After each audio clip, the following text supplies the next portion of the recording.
My mother-in-law wanted to replace me as mom. She used fake texts, false witnesses, and my marriage to take my kids. After 8 weeks of surveillance, interviews, and psychological testing, the court named her the real risk. My mother-in-law convinced my husband that I was an unfit parent and that he should seek full custody. So I consented to the evaluation and allowed the court-appointed psychologist to spend 8 weeks studying both families. My husband, Caleb Hawthorne, served me with custody papers on a Thursday afternoon in April. Our kids Arden and Mila Rowan were in school when the process server arrived at our door. I signed the forms with hands that remained steady as I read that Caleb Hawthorne wanted full custody of our children, ages 7 and 11, due to worries about my mental health and parenting abilities. His mother, Evelyn Crow, had been telling him for months that I was neglecting the kids, that I worked too much, that I served them frozen meals instead of homemade food, that I was too hard with discipline, and that I yelled at them all the time. None of it was real, but Evelyn Crow had been whispering poison into Caleb Hawthorne's ear since the day we married 14 years ago, and she appeared to have finally convinced him. Evelyn Crow was included in the petition as a witness willing to testify regarding my unfitness. I sat on my couch, reading over the legal documents, and a peculiar peace came over me. Caleb Hawthorne requested an evaluation. Okay. Let them assess everything. I contacted my sister Naomi Whitlock that night, after the girls had fallen asleep. She taught family law at the university and warned me years ago that Evelyn Crow was attempting to replace me as the mother of my own family. Naomi Whitlock listened to me discuss the custody filing and paused for a long time before asking what I intended to do. I told her I was going to agree to the entire evaluation. There will be no squabbling, no attorneys seeking to block it, and no drama. I wanted the court-appointed psychologist to examine everything in both families. Naomi Whitlock said I was taking a huge risk since these examinations might go any way, and I could lose my children. I emphasized that arguing would make me appear defensive and guilty, whereas accepting the evaluation demonstrated that I had nothing to conceal. More crucially, it would require the psychologist to spend equal time at Caleb Hawthorne's residence, where Evelyn Crow had essentially moved in 4 months prior. Allow them to watch her domineering conduct. Show them how she undermined every parenting decision I made. Allow them to document what was actually happening. The custody petition sought that Caleb Hawthorne have primary physical custody, with me having supervised visitation 2 weekends every month. His counsel suggested that the children would benefit from living mostly with their father and paternal grandmother, who could provide steady, supportive care while I sought treatment for my supposed troubles. I read that paragraph 6 times, trying to figure out how we got here. Caleb Hawthorne and I had been separated for 5 months after Evelyn Crow convinced him that I was having an affair with a colleague. I was not. But Evelyn Crow gave him modified text messages in which my coworker discussed meeting for coffee to discuss a project, claiming they proved infidelity. Caleb Hawthorne moved out to an apartment, and Evelyn Crow was there within 3 weeks, assisting him with the daughters throughout his custody period. She explained that she was simply supporting him during their separation. By month 3, she'd acquired her own key. By the 4th month, she was calling the apartment home and referring to the girls as her babies. I hired Meredith Sloan, an attorney who read the custody petition and told me straight up that Evelyn Crow's witness statement was thorough and devastating. Evelyn Crow claimed she saw me scream at Arden for spilling juice. She claimed she witnessed me leave Mila Rowan alone in the car as I went to the grocery shop. She claimed the girls told her I neglected to pick them up from school 3 times last month. Meredith Sloan inquired directly if any of it was true. I said no to everything, except one time when Arden purposefully poured an entire gallon of milk down the kitchen sink because she was upset about bedtime. That was the scream incident. Evelyn Crow said that the car incident never occurred. The school pickups never occurred. Evelyn Crow was fabricating evidence, and Caleb Hawthorne trusted her since she was his mother and had convinced him that she simply wanted the best for her granddaughters. Meredith Sloan said we had to fight this hard or I would lose custody.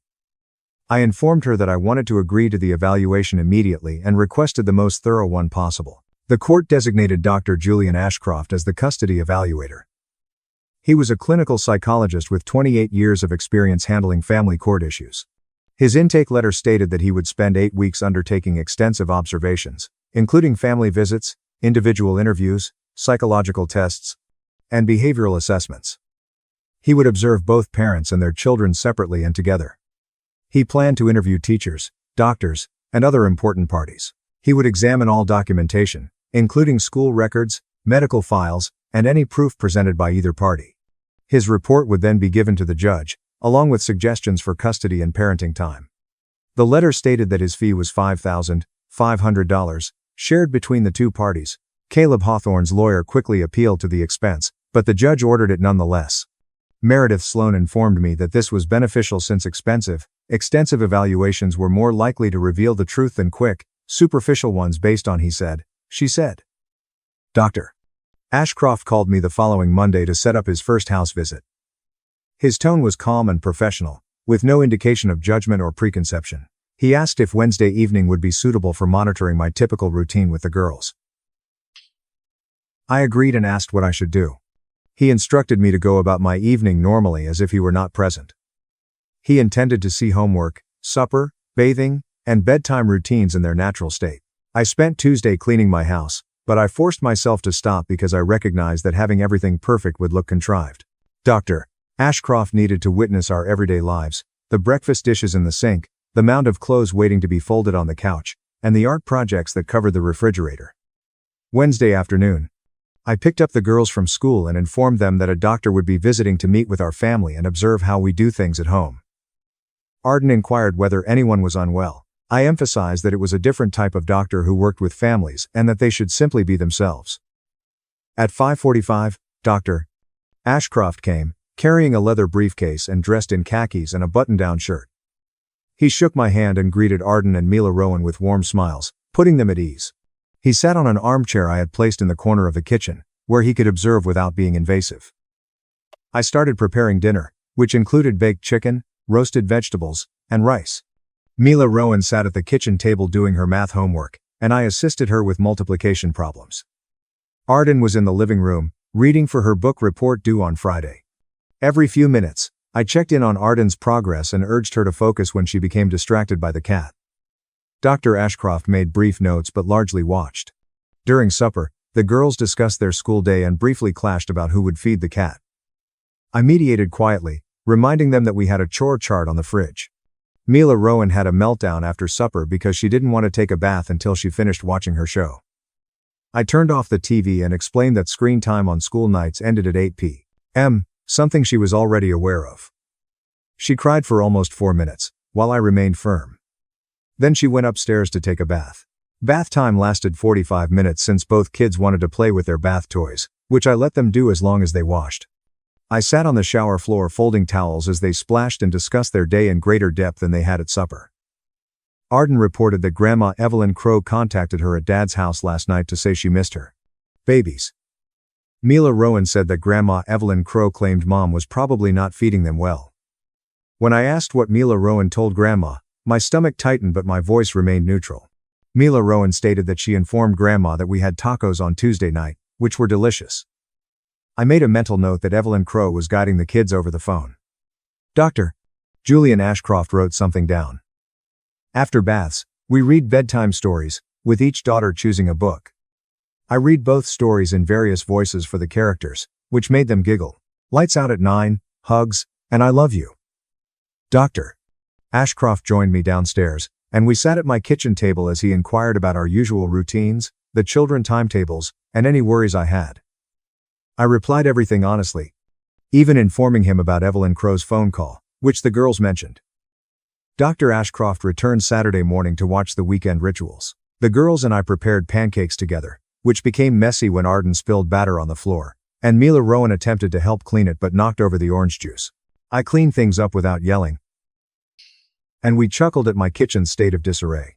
After breakfast, we walked to the park, where Mila Rowan played on the swings and Arden practiced cartwheels in the grass. Dr. Ashcroft sat on a nearby bench, watching me push Mila Rowan and assist Arden with her cartwheel technique. We stayed for 90 minutes before going to the library, where both girls selected books for the week. Mrs. Linwood, the librarian, greeted us by name and noted that we were among her most frequent visitors. Back at home, the children spent quiet time in their rooms while I did washing and meal planning for the week. Dr. Ashcroft asked to see the girls' bedrooms, so I showed him their shared area, which included 2 twin beds, neat bookcases, art supplies, and a dress-up nook. Their bathroom was immaculate, with kid-friendly amenities and a step stool to help them reach the sink. He took more notes and thanked me for my time. The following week, Dr. Ashcroft observed Caleb Hawthorne's household for 4 evenings. I didn't get any information right away. But the girls came home on Friday telling me about how Grandma Evelyn Crow made special dinners for them most nights and let them stay up late watching movies. Mila Rowan added that Grandma Evelyn Crow constantly asking about what I had them eat and if I checked their schoolwork. Arden claimed her Grandma Evelyn Crow told her that grown girls shouldn't go to bed before 9 p.m. and that I was too rigid. I asked Arden what she thought about it, and she shrugged and said she enjoyed her bedtime since it made her weary. That night, Dr. Ashcroft called and asked if he could meet with me alone, without the children there. We've booked a coffee meetup for Sunday afternoon. I arranged for Naomi Whitlock to watch the girls. Dr. Ashcroft and I sat in a quiet corner of a cafe, where he took out his notes and asked me to go over the history of my connection with Evelyn Crow. I described how Evelyn Crow had been undermining me since before Caleb Hawthorne and I married, telling him I wasn't good enough for her son. I told Dr. Ashcroft how Evelyn Crow critiqued every aspect of our wedding planning, from my clothing to the venue to the guest list. After we married, she began arriving at our house unannounced, changing my kitchen cupboards and the daughter's bedroom without asking. When Arden was born, Evelyn Crow attempted to take over all of the infant care, telling me I was doing everything wrong, from feeding to sleeping to diaper changes. She informed the hospital workers that I appeared disoriented and suggested that the baby be kept in the nursery rather than my room. When Mila Rowan was born 3 years later, Evelyn Crow arrived at the hospital before Caleb Hawthorne and attempted to hold her first, saying grandmothers had rights. She often told Caleb Hawthorne over the years that I was too focused on my profession and not present enough for the children, despite the fact that I worked part-time from home to be available. She made comments on my housekeeping, food, parenting decisions, and everything. Caleb Hawthorne used to protect me, but he's recently started listening to her more. After we split up, Evelyn Crow saw an opening and moved in to prove she could better mother my children. Dr. Ashcroft inquired whether I had documentation of any of these instances. I hauled out my phone and showed him text conversations from previous years in which Evelyn Crow interfered with parental decisions. Messages in which she instructed Caleb Hawthorne to override my discipline choices. Messages in which she critiqued the meals I made. She sent messages suggesting that the girls should spend more time with her. Dr. Ashcroft photographed many chat threads with my permission. He inquired about Caleb Hawthorne's reaction to his mother's behavior, and I explained that Caleb Hawthorne perceived it as her being helpful and involved. Caleb Hawthorne was raised by his single mother, Evelyn Crow, after his father died while he was a child. Evelyn Crow gave up all to raise him, and he felt bound to follow her opinion. I understood his dedication, but it had harmed our marriage and, more recently, the well-being of our children. Dr. Ashcroft took copious notes and stated that he would be studying Caleb Hawthorne's household more closely in the coming weeks. He inquired if the girls had ever shown concern about Evelyn Crow's participation, and I told him that they loved their grandma but were beginning to wonder why she was asking so many questions about me. Individual interviews were the emphasis of the fourth week of evaluation. Dr. Ashcroft visited with Arden separately in his office. Arden later told me that the doctor inquired about both residences and her preferences for living with each parent. She claims she told him she liked the routine at my place since she knew what would happen. She told him she enjoyed special dinners at Dad's place, but Grandma Evelyn Crow could be too much at times, embracing and caressing them and calling them her babies even when they urged her to stop. Dr. Ashcroft then met with Mila Rowan, who asked similar questions. Mila Rowan told him that Grandma Evelyn Crow would become offended when they recounted things I did with them. When Mila Rowan remarked that we cooked cookies together, Grandma Evelyn Crow said her cookies were better and offered to teach Mila Rowan the proper technique. Dr. Ashcroft also scheduled separate interviews with Caleb Hawthorne and Evelyn Crow. I wasn't present for those, but Caleb Hawthorne contacted me later, frustrated. He claimed the psychologist asked uncomfortable questions about why he thought I was unsuited and what specific occurrences troubled him. Caleb Hawthorne confessed that most of his fears stemmed from what his mother told him rather than what he experienced himself. Dr. Julian Ashcroft also interviewed the girls' teachers, the pediatrician, and my boss, Mrs. Halbrook, Arden's 5th grade teacher, later informed me that she had given me a great report on my participation in school events and homework assistance. She stated, I attended every parent-teacher conference and volunteered for field trips. Mila Rowan's 3rd grade teacher expressed similar sentiments. Dr. Vaughn, the doctor, certified that both daughters were healthy, had received all necessary vaccines, and had frequent well-child checkups. My manager confirmed that I worked 28 hours per week on a flexible schedule that allowed me to cover all school pickups and events.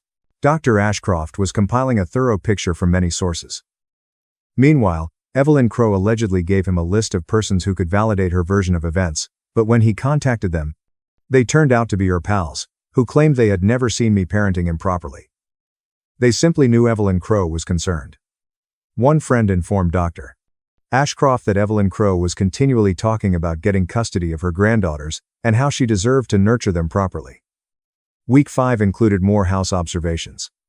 Dr. Ashcroft appeared uninvited at Caleb Hawthorne's residence on a Wednesday evening. The females told me afterward what had transpired. When Dr.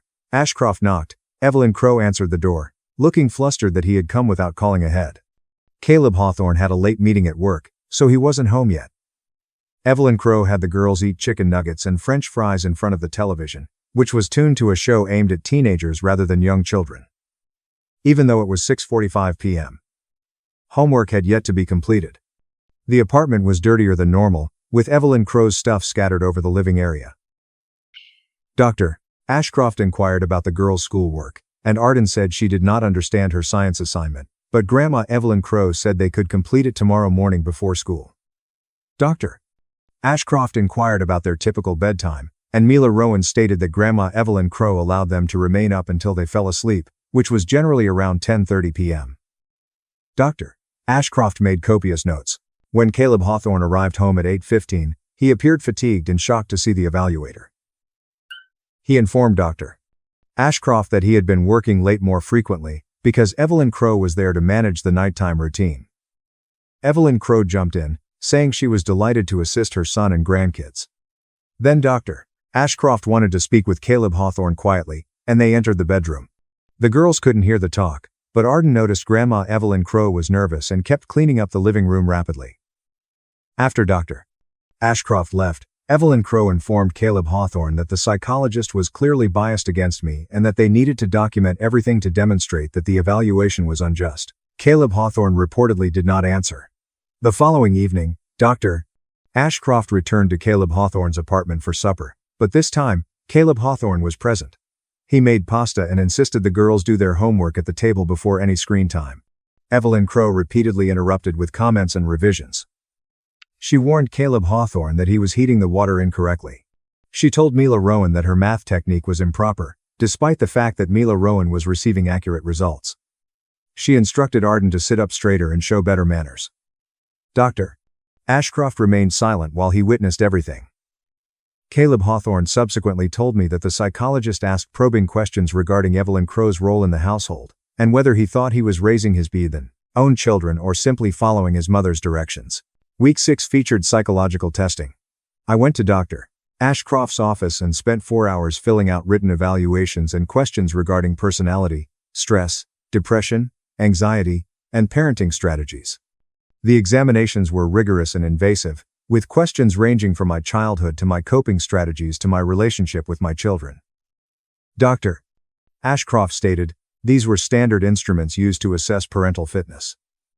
Caleb Hawthorne took the same battery of exams on a different day. Evelyn Crow insisted on being examined as well, citing her role as a maternal figure in the girls' lives. Dr. Ashcroft agreed and gave her a modified set of assessments. I didn't get to view anyone else's results, but Meredith Sloan informed me that these psychological tests frequently showed flaws that people attempted to conceal in ordinary interactions. Control concerns, narcissistic traits, and an inability to respect boundaries were plainly seen in rigorous tests verified by decades of research. I tried not to get my hopes up, but I couldn't help but believe that Evelyn Crow's need for control would shine out in testing designed to assess exactly those characteristics. Dr. Ashcroft set up joint observations in which I engaged with the girls while Caleb Hawthorne was present. We met at a family restaurant where both girls felt comfortable. The girls were overjoyed to see both parents together, which hadn't happened in 5 months. We ordered meals and discussed school and our spring break plans. Everything went perfectly until Evelyn Crow showed up suddenly, claiming Caleb Hawthorne had invited her. Caleb Hawthorne appeared astonished and uncomfortable, but did not ask her to leave. Evelyn Crow soon took control of the conversation, questioning the girls about their food preferences and criticizing their table manners. She commented on Mila Rowan's disheveled hair and asked if I brushed it that morning. I had. Evelyn Crow took a toothbrush from her purse and began stroking Mila Rowan's hair at the table, as Mila Rowan squirmed nervously. Arden mentioned to me that Grandma Evelyn Crow always did things without asking. Dr. Ashcroft witnessed everything while pretending to study his notes. Evelyn Crow spotted him watching and smiled warmly, explaining that grandmothers formed particular ties with their granddaughters that necessitated hands-on care. The words hung in the air, sounding just as commanding as it was. During the 8th week of examination, Dr. Ashcroft compiled his results and conducted follow-up interviews. He summoned me to a final meeting and asked me to outline my expectations for the outcome of this examination.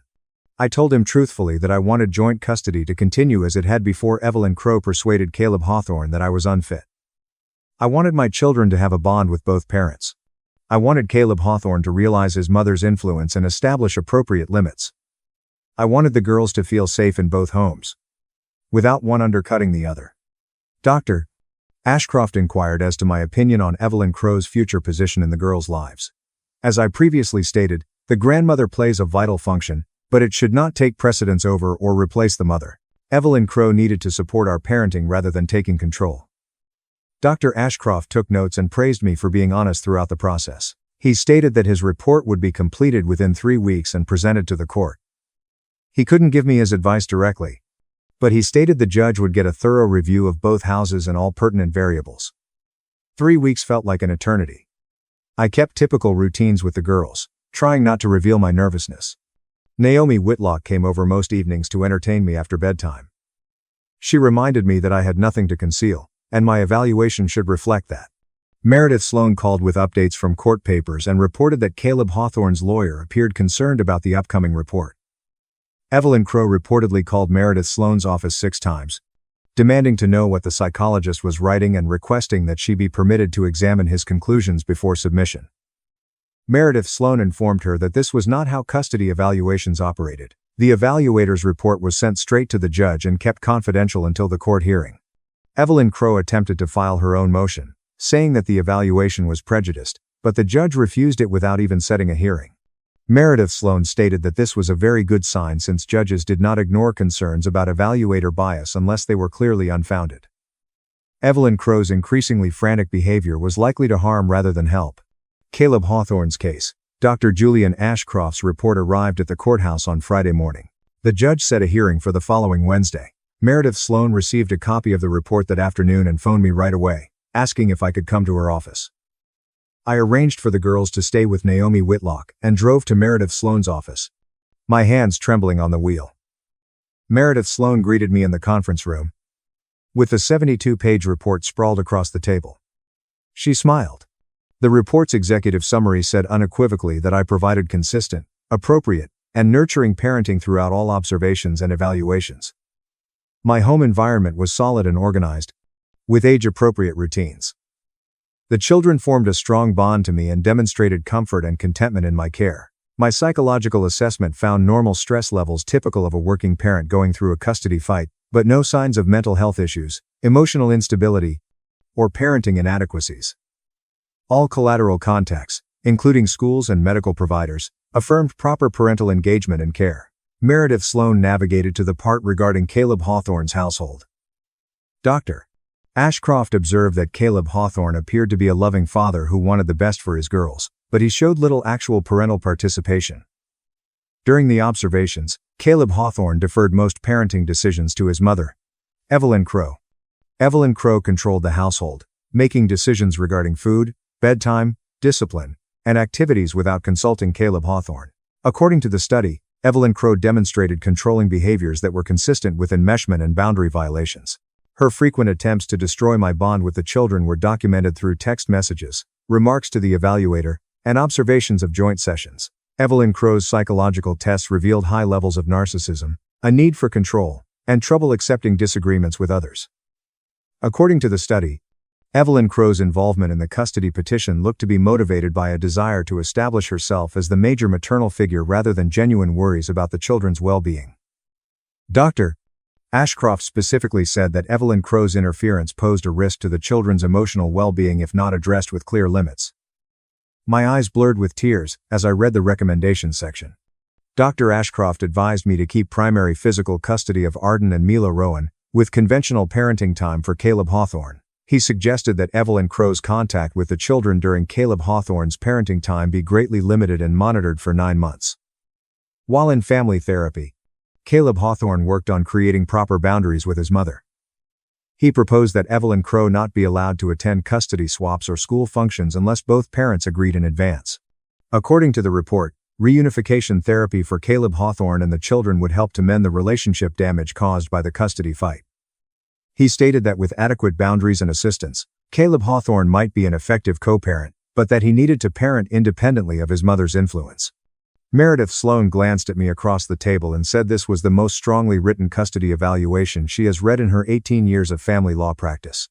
Dr. Ashcroft had entirely vindicated me while pinpointing Evelyn Crow as the real problem. The hearing on Wednesday seemed strange. Caleb Hawthorne entered with his lawyer and Evelyn Crow, who appeared furious. I sat next to Meredith Sloan as the judge studied the evaluation report. Caleb Hawthorne's lawyer argued that because Dr. Ashcroft spent more time monitoring my household, the report was biased. The court interrupted him and reminded out that the report clearly documented equal observation time, with extensive notes from each household. Caleb Hawthorne's counsel then stated that Dr. Ashcroft was biased against grandparents playing an active role in their children's lives. The judge appeared angry, noting that the report recognized the value of grandparent connections while seeing troubling patterns of involvement and control. Evelyn Crow stood up from the gallery and began to speak, but the judge abruptly informed her that she was not a party to this case and should sit down and be silent. Evelyn Crow's face flushed, but she sat down. The court addressed Caleb Hawthorne directly, asking if he understood the concerns stated in the evaluation. Caleb Hawthorne nodded slowly and stated that he had begun to see the problems himself during the last few weeks. He claimed that his mother had good intentions but had overstepped her bounds in unhealthy ways. The judge adopted all of Dr. Ashcroft's suggestions. I would maintain primary physical custody. Caleb Hawthorne would get parenting time twice a month, on weekends and evenings. Caleb Hawthorne would monitor Evelyn Crow's interaction throughout his tenure, with therapeutic goals defined through family therapy, during a 9-month period. Evelyn Crow was barred from being present during custody exchanges. If Evelyn Crow breached these terms, Caleb Hawthorne's parenting time would be suspended until he demonstrated his ability to establish limits. The judge stated that this resolution safeguarded the children's best interests while allowing Caleb Hawthorne to rebuild his relationship with his girls free of his mother's influence. The judge ordered both parents to attend co-parenting counseling to improve communication. Before adjourning, the judge addressed Evelyn Crow in the gallery, saying that while she was not technically subject to court orders, any attempt to undermine the custody arrangement or interfere with the children's relationship with their mother would result in contempt proceedings and possibly restraining orders. Evelyn Crow appeared astonished. Caleb Hawthorne's counsel requested an appeal window, but the court granted it, citing that the evidence was overwhelming and unambiguous. Walking out of the courthouse was like breathing for the first time in months. Meredith Sloan hugged me and told me I had done the right thing in agreeing to the complete evaluation. Fighting would have prolonged the situation and increased the possibility of doubt. Instead, a neutral expert examined everything and reached conclusions that fully supported my position. The judge had no choice but to follow the suggestions. Caleb Hawthorne walked by me in the corridor before coming to a halt. He appeared fatigued and discouraged. He said he apologized for putting me through this. He admitted that his mother had exploited him by using his insecurities over the breakup and his concerns about the daughters being damaged. He had no idea until the evaluation prompted him to look closer that Evelyn Crow had been harming our marriage and family for years. He asked if we could talk about healthier ways to co-parent. I told him I was willing to try, but that it would take time to re-establish trust. Evelyn Crow dashed past us without making eye contact with the parking garage. The first several weeks of the new custody arrangement felt shaky. Caleb Hawthorne picked up the girls on his weekends and kept Evelyn Crow away as instructed. The girls noted that Dad's apartment was calmer without Grandma's frequent presence. They stated Dad was learning to cook real meals and asked them for help. He was doing their homework himself rather than allowing Evelyn Crow to do it for them. Mila Rowan noted that Dad appeared unhappy at times yet worked hard to accomplish things correctly. After 5 weeks, Caleb Hawthorne's therapist invited me to a joint session to talk about co-parenting. Caleb Hawthorne openly apologized and accepted full responsibility for enabling his mother to poison his perception of me, harming our family. He said therapy was assisting him in recognizing patterns from his childhood, in which Evelyn Crow was always controlling, and he had normalized it. He hoped to be a better father and co-parent. I accepted his apology and agreed to work together. The therapist assisted us in developing communication guidelines and shared decision-making processes. For the first time since our separation, we were talking about parenting as partners rather than adversaries.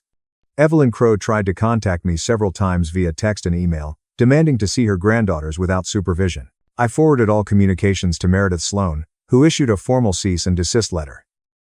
Evelyn Crow then attempted to contact the girls' school, claiming she needed to pick them up for an emergency. The school called to confirm, and I reminded them that Evelyn Crow was not on the approved pickup list. The school principal recorded the incident in their records.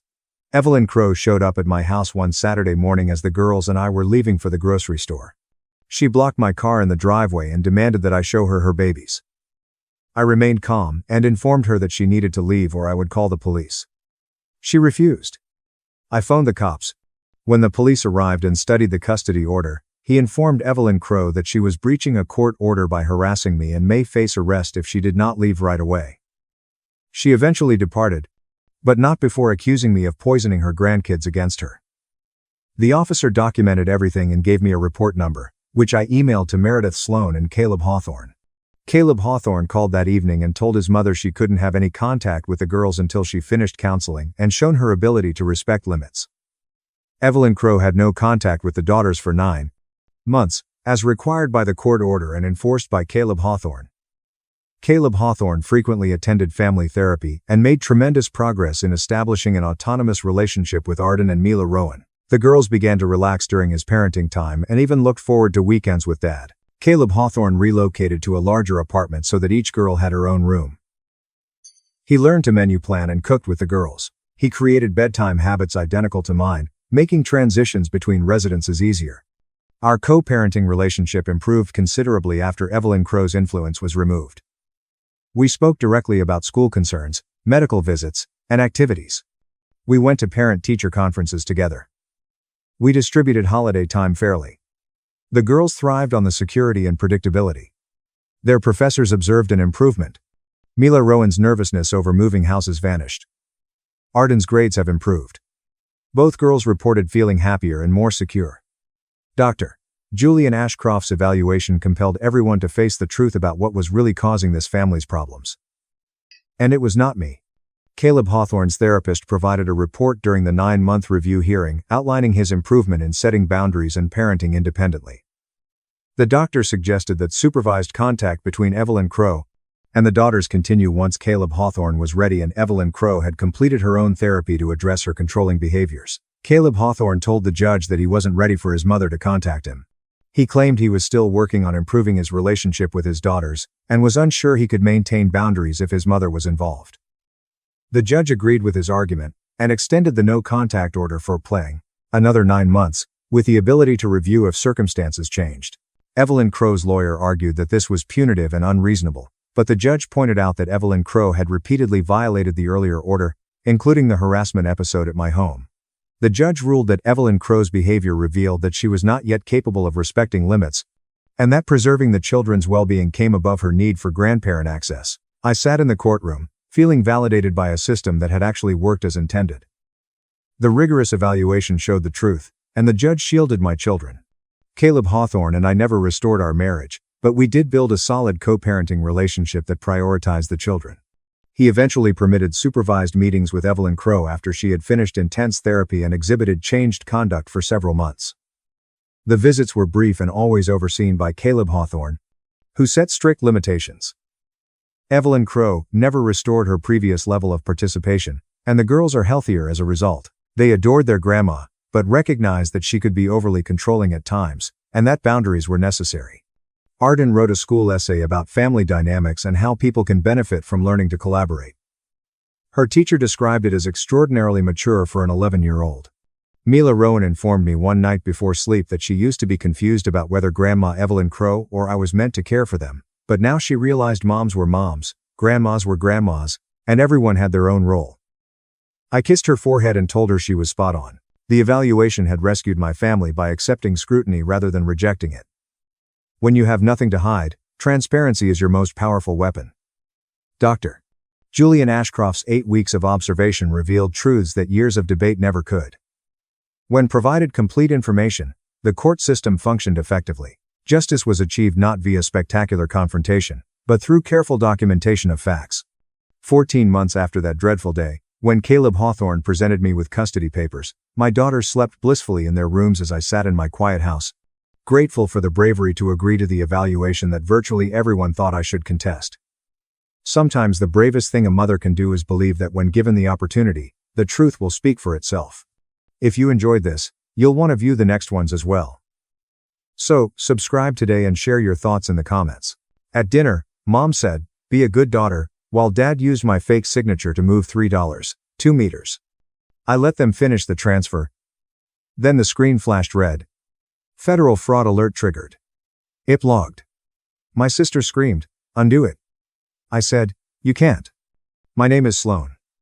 At 34, I never thought a family meal in our calm suburban hometown would feel like walking into a firing squad. As a mid-sized IT company's CFO, I can recognize danger, manipulation, and questionable investments. My professional career could not have prepared me for what I observed after my grandmother died last month and left me an inheritance large enough to convert my family into strangers overnight. That evening's drive to my family folks' place felt more like a descent than a commute. So tightly squeezing my 9-year-old sedan steering wheel, my knuckles were going white. The paid-off automobile was reliable and functional. As I turned onto my childhood street and saw the groomed lawns and large mansions, I felt sick again. I parked in the drive. A new premium SUV took 3 slots. It had chrome rims that cost more than my wardrobe and was mirror polished.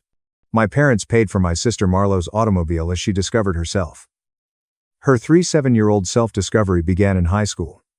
My stomach sank. I paused in the car. Breathing. I touched my phone in my pocket. Quite warm. A background audio recording app ran. It ran since I left my apartment. Not paranoid. I prepared. I inspected the home. It appeared great externally, but I knew it was rotten inside. Sterling, my father, wants to play the generous patriarch who offers everything. Callista, my mother, is the puppet master, twisting a knife in your back while caressing and loving you.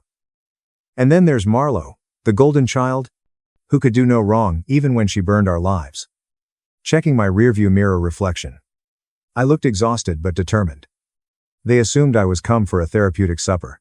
People thought I was going to sign papers to help the family cope with Grandma Winslow's passing. They didn't know I was heading in with a metaphorical bomb on my chest, waiting for one of them to light the fuse. Got out of the automobile. The air smelled like costly fertilizer and jasmine. It smelled like childhood. Smelled like lies. Gravel crunched under my sensible work shoes as I walked to the front door. I breathed deeply, put on my best neutral expression, like in boardroom negotiations when things go wrong, and rang the doorbell. Without knowing it, that was my last time ringing the bell as a daughter. My identity would change when I departed. Their story would have me as the villain and mine the hero. You must understand my family structure to understand why I have a recording app in my pocket. Animals have predators and prey. My household had the golden and spare children. I distinctly recall my 11th birthday. I remember it like a brand. I requested a specific art collection for months. I was a timid youngster who drew in corners to blend in. Parents bought it for me. I was thrilled. I recall removing the wrapping paper and seeing the wooden box with colored pencils and pastels. Just briefly, I felt seen. Felt loved. Then one 4-year-old Marlo cried. Not only did she cry, she cried. She fell on the living room rug and yelled that it wasn't fair, that she wanted an art set, and that nobody loved her. An Oscar-worthy performance. Callista, my mother, didn't tell her to stop. My birthday wasn't mentioned. Instead, she regarded me. I'll never forget her eyes. It wasn't mad. It was frustrating. Like I caused the problem by existing and receiving a gift. Sterling, my dad, kneeled beside me and said, "Sloan, honey, see your sister. Upset, she is. Would you rather not make your sister sad?" I was 11. I couldn't explain it. Yes, I didn't mind her sadness. My birthday. Stared at them. Mom snapped her fingers to give it to her. "We'll send another next week." Sloan. Be bigger. The wooden box was taken from me. I watched Marlo receive it. Her tears ceased quickly. She grinned at me and clutched my gift while my parents praised her as a talented artist. Never got another art set. Next week never came. Such was the dynamic. Marlo was the sun, and we were planets burning up to warm her. She was noisy, demanding, and reckless. I was quiet, thrifty, and diligent. I learned early on to hide what I desired or Marlo would want it. I had to minimize my successes or Marlo would feel awful about her shortcomings. My parents supported her throughout. Teach her fault if she failed a test. Unless she made the cheerleading squad, the coach was biased. She could always use the family checkbook. I became the family utility player, handy for chores and high grades to brag about to neighbors, but never the priority. I became self-sufficient by necessity. At 13, I did my own laundry and lunches since mom was too busy driving Marlo to auditions and practices for hobbies she would stop 2 weeks later. This discrepancy went beyond bias. About survival. I recognized that affection was scarce in my house and monopolized by Marlo. I stopped seeking love and sought stability. Every sidewalk coin I discovered was saved. I hid dollars in hollowed books. I constructed barriers around myself, brick by brick, dollar by dollar. I was prepared for war without knowing it. I had a plan at 17. I was leaving. I was going to college, obtain a practical, well-paying degree, and never ask for money again. School, not gaming, or social media, was my laptop goal. Coding and accounting were my goals. I knew parents wouldn't buy me one. Marlo's parents purchased her a new car for her 21st birthday despite her failing her first semester of community college. So I worked. I spent all summer mowing lawns, babysitting screaming toddlers, and walking dogs in the heat. I saved every dollar. My closet held a big porcelain piggy bank weighed down by sweat and labor. My ledger recorded every deposit. I had $815. It was my fortune. After walking the neighbor's golden puppy, one late August afternoon, I came home. I was sweating, fatigued, and pleased to finally have enough for the model. Straight to my closet. The piggy bank vanished. My heart stopped. I ransacked my room. Maybe I moved it. Maybe it fell. I knew deep down. The horrible feeling in my gut confirmed what happened. Downstairs I ran. In the kitchen were my parents. My dad read the paper as my mom chopped veggies. It was typical. Truly terrifying. Where's it? Shaking voice, I asked. Where's my money? Mom didn't look up from the carrots. Lower your voice, Sloan. You're crazy. With sobs. I said. My piggy bank. It's gone. Did you take? Dad folded paper slowly. He stared at me with the dissatisfied face he had for tough requests. Sloan. We took nothing. Family resources were used. Utilized. Screamed. My money. I deserved it. Worked all summer. Mom finally looked at me and said Marlo had an accident. Her face was frigid and guiltless. She scuffed her automobile. Upset, she was. She needs it mended before her date tonight. We borrowed your cash because we didn't have any. Borrowed? Choked. You broke my bank. Dad waved off. It's just money, Sloan. Family helps. Your sister needs aid. You should be proud to contribute. Why are you selfish? You don't need a laptop now. The school library has computers. I stood dumbfounded. It wasn't just thievery. The justification. They stole months of my hard work to fix a cosmetic blemish on a car they purchased her for a date. They didn't value my work. My dreams were secondary to Marlo's whims. When will you repay me? Knowing the answer, I asked. Mom sighed like I requested a kidney. When we get to it. Give up greed. It's improper. I received no compensation. Something broke me that day. They defined family as Marlo and Sloan as resource. Stop saving money at home. The day I turned 19, I created a paperless bank account so they never saw a statement. I discovered my only privacy was financial. I continued to abuse my finances after leaving home. Since I had money, it got worse. I got my first junior executive job at 27. For once, I was earning well. It made me proud. Obsessively building my credit score. I checked weekly. Tuesday brought a notification. A $3,750 fee. Cabo San Lucas Premium Resort. I froze. Sitting at my Chicago cubicle in the snow. No way was I in Cabo. I immediately contacted the bank. I told them fraud. This charge wasn't mine. They probed. Fraud representative called me 2 days later. He told ma'am that Marlo Miller booked with the card. Your billing address matches your parents' house, your secondary address. Blood chilled. Marlo. Called my folks. I didn't call Marlo. She wouldn't respond, I knew. Was my credit card stolen by Marlo? My dad picked up and I demanded. Pause. Then sigh. Listen, Sloan. She didn't steal. She found your old statement in the rubbish drawer while visiting us. She was struggling. Her boyfriend Rhett had dumped her again. She needed to leave. She must heal. Dad. She cheated credit cards. I yell, a felony. She went to a beach resort with $3,750 from me. Dad answered, in his usual protective tone, that she will repay you. She neglected to ask. File a police report, I said. My hand shook but my voice was steady. The bank requires a police report to drop charges. You won't. Mom's voice cut in from the extension. She sounded deadly. Filing a police report will give your sister a criminal record. You'll ruin her life with a dumb vacation. Do you identify as Sloan? Sister jailer? She damaged my credit. I said. I pay rent. Mom warned, slowly, that you are no longer our daughter if you report her. We disown you. We'll tell all the aunts and cousins that you sent your sister to prison for a little money. On your own. In the office break room, I held the phone, crying. I knew they meant it.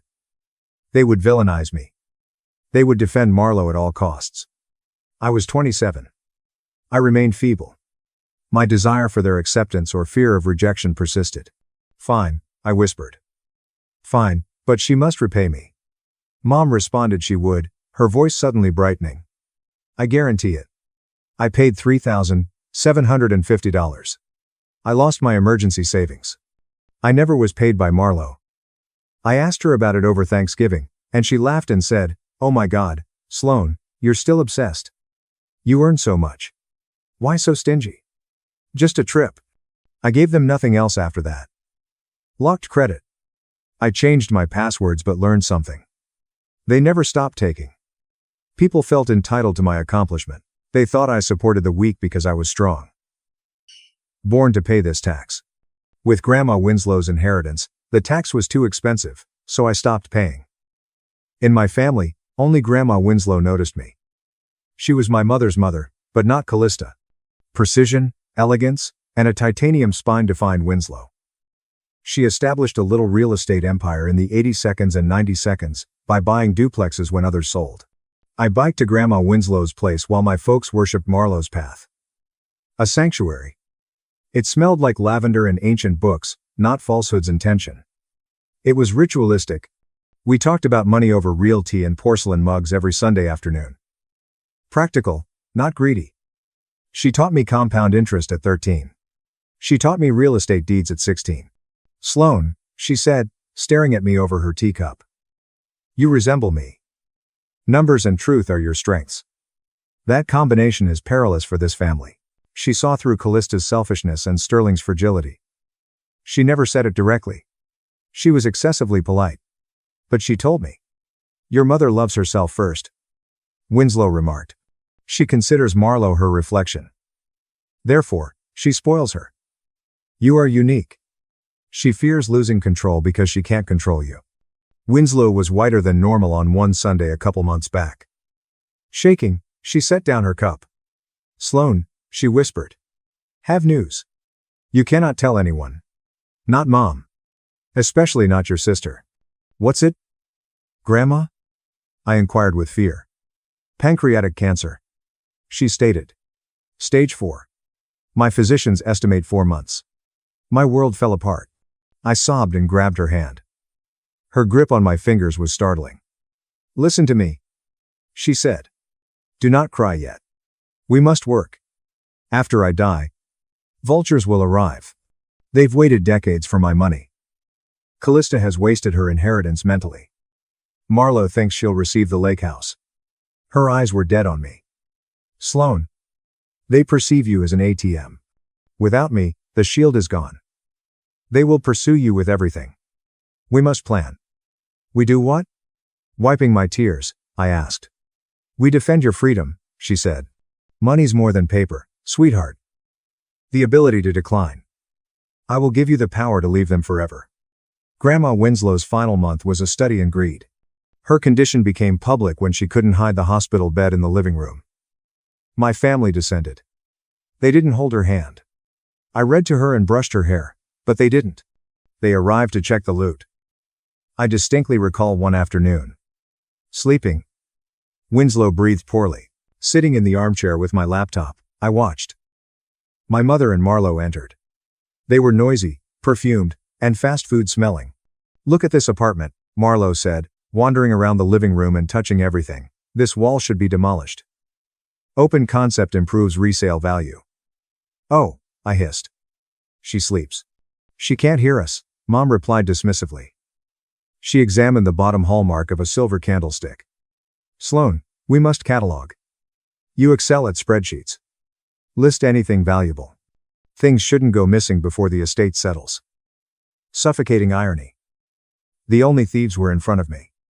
Marlo approached the bed. Winslow shook. Looking fragile and little, she opened her eyes. Marlo faked pouting to greet Grandma. "Look exhausted." She pointed at Winslow's ring without pause. My grandfather gave Winslow an old sapphire engagement ring. "Grandma, remember you offered me that ring? Maybe I should keep it now so it doesn't get misplaced at the hospital or anything." An intense wrath nearly blinded me. She wanted a dying woman's ring off her finger. Winslow gazed at Marlo. Her usually piercing eyes were hazy, yet a spark reappeared. Her displeasure was clear, as she stared at Marlo. "Dear, my fingers are swollen," Winslow lamented. "It won't remove. We could use soap," Marlo said, taking her hand. "Get out," I yelled. Shaking, I spoke low. "Excuse me," Marlo whirled. "Get out," I stood. "Leave this room now." "Don't talk to us like that," Mom snapped. "Our family." I told her she's dying. "You're selecting her bones before she's cold." "Get out." I must have looked terrible, or maybe they realized they had pushed too far, since they huffed and departed, complaining that I was freaking everyone out. I sat down. Winslow studied me and tentatively clasped my hand. "Record it," she whispered. "Record it, Sloan. They say and request everything you'll need." So I did. My laptop opened a new file. Dated it. I wrote that Marlo tried to remove Grandma's ring while she was conscious. The first entry in a long, ugly journal. Grandma Winslow died Thursday morning after a storm. I was there. I held her hand when she died. It was calm. Heavy silence followed. Yet it wasn't alarming. She felt free at last. Our family was in the hall. They fought over who would get the master bedroom when they sold the house. The silence didn't register until I opened the door and told them she was gone. My mother wailed and fell into my father's arms. Marlo instantly uploaded a sorrowful selfie on Instagram with the message, "Heaven gained an angel today. I'll miss our discussions. Nana." She hadn't spoken to her in 4 years except to ask for money. The funeral was a swirl of phony condolences. But the main event occurred 2 days later. Mr. Hollis, Winslow's 45-year attorney, called.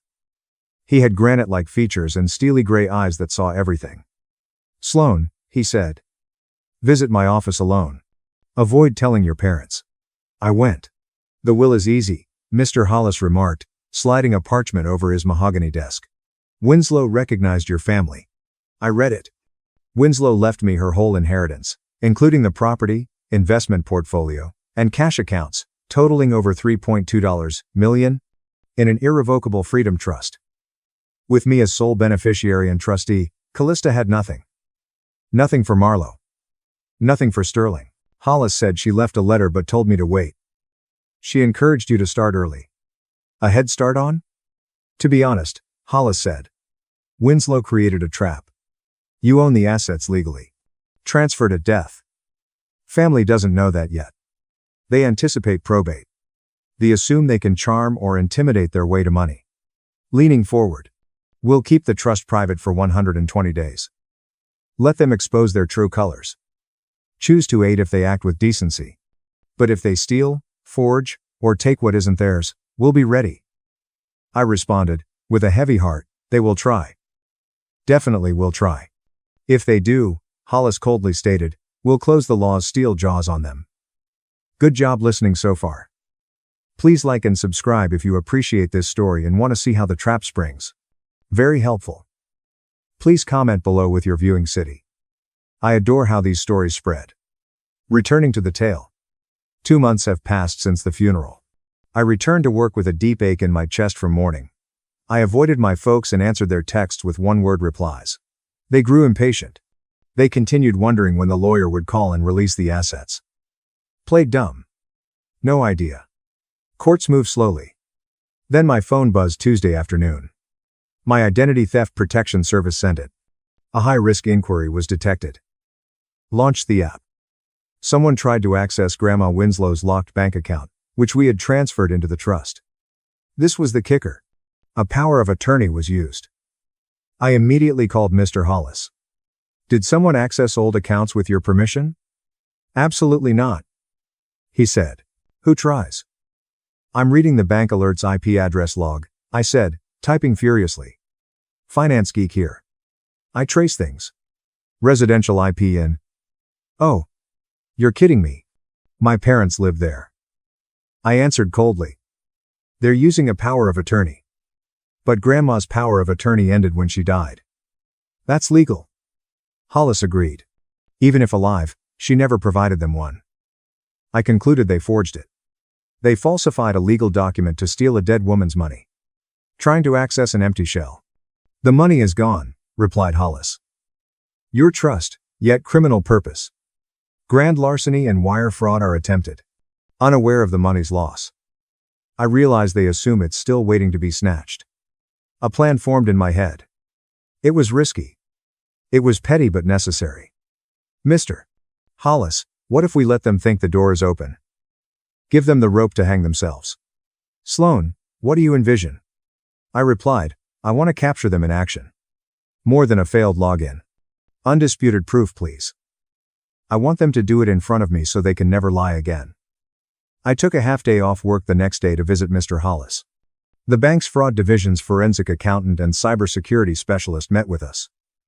The bank cooperated because the estate was large and we had evidence of identity fraud. This is it. Zane, the security expert, suggested a dummy portal. An online banking interface replica. Looks real. Realistic. Yet a sandbox. Not connected to the banking system. I wondered, what will people see when they log in? Zane stated we can program any balance. We'll link it to the old account number they're hacking. Set $3. 2 million, I said. Act like everything is there. Okay. Zane typed on his laptop. This is the trap. Setting a tripwire. A silent alarm sounds if anyone transfers funds over $15,000 from this dummy account. Where does the alarm go? I requested. Zane stated our high net worth fraud team receives it. We instantly send the packet to the FBI's cybercrime division since it involves wire transfers and identity theft across federal banking lines. This is an automated mechanism for ongoing crimes. I clarified to ensure I knew what was about to happen. Logging in, using fraudulent credentials, and hitting transfer sends a digital confession to the feds. Exactly. Mr. Hollis grinned. Shark smile. A honeypot. As trustee, you authorize us to monitor this account for fraud.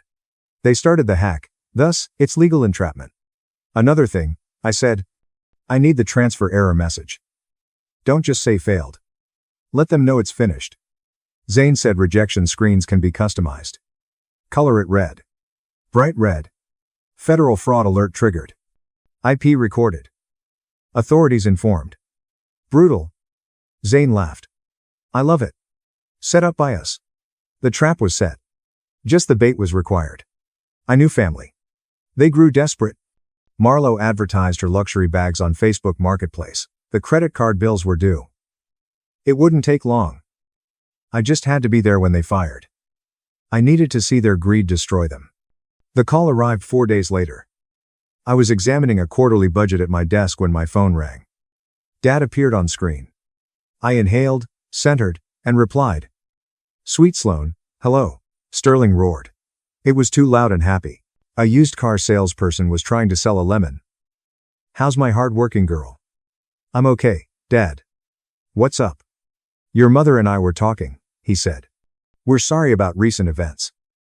We feel disconnected after Grandma died and everyone is concerned. The script was audible. Callista was practically signaling him in the background. He added, we want a family meal Friday. Just us. Mom's making lasagna. Definitely your fave. Lasagna. The standard manipulation meal. When they needed money, favors, or forgiveness, Mom baked lasagna. Trying to sound casual, he said we found Grandma's old papers in the attic. They may be crucial for the estate. Since you're good at that, bring your laptop and help us review them to make sure we're all on the same page. It existed. Bring your laptop. They desired more than dinner. Wanted my access. They probably couldn't hack the account without my device or phone nearby to bypass two-factor authentication. Maybe they wanted to force me to sign the forgery. Dad. I'm unsure. I said. I'm busy. Sloan, please, he begged the family. Marlo attends. She is eager to see you. She misses her little sister. Nearly laughed out loud. Like a parasite, Marlo missed me. It was over. Now was the time. Okay. I said. I'll arrive Friday at 7. Perfect. He seemed relieved. Honey. See you then. I love you. His call ended. I regarded the phone. I love you. Like a chocolate bunny, the words were hollow. Texted Mr. Hollis. This Friday night, stand by. I checked my laptop. I brought more than a PC. I brought the executioner's axe. They would put their heads on the block. Storms hit Friday night. Rain pelted my windshield as I approached the house. It fit. Sky cried, so I didn't. I entered, shaking my umbrella. The house was cozy and fragrant. Roast beef, garlic, rich tomato sauce. My lizard brain briefly took over. Home. Safety. Food. I wanted to drop my luggage, hug my mom, and play again. I wanted Callista's smile as she left the kitchen to seem authentic. Sloan, she exclaimed, hugging me in a Chanel 5 and white wine scent. Look skinny. Do you eat enough?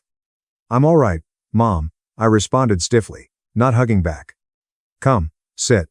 Sterling led me into the dining room. The table included fine china. The crystal wine glasses were out. There was more than dinner. It was made. Marlo was seated. She scrolled on her phone in a new dress she undoubtedly bought using a buy now, pay later app. She smiled predatorily at me. She said, "Hi, sis. Nice blazer. Very businesslike." I took my seat and said, "Professional, Marlo." I kept my purse by my feet. My laptop was in. I noticed Marlo glance at the bag, then away. Sterling poured wine. The Cabernet was thick and pricey. Toasting family, he raised his glass. Mom repeated. To healing. To receiving what we deserve, Marlo mumbled into her glass. I raised my glass but didn't drink. A clear head was desired. Our meal began. Delicious lasagna. Yes. It was. It tasted like childhood. Weaponized. We chatted about the weather, neighbors, and roof leak. Excruciating. Every phrase sounded false. I waited for the hammer dropping. I watched. Marlo and Mom exchanged glances. Dad was checking his watch. Nervous. They waited for the signal like heist movie villains. Dad wiped his mouth with a linen napkin. We applaud Sloan's career. CFO. That's significant. I said thanks. Mom butters a roll aggressively. Saying you've always been smart with money. In contrast to impoverished Marlo. Her creative endeavors have suffered from the downturn. Marlo said his business would have worked if the place wasn't cursed. Right. I said. Dad, you mentioned Grandma's papers. Let's finish. Oh, absolutely. Cleared his throat. A manila envelope was pulled from under the table. He placed it on the table like a bomb. We discovered it. It resembles a document Grandma signed years ago. She changed her will. My heart battered my ribs. Now we go. Dad moved the paper over the tablecloth. I grabbed it. A family wealth distribution arrangement. All liquid assets of Winslow's estate were to be transferred to a joint family account maintained by Callista and Sterling for all grandkids equally. I checked the bottom signature. My weak scrawl resembled Grandma's, but I recognized Winslow's signature better. She looped her B's precisely. Bad forgery. Then I saw the date. It was 4 days before her death. Grandma couldn't hold a pen 4 days before she died, I whispered. She was comatose. Mom burst out. She had moments of lucidity. Sloan, she was clear. She wanted to protect Marlo. She understood you were successful and didn't want you to handle things alone. The $3.2 million burden? I requested. That task seems manageable. Dad responded, don't be sarcastic, appearing to stiffen. Note that this document exists. Due to your executive title on the old documentation, the bank is being difficult. They require your digital approval to process this new directive. Marlo spoke up, leaning forward. Her eyes yearned. Just sign it or provide us the access code. We can finish. No need to act. Need me to authorize a transfer on this bogus paper? I requested. It's real. Marlo banged her hand on the table. God, you're selfish. You have a condo, career, and retirement. I have nothing. She wanted me to have it. Why you hate me? Marlo. I don't hate you. Just don't trust you. Sloan. Mom's voice fell to a terrifying pitch. Your parents. We raised you. Our sacrifice was for you. Will you hoard this money? Will you rob your sister? Am not stealing. I said.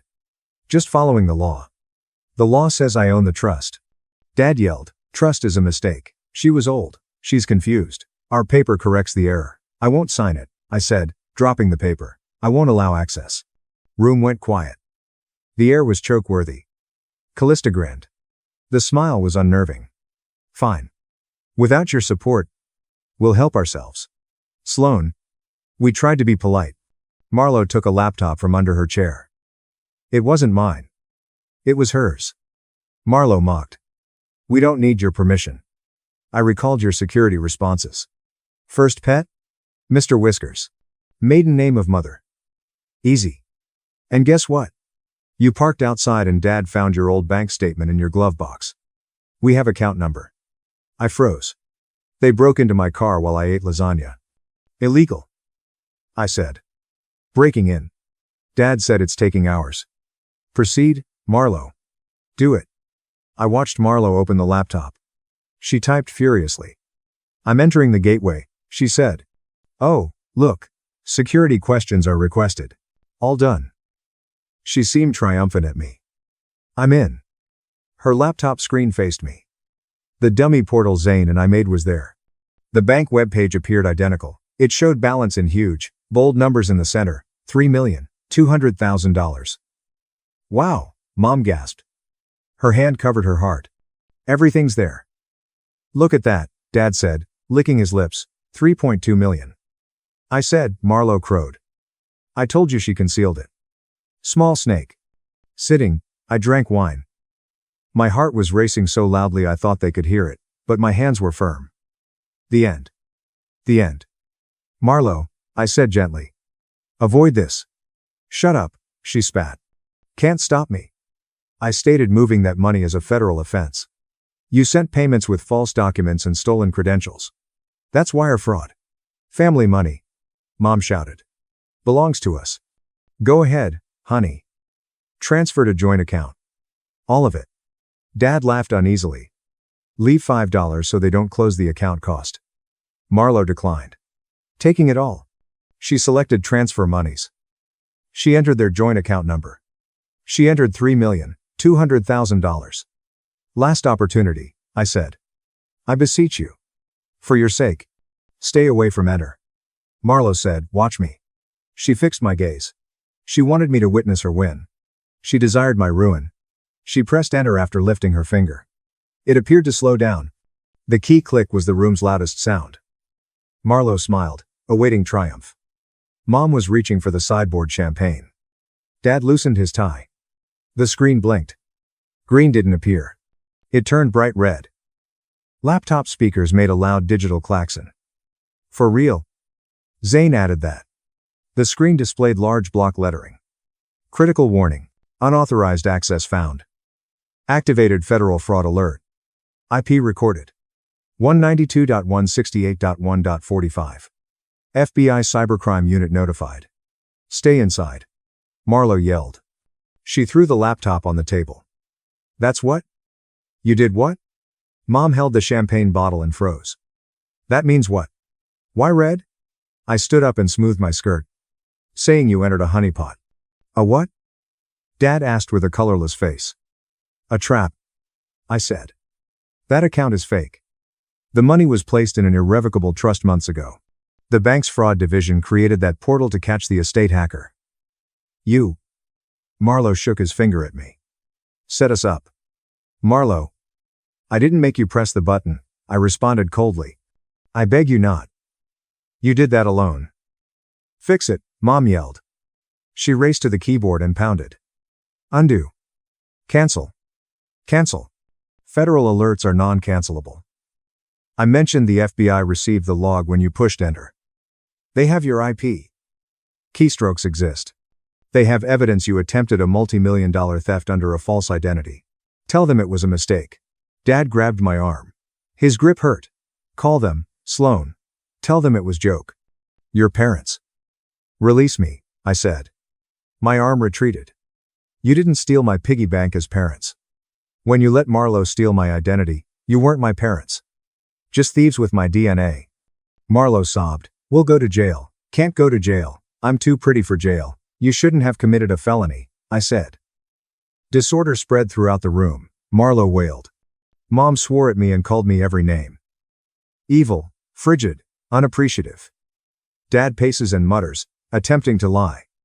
Dad, we'll claim you granted us permission. Yes. We'll say Sloan ordered it. I have a recording. I added, taking my phone from my pocket. Touching the screen stopped the recording app. Nearly 3 hours of high-quality audio. I had you admit to forging from the moment I entered. You admitted breaking into my car. I specifically forbid it. Dad sank into his chair. It looked like he aged 10 years and 10 seconds. Why? He whispered.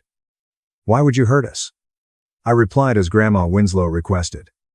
She asked if you loved me or her money. I believe we found the answer. Blue and red lights flashed through the front glass. The rain was lighted by police cruiser strobes. Zane wasn't joking about response time. Bank fraud of this size prompts quick action. They're here. Marlowe muttered. She appeared ghostly. The entrance door was pounded hard. Bang. Bang. Bang. Police. Open up. Mom hated me. I have no daughter, she bellowed. Good, I answered, taking my purse. I have no mom. Walking to the door, I opened it. 2 uniformed officers and a plain-suited man stood in the rain. The claim said we received a silent alarm about a federal banking felony here. I answered yes, officer, standing aside. The suspects are inside the dining room table with the laptop. The next hour was procedural justice gone wild. I calmly gave the detective my statement on the couch. I gave you the audio flash disk. I displayed the forgery Dad tried to get me to sign. My family was coming apart across the room. A female cop prevented Marlowe from flushing the false power of attorney. This added evidence tampering to her allegations. Sterling played the devastated father, wailing about a misunderstanding. However, the flashing notice on the screen was unarguable. Callista was quietest. She sat staring at me. I would have died on the floor if looks could kill. Her loss of control was finally realized. Narcissists dread losing control most. You're charged with attempted grand larceny, wire fraud, and identity theft. Officer read their rights. I found watching my sister shackled weird. She screamed wrist pain. My parents' exit from their lovely suburban home via the neighbor's umbrella-covered sidewalk felt like the end of an era. The detective faced me. Madam, do you have a place to stay tonight? This is a crime scene. Yes, I said. My home is mine. An unpaid home. I left for my car. The rain ceased. The air was fresh. I started the car and left. I didn't glance at home. The wheels of justice grind slowly, but finally 8 months later. My parents and Marlowe weren't imprisoned forever. They weren't exempt either. The district attorney offered a plea deal since it was a family concern and the account was empty. They confessed to lesser fraud counts. The result was financial ruin. The lawyers charged exorbitant costs. They liquidated everything to hire defense attorneys. The fancy SUV was repossessed. Bank foreclosed on gorgeous suburban property to cover second mortgage they secretly took out to fund Marlowe's lifestyle. Their 1-bedroom flat is in a poor neighborhood. Dad lost his country club status. As soon as the news hit the local paper, Mom's friends disappeared. Marlowe was hardest hit. Because she clicked the button, she has a crime. Her probation is 6 years. She can't acquire a retail or fashion job. I heard she was packing boxes at a warehouse at night. I didn't assist. Without a penny. Aunts, uncles, and cousins initially guilted me. How could you hurt your parents? They requested. I sent the audio file. I let them hear Callista cry, transfer everything. I let them hear Dad gaslighting me. Silence from flying monkeys. Now no one calls to tell me to grow up. Stayed employed. I kept my condo. I kept Grandma Winslow's confidence. Today I sit on a new house's balcony. A tiny coastal cottage bought with trust funds. I'm alone with tea in the ocean. It's lonely sometimes. On certain holidays, the silence is loud. When I watch families holding hands on the beach, I feel a psychic pain for the family I wanted. Then I recall the red screen. When Marlo felt she was snatching my future, I recall her gaze. So, loneliness seems peaceful rather than burdensome. My foundation is named after Grandma Winslow. It offers financial literacy scholarships to young women fleeing abusive households. Our students learn to save, invest, and protect their credit. Our students learn that only financial independence is true freedom. Dating someone new. He's kind. Has his own cash. He didn't remark. But they're your parents. When I informed him about my family. I'm delighted you got out. He said, holding my hand. My phone rang yesterday. Collect call from local number. It was probably Marlo or Mom seeking for a bailout or to shout at me again. I examined the phone. I debated responding. I considered hearing their voices again. Then I blocked. Grandmother Winslow was right. Money lets you say no. Today, I feel more powerful than ever. They say blood is thicker than water. What happens if that blood is poisonous? I watched my dad and sister kill themselves in seconds for money they didn't have. Some part of me feels a ghost family limb. I sleep well when I see my financial account, safe and mine. Was I wrong to let them fall into a federal trap, or did they get what they deserved? I appreciate your time listening to this betrayal and justice narrative. Please like and subscribe to Karma Served Instantly if you enjoyed it. Set notifications to avoid missing the next family drama. Comment. Would you have given them another chance? See you next video. Excluded from Christmas for being a plumber, I cut off my sister's law school money. Now she's begging, and I'm better off without her. Okay, so I've been sitting on this story for a long, trying to figure out where to even begin describing this disaster. I suppose I should introduce myself first. I'm 32, unmarried, and own my own plumbing business. Yeah, I know, it's not the most glamorous job, according to certain people, including my family. But, to be honest, I make a lot of money and enjoy my job. There's something rewarding about fixing difficulties and assisting others, even if it occasionally requires dealing with their literalism. LOL. Amanda, my 26-year-old sister, is currently attending law school, which I have been paying for. Yeah, you read that correctly. I've been paying her full tuition since she started. Her lover was a hotshot doctor at the local hospital, a real piece of work. But we will get to him later.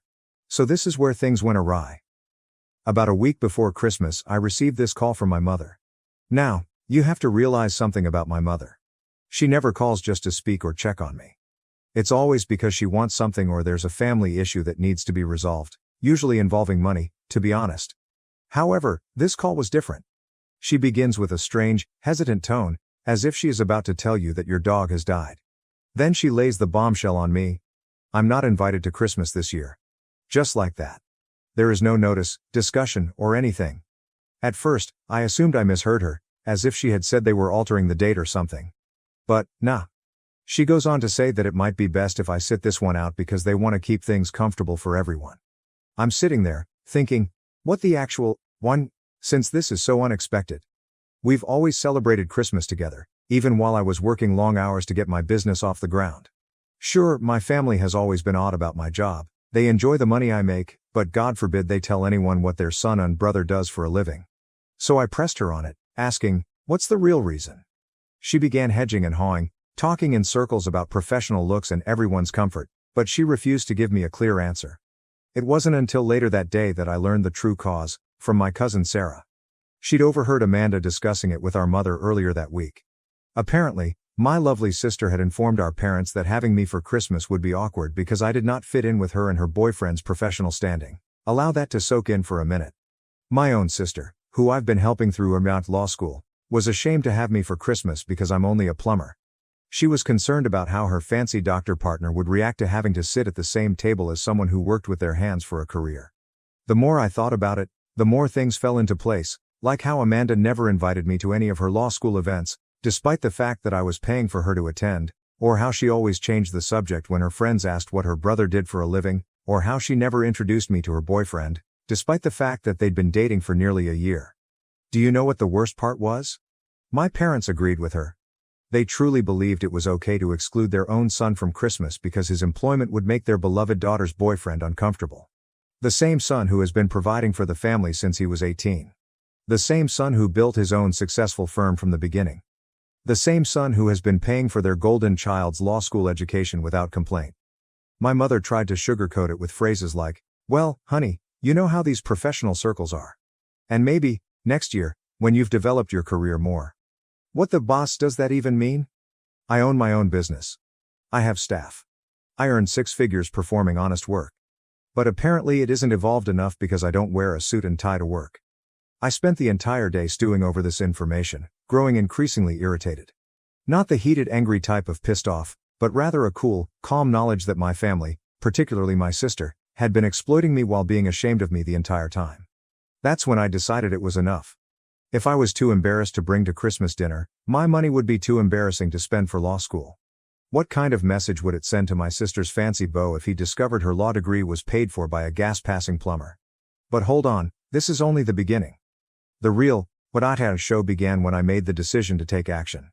And let me tell you, karma is especially when it comes with the accompanying student loan burden. So, after learning that I was barred from celebrating Christmas because my blue-collar profession would insult my sister's boyfriend's delicate sensibilities, I was in a strange state of mind. You know that feeling when you're so enraged that you suddenly become strangely calm? That is where I was at.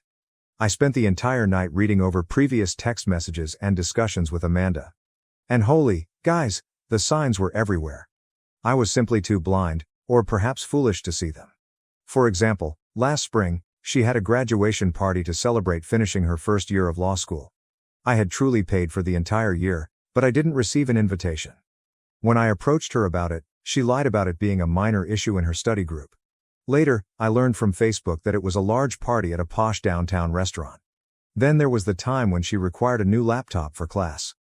Despite the fact that I am very knowledgeable about computers, she asked me to simply transfer the money to her account rather than accompany her to choose it.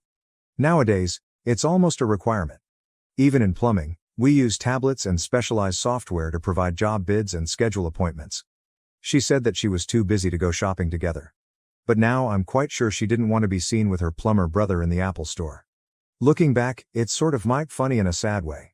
For example, whenever she needed money, which was often, she would text her humiliating blue-collar brother. But when it came to acknowledging my presence in her fancy new life, the radio is silent. I decided to dig. The benefits of having a cousin who is still on the family group chat, LOL. Amanda had been preparing for the Christmas exclusion for weeks.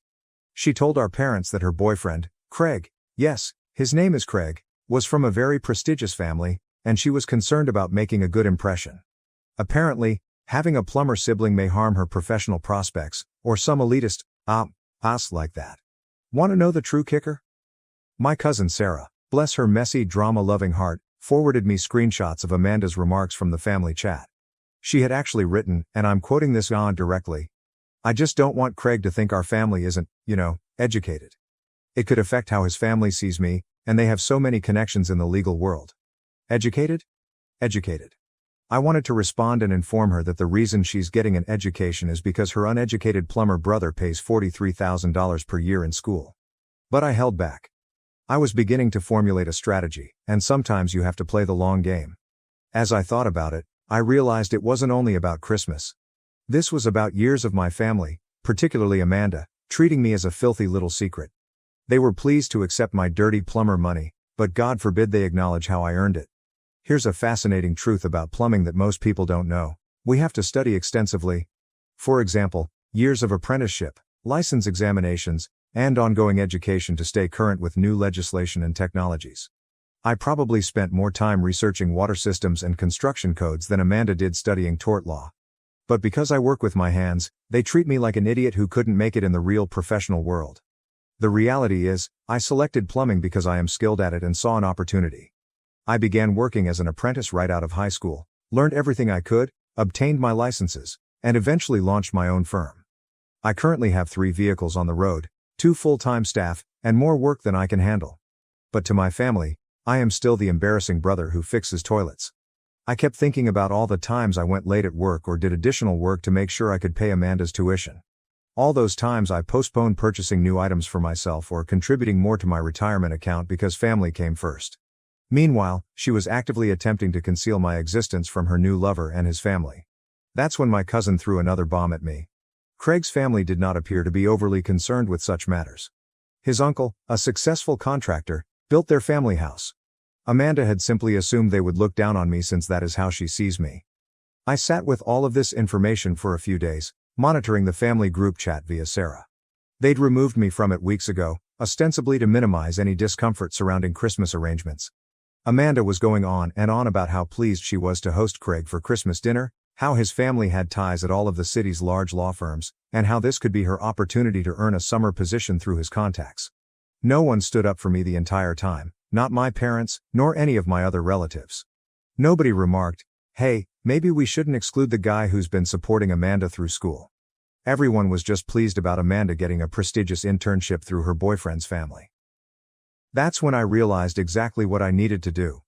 If they wanted to pretend they didn't have a plumber in the family, I'd help them make that lie a reality, beginning with Amanda's tuition payments. So, after stewing over all this nonsense for a few days, I decided it was time to make my move. But here's the thing. I didn't want to write a furious text or anything.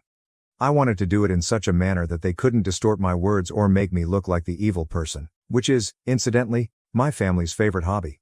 I waited until I knew Amanda's next tuition payment was coming due. It was due in about 2 weeks, and she was always really worried around this time. Normally, she'd start dropping subtle hints about remembering the payment deadline, like, "Oh, the school's been sending reminder emails," or something. What about this time? The radio is silent. She must have assumed that the payment would simply come, as it always did, even after they had barred me from attending Christmas. Quick side note, I had been paying my tuition payments straight to the institution using their online portal. Amanda had set it up herself when she first started, and she provided me all of the login information, which was really convenient since she considered me as her personal ATM. Right? Anyway, I got into the portal and noticed my upcoming payment. $21,500 for the spring semester. That's when I realized how much money I'd been putting at her studies while she was actively attempting to conceal my existence from her boyfriend.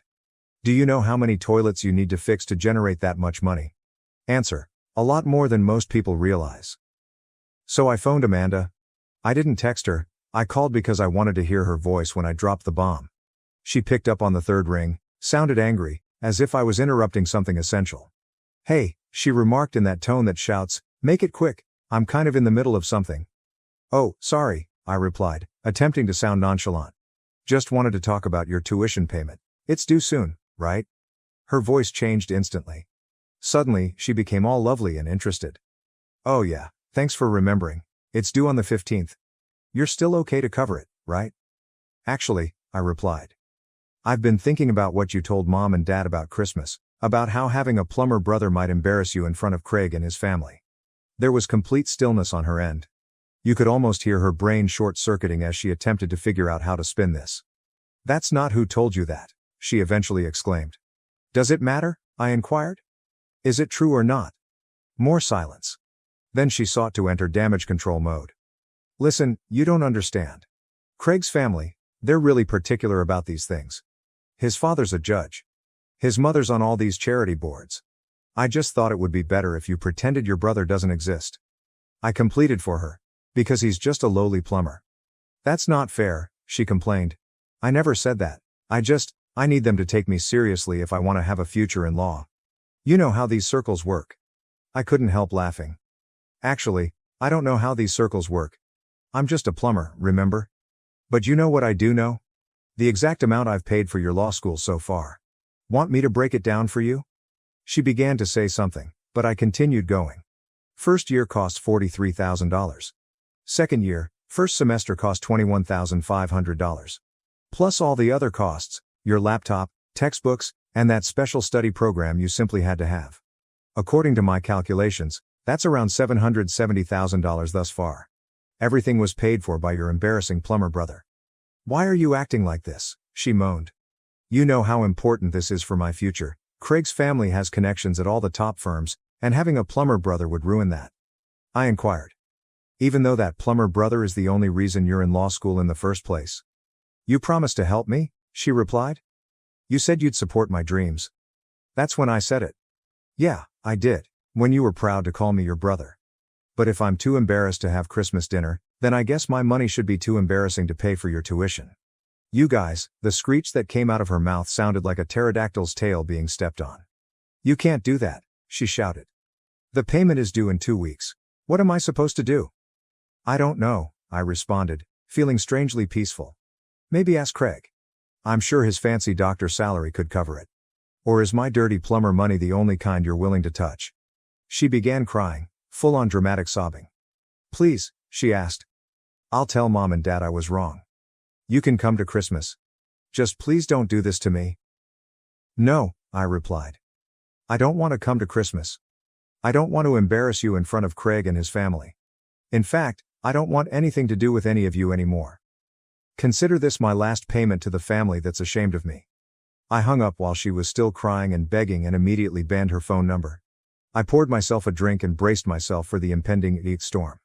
After that, everything began. My mom came first. She called around 5 times in a row before I eventually answered. The moment I responded, she launched into guilt trips, which are her specialty. She was crying about how I was wrecking the family and Amanda's future due to a silly misunderstanding. Silly misunderstanding? I asked. She literally told you she was ashamed of what I do for a living. The same job that's been paying her tuition. She didn't mean it like that, Mom explained. You know how Amanda is. She just gets caught up in trying to impress people sometimes. She looks up to you. I almost choked on my drink. She basically barred me from Christmas because she was humiliated by me. How the hell is that looking up to me? Then Mom took a different approach. Consider what this will do to her relationship with Craig. His family might greatly benefit her career. Oh, so you want to talk about Craig? I interrupted her off. It's funny how important he and his family are, yet your own son isn't even good enough to sit at the Christmas table. She started blubbering about how that wasn't what we meant and how I was taking everything too personally, which is a typical mom move, trying to make me feel like I'm overreacting when they're the ones being nasty. When my father called, he went straight for the angry approach, which was unsurprising, and he started ranting about how I was being selfish and vengeful, calling me a little one for endangering Amanda's education. Isn't that Father of the Year material? Let me get this straight, I told him. I'm a little mainamwadan for not wanting to spend thousands of dollars on someone who is ashamed of me. Make it make sense, Dad. We raised you to be better than this, he hissed. Family supports family, I replied. Really? Is that what you intended when you agreed to exclude me from Christmas? Was that a supportive family? He tried to explain himself by claiming that sometimes we had to make sacrifices for the better welfare of the family, which apparently included kissing Craig's ass in the hopes that he would boost Amanda's career. But what really struck me was that no one apologized for how they treated me during any of these calls. Instead, it was all about how I was bad for sticking up for myself, how I was being petty and vengeful, and how I was letting my pride get in the way of family. Then came the flying monkeys. My aunt called to tell me how disappointed she was in my behavior, my uncle texted, saying I needed to man up and be the bigger person, and even my cousin Sarah, who told me about Amanda's lies, messaged me, saying maybe I was taking things too far. But you know what? None of them offered to help pay Amanda's tuition themselves. The best part? Amanda actually went and told Craig what was going on, and I guess she thought he'd offer to help with the tuition instead. According to Sarah, who's still keeping me updated, Craig got really quiet and started asking questions, like, why hadn't Amanda ever mentioned she had a brother? Why didn't she introduce them? Why did her brother pay for her law school in the first place? Craig couldn't understand why Amanda would keep her brother's existence hidden just because he was a plumber. It turned out that his uncle, the one who built their family home, started as a plumber before becoming a contractor, and Craig had actually worked summers with him in high school. When Amanda tried to explain her reasoning, she just dug herself deeper. She started talking about professional appearances and social circles, and Craig got more and more upset, saying he couldn't believe she'd hide and disrespect her own brother, who'd been supporting her education, just for some perceived social status. Craig told her the next day that he wanted time to think about their relationship because her actions revealed a side of her personality that he didn't like. Who knew he had principles? Meanwhile, my parents were constantly blowing up my phone. Mom alternated between crying and begging, Dad between cursing and threatening. Amanda kept calling from other numbers after I blocked hers, and I ultimately turned off my phone for a few days. It was all about how I was ruining everything by not just shutting up and paying like a good little ATM, but I was done being their ATM. If standing up for myself made me the bad guy in their eyes, so be it. It was better than being their doormat. After a few days, Craig came over to Amanda's apartment. She probably thought he was there to make up, but no, he broke up with her. He said he couldn't be with someone who would treat their own brother that way, especially someone who had supported them so much. He said it made him question her values and who she truly was. Amanda lost her internet and contacted me crying and shouting from yet another new number. She's had more burner phones than a drug dealer at this point. She said I'd wrecked everything, that Craig broke up with her because of me, that her life was falling apart, and it was all my fault. I laughed and replied, "No, sis. Craig ended his relationship with you after discovering your true identity. I just stopped helping you hide it." She threatened to tell everyone that I had sexually assaulted her in high school, that she would report my business to the Better Business Bureau for fraud, and that everyone would know what a terrible brother I was. "Go ahead," I told her. "Tell everyone your brother is a monster because he checks notes, paid for your education while you tried to conceal his existence. See how that works out for you." Then she went back to begging, crying about how she couldn't afford law school without me, how she'd have to drop out, how she'd lose all of her friends, and how her life would end. "Guess you should have thought about that before you decided I was too embarrassing to acknowledge," I responded. Then I disconnected. After Craig dumped her, Amanda had a complete mental breakdown, according to Sarah. She began showing up at our parents' house at random hours, crying about how her life had ended. She had apparently told all her law school friends that her boyfriend was going to help her with tuition, so when he dumped her instead, she was completely screwed. The deadline for the tuition payment was approaching, and she still hadn't figured out what to do. She tried applying for emergency loans, but guess what? Those take time to process, and she left it way too late. Plus, she'd need a cosigner, and our parents' credit is a mess. I wonder why they keep trying to live beyond their means. Sarah texted me. 911, Amanda just posted on Facebook that she's heading to your shop to make you face what you're doing to her. She appears unstable? I barely had time to warn my guys before she blasted through the door like a tornado in designer clothes, hair all messy, mascara running, full crazy ex-girlfriend energy, except she was my sister. "How could you do this to me?" She screamed in front of my entire staff and about 3 customers, "I'm your sister, you're meant to look after me." I attempted to encourage her to go outside or at least lower her voice, but she seemed determined to cause a disturbance. "You are ruining my life," she screamed, "all because your delicate feelings were harmed. You are so selfish." One of my clients, a sweet old lady who had been with us for years, stood up. "Young lady," she asked, "is this the brother who has been paying for your education?" Amanda turned around as if she'd been smacked. "That's none of your business." "Well," the elderly lady added, "you just made it everyone's business by storming in here shouting.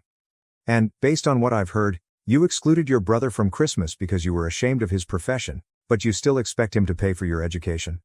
That's known as biting the hand that feeds you, in my hometown." The look on Amanda's face, she genuinely didn't know how to handle someone calling her out on her BS who wasn't family, but she recovered fast and shifted to crying, like full-blown theatrical sobbing. "You don't understand," she cried.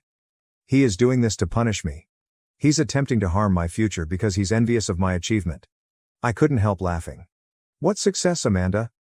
The success of convincing your partner to dump you? The success of maybe having to drop out of law school?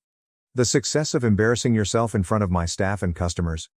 At the very least, I'm making an effort to establish myself." She shot out, not just playing with pipes all day like some. She had to stop herself, perhaps realizing she was about to degrade plumbing in front of a group of plumbers.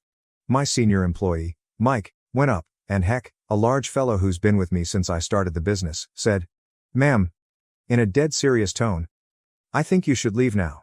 For the past 5 years, your brother's pipe playing has provided for my family's needs. It paid for my children's braces and my wife's automobile, and it appears to have paid for your law school as well. So maybe offer some respect." Amanda looked around and realized she wasn't receiving the reaction she had hoped for. Everyone was staring at her as if she were insane, which, to be honest, she was. She tried one more time. "Okay, I'll tell everyone what type of brother you really are. I'll post about it all over social media." Go ahead, I urged. Make sure you mention the bit where you had me banned from Christmas because you were embarrassed by my employment but still expected me to pay your tuition. I'm sure that will bring you a lot of sympathy. She stormed off after that, but not before knocking down our sign and clipboard and kicking a display of business cards off the counter. Very mature, sis? The elderly customer approached me after Amanda left, stroked my arm, and said, "You know, my late husband was a plumber. Put all 3 of our children through college. They never once expressed embarrassment about what he performed for a living." Then Mom looked me straight in the eyes and said, "You're doing the right thing, honey." Sometimes family members have to learn the hard way that respect is a two-way street. After that scene, I had to sit down with my staff and explain the situation, and they were remarkably nice about it. Mike even remarked that his family's Thanksgiving drama was boring in contrast. So after the whole explosion at my business, Amanda decided to go nuclear. She started calling every single member of our extended family, telling them this sob story about how her cruel brother was attempting to ruin her future out of spite. But here's the thing about family drama. Everyone loves to get involved, but no one wants to actually assist. The first one was Aunt Karen. Yes, that's her name, and yes, she lives up to it. Who got me all wound up about family obligations and how I was selfish. This is the same aunt who borrowed $5,000 from me 3 years ago for emergency dental work and never paid it back. The conversation went as follows. "How could you do this to your sister?" she demanded. "She's striving to improve herself." "Funny," I responded. "I do not recall you agreeing to assist pay for her law school. You still owe me for your teeth, by the way." There is no more sound. That's different," she sputtered. "How dare you bring it up?" "Is it different?" I inquired. "Because, from where I stand, this entire family enjoys talking about helping each other until it comes time to actually help. Then suddenly, everyone goes quiet." She hung up on me after that. I guess the reality hurts more than those teeth did. Then there was Uncle Steve, my father's brother. He's this wannabe big shot who's always boasting about his investment portfolio but never has money when the restaurant bill arrives, and he tried to lecture me about family investments. "Think of it as an investment in your sister's future," he told me. "When she's a successful lawyer, she'll be able to help you." I laughed so hard at it. "Can you help me?" She couldn't even bear to have me for Christmas dinner because I'm a plumber. "But, okay, tell me more about how she'll help me once she's successful." "Well," he said, "maybe you could help her finish school, and she could pay you back." "Great idea," I remarked. "Why don't you lend her the money then? You're always raving about your fantastic investments. Here's an opportunity to invest in my family." He suddenly had to leave. It's amazing how this keeps happening. The best part was that no one who called to guilt trip me offered to really help Amanda themselves. They all had opinions on what I should do with my money, but their own wallets remained firmly closed. I'm done with her, and I'll keep you all posted if anything occurs. Final update. My sister had me excluded from Christmas because I'm only a plumber, so I took away her law school funds. Hey everyone, I figured I'd post one last update because so many people have been messaging me asking what happened. I heard from a mutual friend that my sister showed up at her ex-boyfriend's house uninvited and tried to talk to Craig's parents. She told them this whole sob story about how she was about to lose everything and needed help, but she didn't mention hiding me because I'm a plumber. Craig was obviously present and gave them the complete truth, but his father, the judge, appeared to glance at her and say, "Young lady, if you're trying to be a lawyer, you should know that attempting to manipulate people by telling half-truths is not a good start to your career." In the end, she had to drop out of law school because she couldn't get private loans without a cosigner, and no one in the family was willing to cosign after what happened. When Grandma got involved and told them they should be ashamed of themselves, even my parents stopped asking for my help. Amanda is now working as a paralegal at a small law company. According to Sarah, she claims it is only temporary until she can return to law school, but we all know that is unlikely. As for me, business is stronger than ever, and I've actually grown to 2 more trucks and employed 4 new workers. I still meet up with Craig and his uncle Mike for beers on occasion, and it turns out we get along really well when there's no family turmoil involved. My parents tried to reconcile around Thanksgiving, but only because they needed help with their mortgage. I declined and told them that maybe they should ask their successful lawyer daughter for help.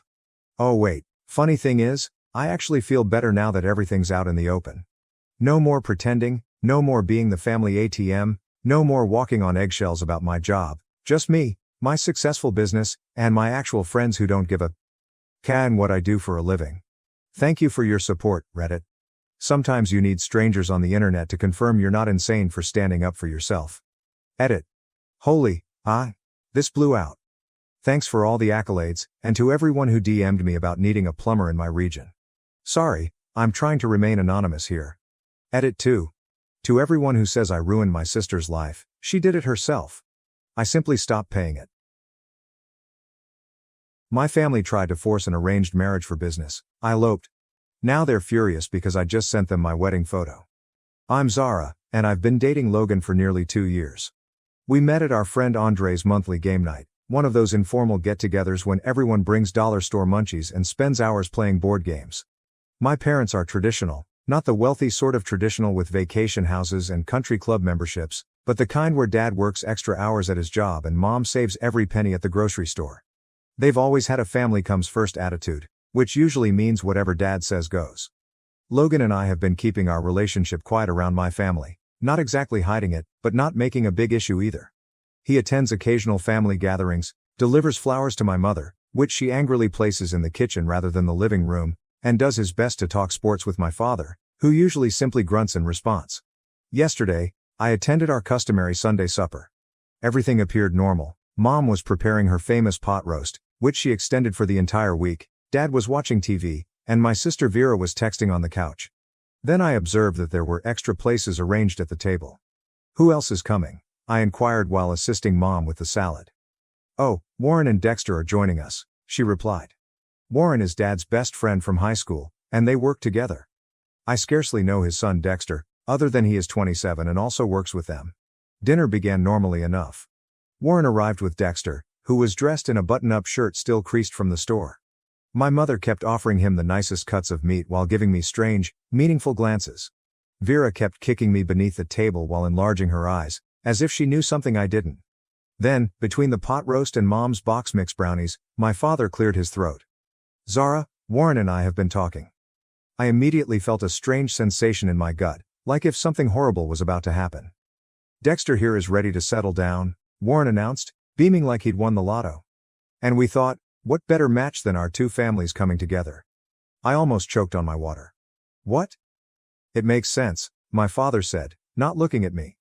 Warren and I are expanding the business, and Dexter will eventually take over his father's role. You two would make a good match. I sat there, my fork frozen halfway to my mouth, as Dexter stared at his plate, looking about as relaxed as I was. The brownie in my mouth turned into sawdust. I'm dating Logan, I admitted, confirming what everyone at the table already knew. My mother waved her hand dismissively. Oh honey, that's just a young girl's fancy. We're talking about your future here. Your mother's right, Dad added.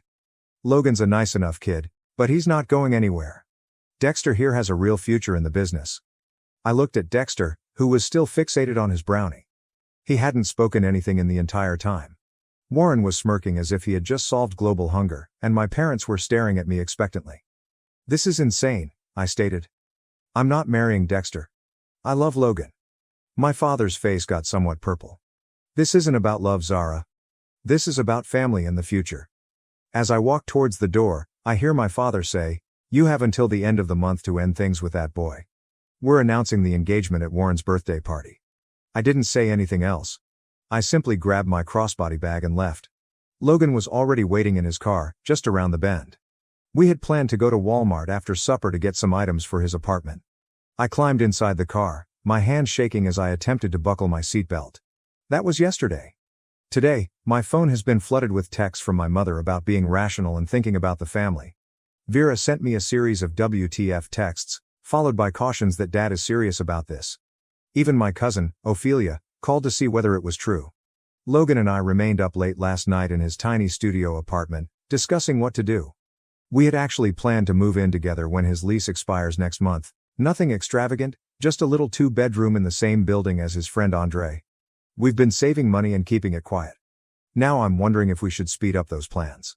I've silenced most of my family on my phone, but I can see the message count increasing. The only person I've responded to is Vera, who has promised not to tell anyone that I'm staying at Logan's tonight. I'm not sure what to do next. I adore my family, but this is insane, right? For example, the year is 2024, not 1825. Who even performs planned marriages anymore, especially for something as mundane as a business deal? I need advice. Logan is supportive, but says it's up to me. I just know one thing for certain, I will not marry Dexter, no matter what my father believes marriage will bring me. First update. First and foremost, I'd like to express my gratitude for the amazing response to my previous post.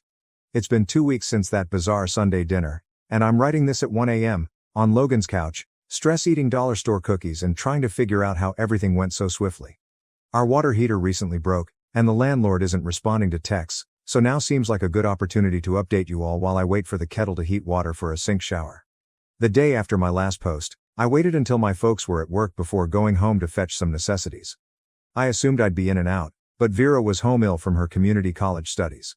Between stuffing clothes into my duffel bag, she told me what I'd missed. It turns out that the entire thing is far trickier than I had anticipated. The truth emerged in parts. Warren's business is struggling, badly. Dad has also been anxious about money, as seen by the dripping kitchen faucet. This arranged marriage was more than simply some random traditional values thing. It was about merging enterprises. They want to leverage my father's contracts to protect Warren's company from falling under. Isn't it really romantic? Things became much more problematic when I realized that my parents had already paid a non-refundable deposit for a wedding location. They had scheduled it under the premise of Warren's birthday party, but it was clearly signed as an engagement celebration. My mother has been exhibiting the contract to everyone as proof that I cannot back out now. The location is a fancy converted barn that likely costs more than I earn in 3 months. Over the next 3 days, I received a continual stream of missed calls and emotional messages. My cousin Ophelia stopped by Logan's with some winter clothes she had borrowed and mentioned that my mother has been contacting everyone in the family, weeping about how I'm wasting my life. The family gossip mill is running overtime. Apparently, Dexter still lives in his parents' basement and spends the most of his time playing Fortnite. What a deal I'm missing out on. Work hasn't gone any better. My manager suddenly reduced my hours after my mother called the store, weeping about her troublesome daughter. I'm now rushing to get shift swaps just to cover my rent. Logan is coping with his own troubles. His car failed inspection, and the repairs would be more expensive than the car was worth. Our living situation is hard. Logan's studio apartment was not designed for 2 people. We're constantly walking over each other, and his downstairs neighbor continues complaining to the owner about the extra noise. My complete skincare routine is currently stored in the bathroom sink because there is literally no other place to put it. Last night, I discovered my mascara in the kitchen cupboard, next to the ramen noodles. That is the amount of organization we're dealing with here. The financial hardship is becoming real. Between my limited hours at work and unanticipated charges, who thought moving would necessitate so many random purchases? We are both feeling the squeeze. I started selling clothes on Poshmark to save money. Logan has been picking up odd gigs on TaskRabbit, but they barely cover the necessities. We've become specialists in extending groceries. Rice and beans have become close companions. The problem reached a new low when I ran into my folks at Walmart while discount shopping. What followed was a scene straight out of a lousy drama. Tears in the cereal aisle, allegations about family devotion, and vague threats about Warren selling to a major corporation. We just got our essentials and went, but Mom noticed the generic brand products in our cart and began crying even more about how I deserve better than this life. Today's new torment was learning that my parents have reportedly been saving for my wedding since I was born. Mom shared images of the wedding fund passbook, a not-so-subtle reminder of what I'm tossing away. The guilt trip included childhood images and a screenshot of current wedding venue prices. To make matters worse, our proposed flat fell through. The landlord decided to rent to his nephew instead, so we are back at square one. Logan's lease expires in 2 weeks, and finding an affordable place is proving more difficult than anticipated. His friend Andre gave us his spare room temporarily, but accepting feels like giving up, especially because Andre lives in his parents' garage and his mother still does his laundry. Logan has been extremely supportive, but I can tell he is also feeling the strain. Yesterday, I discovered him staring at ramen containers with a discouraged expression that wounded my heart slightly. The engagement of extended family members is the most problematic. My phone is constantly ringing with texts from relatives I rarely see, all experts on why I'm making a horrible mistake. Vera keeps me up to date on things at home. Dad appears to be considering removing me from his will, which would be more concerning if there was anything to inherit. When I find myself doubting, I glance at Logan, perhaps playing Wordle on his phone or humming while washing dishes, and know I can't give in. We are not a business merger. We are people. This is our lives. Even if we're currently sharing a single bath towel because we neglected to grab mine during the Great Escape, we're taking it day by day, looking for apartments during lunch breaks, blocking new numbers as they appear, and figuring out our next move. We still have each other, even if our current date nights consist of comparing property ads over microwave ramen. Second update. Hello Reddit.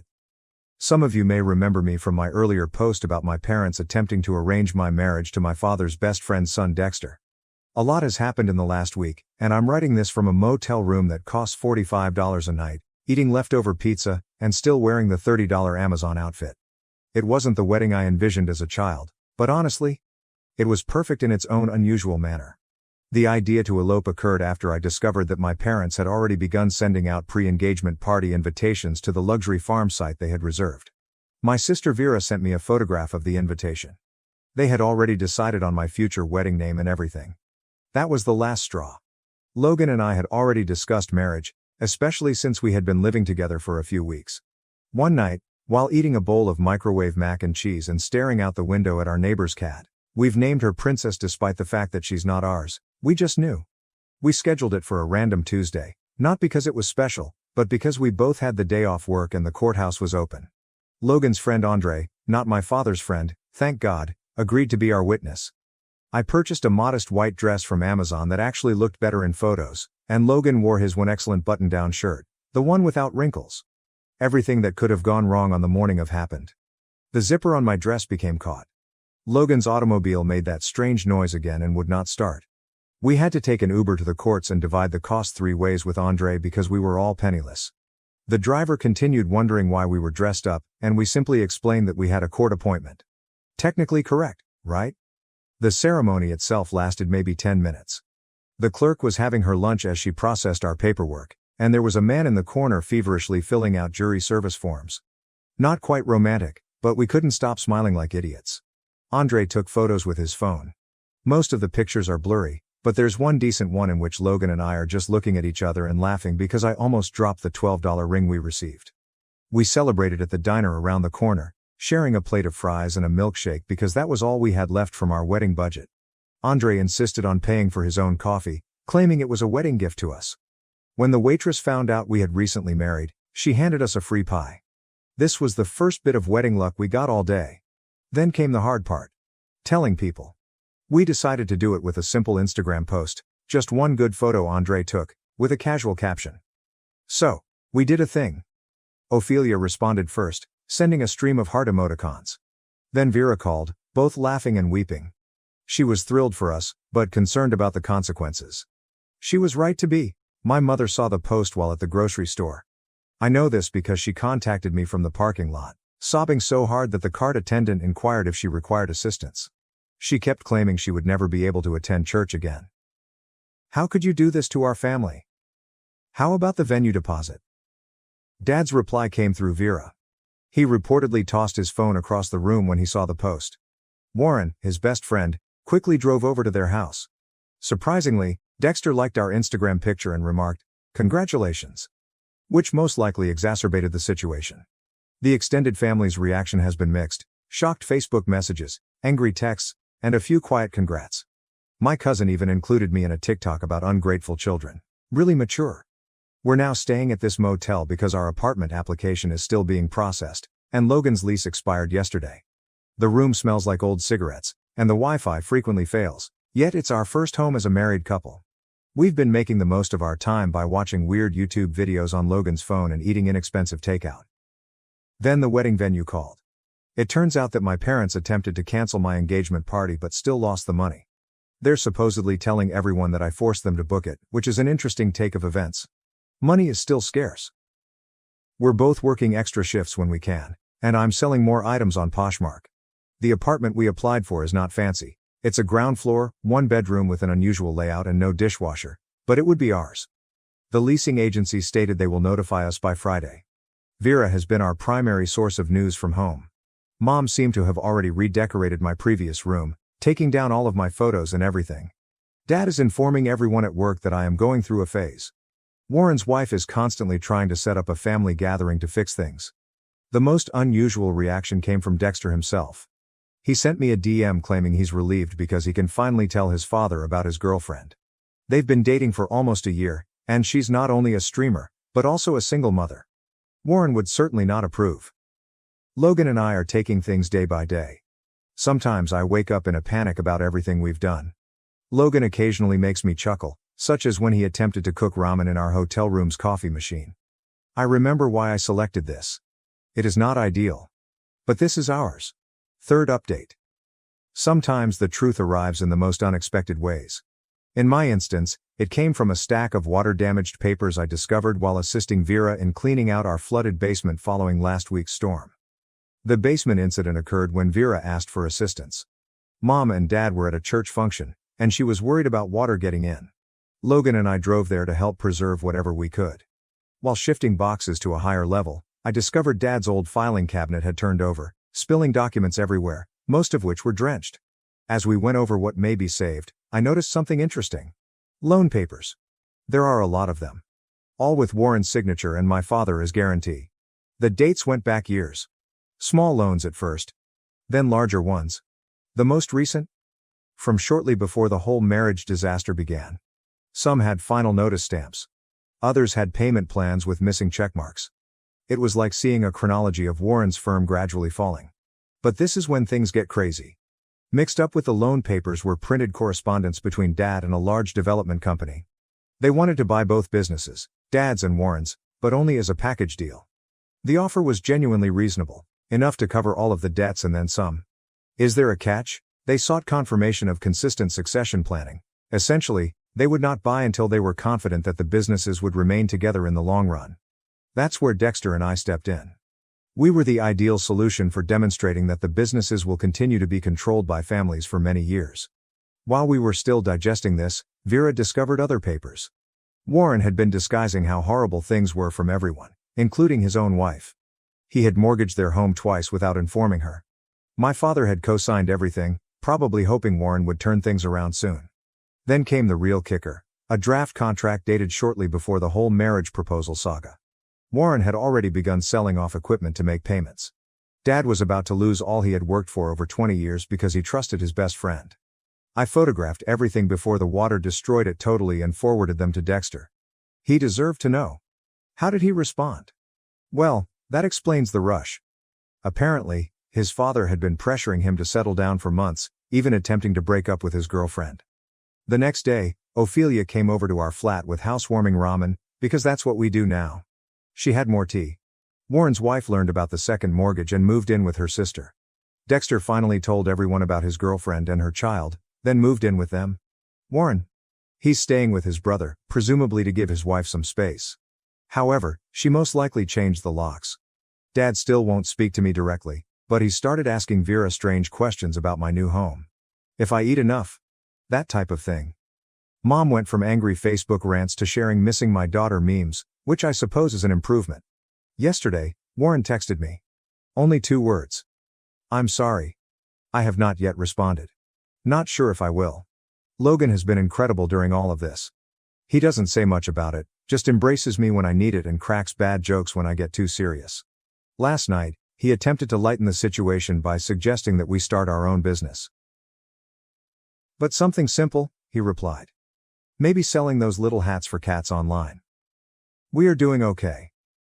The apartment is slowly coming together. We discovered an actual bed frame on Facebook Marketplace yesterday. Our upstairs neighbor's child practices trumpet at 7 a.m. every day, but we're getting accustomed to it. I'm picking up extra shifts at work, and Logan has started doing food delivery on weekends. It isn't flashy, but the bills are being paid. Vera claims Dad has been spending a lot of time in his garage lately. Probably trying to decide what to do next. When the deal failed, the development business withdrew its offer. She overheard Mom telling a friend on the phone that they might have to sell their house, which they'd lived in since before I was born. Part of me feels guilty, even though I know it's not my fault. Another part is furious that they attempted to utilize my life to solve their business difficulties. Mostly, I'm simply tired of the whole affair. Last update. I wasn't planning on posting again, but I just had the most weird Thanksgiving experience, and I thought you'd be interested in hearing how things turned out after the whole arranged marriage drama. First and foremost, Logan and I are still in our small apartment. We now have a solid bed frame. Goodbye, air mattress. The neighbor's son has progressed from trumpet to drums. Progress. What's the upside? We discovered that our other neighbor works at a furniture outlet, so we got a slightly damaged couch for almost nothing. It has a strange stain that resembles Danny DeVito if you squint, but it's comfortable. The biggest alteration occurred roughly 2 months ago.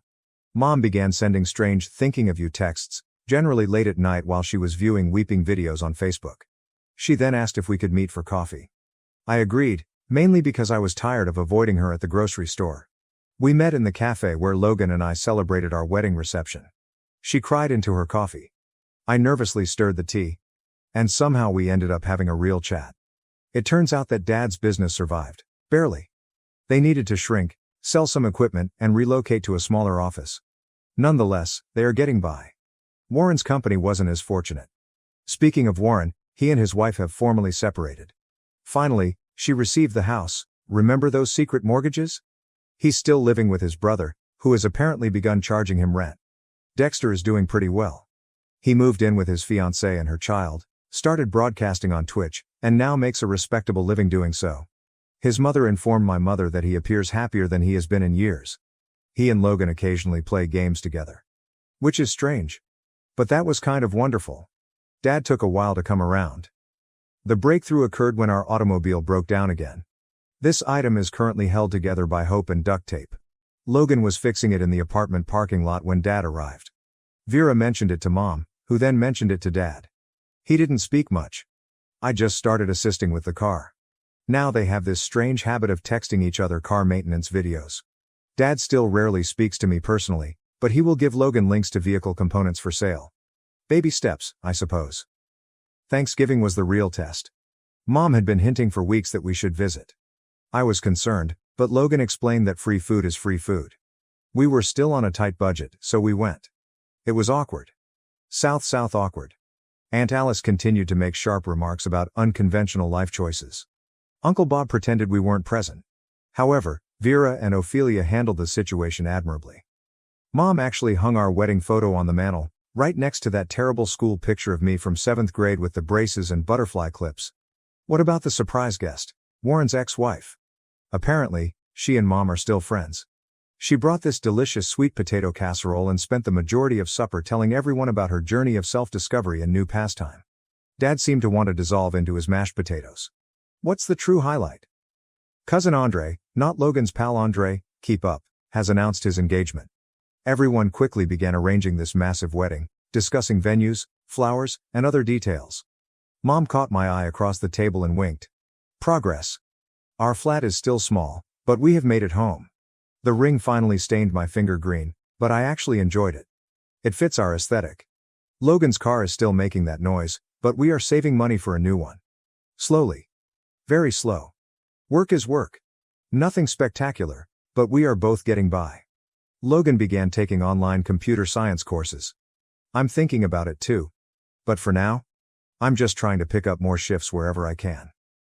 Vera comes over frequently, typically with food from Mom. I believe she occasionally acts as Mom's spy, reporting back on whether our apartment is clean or if we are eating vegetables. But she also spreads rumors about Warren and Dexter. Apparently, Dexter's girlfriend's child now addresses him as Papa. Life is not perfect, but we are getting there. My fiancée cheated and said I'd never find someone like her. A year later, I'm dating a model who had a crush on me since high school. So, when going around Reddit the other day, I came across this post about a guy whose girlfriend was cheating on him and didn't care. She was absolutely honest about it, as if it were no big deal. It was insane, and it made me think about my ex-girlfriend. I haven't told many people about this incident, mostly because it's long and, well, it was unpleasant at the time. But after reading that post, I thought, what the heck, I might as well give it a chance. Keep in mind that this occurred approximately 2 years ago. I met my ex, let's call her Chloe, through a dating app. It wasn't one of those applications seeking a quick hookup.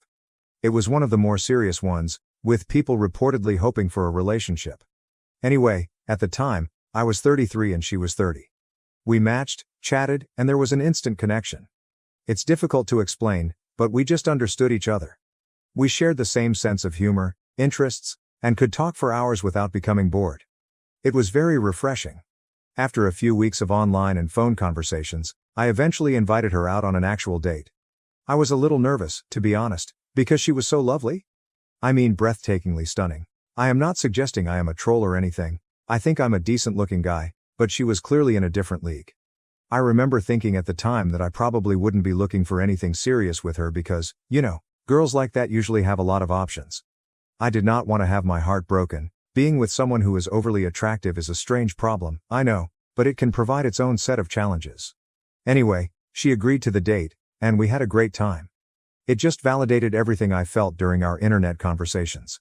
We started seeing each other more frequently after that, and it became formal very quickly. One thing that was continually on my mind was how much attention she received from other men. She would tell me about it occasionally, even when we were together. A guy would shamelessly hit on her in front of me, or she'd receive messages from guys via social media. At first, I wasn't concerned by it. I trusted her. I got the impression that she wasn't interested in anyone else and was truly interested in me. Stupid, I know, but that's how I felt at the moment. I was simply enjoying being with her, and I didn't want to be the jealous, insecure lover. Things were going great, really great, except for one tiny item that kept lingering in my mind. We were having one of those crazy late-night chats where you speak about random things, and the subject of hall passes came up. If you're not familiar with the term, it refers to a hypothetical situation in which you and your partner each got to choose one celebrity with whom you would be allowed to sleep, no questions asked. It's meant to be a jest, a bit of fun, but it can occasionally expose some underlying sentiments. Anyway, she brought it up, which struck me as weird. Usually, I'm the one who initiates such silly chats. She said her hall pass was Justin Timberlake, which is fair enough. He's a nice-looking guy. But then she said something that really resonated with me. She added, "I don't think there are many celebrities who would say no to me," with a slight smirk, as if she was entirely serious. Now, I knew she was beautiful, I had always known that, but hearing her say it in that way simply rubbed me wrong. She seemed to be accepting that she could have pretty much any guy she wanted, which made me uneasy. It seemed out of character for her too. Despite her outward appearance, she had always been quite approachable. It just felt arrogant. It made me feel uneasy. I said nothing at the moment. I just laughed it off and we went on to the next issue. But the comment persisted in the back of my mind. I kept thinking about it throughout the next few days. The feeling vanished, and things returned to normal, but I never forgot about it. The shift in her behavior, things were going really well for a while after the hall pass chat, but then I noticed a shift in her behavior. It was faint at first, but as time passed, it grew increasingly clear. She began arriving home later than usual. Normally, she'd arrive home from work about 6 p.m., but she began arriving at 7 p.m., maybe 7:30, or even later. And what were the arguments she gave? They were basically lame excuses. She'd say things like, "Oh, I just lost track of time," or "I ran into a friend and we chatted for a bit." It was strange because she used to be so thorough about her day. If she was late due to work, she'd tell me everything, what project she was working on, who she spoke with, and so on. Now, it was simply these vague, meaningless reasons. On top of that, she became quite irritable. If I inquired why she was late, she would snap at me. She'd become defensive, claiming I was being overly controlling or that I didn't trust her. I didn't want to fight, so I usually backed away. I am not a confrontational person, especially when someone is already in a foul attitude. However, the late nights persisted, as did the nebulous reasons. My suspicion began to deepen. It was like a small voice in the back of my head saying, "Something's not right here." I tried to ignore it, but it became increasingly difficult, confrontations and denials. Finally, I asked her if there was anything wrong. I said, "Is everything okay? You seem different lately?" She denied it, of course. She responded, "No, everything's fine. I'm just stressed with work." The usual. I wanted to believe her. I actually did. A few days passed, and the same things happened. I couldn't keep it in anymore. I informed her again that her behavior was unusual and that I was concerned. This time, she appeared to understand what I was saying. In reality, she apologized, claiming that it was all due to stress and exhaustion and insisting that it was nothing personal. I got what she was saying. But I couldn't get myself to believe it. The fake explanations after that chat, things appeared to improve, at least on the surface. She was more receptive and conversational. When she got home late, she'd tell me stories about what she'd been doing. But they simply felt hollow. There was something about the way she told them, the lack of information, the avoidance of eye contact, that didn't feel right. I remember one particular night. She arrived home late and told me a story about running into an old coworker and having drinks with him. And I knew she was lying. It was like a light bulb went out in my head. I can't describe it, but I received the overpowering impression that she was hiding something really important. And that's when the thought occurred to me. She was having an affair. It wasn't just a minor issue or misunderstanding. This was a full-blown affair. I knew I couldn't simply let it go. I couldn't pretend everything was fine. I needed to discover the truth, one way or another. Her conduct had shifted dramatically from the woman I first met. It was impossible to ignore. This was not the person I had fell for before. Something was clearly wrong, and I was determined to find out what it was. The plan. Okay, I'm sitting there, convinced that my girlfriend is cheating on me. My initial thought was, I need to check her phone. I mean, that's where all the proof should be, right? Text messages, emails, social media, everything. But I quickly knew it wouldn't work. First and foremost, she was always on her phone, making it very impossible to take it away long enough to conduct a thorough search. Even if I did comprehend it, I'm not exactly a tech expert.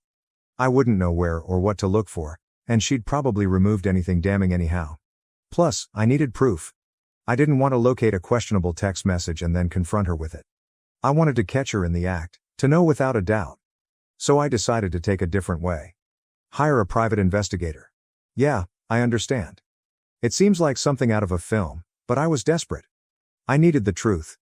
And I wanted someone who knew what they were doing to guide me to it. I wanted to know who this guy was and where they were meeting. I conducted a Google search for private investigators in my area and discovered one with positive reviews. I contacted them up and scheduled a meeting. I remember being quite scared when I walked into their office. It seemed like I was accepting defeat. I sat down with the investigator, a guy who appeared to have seen it all before, and told him everything. I recounted the entire event, from the hallway conversation to the late nights and lame explanations. It took a while, but he just listened calmly and nodded. He made no judgments about me. He did not make me feel foolish. He was just listening. Then he stated he'd seen this type of thing 100 times before. He preferred to do surveillance for 2 weeks because her late nights were variable, but this would be somewhat costly. We ultimately agreed on 10 days. I gave him all of her contact information, including her phone number, email address, and where she worked. Before I departed, he told me not to contact him until the 10 days were up, unless it was an emergency.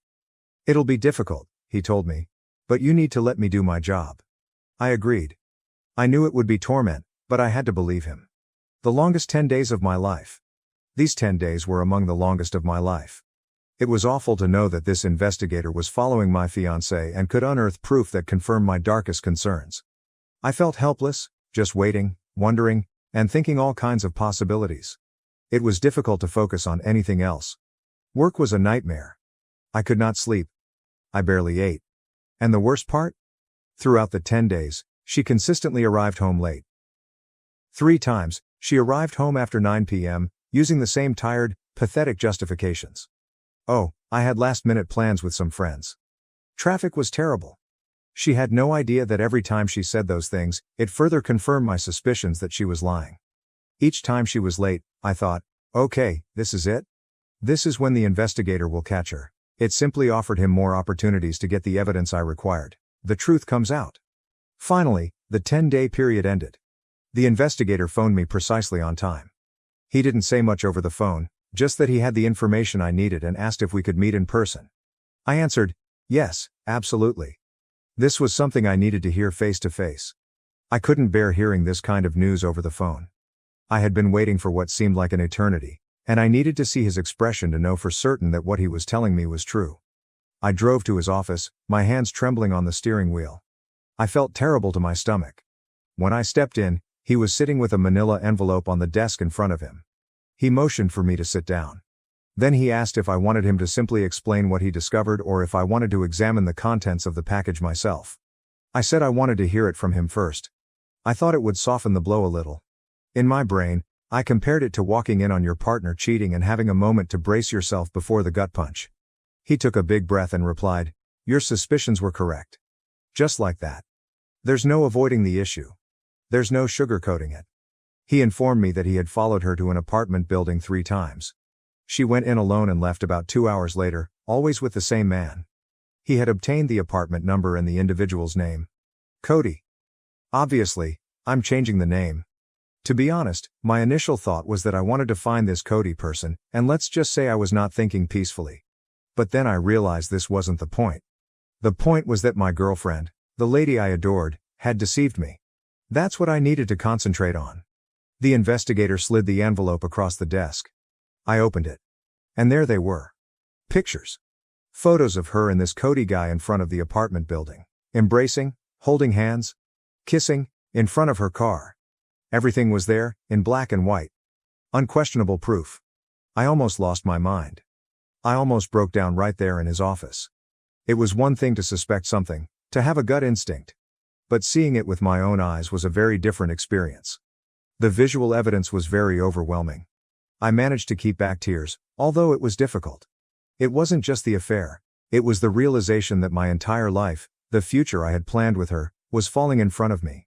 The confrontation, I wasn't sure what to do next, but I knew I had to get to the bottom of this. I was about to confront her. When I arrived home, I asked her to sit down. I did not yell. I didn't create a scene. I said quietly, "We need to talk." She was aware that something was off. She saw it on my face. She sat down, and I simply lay everything out. I informed her I knew about the affair. I told her I'd hired a private investigator. I informed her that I had proof. Her first emotion was shock. She simply stared at me, her mouth slightly wide. Then she attempted to calm down, to act as if nothing had happened. But I wouldn't have it. I told her what the investigator told me. About the residential building. About Cody. Everything. And she simply sat there. Silent. She did not refute it. She did not apologize. She did not even attempt to explain. She just sat there listening. The more I talked, the angrier I became. Her silence was infuriating. She didn't seem to care, or to be sorry for what she'd done. Finally, I could not take it any longer. I told her I wanted to break up. I responded, "I can't do this anymore, I can't keep playing this song and dance, I'm done." And then, she did something very unexpected. She laughed. She stepped up as if to frighten me and began this full monologue. "You want to leave me?" she inquired. "Are you kidding? So what?" I had a little bit of excitement on the side. It was just physical. It didn't mean anything. I'm a cheater. Fair. But where do you think you'll go from here? Do you think you'll ever get someone like me again? Hasn't it been clear to you over the years that I'm out of your league? It was one time, is that what you want to destroy our lives over? She spoke a lot more in that vein, essentially attempting to make me feel lucky. That I should simply be grateful to be with her, even if she cheated. Can you believe it? I was stunned. I knew she was arrogant, I knew she thought well of herself. However, this was a whole new level. This was not a sincere apology. This was hardly the reaction of someone who had been caught and wanted to make amends. This was the response of someone who didn't give a damn. Someone having a genuine F it attitude. A true crash-out mentality. It seemed as if her ideal scenario was for me to simply accept that she was too good for me, that she would do whatever she pleased, and that I should be content to be along for the trip. She honestly believed I wouldn't have the courage to leave. That's how proud she was of herself. Her comment struck me like a ton of bricks. I'd felt wounded and outraged before, but this was different. This was pure fury. I'd never felt anything like it. I stood up, looked her directly in the eyes, and told her how much I detested her. I don't remember the precise words, but they were along those lines. And then I walked out. I didn't bring a bag. I did not say farewell. I simply stepped out the door. I couldn't bear to be in the same room as her for another second. I felt completely betrayed. It was over. The aftermath, I ended up staying the night in a cheap motel. I couldn't return to the house, not yet.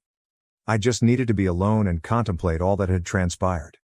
I laid there in that uncomfortable bed, staring at the ceiling, rehearsing the confrontation in my mind over and over.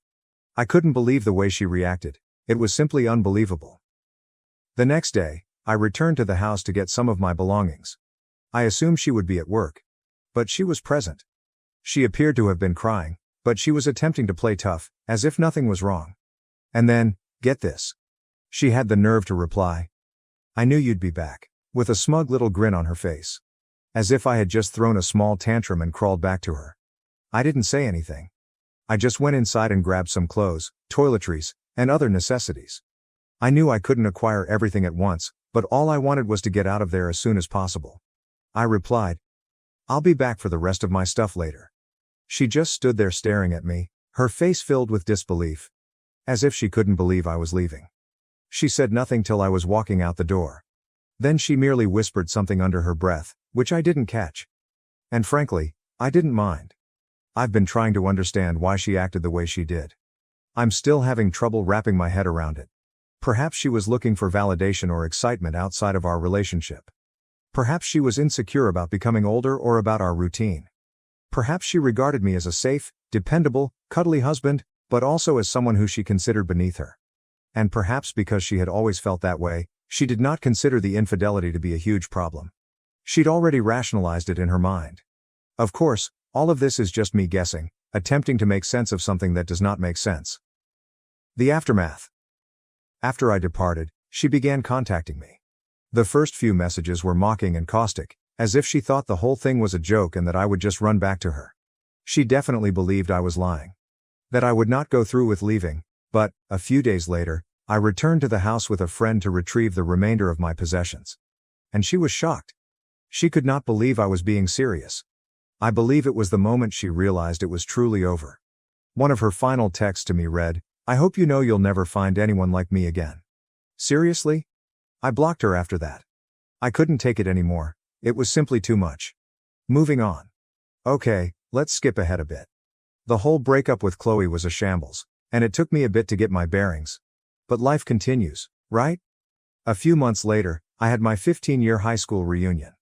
I wasn't sure whether I wanted to go, but a number of my friends persuaded me. It ended up being a great time. It was nice to see all the old faces and meet up with people I hadn't seen in years. Just a really upbeat, enjoyable vibe. And then, there was Veronica. Enter Veronica. Veronica attended my high school class. She was a tall, stunningly beautiful girl. We were cordial and took some classes together, but we were not particularly close. She was one of those girls who was just naturally cool, you know? After high school, she became a model, and a rather successful one at that. I had seen her in some magazines and internet advertisements. If you're into fashion, you may recognize her name. I hadn't spoken to her in at least 7 years, possibly more. So I'm at the reunion, having a nice time, when I realize that Veronica isn't present. However, her best friend from high school was. They were still really close, which I thought was fantastic. It demonstrated that Veronica had not changed much despite her success. I went over to see her friend just to say hello and catch up. We were talking, and she kept a wide smile on her face the entire time. When I named Veronica, her smile grew even wider. She made a face and continued. "I know she's going to kill me for telling you this, but, you know she's always had a crush on you?" I just chuckled. I mean, come on. Veronica, a successful model, have a crush on me? It appeared utterly ludicrous. Even in high school, we didn't run in the same circles. We were friendly, but not more. There was no way. Also, becoming a model now? There's no chance. It was flattering, of course, to think that someone like her would find me beautiful. But I assumed that was just a high school event that she'd long forgotten about. I told her buddy that I didn't think Veronica remembered me, but she insisted. She explained that Veronica had requested her to check me out at the reunion to see if I still looked as nice as I did in high school. And then she continued. "She's still into you, so if you're single and you're not scared of girls with baggage, you might as well give it a shot." I spent the remainder of the night reflecting on the talk. It was all so unexpected. I won't lie, it felt wonderful to know that someone like Veronica was interested in me, especially after what had occurred with Chloe. It felt as if here was this woman who my ex would have deemed out of my league, and she was allegedly crushing on me. It made me understand how useless Chloe's remarks were, and how much she wanted to bring me down. It provided a significant confidence boost. Taking a chance. Following the reconnection, I decided to take a chance. I figured, what could I lose? I decided to contact Veronica online, as the kids say. I found her on Instagram and messaged her. I also informed Veronica's friend that I was going to message her in case she did not check her direct messages from people she did not follow. I did not want my message to be lost in the mix. And then I waited. And waited. And waited. I waited 5 days and heard nothing. I'd completely forgotten about it, to be honest. I believed she was probably busy, or that her buddy had exaggerated things. I wasn't too concerned about it. But, ultimately, she replied. And her message was quite enthusiastic. She wrote, "Oh my gosh, Keith, it's been so long. Now, I've heard that the more letters a woman repeats in her text to you, the more she likes you. I'm not sure if it is accurate, but it felt like a good sign." We began messaging back and forth, catching up on pretty much everything. We spoke about high school. About what we have been up to since then. About our jobs. Our families. Everything. After a few days, Veronica recommended we switch to FaceTime. She claimed she was tired of typing so much. I was delighted, of course, and we began making video chats virtually every day. A deeper connection. During those video talks, I began to understand more about her life as a model. She told me everything about the industry, the travel, the photo shoots, the ups and downs. She was in Brussels at the time, working on a campaign, and even gave me some photos from the set. That was fascinating. And it was awesome to watch her in her environment. It also allowed us to connect on a deeper level while being thousands of miles apart. After a few weeks of almost daily communication, it began to seem like we were dating. We hadn't formally called it that, but it seemed like more than simply friendship. So, I decided to be a little corny and simply ask her, "What are we?" She chuckled and said we were really wonderful friends, but she wanted to be more. I saw this as a cue to ask her if she wanted to be my girlfriend. She quickly agreed. With no hesitation, it was a wonderful feeling. The long-distance challenge. Obviously, the long-distance aspect was challenging. She was a model traveling the world, while I was here doing my regular work. I had a long-distance relationship when I was younger, and I despised it. It was difficult to maintain that connection, to feel like you were truly a part of each other's lives. But this was different. This was Veronica, and she was already so important to me that I was willing to go to any length to make it work. So I booked a flight to Brussels to see her. She was going to be there for a few weeks working on a project, so I decided it was the perfect time to see her and get a taste of her culture. The trip that changed everything. The trip was just stunning. Brussels was beautiful, of course, but being there with Veronica was incredible. It seemed like a dream come true. It taught me that I shouldn't give up on love because of a single negative experience, that there were still excellent people out there, people worth the effort. She even brought me to one of her photo shoots. I got to watch her work, see her in her element, cheer her on from the sidelines, and take some of my own photos. It was so great to watch her doing what she loved, and it made me feel even more connected to her, as if I were truly a part of her life. The Instagram mishap. So I was in Brussels, having the time of my life with Veronica. I took a lot of photos during the photo shoot and decided to share a few of them on Instagram. I didn't upload them to my main feed, though. Instead, I shared them on my close friend's story, expecting just a limited group of individuals to view them. Here's the thing. I completely forgot about my ex, Chloe, who was still on my close friends list. I rarely use Instagram, so I didn't think to block her there. I had blocked her everywhere else, but not Instagram. A big mistake. I received a message from her just a few hours after posting the photos. Remember, we hadn't spoken in almost a year by this point. The message stated, "Who's that? Why are you playing groupie?" A laughing emoji appears next. I quietly responded, "That's my girlfriend." I said nothing else. She did not respond right away. I could see the little typing sign emerge and disappear several times over the following 10 minutes, as if she was writing something, deleting it, and then writing something new. Finally, she only sent a snarky message. Sure. The final goodbye. That's when I decided to try it. I informed her that she didn't have to trust me. Then I said, "If you thought you were out of my league, then Veronica is out of this world." I also questioned her. "How's your man from back then doing?" I knew it would sting. She read the message, but did not respond. And then I blocked her on Instagram. I realize it was probably petty of me to say those things. But really? I believed she earned it. And I did not want her to have any further access to my life. Any more opportunities to get under my skin? Even yet, I'll admit that I was curious about her reaction. I'll admit it. Happy ever after? And that, my friends, concludes the story. It's been an exciting voyage, to say the least. But I can honestly tell that I am happier than I have ever been. Veronica and I have been dating happily ever since our vacation to Brussels. And I won't lie, I'm thinking about proposing before the end of the year. Don't tell her, however. Veronica is a true blessing in my life. She is kind, she's funny, she is intelligent, she's stunning, both inside and out. And she makes me feel like the luckiest man in the world. I am really relieved that things did not work out with Chloe, because if they had, I would not have met Veronica. I understand that some people may criticize me. Could respond, "Oh, he's just with her because she's a model." Thus, long distance never works. But I don't care. I refuse to let anyone's criticism spoil my relationship with Veronica. She is great, and I'm quite thrilled. If things don't work out, you may come back here and tell me I told you so. But God knows, I don't see me penning another piece here. So, that's it. That is my story. It's a story of treachery, heartbreak, and eventually finding love and happiness in the most unexpected places. Thank you for listening. Reading, I suppose. My sister-in-law's DNA test was meant to expose me, but it ended up destroying her own marriage instead.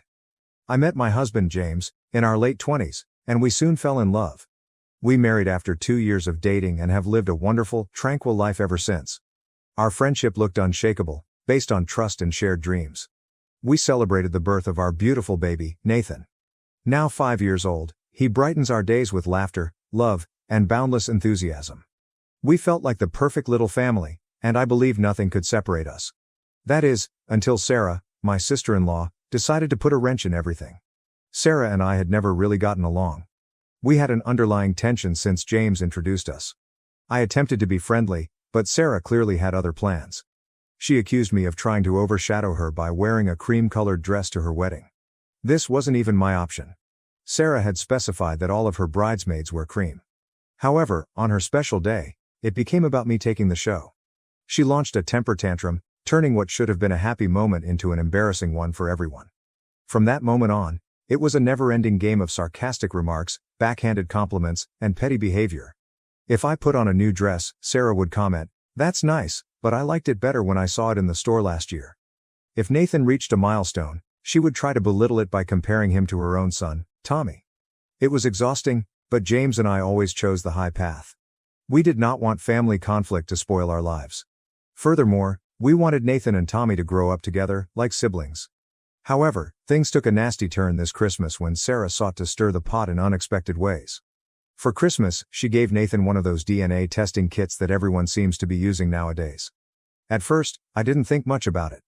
Nathan has always been interested in science and enjoys knowing about his family history. But something about Sarah's smug expression as she handed him the equipment didn't sit well with me. I had the impression that this present was more than just what it appeared to be. Later that evening, James grabbed me aside, his expression concerned. He claimed Sarah had made some unusual, almost cryptic remarks about eventually obtaining answers and how the truth always comes out. A shiver went down my spine. It wasn't hard to figure out what was going on. Nathan has green eyes, whereas James and I have brown ones. Of course, anyone with a basic understanding of genetics is aware that recessive features, such as green eyes, can pass down through generations. But Sarah had been making subtle, passive-aggressive statements for years, implying that James might not be Nathan's father. Sarah's present was a deliberate attempt to sow doubt in our marriage, causing James to question Nathan's parentage. I was infuriated. How dare she use something as innocent as a child's curiosity to play petty games? But James and I wouldn't let her win. We knew the truth. Our love and trust for each other were strong, and we weren't going to let Sarah's poisonous actions disrupt that foundation. We agreed to allow Nathan to take the test if he wanted to, knowing that the findings would only confirm what we already knew. Nathan is our son, and no test could change that. Nathan, utterly oblivious of the tension building beneath the surface, was enthusiastic about the science behind the DNA test. He was excited to learn about his ancestors and where they came from. So we assisted him in the procedure, and he mailed off the gear. Meanwhile, Sarah's son, Tommy, had been watching everything develop with great curiosity. Tommy, a curious 14-year-old, opted to take a DNA test as well. Sarah's husband, Todd, felt it would be a fun family activity, so they also ordered a kit for him. What began as harmless curiosity quickly turned into a family nightmare. Nathan's findings arrived a few weeks later, and as expected, everything was correct. James was his father, without a doubt. Then came the shock of a lifetime. Tommy's results revealed that Todd was not Tommy's biological father. The reality hit hard. Sarah had an affair over a decade ago, and Tommy was not Todd's child. The discovery shattered the family like a wrecking ball. Todd was devastated. He had reared Tommy as his own, never thinking Sarah was unfaithful. To make matters worse, Todd sought a paternity test for their 7-year-old daughter. The results confirmed his greatest fears. He wasn't her father either. Sarah's entire life, the immaculate picture she had fought so hard to maintain, was disintegrating right in front of her eyes. And this wasn't a quiet, secret disintegration. The entire family was aware, and the consequences were negative. Todd filed for divorce and left their home within a few days.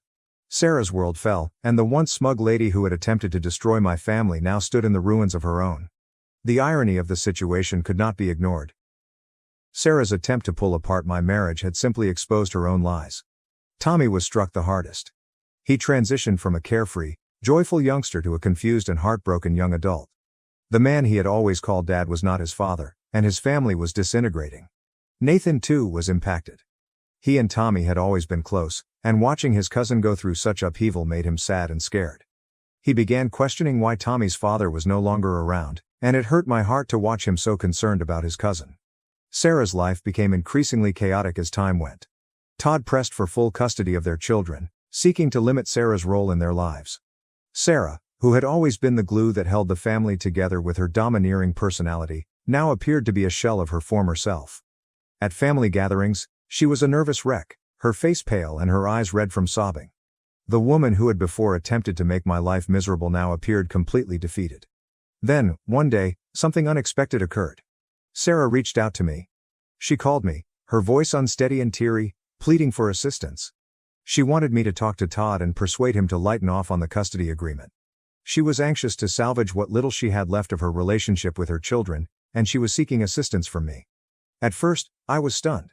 After everything she had done to undermine my marriage and cause havoc at every opportunity, she had the arrogance to ask for my assistance. I initially ignored her calls, refusing to consider aiding her. But as the days passed, I found myself wondering about Tommy. He was the true victim in all of this. Despite the fact that none of this was his fault, he bore the brunt of it. Nathan, too, was trying to figure out why his cousin's life had been turned upside down. I started feeling conflicted. Was it appropriate to hold Sarah's conduct against her children? Should I put my rage aside and help for the benefit of the kids? James, of course, warned me to keep out of it. He insisted Sarah had made her bed, and now she had to lie in it. But I couldn't ignore the idea that I might be able to assist bring some serenity to the children involved. It was not their fault that their mother made poor decisions. So I found myself at a crossroads, unsure what to do. Should I assist Sarah, or should I let her face the consequences of her own actions? And now here I am, caught between doing what is right for the children and staying away from the woman who caused so much misery. What would you do if you were in my position? Update 1. Hello, everybody. Thank you for taking time to read my story. I did not expect such a large response, and your help has meant a lot to me during this tough time. It's been really difficult to navigate the emotional roller coaster I'm now experiencing, but knowing that there are others out there who understand and care has been quite beneficial. I wanted to provide an update on what has occurred since my previous post, and I hope it puts some light on the complex situation we are dealing with. Sarah is still contacting me regularly, and to be honest, it's getting tiring. I expected her to back off or cool down, but she hasn't. She is relentless. On one especially horrible day, she called me 3 times in a row, leaving lengthy, sobbing voicemails. I could sense the desperation in her voice, but after everything, it was difficult to feel sympathy. At one point, my husband James became so frustrated that he couldn't take it anymore. He called her himself. James rarely loses his cool, so when he phoned her, I knew he was serious. I could hear his wrath from across the room. He exploded, telling her he was fed up with her disrespecting me and attempting to manipulate our family.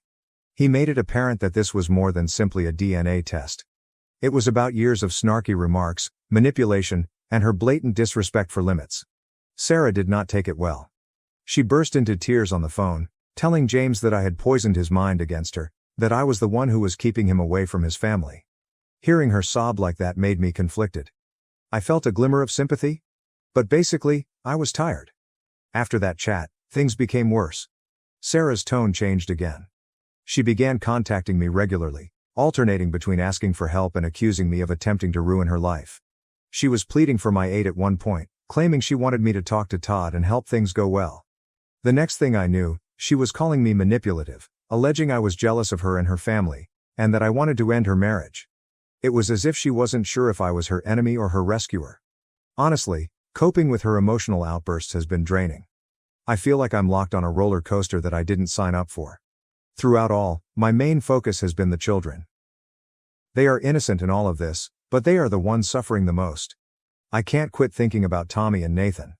Tommy's discovery about his biological father must have been traumatic for him, and it's evident that he's having difficulty processing it. It's difficult for me to see him suffer through this without being able to help. Nathan, on the other hand, isn't really sure what's going on, but he senses something wrong. We attended a family gathering a few days ago, and Nathan wanted to play with Tommy like they used to do. They used to be really close, almost inseparable. But when Tommy came over, I noticed an immediate shift in him.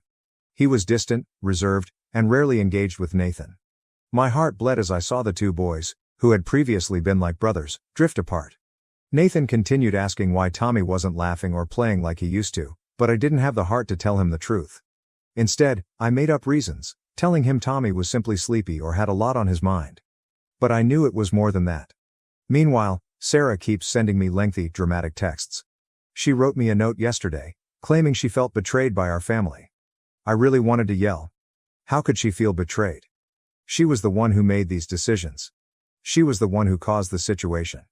And yet, she refuses to accept responsibility. It's always someone else's fault. Mine, James's, Todd's, never hers. James and I have had numerous late-night discussions on how to approach this. We both want to do what is best for the children, but we don't know what that is anymore. James says we should intervene and try to help Tommy, especially because he and Nathan are close. However, he is also concerned about the ramifications of being too involved in Sarah's situation. We've been trying to strike a balance between being supportive of the kids and maintaining our personal peace, but it's been more difficult than we expected. Todd has begun to contact James, further complicating matters. He's been trying to make sense of things and wants to discuss the problem. James hesitantly agreed to join him for coffee. When he returned, he appeared more conflicted than ever. Todd is naturally devastated. He told James that he believes his entire life has been a lie, and that he is now struggling to figure out how to co-parent with Sarah in light of everything that has occurred. Talking with Todd simply made James feel more torn. Todd is a kind guy who is only trying to do the best he can for his children despite the nightmare he has found himself in. After hearing Todd's side of the story, James is even more divided about how to proceed. He wants to help, but we both know that being too involved will drag us deeper into Sarah's drama. It's difficult to know what the appropriate thing to do. Every time I see Tommy, I have an intense want to help him. He's just a child caught up in this calamity, and he doesn't deserve any of it. Nathan continues asking why Tommy appears so sad all the time, and it aches my heart that I can't give him an honest reason. The more I think about it, the more split I am. Between wanting to intervene and being terrified of being drawn into Sarah's tumultuous world. At the end of the day, all I want to do is safeguard the children. Tommy and Nathan deserve more, and it's sad to see them suffer as a result of their parents' sins. I don't know what the future holds, but I'm hoping we can find a way to resolve this without causing further harm. I'll keep you posted on what happens next, and once again, thank you for your continuing support. Update 2. Hello folks. A lot has transpired in the last few days, so buckle up. It's been a lot for all of us, and I'm not sure how much longer this will continue. But this is where we are now. First and foremost, Sarah chose to proceed with an official medical paternity test. She was dissatisfied with the results of the at-home DNA kit, arguing it was not a reputable source for making such an important decision. To be fair, the at-home tests include a margin of error, and I'm guessing she was hanging on to whatever hope she had left. But, guess what? The findings did not change. The medical paternity test confirmed what the first one had revealed. Todd is not the father of Tommy or their daughter. Sarah just created a deeper hole for herself. I was not surprised by the conclusion, but there was no space for uncertainty. Todd, in particular, appeared to be preparing for the worst-case scenario. But when the medical test results came back, I could tell it still wounded him terribly. He appeared shattered, as if the last shred of hope he clung to had been taken away. He had previously told James that he did not expect a miracle, but there was always a glimmer of hope that the test had been incorrect. Seeing the confirmation in black and white felt like the last nail in the coffin. Todd grew even more withdrawn after receiving the news. I saw it coming, but I wasn't expecting what occurred next. Todd apparently did some research after receiving the results and tracked out the man with whom he suspected Sarah was having an affair. Todd told James that this guy was Sarah's coworker for more than a decade ago. Todd had misgivings about their connection for a long time, but Sarah always dismissed them as work issues. Todd now understood what was going on. He recalled Sarah and this man being extremely close, attending work parties together and messaging late into the night. She was always making excuses to Todd, convincing him that everything was fine. However, it appeared that all of those suspicions were coming true. Todd decided to confront the person. He traced him down to his home and went there without informing anyone. Todd wasn't in a good mood, as far as I could tell. He was hurt, angry, and desperate for an answer. Things moved swiftly. Todd wasn't having it, even if the guy initially disputed everything. It immediately escalated into a yelling confrontation, and it wasn't long before things became physical. Neighbors heard the disturbance and phoned the police. By the time the cops arrived, Todd and the other man had been beaten badly. Todd was arrested for assault, and he now faces prosecution. It's a mess. James had to go down to the police station to help Todd. He bailed him out, but Todd now faces major legal consequences. He's claiming that the fight was provoked, But it will be difficult to prove in court. The whole thing is spiraling out of control, and I can't help but wonder if it's all because Sarah chose to hide the truth for so long. Todd is disintegrating, and it's awful to see someone who was always so composed fall apart. Meanwhile, Sarah has been scrambling to contain the damage, but it's much too late. Todd has now filed for full custody of the children, citing the affair, paternity testing, and fight as proof that Sarah is an unsuitable mother. Sarah is in a panic. She's trying to persuade everyone that Todd is the problem, labeling him a psychomaniac and citing the fight as proof that he's unstable and dangerous. She's frightened that Todd will take the kids away from her, so she's lashing out at everybody who disagrees with her. The tension between Sarah and Todd is growing by the day. Todd is furious with her for years of deceit, and Sarah is anxious to keep some control over her life, which is disintegrating around her. I can see the toll it's having on both of them, but I'm most concerned about Tommy and their daughter. Todd has been talking about moving out of state with the kids to put some distance between them and Sarah. He believes that the children deserve a fresh start away from the tumult. But I am not sure. I appreciate his desire to protect kids, but removing them from everything they've known could be more harmful than beneficial. And legally, it will be a difficult battle. Sarah, as always, is in complete meltdown mode. She's been contacting me constantly, alternating between pleading for my assistance and accusing me of turning James against her. Dealing with her mood swings is extremely demanding. One minute, she's pleading for help, claiming she's been wronged. The next moment, she's shouting about how James and I are involved in some vast conspiracy against her. I wish I didn't feel sympathy for her, but a part of me does. She is certainly spinning. But, at the same time, I can't deny that she brought it all on herself. It's difficult to watch someone self-destruct, especially when they refuse to accept responsibility for their actions. When I last saw Sarah, she looked like she hadn't slept in days. Her eyes were red and puffy, and she kept saying how everything was falling apart, and how Todd was attempting to take her children away. She denies that her own actions are to blame for this situation. She still perceives herself as the victim in all of this, which makes it difficult to communicate with her. She's attempting to transfer all of the blame to Todd, but anyone who has been paying attention can see that the situation is far more complicated than that. At this point, I don't believe we have any choice except to get engaged. We are already knee-deep in this mess, whether we like it or not. James believes we should help Todd deal with the legal troubles he is experiencing, especially since Todd appears to be the more stable father in this situation. But I'm concerned about how this is affecting the children. They're caught in the middle of a conflict they didn't ask for, and I'm frightened that they'll be the ones who suffer the most in the end. Tommy, especially, appears to be struggling. He's always been a sensitive child, but I've observed a shift in him since all of this began. He's quieter, more withdrawn, and clearly perplexed about what's going on. I can't imagine how it must feel to learn that the man you've always called dad isn't your own father. Nathan has asked me several times why Tommy doesn't want to play as much anymore, and each time it crushes my heart. I'm not sure how to explain it to him in a way that he will understand. The situation is spiraling out of control, and I have no idea how it will end. Every time I think it can't be any worse, something new happens, dragging us all deeper into the insanity. We're simply trying to take things one day at a time and hope for the best. But it's difficult to be hopeful when the future appears so uncertain. I'll keep you all posted as things go, but for the time being, we're simply holding on and hoping for a resolution that won't absolutely destroy these kids' lives. Update 3. Hello, everyone. It is time for the final update. A lot has transpired since my last post, and I believe things are finally starting to settle. We're not totally out of the woods yet, despite the roller coaster ride we've had. But it appears that the worst is behind us. I've been contemplating everything, and I wanted to express how things have progressed. First, let us discuss Todd and the man Sarah had an affair with. You're all aware that Todd was detained after the confrontation became physical. What I didn't mention earlier is that the issue worsened even further. Initially, we believed Todd would face substantial charges for the incident. However, in an unexpected change of events, the guy chose not to press charges. Todd told us that this man wants to disassociate himself from the whole affair. He was probably aware that his engagement may make matters worse for him, both personally and professionally. While he admitted to the affair when the police arrived, he has now severed relations with both Todd and Sarah. In some ways, that chapter of the story has come to an end, and to be honest, I believe it is for the better.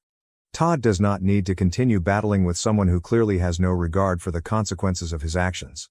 Now, the bit regarding the kids has been the most emotionally draining for everyone. Todd had initially applied for full custody of Tommy and his younger sister, which understandably caused Sarah to panic. Todd, however, had a breakthrough following some difficult meetings with his lawyer and some profound thought. He recognized that no matter what the paternity test showed, Tommy and his sister were still his children. He has been their father since birth, nurturing, loving, and guiding them. That relationship cannot be severed with a DNA test. Todd informed James and me that he is no longer fighting for custody out of anger or vengeance. Instead, he is doing it to protect the children from the upheaval Sarah has caused. He is desperate to protect them from the consequences of her conduct, and he has been absolutely amazing throughout. It's evident how much he adores those children, and that has been his primary emphasis in everything. He has made it a point to remind them that whatever happens between him and Sarah, they will always be his children. He loves them unconditionally and isn't going away. Todd's handling of the chat with the children was exceptional. He sat them down and described the problem in an age-appropriate manner, not giving them too much information, but just enough to understand why things were changing. He told them that they had done nothing wrong and that this was not their fault. Tommy, in particular, has struggled to digest everything. I believe Todd's assurance that he is still Tommy's father, no matter what, helped to alleviate some of his bewilderment and anguish. Tommy is still struggling, but he isn't as lost as previously. Sarah, on the other hand, has been an absolute wreck. She's still in full panic mode, urgently attempting to save her relationship with the children. But she's not doing it the right way. Instead of focusing on their emotional needs, she has been preoccupied with her own issues, such as managing her public image and cleaning up the mess she caused. Meanwhile, Todd has been attending their school events, driving them to doctor's appointments, and ensuring their well-being. It's terrible to see, but Sarah seems more concerned with how things appear on the outside than what's going on inside her family. The custody battle is still underway, but Todd has shifted his strategy. He is now advocating for shared custody rather than full custody, recognizing that the children still need their mother in their life, despite everything. Todd is attempting to be the bigger person here, acknowledging that, as damaging as Sarah's actions have been, the children should not lose their relationship with her entirely. Nonetheless, Todd continues to advocate for primary custody because he has been the more stable father throughout. He wants to provide the children a sense of stability and normalcy, which they have been missing for a long time. Based on what we've heard, the court appears to be siding with Todd. He has proved that he is the one who provides stability for the children, and his love for them is obvious. Unfortunately, Sarah is not helping her own cause. She's still making everything about her, portraying herself as the victim and citing Todd's previous outburst as proof that he's unfit.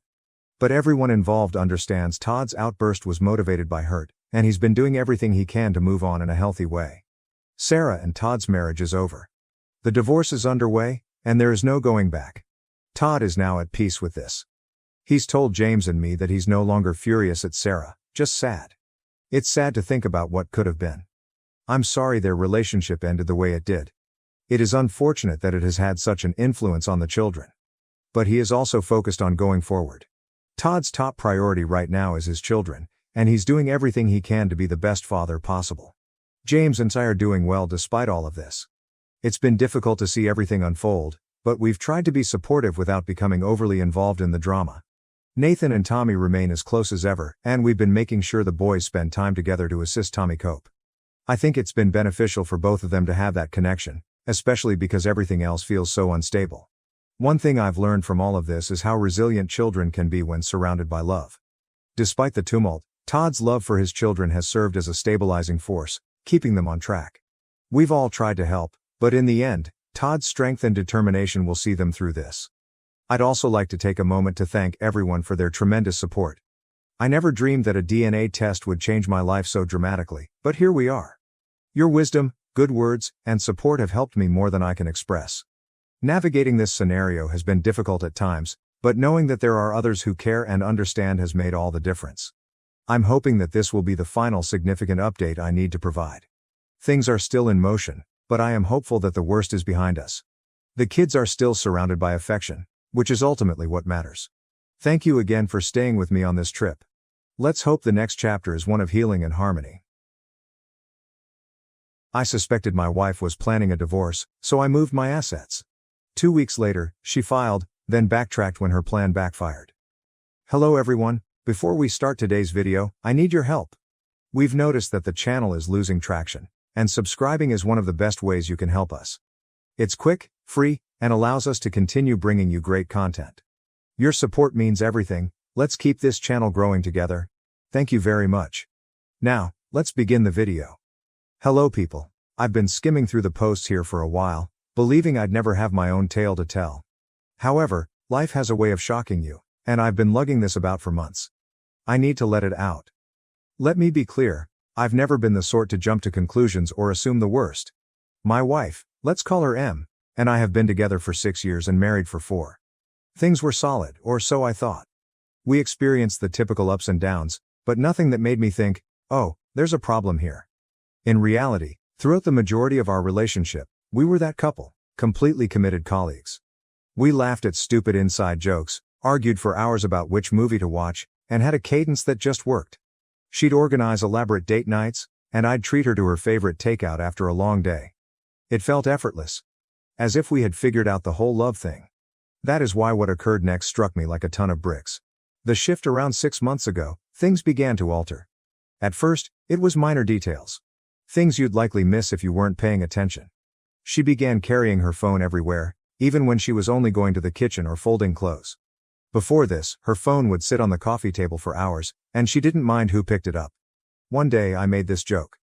"What, are you running some secret spy ring now?"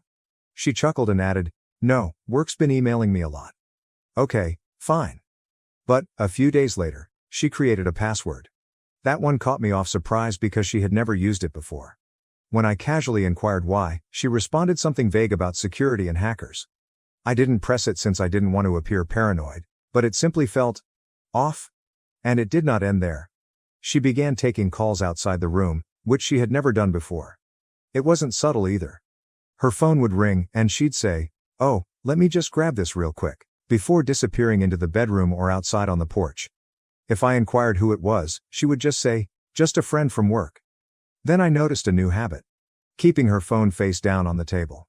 I had no idea that was a thing until I reached over to give her something and she hastily moved her phone out of the way.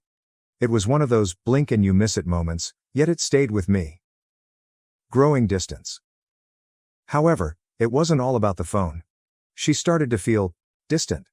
Conversations that used to flow easily now felt like pulling teeth.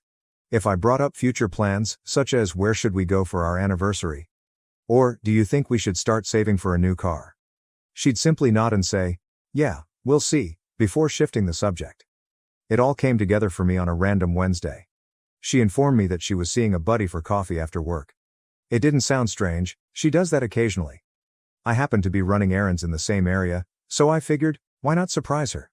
It will be cute. When I arrived, however, she was not with her friend. She stood outside the cafe, walking back and forth, her phone placed against her ear. I remained in my car because something about the way she spoke seemed serious.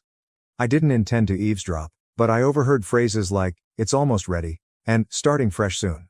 My stomach sank. I couldn't figure out what she was saying, but it didn't sound like job or friend conflict. It sounded grander, like something she had planned. When she returned home, I asked her how her coffee date went, attempting to maintain a casual tone. She told me a complete narrative about her pal complaining about her boyfriend. It was such an unexpected comment that I just gazed at her for a second. "What do you mean?" I inquired. She shrugged. "I just think we should have everything in one place. You know, like all our account info, passwords, documents, that kind of thing, just in case of emergency." I wasn't sure what to say. This was something we'd never discussed before, and the timing seemed strange given everything else I'd noticed. "What kind of emergencies?" I inquired, attempting to keep my tone casual. She shrugged again. "It's just smart, isn't it? What if something happens to one of us? Or what if we need to make a big financial decision quickly?" Her argument made sense on the surface, but something about the way she expressed it made me nervous. It was too rehearsed and polished, as if she had been waiting for the appropriate time to bring it up. I nodded and murmured something like, "Yeah, I guess that's a good idea," but within, alarms were ringing. Why now? Why are we suddenly concerned about arranging our finances when we've always kept them separate and loose? That night, my mind kept reliving her words, attempting to figure out what it meant. Was this just typical adult behavior, and was I reading too much into it? But then I remembered the phone calls, the talk I overheard in the cafe, and how distant she'd been recently. It all began to mount up, and I did not like the image it was painting. Until then, I had done nothing about it. A few days later, she mentioned it again. We were in the kitchen. I was making a sandwich, and she was looking through her phone, when she remarked, "Have you thought more about organizing the bank stuff? Like, do you know where all the account details are? I lowered the knife and turned to face her. Okay, what's going on? I inquired, attempting to keep my tone light but firm. You've been bringing up the finances a lot lately. Is there something we need to talk about? She finally looked up from her phone, astonished that I had pressed her on it. No, nothing's wrong, she responded hastily, making me giggle. I just think it's important, that's all, for emergencies. Emergencies? Like what? She shrugged, her expression unreadable. I don't know. Just life stuff. It's not a big deal. I promise, I just think it's something we should get on top of. Her response seemed ambiguous. Too vague. I nodded and let it go, but the way she avoided providing a direct answer made me even more suspicious. It didn't seem like a casual suggestion anymore. It felt like she was concealing something, but I had no idea what it was. So, the next day, while she was at work, I decided to look into our finances. I opened our joint account online and discovered something unexpected. Over the last month, a few tiny moves had taken place. Nothing large, but small quantities that did not appear to have a clear purpose. They were not designated for bills, groceries, or anything similar. I didn't want to jump to conclusions, but it appeared that she had been withdrawing money from the account for some reason, which I couldn't figure out. I considered addressing her, but something told me to wait. If I was wrong, I'd look ridiculous. And if I was correct, I had to be careful. It was eating at me, so I contacted someone I trusted, an old college friend who also happens to be a lawyer. I told him what I'd discovered while trying not to sound like a conspiracy theorist. Look, he remarked after I'd explained everything. I'm not saying something is absolutely going on, but you're not insane for wanting to be ready. If you're concerned about protecting your assets, now is the moment to do so. Better safe than sorry. He walked me through what I could do, simple procedures to ensure my finances were protected if something happened. I'll admit that taking such drastic action felt out of the ordinary. It felt like I was preparing for something dreadful even though I wasn't sure what was wrong. But the more I considered it, the more it made sense. If she was really up to something, and I was beginning to suspect she was, I needed to defend myself. It was not an easy decision to make, however. This wasn't just about money or assets. It was about the life we had created together. I kept repeating images in my head, our wedding day, the late-night conversations about our dreams, and the weird little jokes we shared. How did we arrive here? Is this what our marriage had come to? The prospect of taking these measures felt like conceding defeat, as if I was officially abandoning the trust we previously shared. That evening, while she was out, I sat at my desk and took out my laptop. My hands shook as I opened the computer and began browsing through everything: bank accounts, investment accounts, and the property deed. Each paper I studied felt like a betrayal, but a persistent voice in my head reminded me that this was about survival, not sabotage. I didn't mean to hurt her. I couldn't get rid of the idea that if I didn't act now, I'd regret it later. I compiled a list of everything I could transfer and how to do it without raising suspicion. As I typed, I felt a crushing weight settle against my chest. I had entirely trusted her for years, and now here I was, playing defense against the person I thought would always have my back. Then I called my mother and explained why I needed her help, but not in detail. I need you to hold on to some things for me for a while. It's nothing bad, just something I need to do to protect myself, just in case.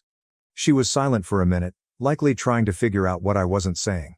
Are you okay? Her voice was filled with anxiety. Yeah, I lied. It's just a precaution, nothing to worry about. She didn't press me, but I could hear the pause in her voice when she responded. Of course, sweetheart. Whatever you need. I hung up the phone with an odd mix of relief and shame. I despised engaging her in this mess, but knowing she had my back provided some steadiness in an otherwise chaotic environment. By the time Em arrived home, I had already begun the process. I moved the majority of my assets, our cash, investments, and even the house, to my mother's name. I kept enough in our joint account to keep up appearances, but the rest was locked down. She didn't notice anything. She walked in, kissed my cheek, and asked if I wanted to watch a movie. I appeared okay, but inside I was a wreck. Part of me felt awful, as if I had betrayed her trust. But another part of me felt relieved, as if I was finally gaining control of a situation that had spiraled out of my control. Over the next 3 days, I tried to maintain a normal routine. I didn't want to let her know that anything had changed. She appeared satisfied, even unusually cheery at times. However, rather than putting me at ease, it increased my suspicion. If she was plotting something, she did an excellent job of concealing it. What stood out, however, was that she never brought up the finances again, Not even after I questioned her the last time. It was as if the subject had evaporated from her memory. At first, I believed I had overreacted, and she dismissed the subject since it wasn't relevant. But the more I thought about it, the more I realized she was avoiding it. Almost as if she was afraid to bring it up again after I pressed her. I noticed her staring at me a few times, as if she was assessing my mood or contemplating whether to say something. Every time I noticed, she'd quickly return her attention to whatever she was doing, her phone, the TV, a book. It was slight, but it was present. It felt like she was waiting for me to bring it up, as if she didn't want to push the issue again. The silence only made me feel more anxious. It wasn't like her to drop anything she considered essential, and the way she avoided it suddenly appeared deliberate. If she was testing the waters, she was not going in. If she was waiting for something, I was not about to give her the go-ahead. Whatever her next move was, I knew I had to be one step ahead. Something was coming, but I didn't know when or how. All I could do was prepare. That night, I made certain that everything was solid. I glanced over the paperwork again, double-checking every aspect of my mother's asset transfers. The house, the savings, the investments, everything was now legally in her name, sealed in an uncontested trust. I even called her to confirm that she had all of the necessary papers. 2 weeks had passed, and everything appeared normal, frankly. She was acting more loving, even starting to talk about unrelated topics like jobs or what we should eat for the evening. It threw me off because she'd been aloof for months, avoiding anything more than superficial conversations. Part of me began to question whether I had been overreacting all along. Maybe the strange conduct was merely stress or something I didn't comprehend. But then, one random Friday night, she sat me down on the couch, turned off the television, and said, "We need to talk." My stomach fell quickly. I knew what she was going to say before she did. "I think we should get a divorce," she replied, her voice so calm it seemed prepared. It wasn't furious or emotional, it was simply frigid, as if she had told me we had run out of milk. I stared at her, unsure how to respond as she explained her argument. She mentioned needing space, wanting to figure herself out, and feeling like she'd lost her identity in the marriage, standard breakup phrases that didn't really explain anything. But then she said something that struck a different tone. "You know, I've made a lot of sacrifices for you over the years, and I don't think you really appreciate them. I deserve more." That last part stung. It wasn't just that she wanted out, it was that she framed it as if I owed her something, that everything was my fault, and she was simply claiming what was properly hers. As I sat there, trying to understand what she was saying, a new question arose. Why now? Then she said something that made everything start to make sense. "A friend of mine has been helping me see things more clearly," she continued, not looking at me. "A friend." I remained still, letting her speak, but my mind was racing. Who was this friend? Why were they so involved in my marriage? The way she stated it was not casual. It seemed like someone had been hyping her up, convincing her that leaving me wasn't simply a choice, but a strategy she needed to implement. And the more she talked about how she deserved more because of her sacrifices, the more I became skeptical. Sacrifices? What kind of sacrifice? She was happy with me, or so she said. I worked hard to offer her the life she desired, and it wasn't just about money. When she asked to move closer to her job, I agreed, even though it meant a lengthier commute for me. When she wanted to attend that pricey yoga retreat last year, I made sure we budgeted for it, even foregoing a vacation I was looking forward to so she could go. I backed her when she changed careers twice, telling her it was fine to take the risk because I wanted her happy. I believed being a decent husband meant putting her first whenever possible. And it wasn't as if I was an unresponsive, distant partner. I showed up. I remembered birthdays and random things she had mentioned loving. When she mentioned feeling caught in a rut, I suggested date nights. I listened to her complain about her job, friends, and family. I didn't always get it right, but I did try. That's why her "I deserve more" line hurt so much. I didn't even consider buying it. She was not upset due to anything I did or did not do. She was upset because something had changed in her. Perhaps it was the acquaintance she kept bringing up, or something else. But the lady sitting in front of me was not the woman I married, and I was not going to let her rewrite our marriage tale to fit her new narrative. I didn't press her at the moment. Instead, I nodded and said something innocuous, such as, "If that's how you feel, I guess we should figure out the next steps." She seemed startled that I wasn't arguing or begging her to stay, but I didn't mind. My attention had already changed. I needed to know who or what was causing her sudden, planned shift in conduct. She didn't just wake up one day and decide she wanted out. This was something greater, and I wasn't going to let it surprise me any more than it had already. After that chat, She went into her own apartment, and I received the divorce papers on Monday. Let me tell you, they didn't only want to stop the relationship. They were planning to take everything, half the house, my savings, my assets, and the car. She wanted it all. Plus, some ambiguous spousal support clauses that made little sense given her high salary. It seemed as if she was expecting me to give her all I had worked for. At first, I assumed she was just being vengeful, but the way she articulated her demands, so specific and aggressive, reassured me that she had someone guiding her through this. So I started digging. I couldn't just ask her who she'd been talking to, so I had to be clever. I began with her social media. She hadn't blocked me, and even though she didn't post frequently, I searched through her tagged photographs and comments looking for someone new. That's when I discovered the pattern. Jake repeatedly liked and commented on her posts. Nothing obscene, but enough to make me pause. I clicked on his profile, which was public. At first glance, he didn't appear to be much more than a 30-year-old marketing professional. But as I scrolled down, I spotted something unusual. He posted a photo at the same cafe I'd seen her at weeks before, on the same day I overheard her discussing starting afresh. My gut churned as I continued scrolling. More subtle signals were a comment on one of her pictures that read, "You've got this," as well as a selfie he'd taken from what appeared to be her new residence. None of it was substantial evidence, but it was enough to raise my suspicion. I wasn't sure what to do with this information, but I knew I couldn't just sit there and wait for solutions to come my way. Her statement of a friend who helped her get through things remained with me, and I wanted to know who it was.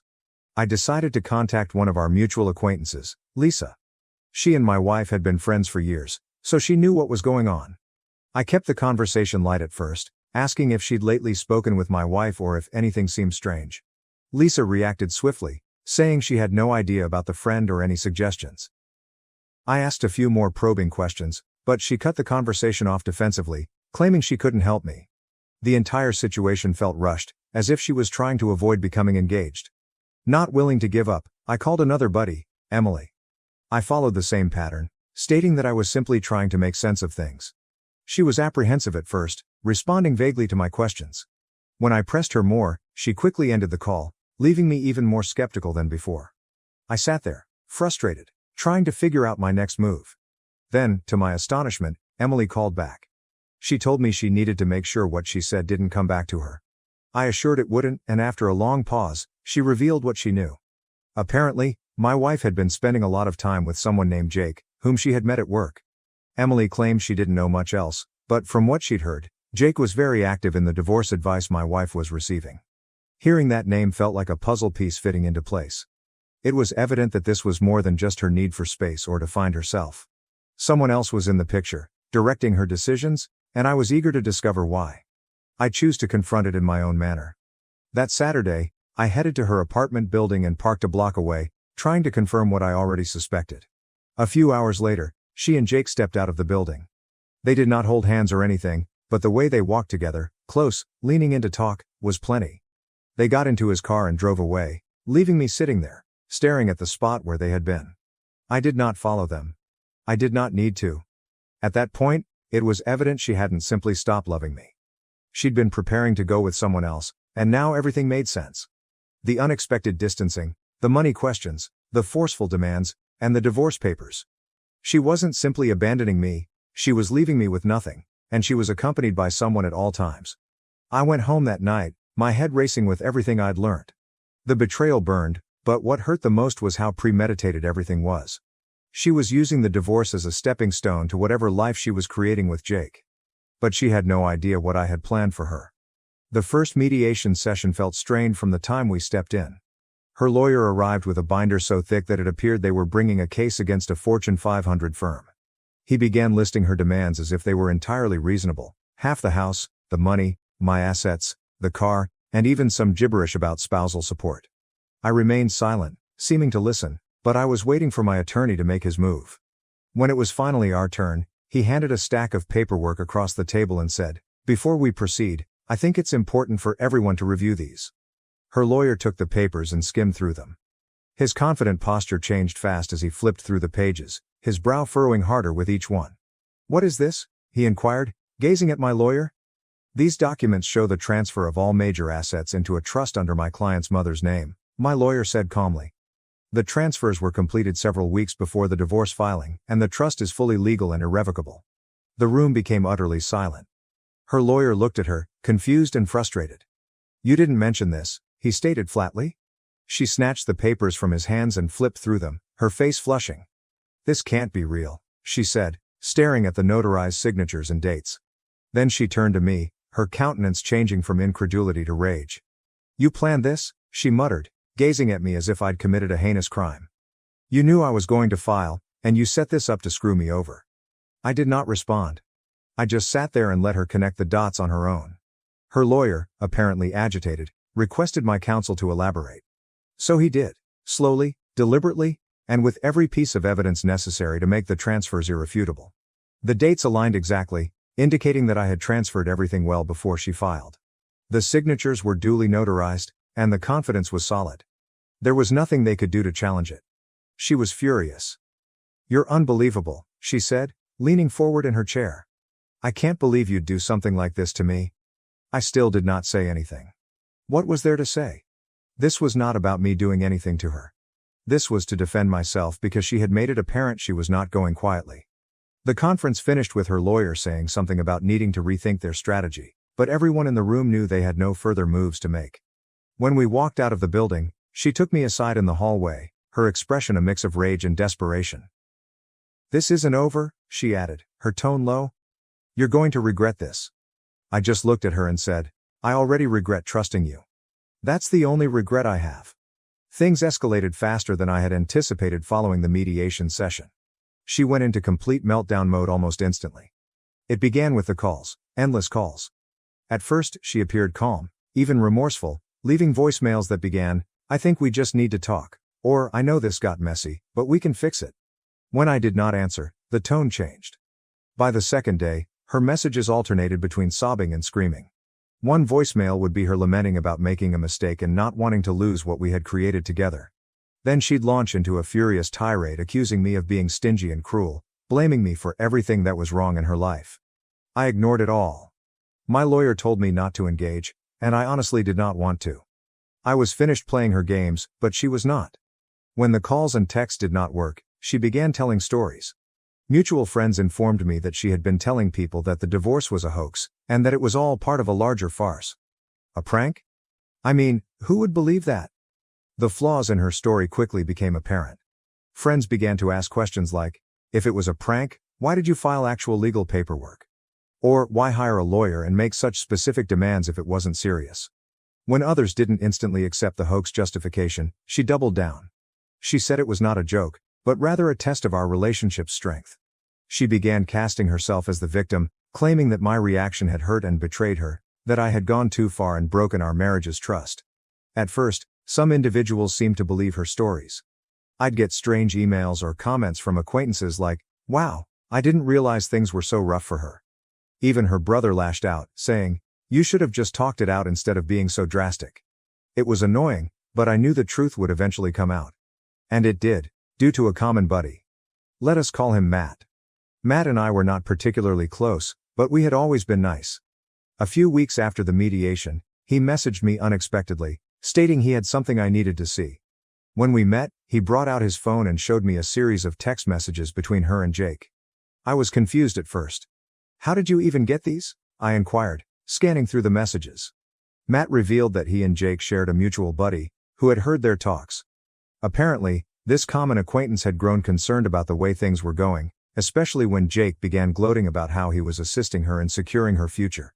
It didn't take long for that common buddy to figure out what securing her future really meant, trying to bleed me dry. Feeling awful about remaining silent, the buddy grabbed screenshots of the texts and sent them to Matt, believing he had a better relationship with me and could warn me. "This guy's been playing both sides," Matt replied, shaking his head.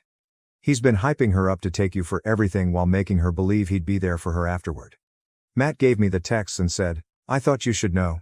You don't deserve this, man." The texts were terrible. She wasn't just ranting to Jake about the divorce. She was actively planning her future steps with him, and he was guiding her through them. A message she left read, "Once the settlement's done, we'll have everything we need. I just need him to agree to the terms." Jake responded, "Don't back down. Make him feel guilty if you have to. He owes you. We'll start fresh once you've got the money."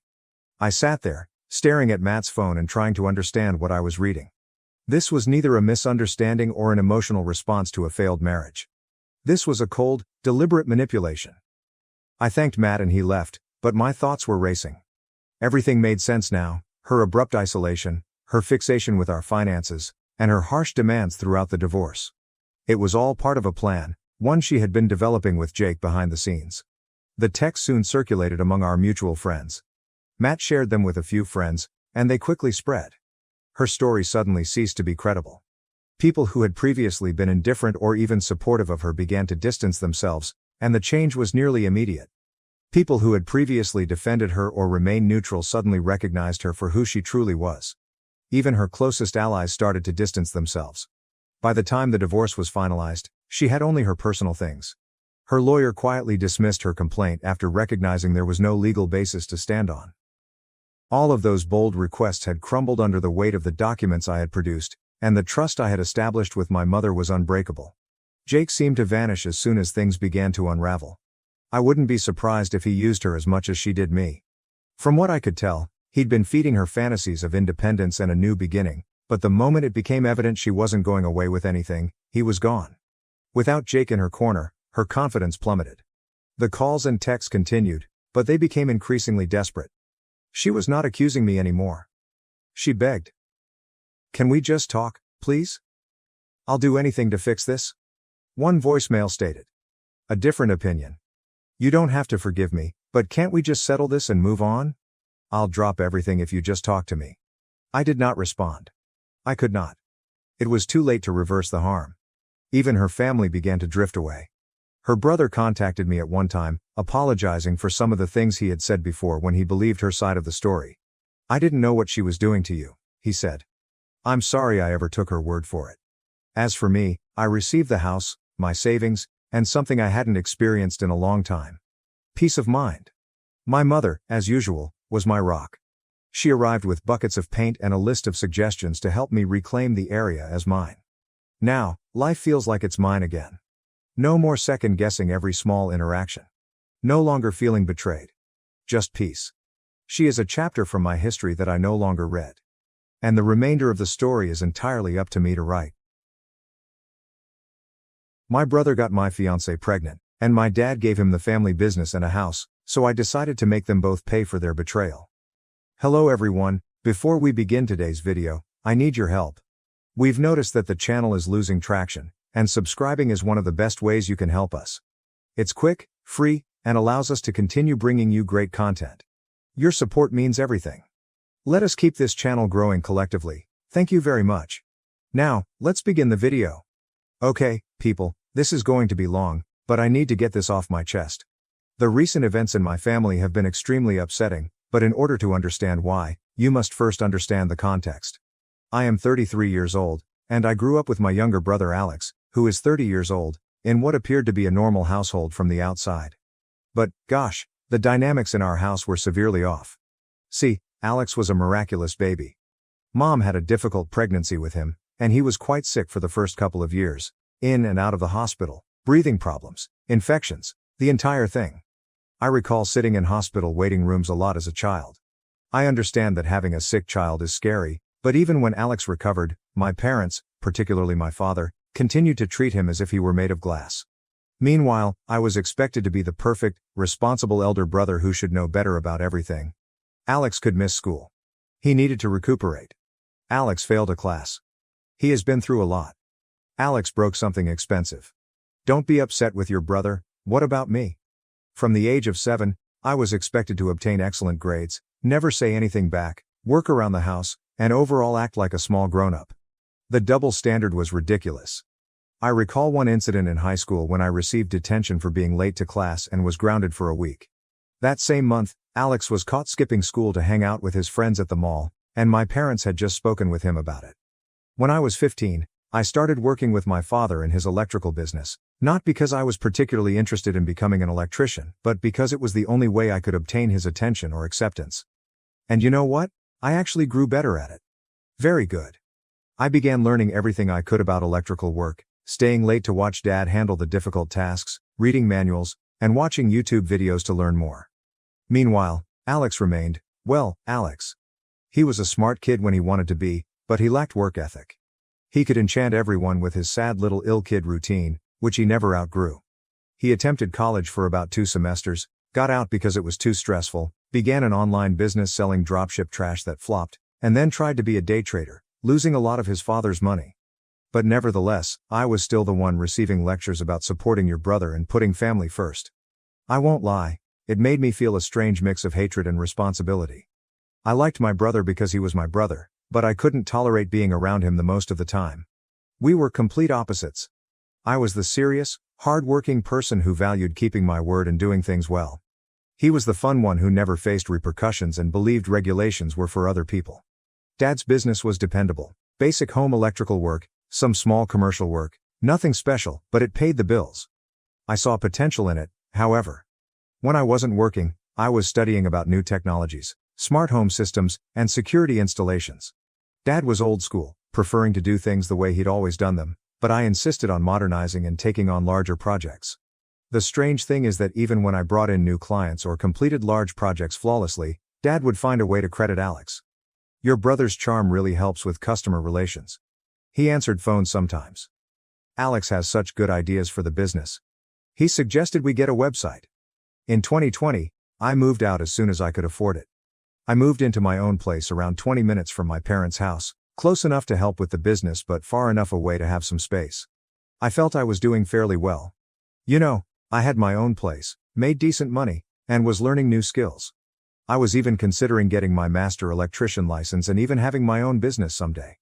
Sophie, a 29-year-old female, and I met around 6 years ago while working on a large rewiring job at these upscale flats downtown. She was the property manager there. The first time I saw her, she was arguing with some HVAC technicians about their substandard work, getting into the technical specifics of why their installation was not up to code. I recall thinking, damn, she actually knows her stuff. Most property managers I'd dealt with wanted things done cheaply and quickly, but Sophie was different.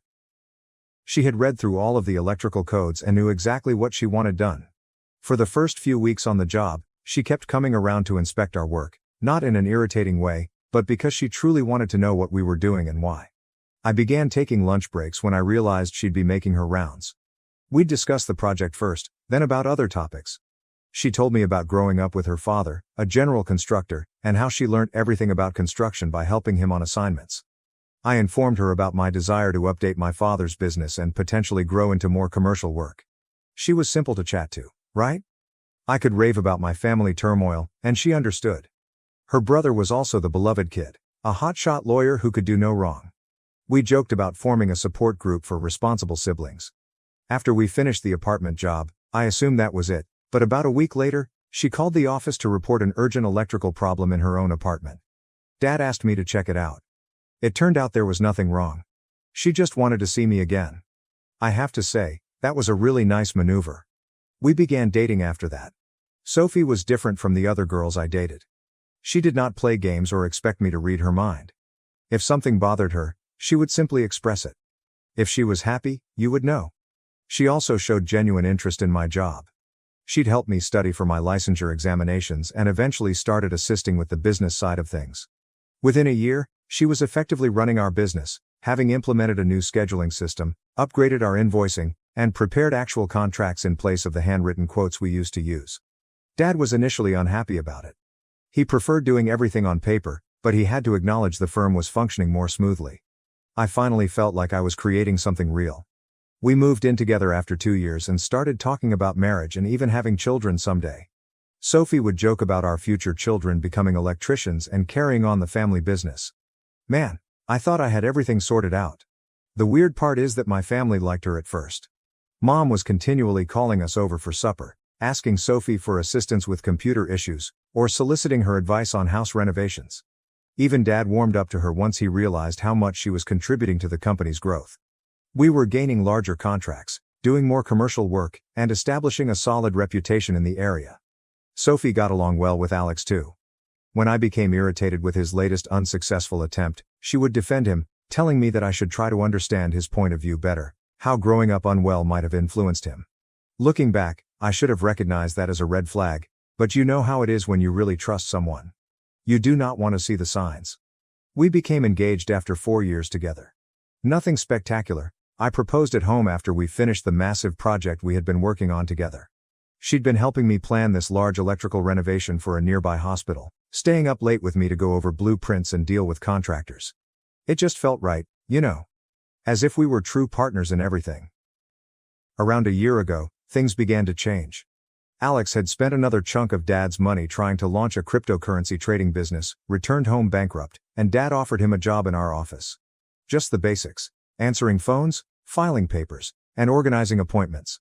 It should have been simple enough, but Alex always managed to screw it up.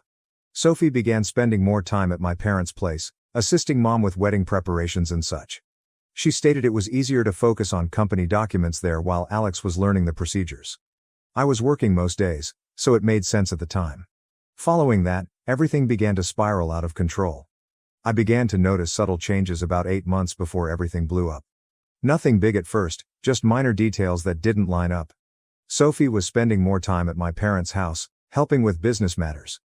She explained that she was educating Alex on our new billing system and assisting Mom with wedding plans.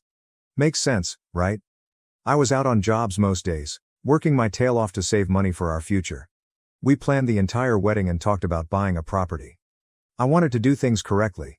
But then other things started happening. Sophie changed her phone's password. She has never actually hidden her phone before. We knew each other's passwords. It was no big problem, but she started acting strangely about it. She explained that her banking app required her to update security or something.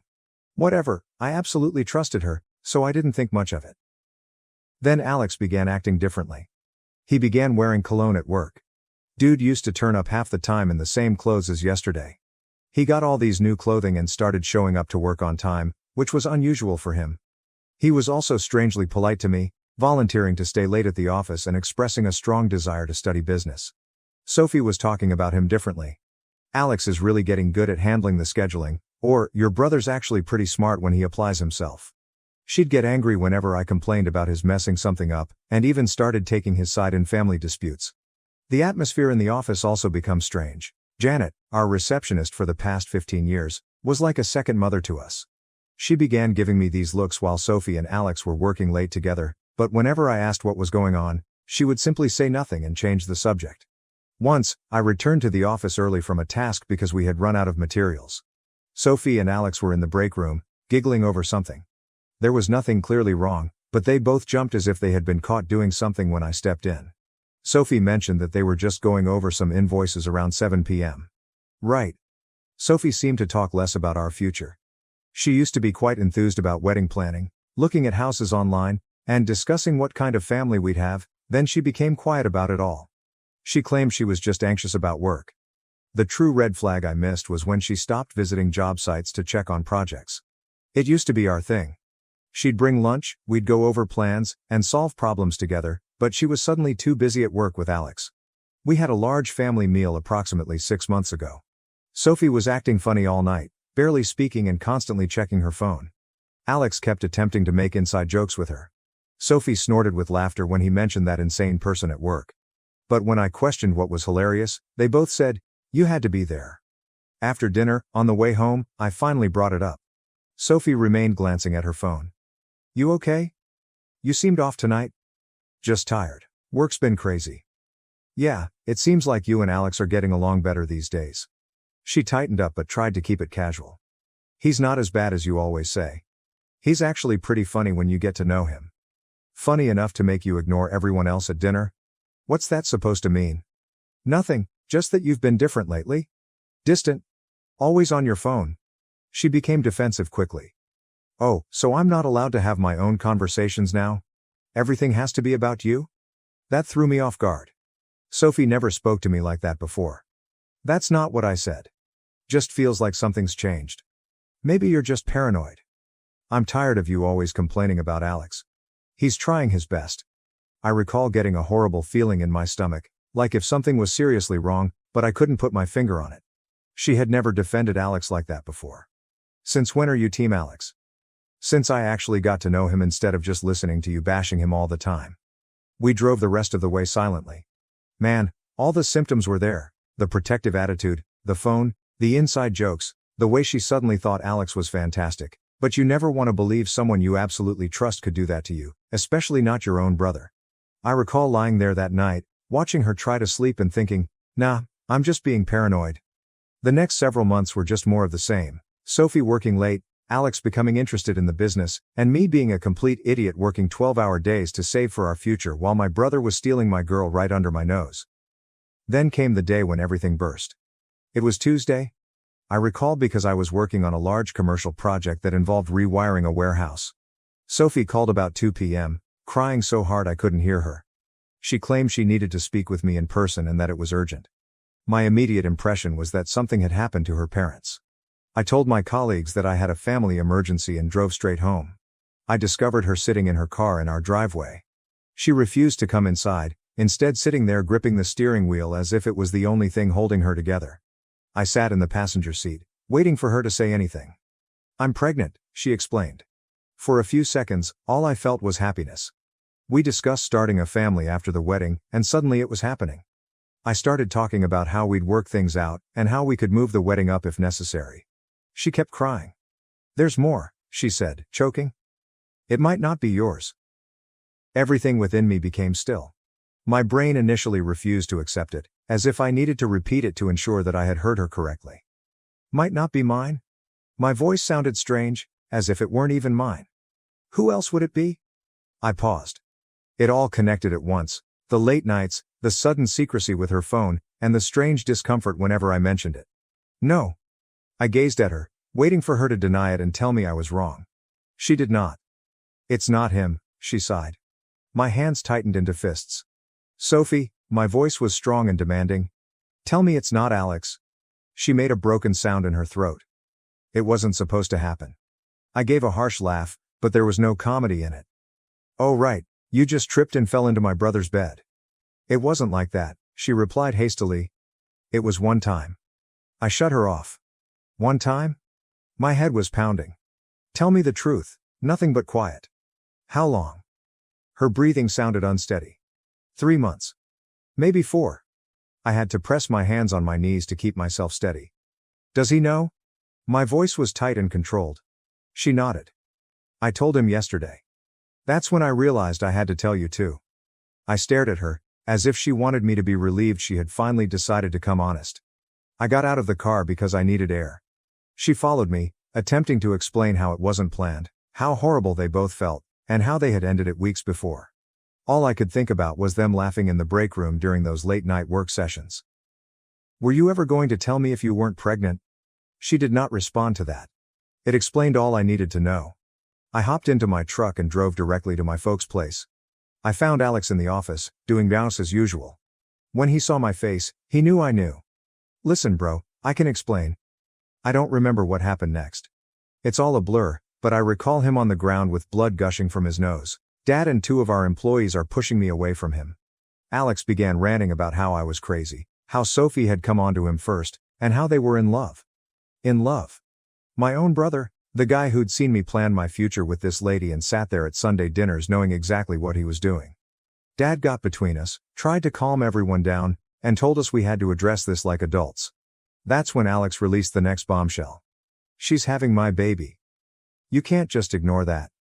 Dad's face turned white. I guess he wasn't aware of that portion yet. Mom began crying. Janet grabbed her purse and walked away. I found out later that she quit that day, saying she couldn't work for people like them. I glanced at my father and said, "He's your problem now. I'm done." Dad attempted to stop me, saying, "Son, wait. We can figure this out. Family is family." I told him Alex ceased being my family the moment he touched my fiancée. I walked out and haven't returned since. Sophie was still at our house when I arrived home. She was sitting on the couch, crying, after packing her bags. "I never meant to hurt you," she explained. "It just got complicated." I informed her she had 24 hours to grab her belongings and leave. I didn't care where she went. Block my number, lose my address. "What about the baby?" she inquired. "Better hope it's Alex's, because if it's mine, we're doing a DNA test and going through lawyers." She tried to speak more, but I walked away. I drove to my friend Mike's apartment and stayed for a few days while she moved out. So, after everything happened, I remained at my friend Mike's house for approximately a week. I turned off my phone. I simply needed to comprehend everything. Mike is a real one. Didn't try to offer counsel or anything, simply let me crash. When I eventually put my phone back on, I had about 50 missed calls, the majority of which were from my parents, some from Sophie, and a couple from Alex. This dude has some nerve. But I only listened to Mom's messages. She was crying in the majority of them, pleading with me to come talk to Dad, who claimed to have a solution. I should have known Dad's answer would be manipulative nonsense, but I went anyway, primarily because Mom sounded so distraught. Walking into that house was strange. I found everyone in the living room. Mom looked like she hadn't slept for days. Dad sat in his normal recliner, looking serious, as if he were preparing to give one of his lectures. Alex was also there, with a lovely bruised nose. I'm not going to lie, that felt amazing to see. Dad cleared his throat and smacked me with a diamond. Son, I've been thinking about how to resolve this situation in a way that benefits everyone. Since you're clearly not willing to work things out with Sophie, and given her condition, I think it makes sense for her and Alex to get married. I actually laughed. I literally laughed in his face.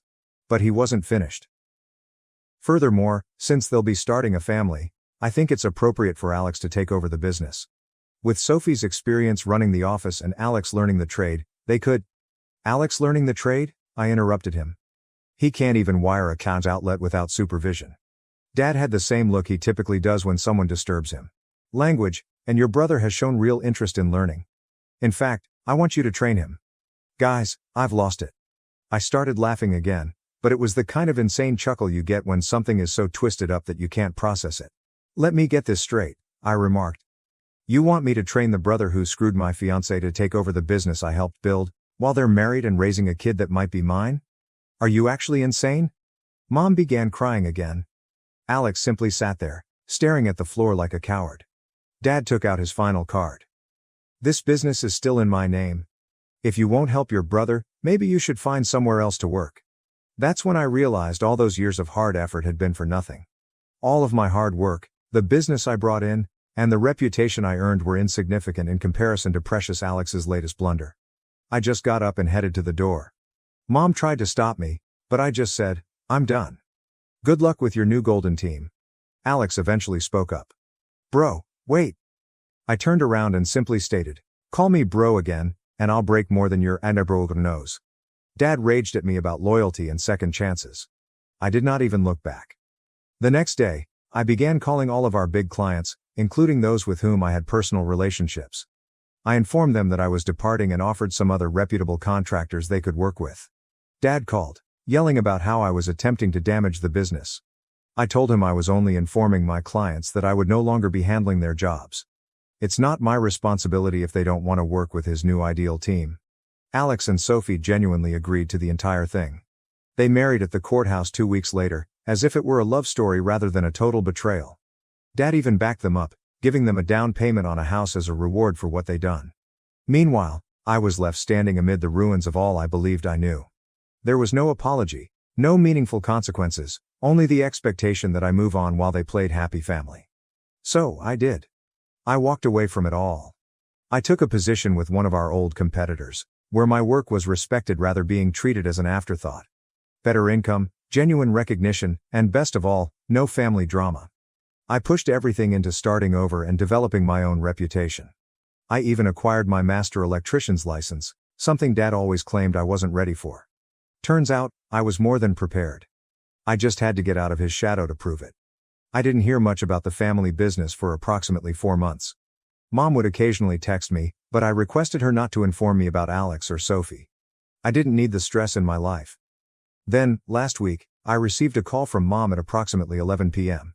She started crying again, claiming Dad needed to talk to me right away. I almost hung up, but she seemed quite disturbed. Please, she asked.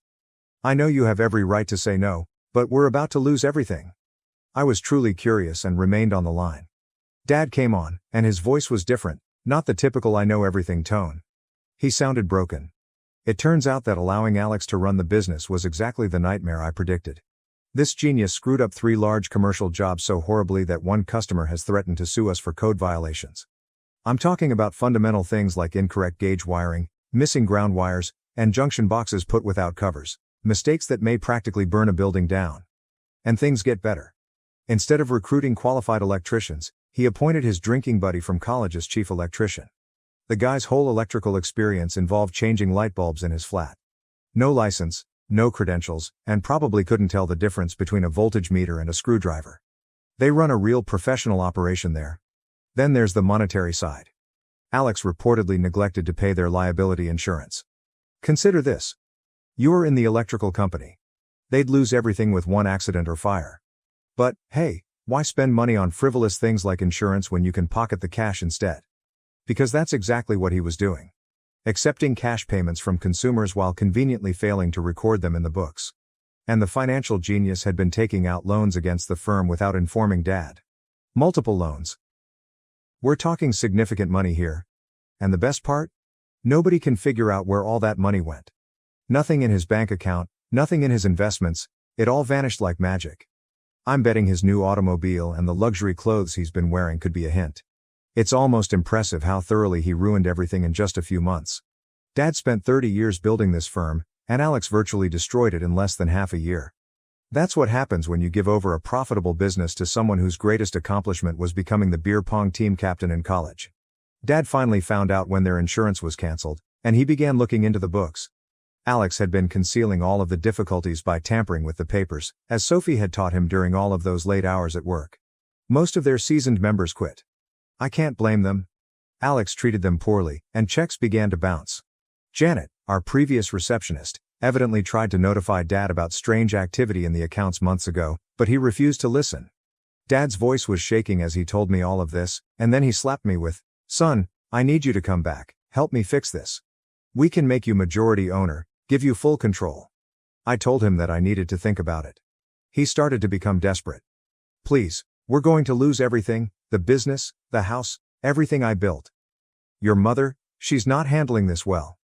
Then he played his last card. Alex and Sophie split up. She left last week, just disappeared. Left a note saying not to contact her.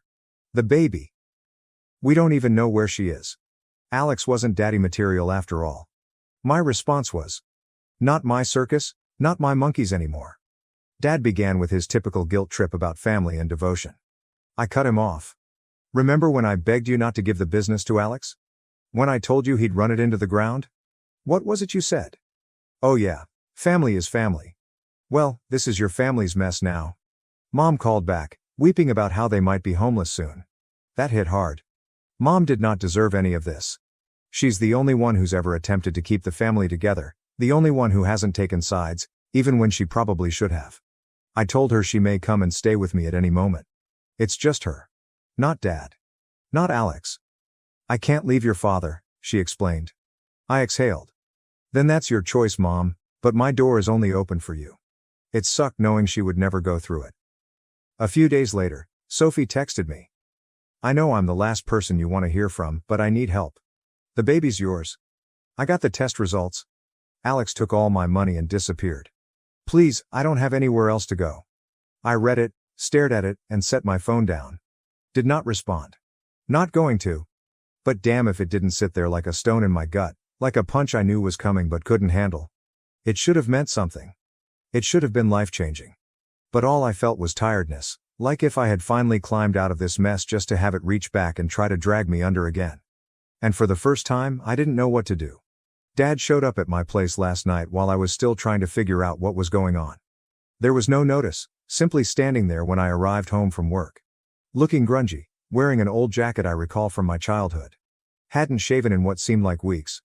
First thing I noticed was that he was driving Mom's old Civic rather than his truck. Later, they discovered that they needed to sell his truck to pay off some of the business's debts. Can we talk? He requested, not demanding as usual. He truly sounded exhausted. I invited him in because I really wanted him to see how I was doing without his assistance. My new house is quite nice. I received it following my last promotion. Nothing spectacular, but it's mine. I earned it myself. He stood in my living room, looking bewildered, as if he didn't know how to communicate with me other than by delivering commands. Finally, he sat down and began pouring everything. The business is essentially dead. They're being sued by 2 business clients over Alex's rubbish work. After that, the majority of their home customers abandoned them, complaining about jobs that were left unfinished. The bank is coming for the house next month. I should have listened to you, he explained. This is the first time I've ever heard him confess to being incorrect about anything. I told him that was good to hear, but it was late. Then he took out this folder. Inside, There was papers to transfer 100% ownership of the company to me with no strings attached. "You can save it," he replied. "You always knew what you were doing. I was just too proud to see it." Do you know what is crazy? 6 months ago, this would have been everything I wanted. All that validation, finally having power, and Dad admitting I was correct. But while glancing at those papers, I wondered, what happened to Alex? Dad's face simply crumpled. Alex cleared out their savings account last week and disappeared. Left this note about needing to find himself or some BS. Classic Alex, causes a mess and then flees from the consequences. "He's still your brother," Dad explained calmly. "Number," you replied. "He stopped being my brother the day he decided family loyalty meant nothing to him." Sound familiar? That struck him hard. Good. He began telling me how he could help me restore the firm, how we could collaborate and be a genuine family again. I had to laugh. "Dad, you're not hearing me. I don't want the business, I don't want your help. I'm done. But this is your legacy too. Everything we built, everything I built, you gave to Alex, remember? You chose him even after he slept with my fiancée. Now you get to live with that choice." He tried guilt-tripping me again about Mom's anguish over the family falling apart. I told him the same thing as before. "She's welcome here anytime, just her." "She won't leave me?" he said. "Then that's her choice, and living with the consequences of your actions, that's yours." He sat for a long time before asking quietly, "Where did I go wrong?" I wanted to lay it all out. All the years of favoritism, the continual justifications for Alex, how he discarded someone who genuinely cared about the business for someone who regarded it as a piggy bank to rob. "So what's the point?" "You didn't go wrong, Dad. You got exactly what you always wanted, Alex being in charge. How's that working out?" He left shortly thereafter. He looked around 20 years older walking out than when he walked in. I received a text from Mom this morning. They'll be moving in with her sister in Ohio next month. Dad is going to try to find job there. She asked me once more if I would contemplate assisting them in their stay here. I informed her that my offer stood. She is welcome to stay with me at any moment, but I am tired of burning myself on fire to keep others warm. Sophie still sends texts concerning the baby. I advised her to call my lawyer. I haven't heard from Alex, do not expect to.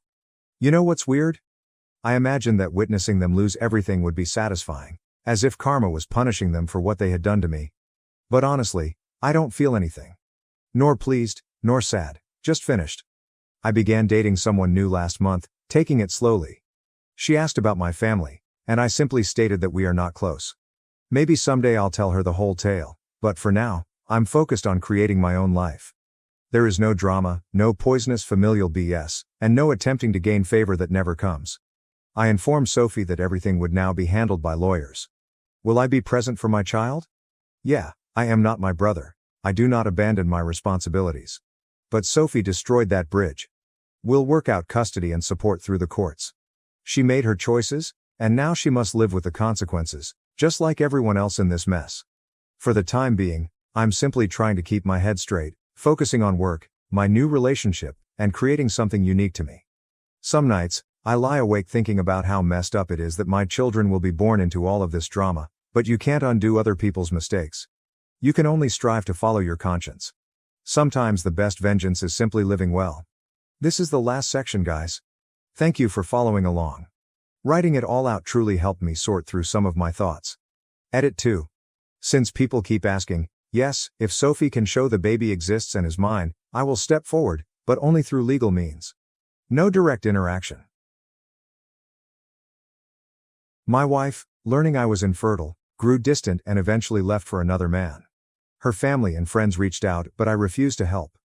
It's common to hear statements like, "I never saw it coming." That's exactly how it was for me. Though I had been married to my wife for 4 years, I honestly thought we were doing well. For the most part, I thought we were in accord. We had a life plan in place. The difficulty is that I felt we both wanted children. We started serious discussions about it as soon as we got married. She would continuously emphasize her wish for 2 or 3 children, droning on about the names we would give them, nursery decor, and other details. She would even spend hours online planning our future children's lives, browsing baby goods and clothing. It kept us linked and provided a topic for discussion. We were excited to begin this new chapter in our lives together, and everything seemed to be going as planned. But then we got some horrible news, which devastated me. After a few months of attempting to conceive, We went to the doctor to figure out what was happening. To shorten a long story short, it was me. The doctor essentially told us that our chances of naturally becoming parents were slim because my count was far too low. It felt like a stomach punch. I felt unworthy. Our entire set of plans went in an instant. The news hit me hard, incredibly hard. I found myself in a bad situation for a while. I was a total catastrophe at first, but therapy eventually helped. At first, she appeared to be quite supportive, saying that it didn't matter and that she would be okay with just the two of us. However, there was something off about the way she said it from the outset. She appeared to have dropped it way too quickly. She was all about creating a family 1 minute and then suddenly said she didn't need children to be happy.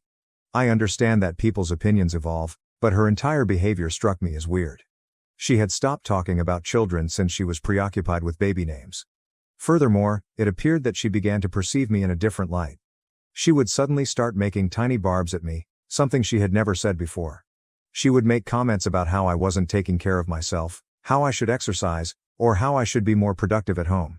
Yes, I could have gained a few pounds, but it appeared like she was always looking for reasons to accuse me of something. When I asked her about the dramatic change in attitude, she dismissed it. She said that I was very sensitive and was just imagining things. But I knew there was something wrong. She was not like the woman I married, who would sit with me for hours discussing our future plans.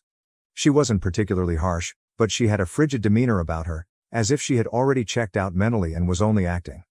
I think as time passed, I grew to trust her when she assured me that everything was fine. I didn't want to come across as needy or insecure, so I stopped pursuing the topic.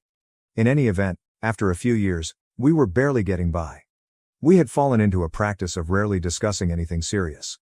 We seemed like housemates rather than husband and wife. She would consistently ignore my attempts to discuss alternative options, such as adoption or surrogacy, by declaring that she did not want to consider them. I never believed her when she said, "As long as we're together, I'm happy." She seemed more interested in convincing herself than convincing me. She suddenly informed me that she wanted to go on a girls' trip. It wasn't unusual for her to travel with her buddies. She had done it several times previously, and I had always supported her. She had long expressed a desire to visit to America with her friends while we were living in Brighton. We had built trust over the years, so I didn't give it much attention. I ensured she had everything she needed, helped her pack, and took her to the airport. I remember her final remarks before she left. She looked at me and said, "Thank you for being so supportive." I found it unusual that she would say that when I hadn't done anything particularly spectacular. But she appeared so earnest that I discounted it as a simple expression of gratitude. That night, I stayed up to ensure everything ran perfectly. I called her when she came, kept myself busy about the house, watched TV, kept track of the time, and waited for her to text me to let me know she had arrived. Her flight was supposed to take about 9 hours, so I wasn't too concerned at first. When I realized her flight had landed, I contacted her to check in. The phone continued ringing but no one answered. I didn't give it much attention. I figured she was fatigued and had gone straight to her hotel to rest. However, as AM dawned and I still hadn't heard from her, a gnawing worry crept in. I assumed she was merely busy or her phone was on quiet, so I tried calling again and texted her a few times. After a few more hours of radio silence, I was completely freaked. Finally, I called her sister to see if she'd heard from her. Nothing. I was starting to panic. In the hopes that something had gone wrong with her phone or that she just hadn't had time to check in, I even called her purported travel companions. However, they were equally bewildered as I was. When I contacted, they said they hadn't joined her on the vacation. They were actually sitting in a cafe just 2 streets away from our house, drinking their morning coffee. That's when it really hit me. She was not traveling with any other girls. She had no friends with her. She hadn't traveled with anyone. She had simply disappeared. My stomach felt like it had fallen through the floor as I sat there holding the phone. I couldn't understand it. Why would she tell me that lie? Why didn't she tell me before leaving? I tried to tell myself that it was a mistake, perhaps she had missed a connecting flight or was delayed due to an emergency. But, deep inside, I knew the truth. She had planned it. Her stating, "Thank you for being so supportive," and the entire story of a girl's trip were all part of whatever plan she had in mind. I was at a loss for what to do. It seemed like I was locked in a nightmare, unable to awaken. I'd never married a woman like her. I didn't even recognize the person. The coldness, the fact that she had stopped discussing our future, and the subtle jabs at my appearance and health, all of this immediately made sense. I just hadn't noticed. Perhaps I didn't want to see that she'd been drifting away for a time. I just sat there that night, staring at my phone, waiting for a call, a text, anything. However, nothing happened, and I knew it wouldn't. I remember lying there staring at the ceiling, and when I awoke the next morning, I assumed it was all a bad dream. However, when I noticed that her side of the bed was vacant, reality hit in. She had actually left. After packed her bag, she vanished. The promises I had made to myself the previous evening, maybe she was late, maybe her phone died, were no longer legitimate. She had plainly planned it. She wanted to leave. I was in utter denial for the first few days. I kept contacting her phone, wanting to hear her voice and get an explanation. I even left messages, hoping she'd respond. I struggled to find words half of the time, but I kept trying. However, all I got in return was quiet.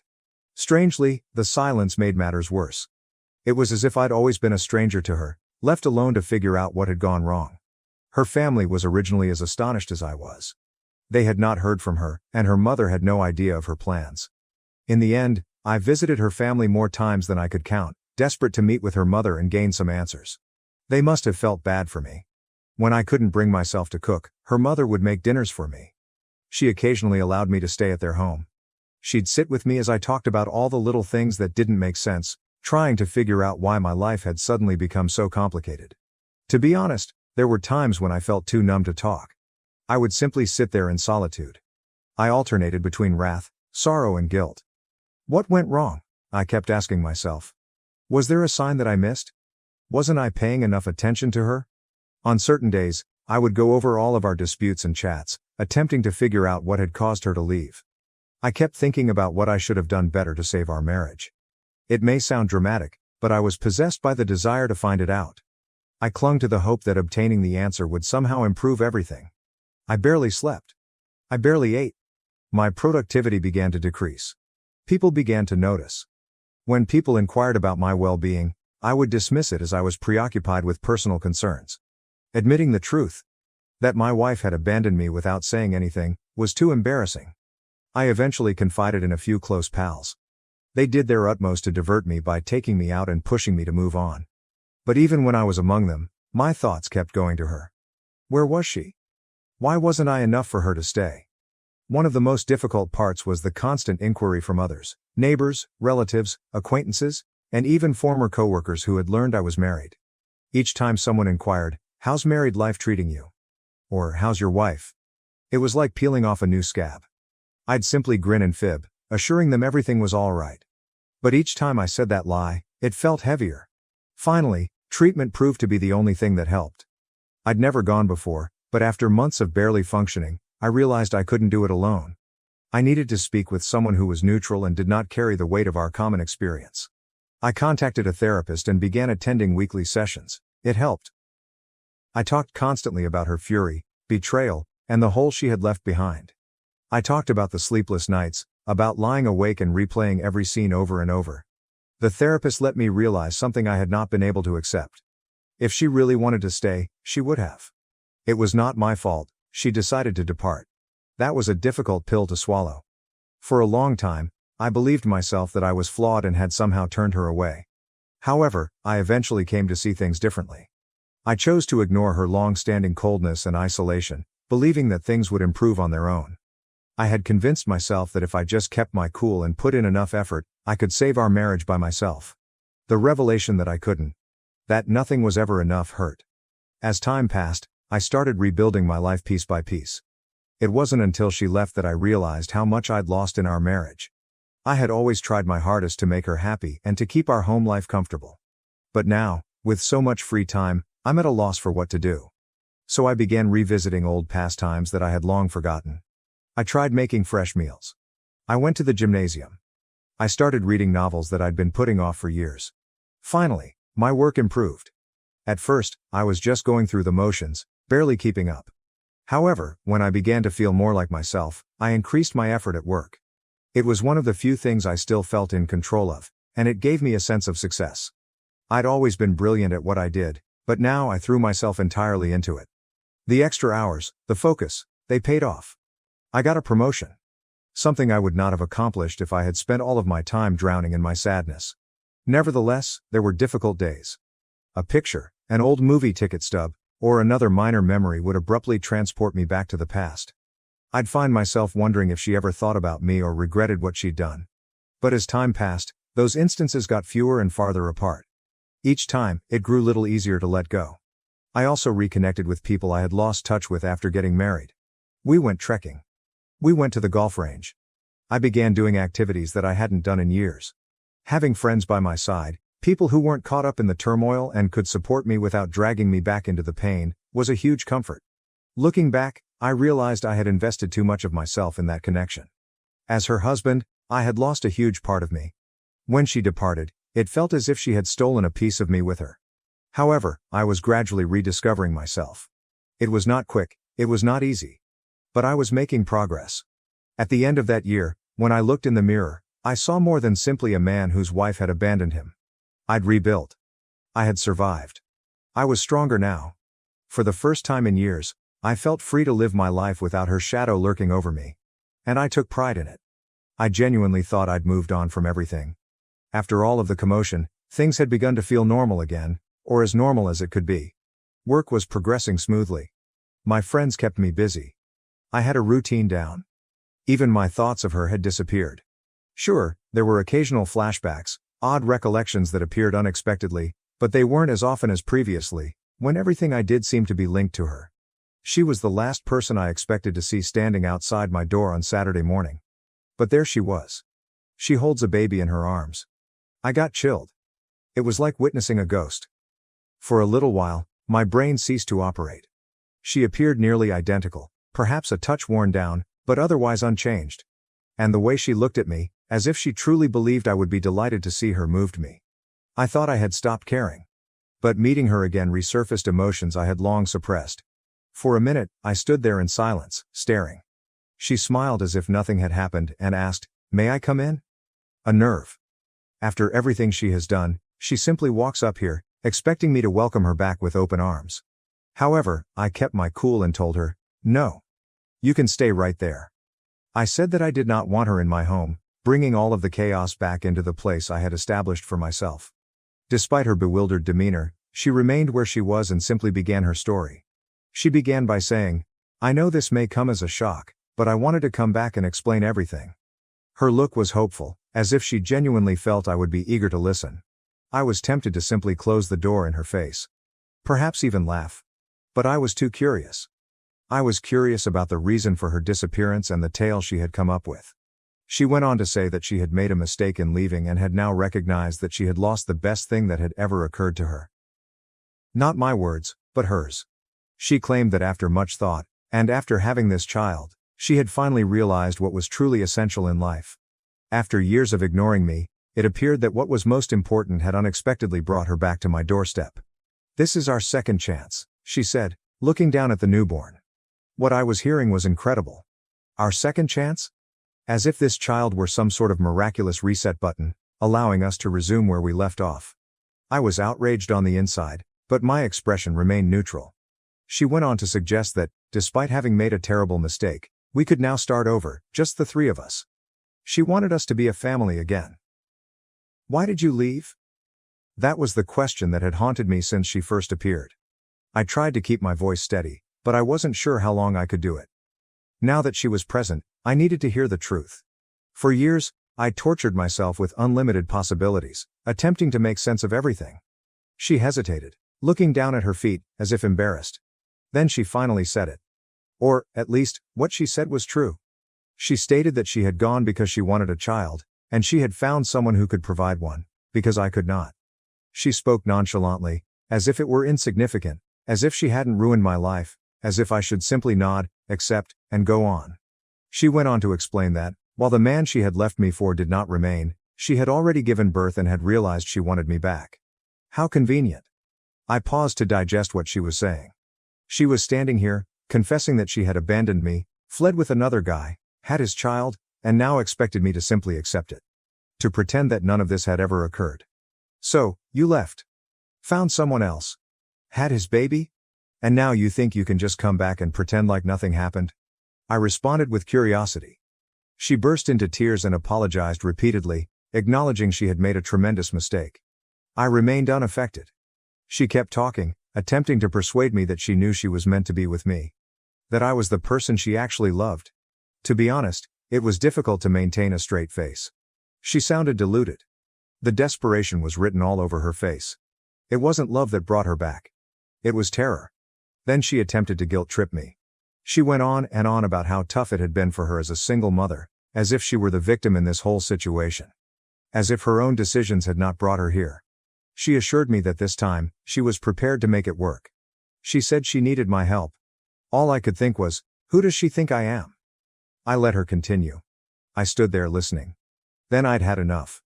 You made your choice a long time ago, I informed her. And now you have to live with it. There's no second chance here. She appeared shocked. As if she had never considered the possibility that I may say no. As if she actually believed she could simply walk back into my life whenever it suited her. Then she felt enraged. Just when I thought she'd finally get it and leave, she lashed out, accusing me of being selfish.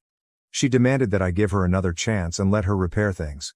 She even had the nerve to say, I could have taken half of everything and divorced you back then if I wanted to. And then she said it. The house should still be hers. At that point, I felt a burst of relief. Her disguise had finally slipped. Finally, I was seeing her actual self. I did not argue. I did not yell. I simply looked her in the eye and replied, we're done. You wanted a different life, and now you have it. This is no longer my responsibility, I simply stated, staring at her. Then I closed the door in her face, interrupting her mid-sentence. I was not interested in hearing what else she had to say. As I stood there, listening to her muffled screaming from the other side of the door, I felt strangely calm. She had the ability to shout, cry, and knock at will. But I knew one thing for sure. I would never allow her back in. The woman I had once loved and married no longer existed. In her place stood a stranger, a self-centered, entitled stranger who believed she could pick up the pieces whenever it suited her. I stepped away from the door and sat down, feeling lighter than I have in years. I assumed that was the end of it. I figured she would eventually understand and walk away. But no. Instead, she began hammering on the door, screaming various things. Her bravery is admirable. She had the guts to stand up and insist that I listen to her. Here. At my door. The one spot I fought to recapture after she abandoned me. At first, I pondered ignoring her and letting her scream until she got exhausted.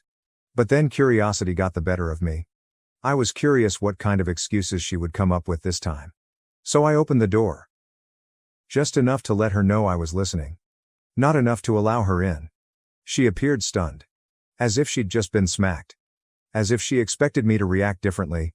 As if we were simply having a usual dispute rather than coping with the implications of her abandonment.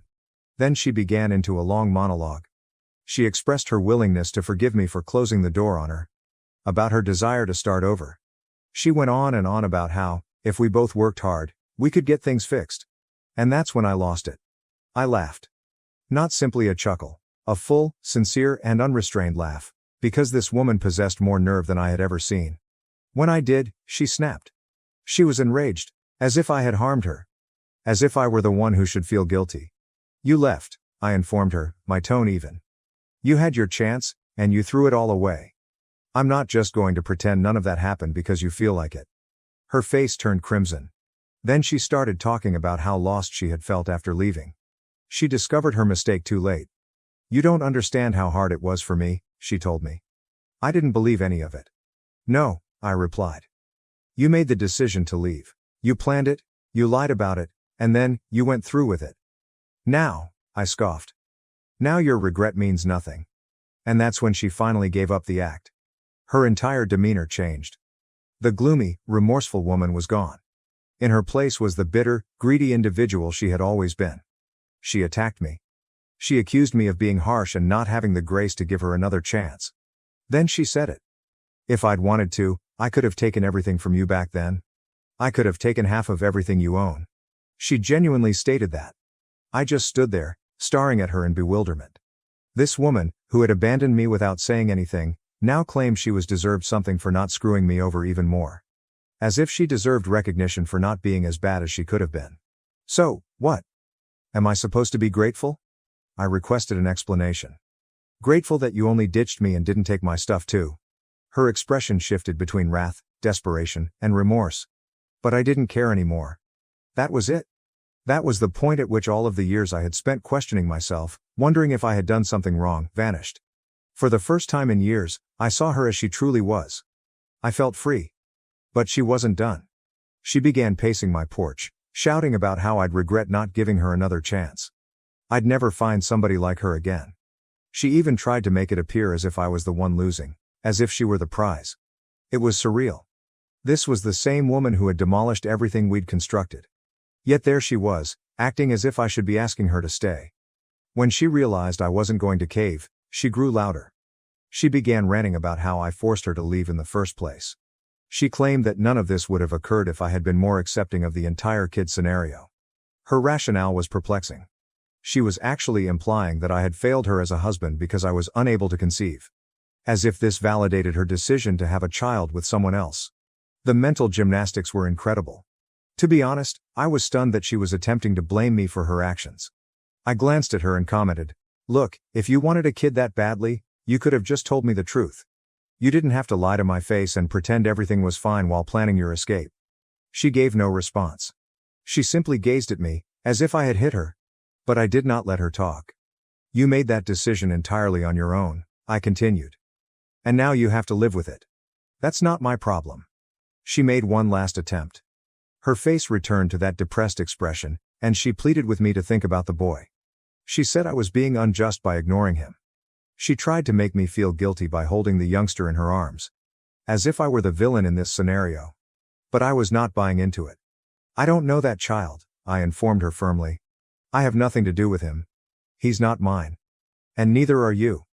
That was it. I noticed it in her eyes. For the first time, she understood. She understood that I would never change my opinion. I would never allow her back into my life.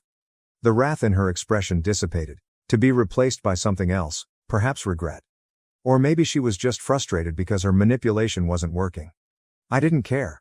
She had expected me to fold, forgive, and accept her back. But she was nothing to me now. She waited there for a few more seconds, as if waiting for me to reconsider my decision. I didn't utter another word. And as it dawned on her that I meant every word, I stood there, observing her. Then I closed the door. This time, I did not wait for her to knock again. This time, I knew in my heart that I'd already made up my mind. There was no turning back. I'm not sure why, but I felt like I had finally won. It ended as I moved away from the door. She'd spent a lot of time attempting to manipulate her way back into my life. But I had freedom. There would be no second chances for either her or us. She was now merely a memory, something I had finally put behind me. And for the first time in years, I felt as like I could breathe again. After so many years of pain and guilt, I felt at peace. And you know what? It was pleasurable. When I closed the door behind her, I felt a strange sensation of calm sweep over me. I no longer felt sad. I was not furious. I wasn't even astonished anymore. It was as if all the years of effort I had put into her had vanished, along with the pain, guilt, and never-ending wondering. I was prepared to go on. Because I had finally received the closure I had never known I needed. This time, it was really over. However, life never ends smoothly. A few days later, I received a text from her mother. She apologized. She expressed her embarrassment at how her daughter had handled everything. She had tried to reason with her, but it was evident that it had not worked. Her mother was a kind woman. She had been kind to me when her daughter departed, and I could tell she was genuinely upset about the situation. I didn't have anything against her. However, I did not want to be dragged back into any of it. So I just answered, "Thanks for checking in," and left it at that. I wasn't going to waste time justifying my decisions, and I wasn't going to give her mother any additional information. She knew it was over because she understood. Over the next few weeks, I discovered bits and pieces via social media and mutual relationships. She had allegedly moved back in with her parents, and things were not going well. The child's father, the man she had left me for, was not involved at all. He had bailed. She was left to figure things out on her own, as he had apparently not committed to the long term. Few people wanted to help her. She'd burned almost every bridge. Her previous acquaintances, many of whom had backed me when she initially went missing, had little sympathy for her. They were not about to get drawn back into her drama. They'd all moved on. And frankly, you can't blame them. Even her parents weren't pleased. They did not have the financial resources to maintain her and the child. I knew this because, immediately after her mother texted me, her father called. Curiosity got the best of me. I almost didn't respond. He was clear yet respectful.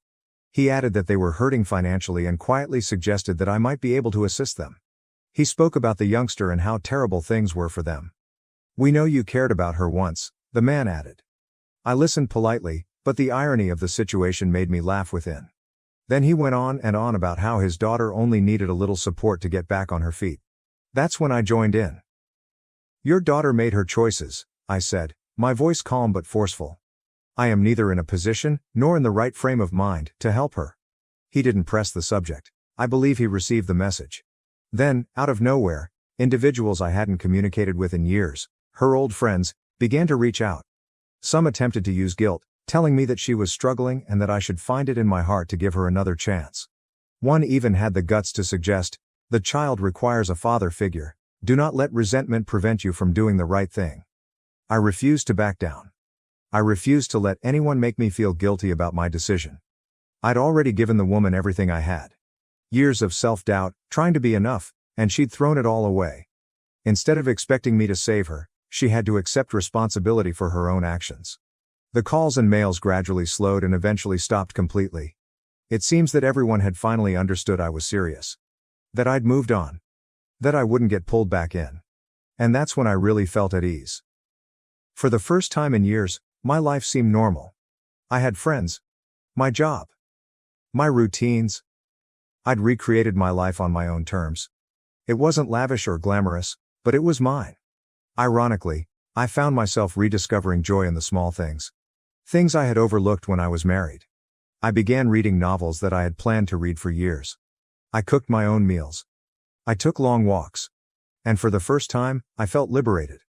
I didn't need anybody's approval. I wasn't always concerned about someone else's happiness.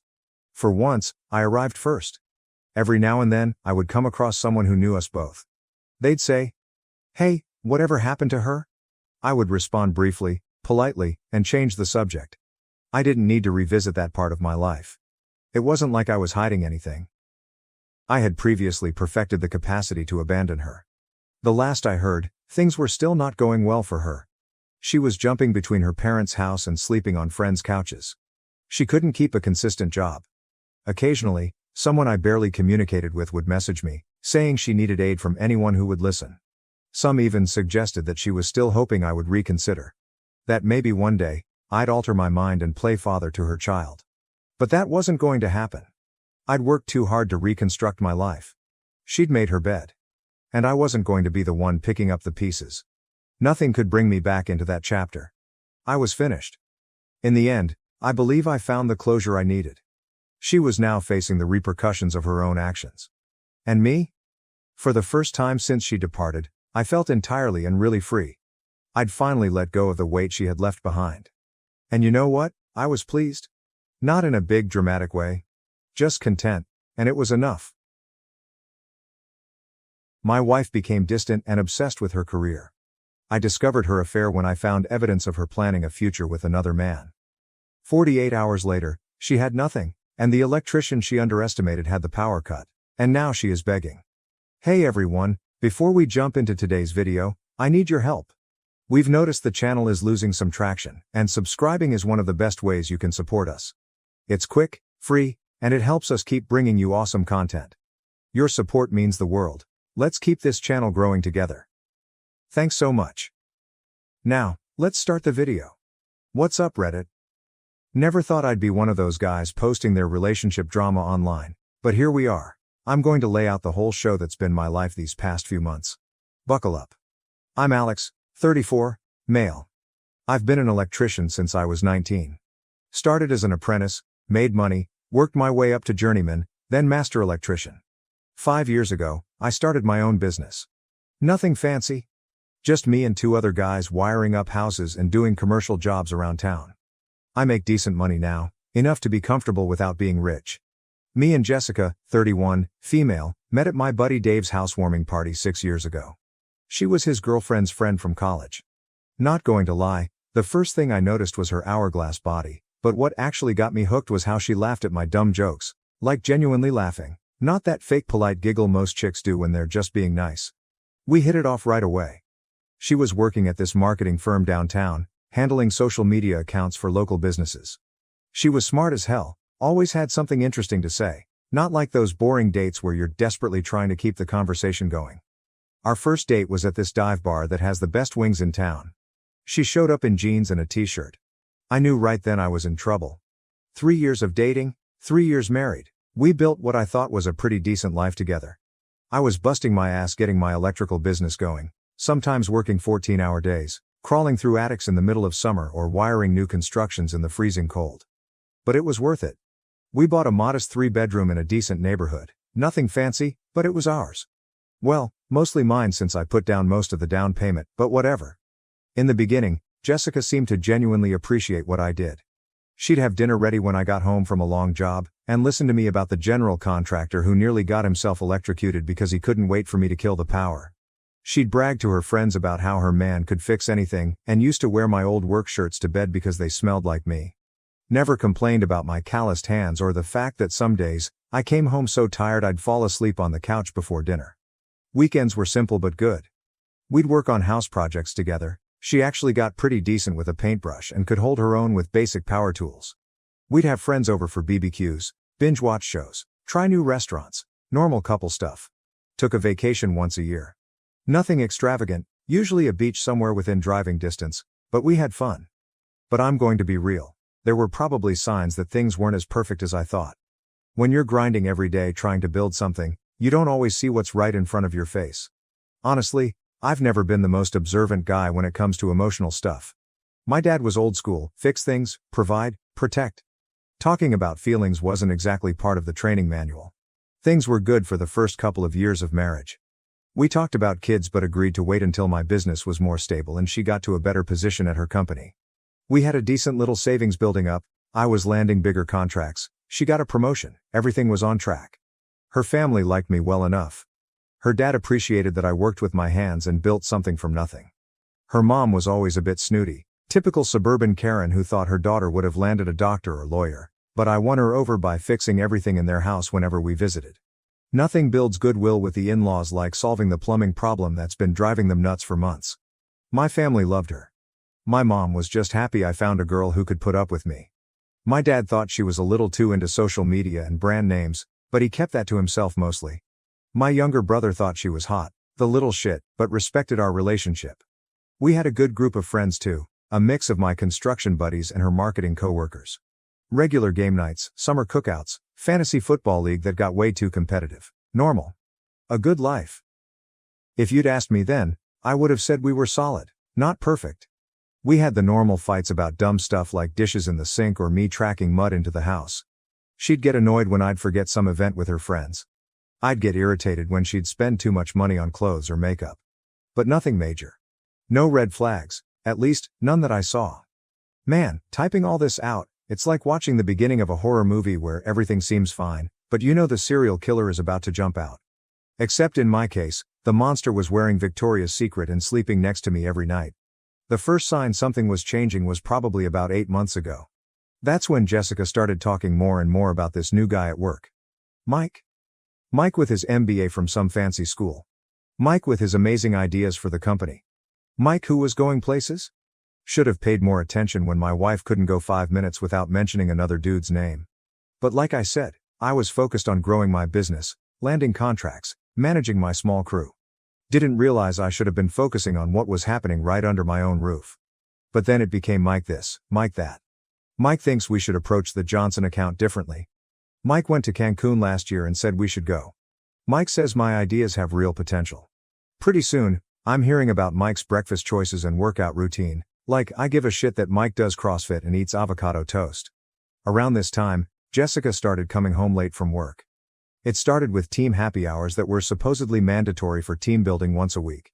Then it became twice, then 3 times a week. She'd roll in at 8 or 9 p.m., slightly buzzed, smelling like a mix of bar and perfume. When I'd ask about her day, she'd get this distant look, like she was mentally somewhere else. She started making these little comments about how her college friends were doing so much with their lives. One just bought a vacation home in Colorado, another got promoted to VP at some tech company, always with this weird undertone, like somehow our life wasn't measuring up. Mike says I have real management potential. He thinks I should be aiming higher, she'd say, scrolling through Instagram while I tried to tell her about landing a big contract for a new office building downtown. Like my success meant nothing because I wasn't wearing a suit to work. Then came the appearance changes. She started dressing differently for work, clothes I'd never seen before, more makeup, a new hairstyle, new perfume that probably cost more than my work boots. She started going to get her nails done every week instead of every few months for special occasions. The gym was next. Suddenly, my wife, who used to groan about walking the dog around the block, was hitting the gym at 6 a.m., before work at some fancy new place downtown with classes, smoothies, and personal trainers. $200 a month compared to the perfectly good $30 a month place 5 minutes from our house. She was coming home later and later, always showering at the gym after her workout, so she'd arrive home freshly showered, makeup perfect, hair done, at 8 or 9 p.m. Because that's totally normal after a sweaty gym session, right? I'm not the jealous type. I've never been the guy who checks his girl's phone or tracks her location. I always figured trust is either there or it isn't, and if it isn't, the relationship is already over. But I'm also not stupid. I started noticing she was always on her phone but would turn the screen away when I came near. I caught her texting late at night with the brightness turned all the way down.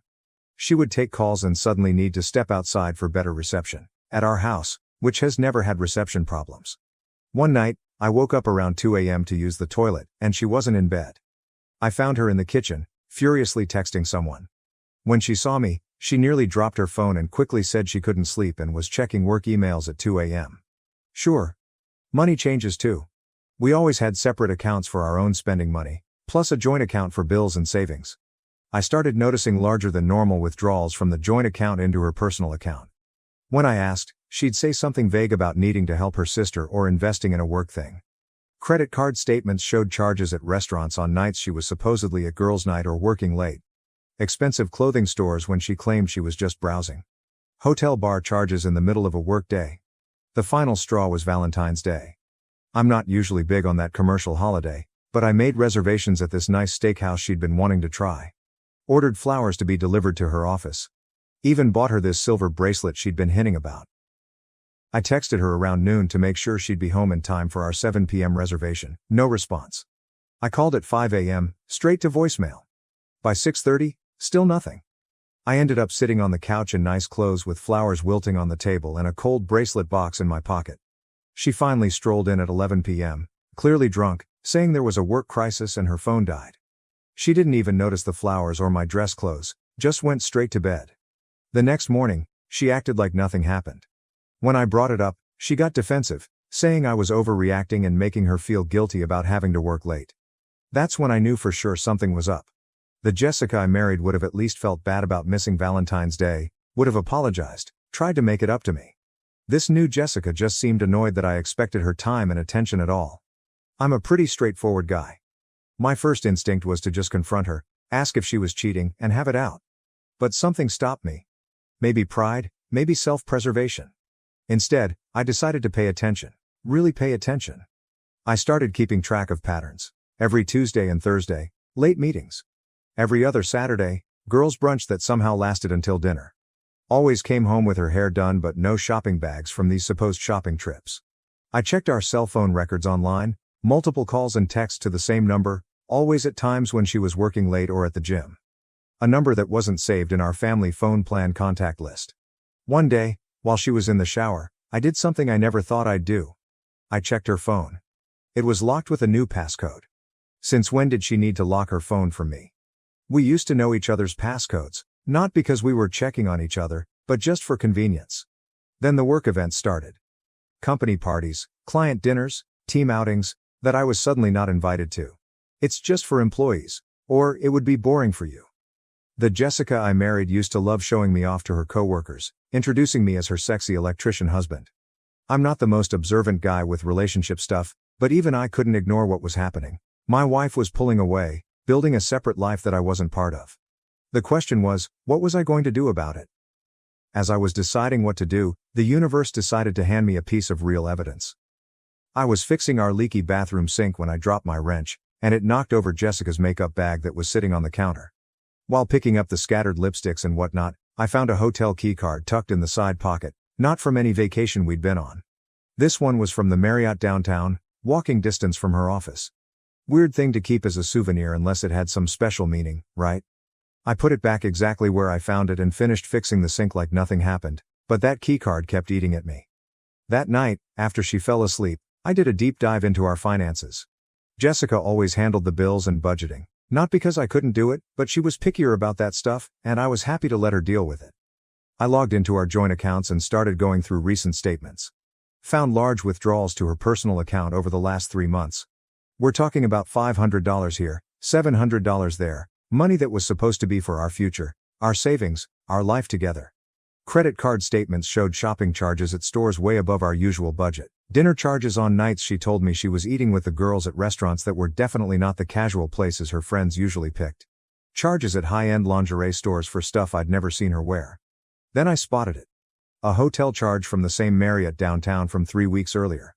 Just a bar charge, not a room, but still, she hadn't mentioned being at any hotel bar. When I cross-referenced with our text messages from the day, she told me she was working late on a big presentation. My buddy Trent works in IT security. We've been friends since high school.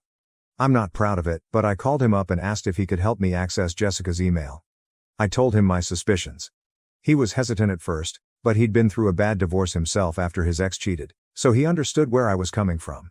He helped me set up a simple keylogger on our home computer, just a basic program that would capture her passwords the next time she logged in. Shady? Absolutely. Legal? Probably not. But at that point, I didn't care. I needed to know what the hell was going on. 2 days later, I had her email password. There it was. Message after message with this Mike guy. Weekend plans, complaints about me, how I was stuck in my underdog mindset while Mike was going places, how she was settling by staying with me, how she deserved more luxury in her life than I could provide. The same Mike who I now knew was her direct supervisor, who had just gotten promoted to regional director at her company. The same Mike who, according to his Facebook profile, that I now stalked like a psycho, was married with a 2-year-old and another kid on the way. There were hotel confirmations, screenshots of apartment listings they were looking at together, messages planning their future after she left me, all while she was sleeping next to me every night, eating the dinners I cooked, and living in the house my work paid for. One email from Mike read, "Just a few more months, and my bonus comes through. Then we can both leave our dead-end situations and start fresh. Just be patient and keep things normal at home." I felt like I'd been punched in the stomach. 6 years together, 4 years of marriage, all a lie, or at least it had become one. I sat in my truck for an hour that night, parked outside our house, just thinking. Rage, betrayal, everything washing over me. Part of me wanted to storm in, pack her stuff, and throw it on the lawn. Part of me wanted to find this Mike and introduce his face to the pavement. Part of me wanted to just get drunk and set something on fire. But I didn't do any of that. I'm not that guy. Never been the type to lose control, even when every part of me wanted to. My dad always said, when you're angry, that's exactly when you need to think clearest. Old man was right about that at least. Instead, I started making plans. If Jessica and Mike were plotting their exit strategy, I needed to be 2 steps ahead. I wasn't going to be the chump left holding the bag when they decided to pull the trigger on their little escape plan. First, I set up a consultation with a divorce lawyer, a guy I'll call Richard, who my buddy used when his wife cheated. Supposedly a real shark. I forwarded all the emails I'd found, the financial records, everything. He confirmed what I already suspected. I had more than enough for an at-fault divorce on the grounds of adultery. But Richard suggested something smarter than just confronting her outright. If you show your hand now, she'll just get defensive and start hiding assets, he said. Better to be strategic about this. Gather more concrete evidence, photos or video, if possible, to document any unusual spending or asset transfers to secure your own finances before making any moves. And most importantly, act normal while doing all of this. The element of surprise is your biggest advantage right now. Once you confront her, the game changes completely. A game, that's what my marriage had become. A game of chess where I needed to anticipate her moves and counter them before she even made them. The next day at work, I couldn't focus. I almost electrocuted myself because I was distracted, thinking about Jessica and Mike planning their new life together while I was busting my ass providing for us. My apprentice, Tommy, actually had to step in and remind me to test the circuit. Kid saved me from a nasty shock. Embarrassing. That night, when Jessica came home late as usual, I forced myself to act normal. I asked about her day, listened to her lies about a stressful client meeting, and even managed to kiss her goodnight without throwing up in my mouth. While she slept, I started making lists on my phone. Assets to protect, accounts to separate, people who needed to know what was happening, and people who didn't. A timeline for how this would all go down. The next morning, I texted her that I might have to go out of town for a big electrical job, a commercial building in Phoenix that needed a complete rewiring. I'd probably be gone for about 2 weeks. I asked if she'd be okay holding down the fort alone. Her response was so enthusiastic it was almost comical.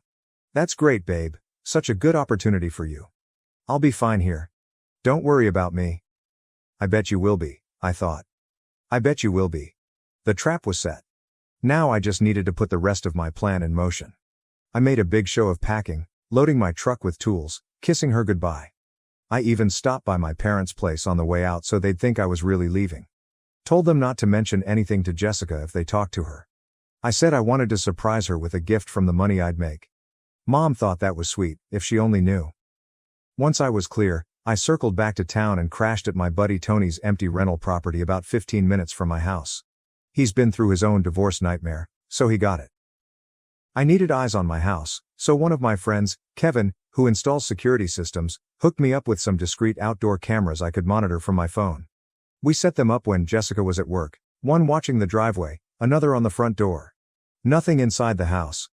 I'm not that kind of creep, and honestly, didn't want to see what might happen in my own bedroom. The first day was quiet. Jessica came home, ordered food, watched Netflix, sent me some miss you texts that I answered with equally fake enthusiasm. Second day, around 7 p.m., a black Audi pulled up. Out steps Mr. Regional Director himself. Tall, gym body, expensive watch. Catching the streetlight, I could see he brought wine. They stayed until 3 a.m. I got it all on video, the arrival, the way they kissed at the door. Definitely not their first time. How comfortable he looked walking into my house with an overnight bag like he owned the place. Same happened 3 more times that week. Once they left together in the morning, she called in sick while they spent the day, who knows where. They ate dinner on my deck, drank my expensive whiskey I'd been saving. They even took my boat out that I busted my ass to buy. While watching this show, I wasn't just sitting around feeling sorry for myself. I called my dad first, showed him everything. He was pissed but focused. "What's the plan, son?" he asked. "Need to protect what I've built," I told him. The next few days were a blur of preparation. With Richard, my lawyer, we secured my business since it was already an LLC in my name only. I set up new bank accounts, transferred my work equipment to the business name, changed beneficiaries on everything, and stored important documents and irreplaceable stuff off-site. Most importantly, I had papers drawn up giving my dad temporary power of attorney over my business and moved half our savings to my new account, leaving her exactly half, everything above board and documented through my lawyer. By day 10, I had everything I needed: videos, emails, financial records, and a solid legal strategy. Just one more chess move before confrontation. I anonymously sent all the evidence to Mike's pregnant wife. She deserved to know before making life-altering decisions, just like I wished someone had done for me. With that final piece in place, I was ready to head home a day early from my business trip and watch Jessica's face when she saw me. So, I drove home a day early from my Phoenix job, ready for the big confrontation. I had this whole speech prepared in my head, kind of expecting to catch Jessica and Mike in the act, maybe get some more video evidence. But life's full of surprises, ain't it? I pulled into the driveway and noticed something off right away. Her car wasn't there. Weird, since my security cam showed it parked there just 3 hours earlier. Figured maybe she went grocery shopping or something. I walked in, and the house felt empty. You know that feeling when a place that should feel like home suddenly doesn't? The air was different, quieter. I called out her name, nothing. I checked the kitchen, the living room, then headed to our bedroom. And that's when it hit me. Her side of the closet was completely cleared out. Dresser drawers empty. Bathroom counter missing all her expensive creams and makeup. On the bed was a note, folded neatly on my pillow like this was some romantic movie. "Alex, I can't do this anymore. I've moved on with someone who matches my ambitions and can give me the life I deserve. I'll have my lawyer contact you about the divorce. Don't try to find me, Jessica." Cold, right? 6 years together, 4 years of marriage, and that's it. 8 lines on a piece of paper, not even a full page.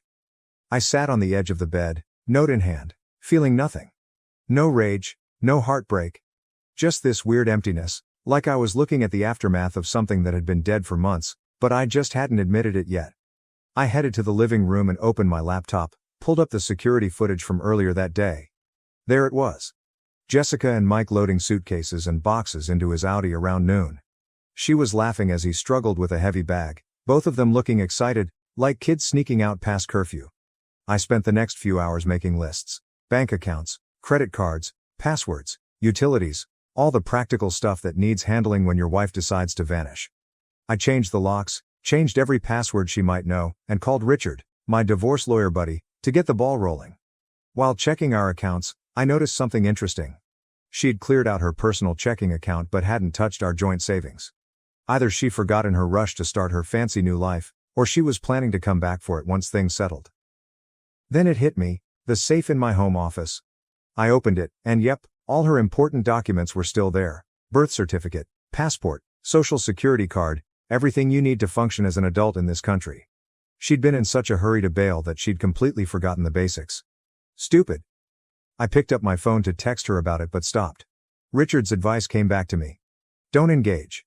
Don't engage until we have everything in order. Let her make the first mistakes. Instead, I called my dad, explained the situation. He came over quickly. We sat on the deck talking while I transferred half our savings to a new account in my name only, leaving her half in the joint account. I'm not a thief, but I'm not a sucker either. Dad stayed over that night. Good thing too, because around 3 a.m., my phone started blowing up, text after text from Jessica. Just realized I left some important things. Can we arrange a time for me to pick them up? Alex, please respond. This is childish. They're my documents. I need my passport for a new job opportunity. I shut off my phone and went back to sleep. Let her sit with her poor planning for a while. The next day was weirdly normal. I went to work, wired a new construction site, made small talk with my crew. Nobody knew my life had just imploded, and I didn't feel like sharing. I checked my phone at lunch, 27 missed calls, voicemails ranging from sugary sweet to threatening legal action. Mike had even called twice, trying to sound all authoritative about personal property law. I just texted Jessica once. All communication through lawyers from now on. Then I blocked both their numbers and finished my sandwich. 48 hours after Jessica's great escape, I was in the garage reorganizing my tools. What can I say? It's therapeutic. When I heard someone pounding on the front door, I checked my new security app, and there she was, looking considerably less put together than when she left. I laughed my ass off and took my sweet time answering. Found her on the porch, mascara smeared, hair a mess, wearing what looked like yesterday's clothes. You changed the locks? First words out of her mouth, all indignant, like I'd done something wrong. Yep. Didn't invite her in. Just stood in the doorway. I need my things, Alex. My documents. I can't do anything without them. Should have thought about that before you cleared out while I was working. Her face did this thing where she was trying to look sad, but also trying to look attractive while looking sad. It's a weird expression that used to work on me. Not anymore. Can I please come in and get my passport at least? I have a job interview tomorrow. Nope, all items will be exchanged through lawyers. I've already contacted mine. That's when she switched tactics. She started crying, shoulders shaking, the works. Please, I made a mistake. Mike things aren't what I thought. I just need my documents. Not my problem. You can't legally keep my identification documents. Her voice rising to that shrill tone. Actually, I can. I'll secure them until proper legal exchanges are arranged. They're safe. They'll be returned through appropriate channels. She tried to push past me into the house. I just stepped to the side, blocking the door with my arm. Jessica, you made your choice. You left. This isn't your home anymore. It's my house too. My name is on the mortgage. Might want to check that again. The mortgage is in my name only. The house was purchased with my pre-marriage savings as the down payment, and since you abandoned the residence without notice, you've complicated your claim considerably. Thank you, Richard, for that legal script. Although I felt she didn't quite get what I said, she felt it, because her face showed the exact moment she realized I wasn't the pushover she thought. Where am I supposed to go? Mike's place is complicated. Trouble in paradise already? That was fast. She glared at me. His wife found out somehow, and showed up at his apartment screaming. Had all these emails and videos? Did you have something to do with that? I just shrugged. Sounds like karma to me. I have nowhere to go, Alex. Let me stay here until I figure things out. Just for a few days. I'll sleep on the couch. No. You're being cruel. Full waterworks now. After everything we've been through, it would be leaving someone with a note after 4 years of marriage. Cruel would be screwing your boss in our bed while I was working my ass off providing for us. Cruel would be planning to clean out our accounts once his bonus came through. Her eyes went wide. How did you? I know everything, Jessica. Every email, every plan, every complaint about my lack of While you were falling for his lease car and maxed out credit cards, she crumpled onto the porch steps, sobbing for real this time, not for me, but for her perfect exit strategy falling apart. I almost felt bad. Almost. I'll have Richard contact your lawyer about document exchange. You should go now. I closed the door, watched through the security cam as she sat there crying for another 20 minutes before finally calling her sister to pick her up. Later that night, my phone lit up with a text from an unknown number. This isn't over. You had no right to ruin everything. I forwarded it to Richard with one comment. More evidence for the file. I spent the next couple of weeks focusing on work and getting my life together.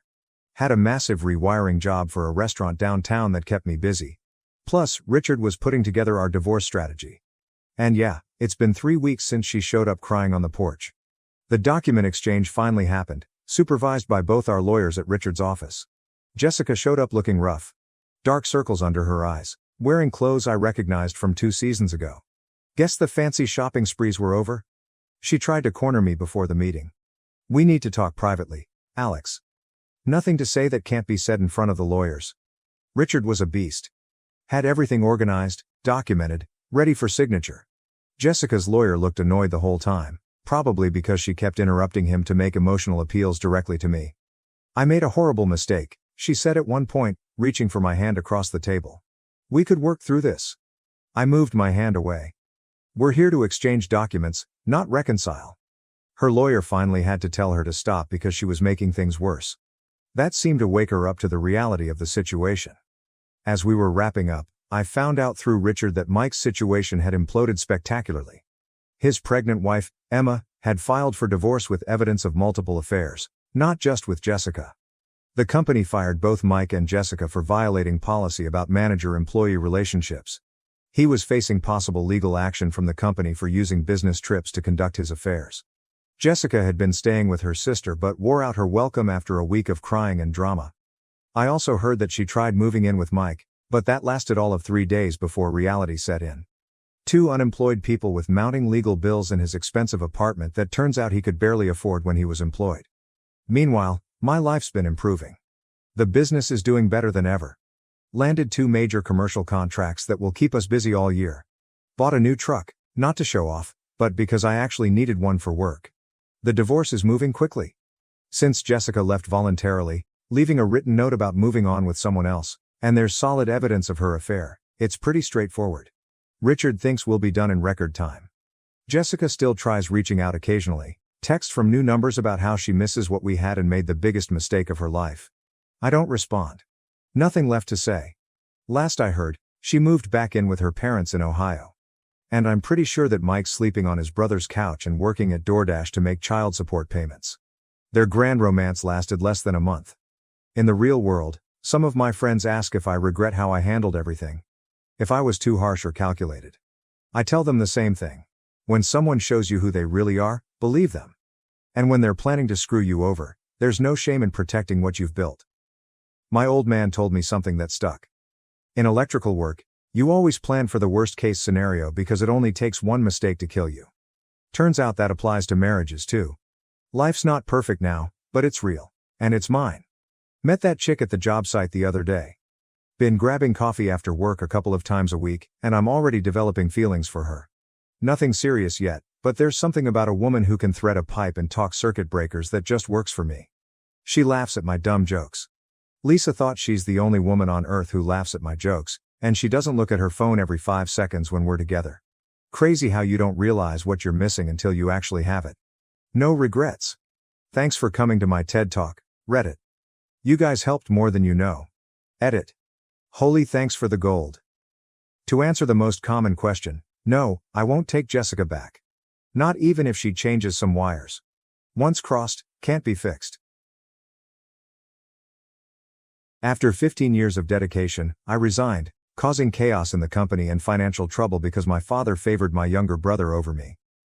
Hello everyone, before we begin today's video, I need your help. We've noticed that the channel is losing traction, and subscribing is one of the best ways you can help us. It's quick, free, and allows us to continue bringing you great content. Your support means everything. Let us keep this channel growing together. Thank you very much. Now, let's begin the video.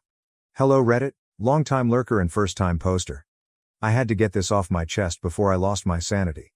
If you don't want to read my son's tale, you can find the TLDR at the bottom. So, I'm a 34-year-old male who has been working for my father's plumbing firm, Taylor & Sons Plumbing, for 15 years. The son section is supposed to be about me and my younger brother Matt, 31M, but it's more like Taylor and his favorite son. And the other one who does all of the work.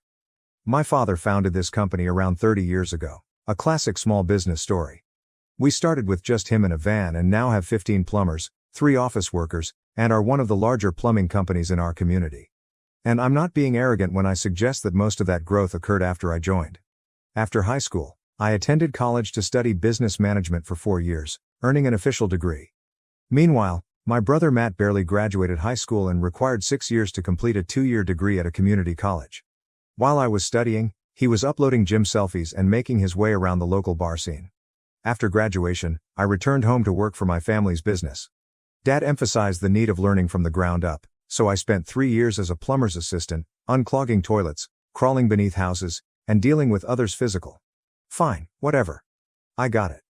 Can't manage plumbers if you don't know what they do.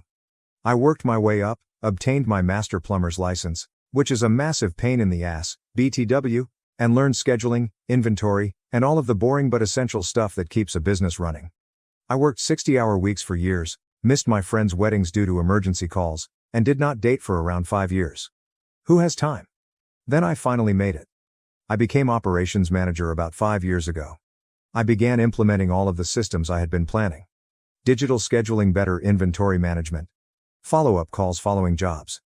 Our reviews went from 3.5 to 4.8 stars. Revenue increased by 40% in 2 years. Dad genuinely appeared impressed for once. Then Matt shows up. Enter Matt. Until now, my brother had been bouncing between bartending and finding himself. Suddenly, he decides he wants to join the family business. Keep in mind that this guy has never exhibited any interest in plumbing. I can't tell the difference between PVC and copper pipe. I think a P-trap is something you use to catch animals. But Dad? Dad is absolutely thrilled. His golden boy has finally joined the family legacy, and this is where everything goes to hell. Dad offers Matt a made-up title like Director of Client Relations, and a salary that is 80% of mine, despite the fact that I've been there a decade longer. Matt is assigned an office with a window. Meanwhile, I am still in the converted closet adjacent to the restroom. What's his job? Taking clients to lunch. We're posting on our social media. Occasionally showing up at project sites to photograph our plumbers working, always making sure to include himself in the shot, as if he's overseeing. He arrives around 10 a.m., has 2-hour lunch breaks, and departs at 4 p.m., due to traffic. Every staff meeting, Dad compliments Matt on bringing in some minor contract while completely disregarding the fact that I recently optimized our whole billing system and saved us $50,000 per year. It's as if I'm invisible. There was one instance when I spent weeks putting together a bid for this massive commercial project, the largest contract we'd ever pursued. I'm talking about binder-thick proposals. I even pulled an all-nighter to finish it. On the day of the meeting, Dad brings Matt along. Matt had not read a single page of the proposal. Matt, who was hungover, kept racing to the bathroom. Matt, who described the client's building as that big place with the sign, throughout the meeting. We received the deal anyway since my figures were good. On the drive back, Dad couldn't stop gushing about Matt's connection with their team and how his people skills sealed the deal. My contribution? Dad commented that my attention to detail was beneficial. Helpful. As if I were the freaking office assistant. Moms know better when I try to talk to her about it. She gives me a sad expression and says things like, "You and your brother are just different kinds of people. Not everyone can be as organized as you are." As if competence were a character fault. The final straw. One day, I overheard Dad speaking with Matt in his office. The door wasn't completely closed. Dad was talking about succession planning. When you take over the company, and asked Matt if he wanted to learn about the finances. My name did not come up. Not even once, not even, maybe your brother can help you with the accounting, or something. The company I helped establish. The company I've dedicated my entire adult life to. And I am not even considered a prospective future owner. Just the workhorse who keeps things going while Matt takes the spotlight. Keeping my head down. I kept my head down and finished the work. It was not like I could do something about it. Then, around 9 months ago, Our administrative assistant quit. She had been with us for 5 years but received a better offer elsewhere. Dad said we needed to hire someone with more office management experience because we were expanding. Enter Julie, 29 Fahrenheit. Something resonated with me the moment she walked through the door for her interview.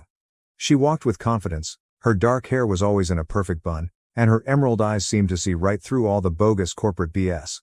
She wasn't one of Matt's typical Instagram model types, but she was stunning in a refined, put-together sense. Her resume? Impressive as hell. Business degree. Experience managing offices for firms far larger than ours. There are numerous accounting software and business operations certifications available. Dad was so thrilled that he hired her on the spot. Something he never does. Julie changes everything. How about her first week? She thoroughly restructured our filing system, which hadn't been updated since the 1990s. Is this her second week? She discovered $20,000 in unpaid invoices from the previous year and collected it. Is this her third week? She confronted my father about our antiquated scheduling system and persuaded him to invest in the software I had been yearning for years. I was essentially in love. We started having lunch together in the break room. We initially discussed only work-related topics.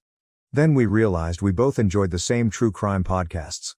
Then I discovered she enjoys hiking, which I do as well. Then there were movies, novels, and all that. It was so simple to chat to her, unlike those awful Tinder dates where you're trying to think of anything to say. Asking her out after a few months of the lunch thing, I finally got the nerve to ask her out. For real. Dinner on Friday night at that new Thai restaurant downtown. Not the break room, with our sad Tupperware meals. She agreed right away, smiling in a way that made me feel like I wasn't simply the family doormat. We scheduled it for the following Friday. I was ridiculously excited. I even caught myself whistling while fixing a sink on one job site, which completely confused the apprentice working with me. I did not inform anyone at work about our date arrangements. My family has a specific gift for spoiling anything nice that occurs to me, so I decided to remain silent until things got serious. A big mistake. The gut punch. 2 days before our date, I was returning from work when I heard Julie giggling in the hallway. That genuine chuckle was something I had worked hard for weeks to obtain.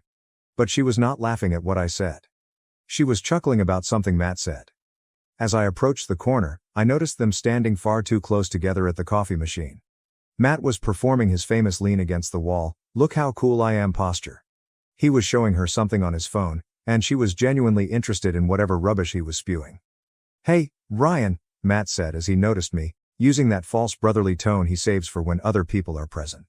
"Just showing Julie those kayaking pics from last weekend." Kayaking? Matthew. The guy who complains about having to walk from his automobile to a restaurant while it's raining.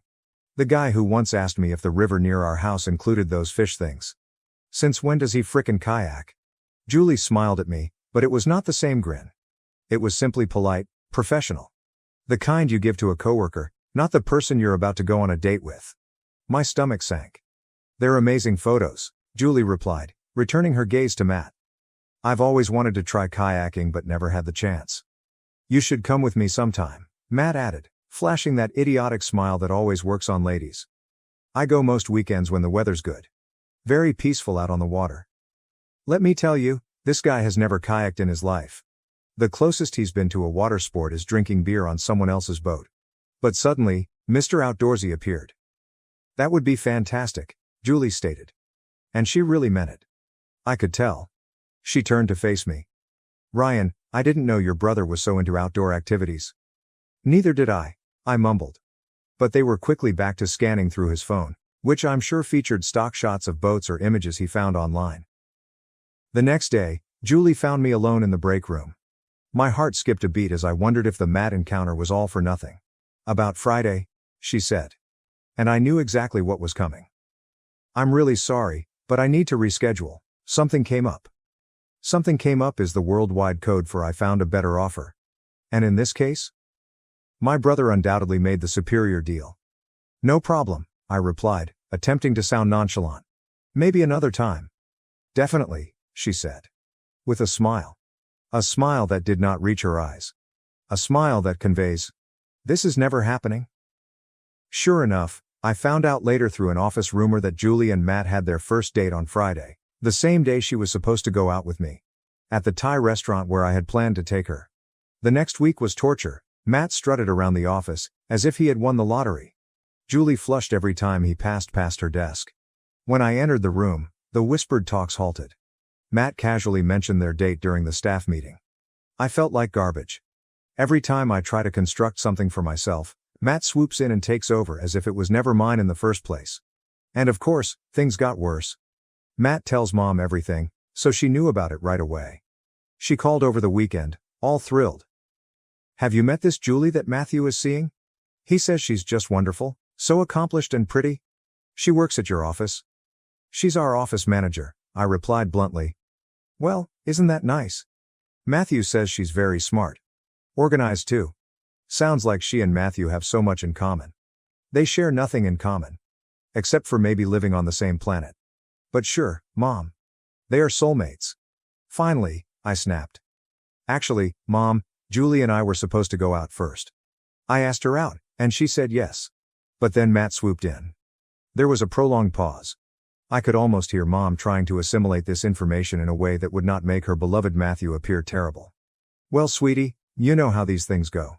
Sometimes people just connect. Matthew has always been so charming with the ladies. You're more, well, focused on work. Seriously. Not everyone appreciates that like they should. She basically said, Matt's hot and fun. You're boring. Deal with it. The new power couple. And that's how it began. Matt and Julie, Taylor & Sons Plumbing's new power couple. However, the saddest aspect was not even losing Julie. It was seeing her gradually comprehend who Matt truly was, and pretending not to notice it. The cracks begin to show. He canceled arrangements with her for the first time because his friends invited him to a last-minute poker game. The day she overheard him exaggerating, or outright lying, about his function in the company to a client. She once had to cover for him when he was due to attend a networking event but was too inebriated to show up. I could see the perplexity on her face. The mental gymnastics as she attempted to reconcile the Matt she thought she was dating with the real Matt. However, by that time, they had become official. And she was in too deep. My family circles the wagons. Mom invited Julie to Sunday supper 3 weeks after they began dating. It'll be nice to have a fresh face, she exclaimed. As if our monthly family dinners weren't already agonizing enough, especially since my work infatuation had picked my brother over me. I almost skipped dinner. But Dad made it clear that it was not optional. Family dinner is family dinner, Ryan. Be there. The dinner from hell, so I went. And it was just the nightmare you'd imagine. Mom went all out, using her best china and preparing a sumptuous roast. Dad told work stories that made Matt sound like a business prodigy. Matt performed his ideal son-boyfriend routine, pulling Julie's chair out, refilling her water glass, telling utterly fabricated stories about his wild weekends and charitable work. Julie ate it all up, laughing at Matt's jokes, questioning him about his fictitious hiking expeditions. While I sat there, knowing that Matt's closest experience with outdoor adventure is when he had to park at the far end of the mall parking lot, I attempted to join the conversation. I described the hiking trail Julie and I had discussed over our break room lunches, just to let him know what he ruined. Oh, Matt was just telling me about that place, Julie cried, turning to him with excitement. You've been there too? Been there, Matt asked, laughing. I practically live on that trail in the summer. Sure. He is suddenly Bear Grylls. The promotion I deserved at supper happened 6 months ago. They have been formally dating ever since. Anyway, I focused on myself and tried to adjust, praying that things would improve for me. I persuaded myself I didn't really care about what slipped through my fingers. I knew fantastic things would happen. About a month after that dinner, I was ultimately promoted to senior operations manager. After 15 years of killing myself for this company, this was meant to be a big deal. Increased responsibility, better pay. Most importantly, the company's car. Nothing fancy, just a new Ford F-250 with ample towing capacity for transporting equipment to job sites. The announcement that almost was worth it. Dad made a major announcement during our monthly staff meeting. After years of dedicated service, Ryan is being promoted to senior operations manager. This comes with a nice raise and the new company truck we just purchased. Well deserved, son. For once, I felt as if my effort was being recognized. I even allowed myself to get enthusiastic about having a great vehicle for the first time in my life. Instead of my rusted-out Chevy, which is held together with duct tape and prayers. And then came Sunday dinner. Fast forward to Sunday dinner. Mom's preparing her renowned pot roast. Dad's talking about a client. Matt has his arm around Julie, as usual, I'm just hoping to get through the lunch without saying anything I'll regret. Then Dad clears his throat and sets down his fork. I've got an announcement to make, says the man. I immediately tighten up. Because in my family, announcements are never good news. Matt and Julie share this glance, and I know what's next. The bombshell, we're engaged, Julie announces, holding out her left hand. With this huge diamond ring, which likely cost more than my annual income. Mom breaks into joyous tears. Dad begins clapping Matt on the back. I'm sitting there in shock. The fork had frozen halfway to my mouth. This is wonderful news, Dad exclaims. My boy's finally settling down, starting a family. Then he drops the actual bomb. The ultimate betrayal. Matt, I think you and your future bride could use that new truck more than the company could. Consider it an engagement present. You'll need a good family vehicle now. Matt makes a phony astonished face, as if this hadn't been his goal all along. Wow, Dad, that's so generous. I've finally discovered my voice. Dad, that truck is supposed to be part of my promotion package. I need it for work. For actual company business. Dad waved his hand dismissively. Now, Ryan, don't be selfish. Your brother's starting a family. Family comes first. You can keep using your old truck for now. It still runs, doesn't it? Barely, I said. But no one was listening. They were all busy praising the happy couple, discussing wedding plans and future grandchildren. The final straw. That was it? The last straw? The moment I realized I was done with this family business garbage forever. Rage was building up. I was fuming. But nevertheless, I was able to drive home in my piece of junk truck. That decided to create a worrisome rattling noise the entire journey, simply to emphasize the fact that it was on its last legs. Perfect timing. 15 years down the drain, I arrived home. And totally lost it. 15 years. 15 years of dedication, hard work, and sacrifice. 15 years of seeing Matt glide through life on charm and Dad's affection while I developed something worthwhile. Something profitable. Something that was reportedly just turned over, again, to my brother. And now Julie. The only wonderful thing that had happened to me in years was presented to Matt on a silver platter. Complete with an engagement ring and a company truck. I don't think I've ever been so angry in my life. It wasn't even hot or explosive. It was this cold, controlled wrath that suddenly made everything crystal apparent. I was never going to be valued by this family. I was never going to receive what I deserved. I was merely the workhorse, the dependable one they could dump on while Golden Boy received all the glory. The email that changed everything. I grabbed my laptop and checked my email. I looked at the blank compose window for around 10 seconds. Then I started typing. Subject, my resignation. Dad, I am quitting from Taylor & Sons Plumbing, effective immediately. Consider this my 2-week notice, though realistically, you'll be lucky if I make it through the week. I plan to pursue other options. Sincerely, not really, Ryan Taylor. I pushed send before I could back out. Then I sent a separate email to our HR person, who is essentially the bookkeeper who handles payroll, about my accumulated vacation time. I advised them that I would start taking it immediately. I had no intention of returning to the office. The fallout begins. Within minutes, my phone began to blow up. Dad is phoning. Matt texted only WTF, and stupid emoticons. Mom left sobbing voicemails about how I was tearing the family apart, and being overly dramatic. Then Julie called. I let that call go to voicemail. Ryan, it's Julie. Your dad told me you quit. What's going on? Please call me back. As if she didn't know. As if she hadn't been a part of the entire disaster. I disregarded them all. I turned off the phone and began updating my resume. I was finished. I'm done being the family's workhorse. I'm tired of watching Matt get everything he wants while I labor myself to death for scraps of attention. The confrontation dad arrived at my apartment the next morning at 7 a.m. He pounded on the door, as if he were attempting to break it down. What the hell, Ryan? He yelled when I finally opened it, still in my pajamas and unprepared for this showdown. Quitting over email? After everything this family has done for you? I honestly laughed at his face. Done for me? You mean like paying me less than the market wage for 15 years while Matt receives bonuses simply for showing up to work? Or how about offering me a business vehicle as part of my promotion and then giving it to Matt as an engagement present? The excuses? That's different, Dad said, his face flushing. Matt's starting a family. He needs our support. And I don't? I've been supporting this entire family for years. Who do you think keeps the business going while Matt is away enjoying 2-hour lunches and posting on Instagram? Dad's face became even redder. Do not talk about your brother in that way. Matt brings in clients, he is the company's face. And I am what? What about the workhorse? The sucker who actually performs the work while Matt takes all the credit? I am done, Dad. Let Matt manage your business. You don't need me, anyway. The final goodbye. I started to close the door, but Dad's foot got in the way. Classic.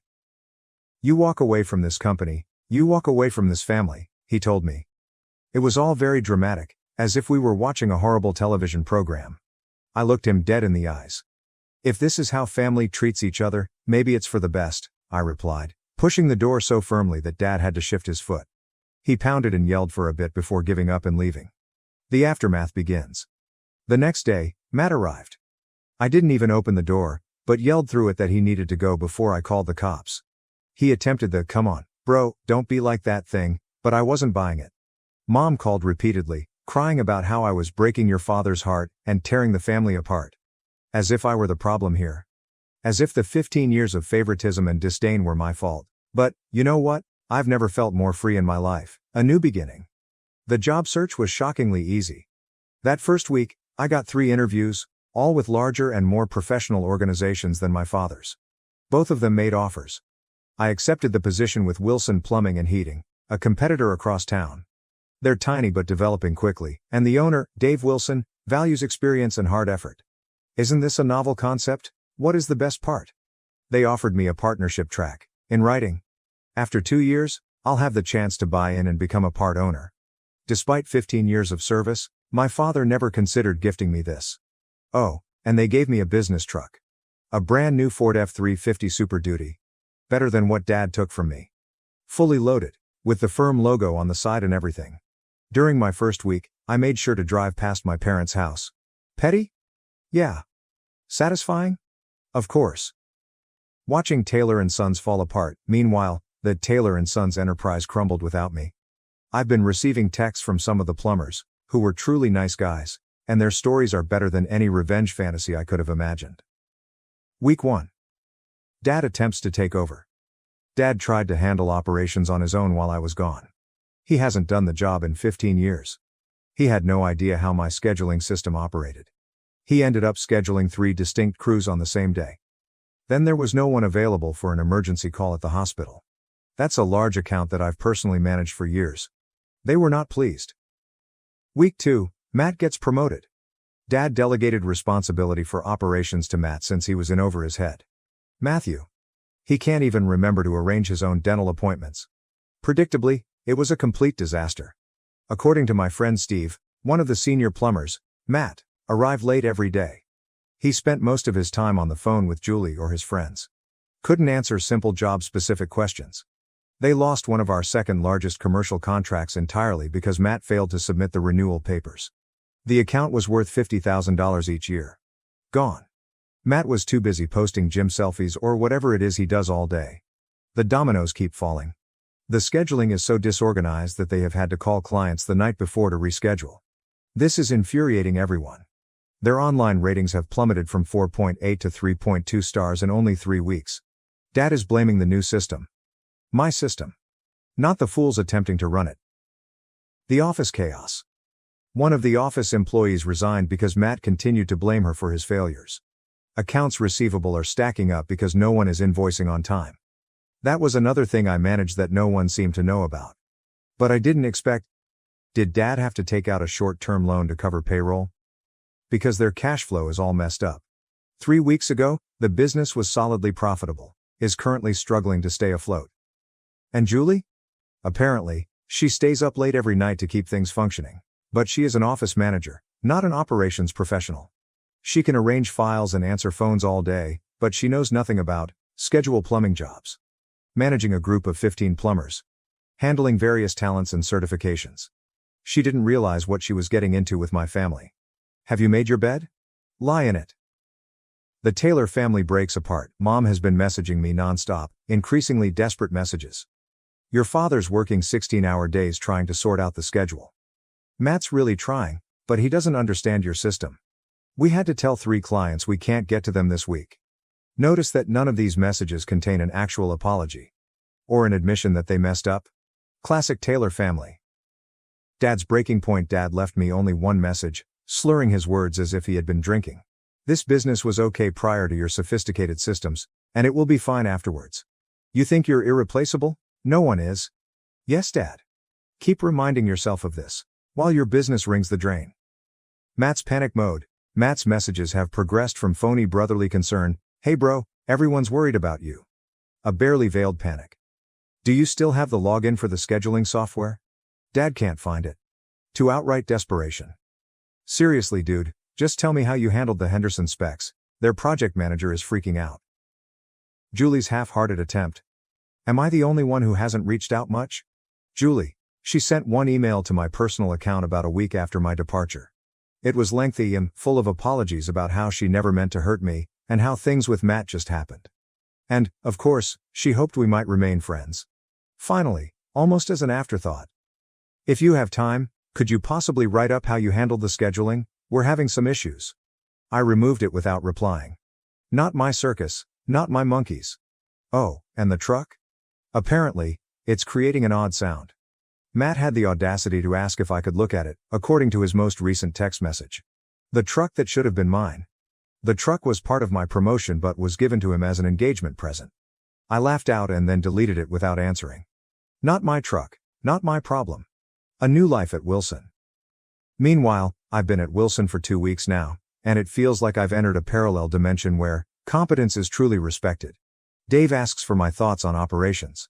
My ideas are executed rather than disregarded. The employees appreciate me for my experience, not because I am the boss's son. Yesterday I fully revamped their service call routing system. Dave was so amazed that he offered me a bonus on the spot. A bonus? For executing my job well. What a concept. And then I met Kate. About a week after starting my new job, I met someone. Kate. She's an architect I met on the job site while we were working on the plumbing for a new office building. Smart. Funny. Director. Not playing any games. Kate is nothing like Julie. Kate is real, whereas Julie was always polished and proper. She comes up to dates wearing jeans and boots. She can talk athletics as readily as she talks design. And calls me out on my nonsense in the most refreshing way. She doesn't engage in games. She doesn't say what I want to hear. Kate delivers exactly what she promises. Our third date. For our third date, we went hiking to a waterfall I'd wanted to see for years. Just two folks that genuinely enjoy each other's company. I showed her some urgent texts from my relatives. She simply shook her head. They had gold and treated it like dirt. Their loss. My gain. Then she kissed me, and I completely forgot about the family business for the rest of the day. Perhaps for months. A chance encounter. This weekend, Kate and I were at the hardware store, purchasing supplies for my bathroom project, when I noticed them. Matt and Julia. Great. Just as I was enjoying a normal Saturday with my girlfriend. Kate clasped my hand when Julie saw us and yelled out. Matt turned around, appearing as if he'd rather be somewhere else. "Hey, bro." I kept it brief. "Hey." Julie's gaze immediately focused on Kate, then on our linked hands. "How have you been?" "Good. Really good. This is Kate." I introduced them as Julie sized her up. Kate, the absolute champion, grinned and shook their hands. "One, nice to meet you both. I've heard a lot about you." Matt's panicked expression. "Priceless?" "The truck problem." Julie inquired about our supplies. "Renovating Ryan's bathroom," Kate explained. "I'm an architect, handling the design." "An architect? That's impressive," Julie exclaimed, suddenly self-conscious. "She's an office manager at my family's company," I told her. Why not slightly twist the knife? It turns out they were there because of the truck. You know, the one that kept making strange noises. And of course, Matt had no idea how to fix it. I couldn't resist. The company truck. The one that was supposed to be mine. Matt had the decency to appear embarrassed. Yeah, that one. He had no regrets about what he'd done. Julie's apology. Kind of. Kate, ever the pro, expertly devised an exit route including some fictitious dinner appointments. Julie hesitated as we turned to leave. Can I have a moment alone? Kate questioned me, but I nodded. She gripped my hand before moving away. Julie moaned, appearing tireder than I had ever seen her. The engagement? Taking it slow? Translation, Matt's true colors were showing. The business? Not the same without you. Apparently, they had hired 2 individuals to replace me, But they were still lagging behind. Matt. Different since you left. Yeah, working for the first time in his life will accomplish this. She shifted uneasily and tucked her hair behind her ear. I just wanted to say, I'm sorry. For coming between you and your brother. I nearly laughed, not in a harsh way, but rather in a wow, you really didn't get it sense. You, Julie, were not the problem. You were simply a symptom of a much larger problem. My family has never valued me. What about the truck? That was just the last straw. She chewed her lip and glanced at Kate. She seems nice. You two look good together. We are, I said without hesitation. She sees me for who I am. Julie nodded as if she understood. But I wasn't convinced she really did. In any case, I was not going to remain around to explain. Mom's final attempt on the way home, my phone rang. Mom. I'm not sure why I answered. She sounded surprised when I picked up, but she recovered fast, jumping right into the guilt trip. They miss me. The business is floundering. Matt is overwhelmed. Sunday dinners aren't complete without me. I let her babble while waiting for the inevitable request. You should come by soon.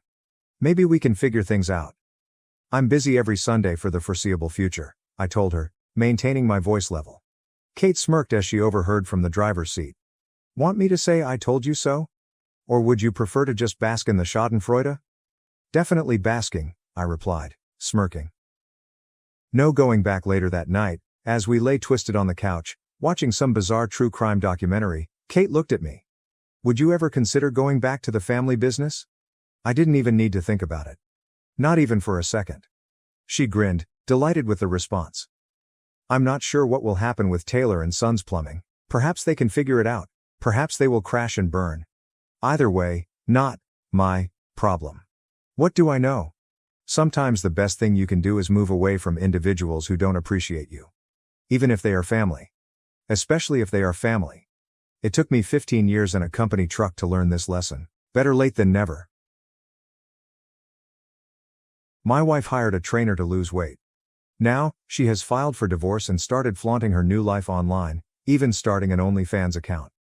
Hello everyone, before we begin today's video, I need your help. We've noticed that the channel is losing traction, and subscribing is one of the best ways you can help us. It's quick, free, and allows us to continue bringing you great content. Your support means everything. Let us keep this channel growing collectively. Thank you very much. Now, let's begin the video. What's up everybody? It's Dave here. Buckle up, because my life recently became a whirlwind.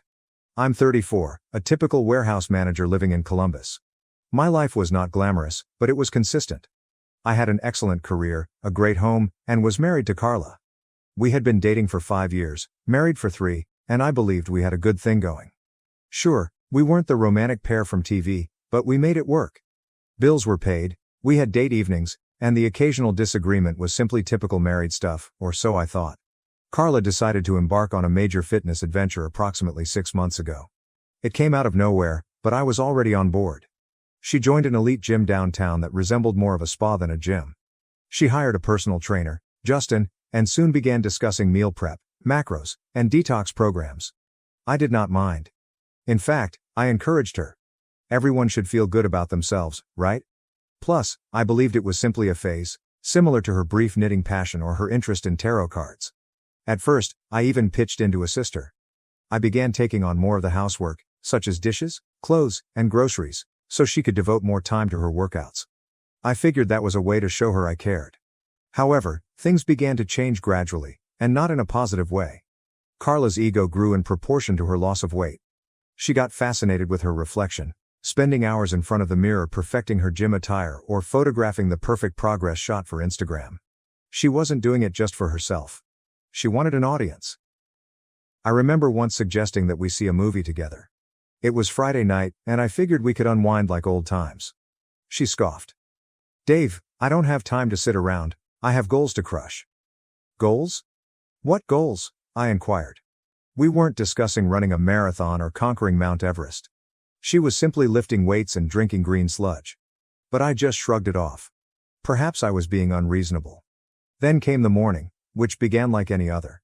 I was half asleep, nursing my coffee before heading to work, while Carla was drinking her normal kale spinach catastrophe smoothie. She was dressed in her exercise clothes and swiping through her phone as if her life depended on it. She unexpectedly says, I deserve more in life. I glanced up, still sleepy. Huh? More of what? She set down her smoothie and glanced at me, very serious. My marriage is holding me back, Dave. I'm filing for divorce. I promise, I assumed it was a joke. I even laughed, thinking she was joking with me, but she wasn't. Her expression was stone cold. I've outgrown this, she replied, as if I were an old piece of furniture she was about to discard. You wouldn't understand, she explained. I sat there, fully unprepared. My wife, the lady I'd spent years with, casually dropped this on me like it was no big deal. I tried to digest her words, but all I could feel was a mix of amazement and wrath rising in my chest. What do you mean you've outgrown this? Outgrown what? I questioned you. She sighed, as if I were a child with too many questions. Dave, I've been working on myself, trying to be the best version of me. And frankly, this life doesn't match my potential anymore. I want more than this house, this routine, this you. Her remark struck me. She did not even sugarcoat it. She saw me as part of the problem. Our existence together was no longer good enough for her. She grabbed her workout bag and walked out the door without saying goodbye. I sat there, staring at the half-empty glass of green sludge she'd left behind, wondering what the heck had happened. The day at work was a blur. I went through the motions, but my thoughts were focused on Carla. Was this real? Was she really abandoning me? We had had disputes previously, but divorce? It was so sudden and premeditated, and the way she said it, as if she'd been practicing this speech for weeks, made it plain she'd already made up her mind. Over the next few days, the flaws in our marriage became more clear. She hardly spoke to me unless it was to divide the house or set up mediation. She began staying out late, claiming she was at the gym or with friends. Her phone was glued to her hand, and her Instagram was flooded with selfies and messages like, "New chapter, who this?" and "Living my best life." Each post was a punch in the face, a reminder that she'd already moved on mentally, even though the paperwork hadn't been signed. One night, while looking through my own social media, I saw she had deleted every photograph of us, wedding photos and anniversary messages. It was as if I had been removed from her life totally. Meanwhile, her new photos were flooded with likes and comments from people praising her. "You're glowing. Such an inspiration." It made me sick. None of these individuals realized who Carla really was or what she was putting me through. Another night, I overheard her on the phone as I was preparing for work.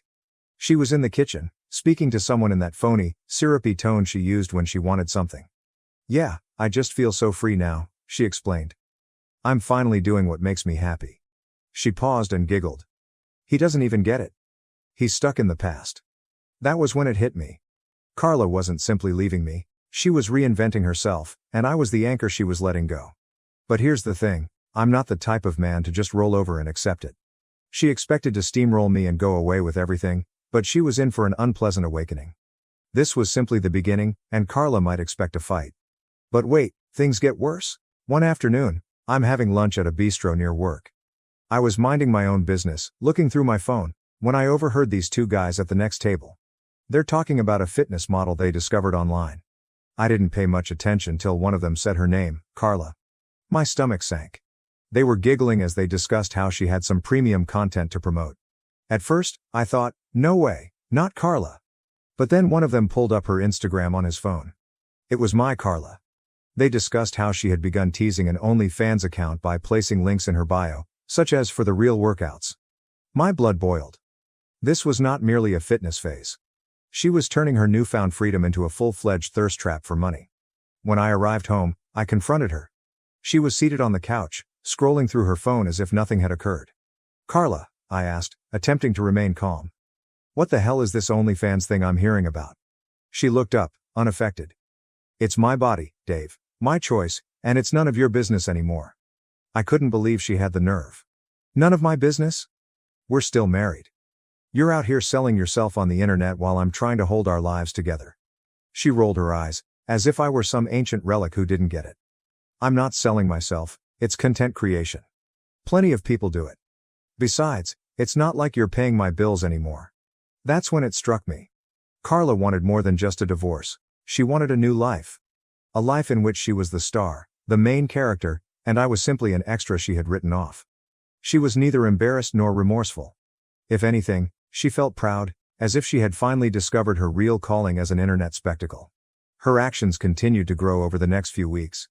She began dressing as if she were auditioning for a reality show, with tight clothes, sky-high heels, and makeup applied like icing.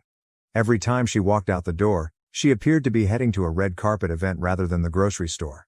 The titles got worse. Living My Truth, No More Holding Back. And the one that made me want to toss my phone. She's not a wife anymore, she's a force of nature. The arrogance. While Carla was out playing superstar, I was left to deal with the consequences, lawyers, paperwork, and so on. Carla, however, was not as untouchable as she had believed. My lawyer, Steve, an absolute gem, had been doing some investigation. It turns out she has been seeing a gold digger, but with a gym membership. I believe you can guess who I'm talking about. Stay tuned, everyone. Things are going to become messy. I will provide an update as soon as possible. Update 1, what's up again, Reddit? It's Dave, your favorite soon-to-be divorced dude, and I have a front row seat to my ex's drama-fueled glow-up disaster. If you've been following along, you know that my wife, Carla, decided she was too good for this life, abandoned me, and has been parading around town like a fitness celebrity. But first, let's talk about Justin, the man who has been fueling this entire catastrophe. Yes, her personal trainer. Really unique, right? The moment I heard his name, I realized it wasn't simply another trainer-client connection. Justin was the type of guy you'd expect to see on a reality dating show. Shredded, spray-tanned, and about the size of a puddle. He was all charisma, biceps, and smirks, as if he had wandered out of a horrible rom-com. Carla was very open about their relationship. One day, she strode into the home after her workout, virtually glowing.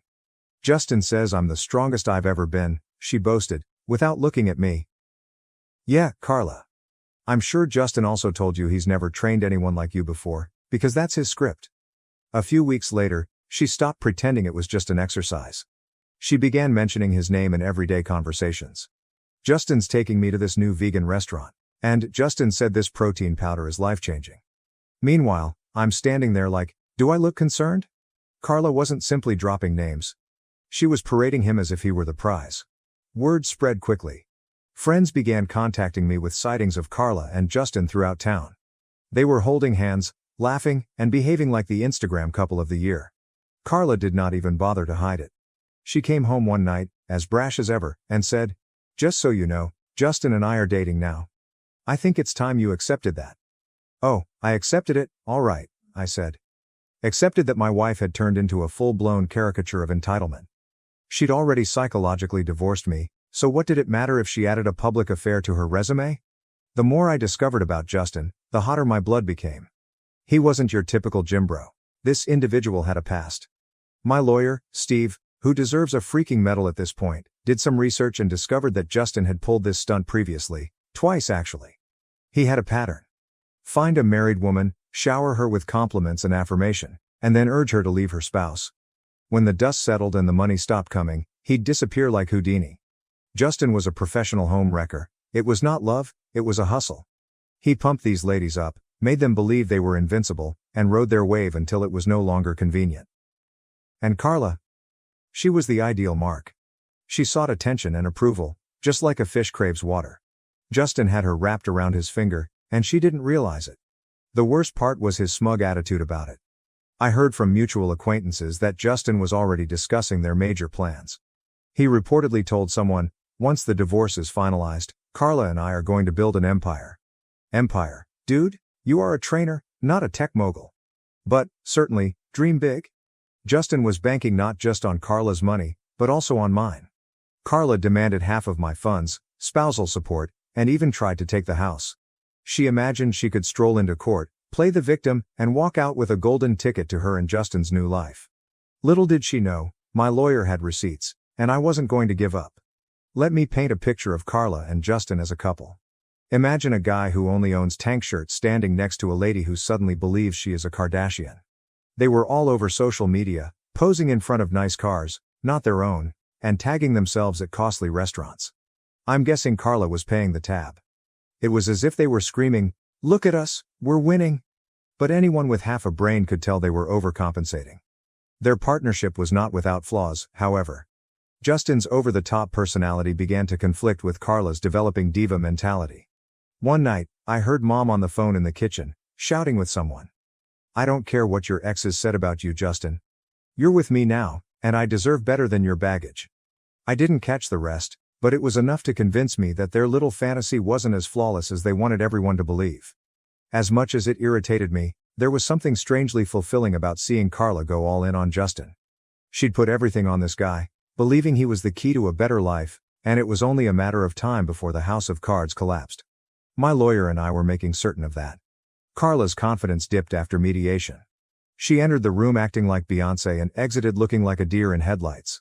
It was beautiful. Justin, her ever-loyal hype guy, did not even attempt to console her. He simply sulked behind her, scrolling through his phone. That was my first indication that their small empire was not as strong as Carla had led everyone to believe. But let's go back a little bit. Mediation was not only a setback for Carla, it was a calamity. She expected to come in, cry a little, and go with the house, half my savings, and spousal support.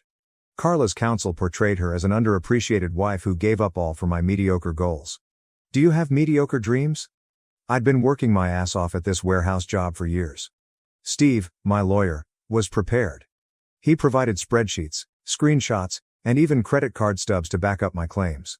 Carla had been depleting our joint account for months before she filed for divorce. We're talking luxury spa days, expensive outfits, and $200 dinners while I'm eating leftovers and attempting to find out what went wrong. Steve made sure the court saw every dime she squandered.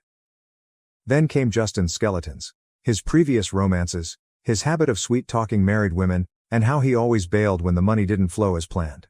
What about the cherry on top? Steve discovered messages from one of Justin's exes urging Carla to be cautious.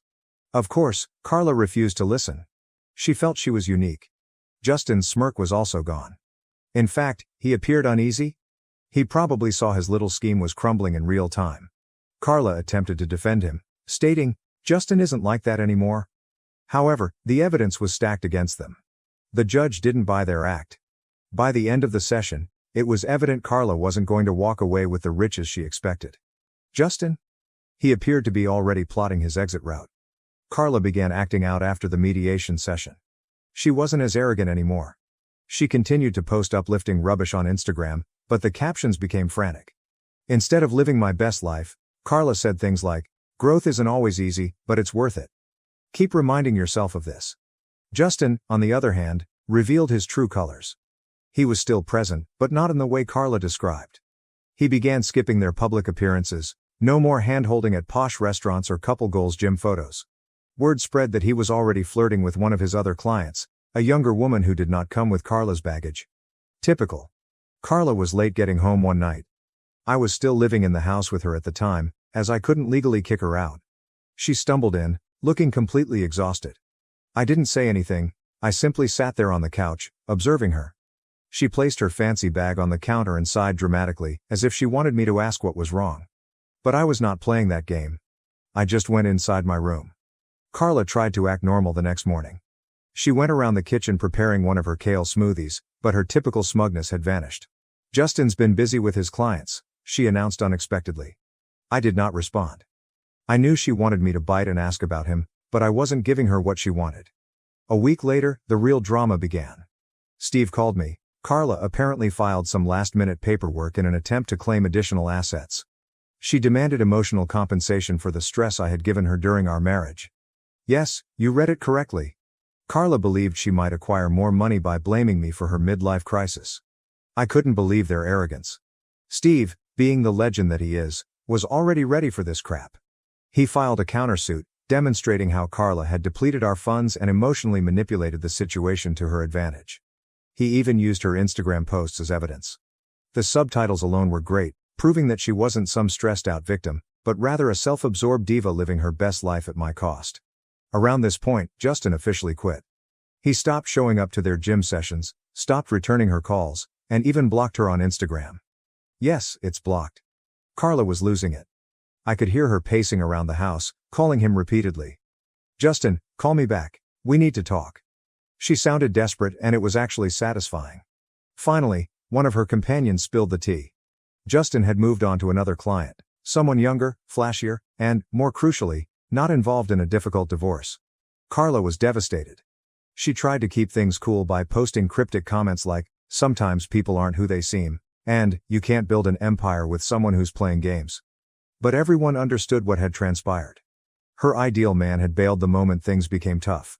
This is when Carla's entitlement began to shatter. She has stopped attending the gym. Her once glamorous ensembles were replaced by sweatshirts and unkempt hairstyles. She even stopped posting on Instagram for a spell, which was really surprising. It was as if her entire identity was linked to Justin and the vision of their new life. Without him, she had no idea what to do. One evening, she attempted to speak with me. "Dave," she started, standing in the living room doorway, "I think we need to reevaluate everything. This divorce, it's been hard on both of us." I gazed at her, waiting for the punchline. "What are you getting at, Carla?" She sighed heavily, as if she were the victim here. "I just think maybe we rushed into all of this. I mean, we had good times, didn't we?" I nearly laughed. "Carla, you filed for divorce. You told me I was holding you back, remember? Now that Justin's gone, you're having second thoughts? Unbelievable." She tried to play the compassion game by mentioning how lonely she was and how much she had given for this marriage, but I wasn't buying it. "Carla," I interrupted, "you made your bed. Now lie in it." Carla's tiny fantasy world was collapsing, and I didn't have to raise a finger. Karma was doing all of the work. That's all for now, Reddit. I'll keep you posted after the final court ruling, and trust me, you won't want to miss it. Update 2. Hey, Reddit. Dave is back. You've stayed with me this long, so prepare for the grand slam of this whole disaster. If you've been following along, Carla, my ex-wife, believed she could go to court, take everything, and begin her new life with Justin, her personal trainer. But karma came calling, and we're now in the home stretch. Let me explain how the courtroom drama unfolded and why Carla probably wishes she hadn't gone in there. Court day eventually arrived. Carla stepped in, but not with the usual diva strut I'd come to expect. No fancy blazer, no cocky grin, just her and her lawyer, marching into detention with the confidence of 2 children. She must have realized things weren't going to go her way. The energy was off, and I honestly enjoyed every moment of it. On the other side, I was with my lawyer, Steve. He arrived prepared, carrying a thick binder that could have served as a doorstop. I was not nervous at this time. I had nothing to lose. Carla had already thrown all of her punches, and I was still standing. Today was about ensuring that I not only survived, but also won. Carla's lawyer began by presenting her emotional compensation claim, which I mentioned earlier, portraying a picture of Carla as a patient wife who had been emotionally exhausted by my lack of support for her personal development. Apparently, my failure to support her fitness journey, also known as her affair with Justin, was a sort of neglect.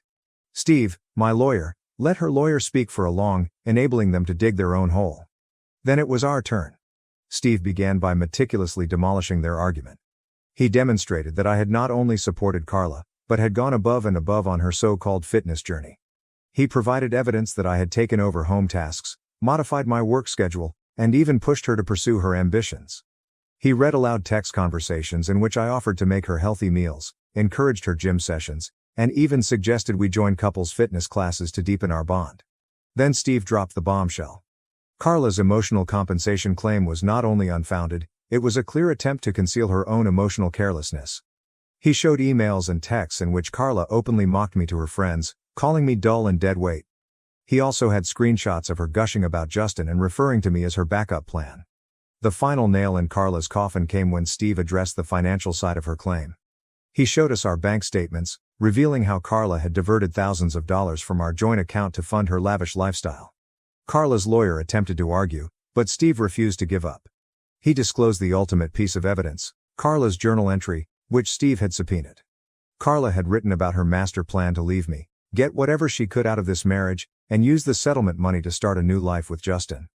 When the judge read that, his expression was one of complete amazement. The courtroom was dead silent as the judge flipped through the documents, his stern look becoming more intense with each page.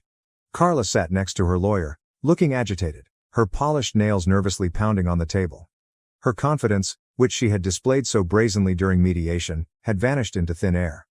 I sat across from her with my lawyer, Steve, feeling a mixture of expectation and joy. This was it. The moment Carla's tale would crumble. The judge began by considering Carla's emotional compensation claim. "Mrs. Patterson," he continued, his voice steady yet forceful. "Your request for emotional compensation lacks any substantive evidence." He stopped, allowing the words to sink in before continuing. "While emotional anguish is a relevant component in some situations, this court expects concrete and demonstrative evidence. Your claims are based on subjective sentiments rather than facts. He focused his attention on Steve's counter-arguments. He detailed phone conversations, bank accounts, and Instagram posts that depicted a far different picture than Carla and her lawyer had attempted to present. "Mr. Patterson," the judge continued, speaking to me for the first time, "you've shown a clear and consistent pattern of support for your wife throughout the marriage. The evidence presented indicates no signs of emotional maltreatment. In reality, it indicates the reverse. You went above and beyond to meet her requirements and expectations." Carla's lawyer attempted to interject, but stumbled over an objection that the evidence was taken out of context. The judge silenced him with a raised hand. "The context is clear, counselor. Let him move on." The judge next went to the financial element of the issue. He painstakingly examined the evidence Steve had supplied. "Mrs. Patterson," the magistrate said in a stern voice, "you withdrew over $223,000 from your joint accounts in the period leading up to this divorce filing. These funds were not used for household expenses or shared needs. Instead, they were spent on luxury items, high-end dining, and personal indulgences. The court finds this behavior irresponsible and in direct violation of your marital financial obligations." Carla shivered in her seat, her face flushed deeply crimson. Her counsel attempted to downplay the expenditure, stating that it was part of her coping technique during a tough period. The judge wasn't impressed. "Coping mechanisms do not justify financial recklessness," he stated emphatically. "Then I came home." Carla had boldly asserted her right to half of it, stating she had contributed emotionally, if not financially, to its upkeep. Steve was prepared for this. He presented paperwork proving that I had paid the mortgage in full, maintained the property, and even handled renovations, all while Carla contributed nothing. The judge did not mince words. "The house will remain the property of Mr. Patterson," his announcement stated. "Mrs. Patterson, you have no financial claim to it based on the evidence presented." Carla's jaw dropped. Her lawyer whispered something into her ear, but she waved him away, too astonished to answer. The judge was not done. "Furthermore," he went on, "due to the unauthorized use of marital funds, Mrs. Patterson is ordered to reimburse Mr. Patterson in the amount of $23,750. You could have heard a pin drop. Carla's lawyer sagged in his chair, clearly defeated. Carla appeared to have lost her breath. Her carefully constructed narrative had fallen spectacularly, leaving her with only the repercussions of her actions. The decision was final, no appeals or loopholes. The judge closed his folder and announced, "This court is adjourned." I relaxed back in my chair, a sense of relief sweeping over me.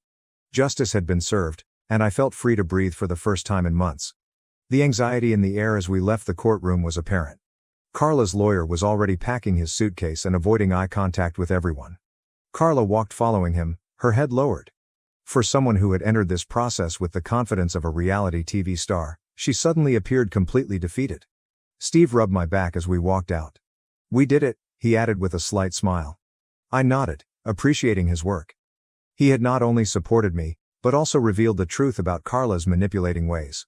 As I left the courthouse, I couldn't help but look back at Carla. She remained standing there, staring blankly at the floor. For a fleeting moment, I felt a twinge of sympathy, but it immediately disappeared. She had caused this pandemonium, and now she had to face the repercussions. Over the next few days, the consequences of the decision became abundantly clear. Carla was told to leave the residence within 30 days, and I made sure to enforce it. She tried to stall, stating she needed more time to organize her affairs, but I wouldn't budge. I informed her that she'd had plenty of time to prepare while she was busy bragging about her affair with Justin.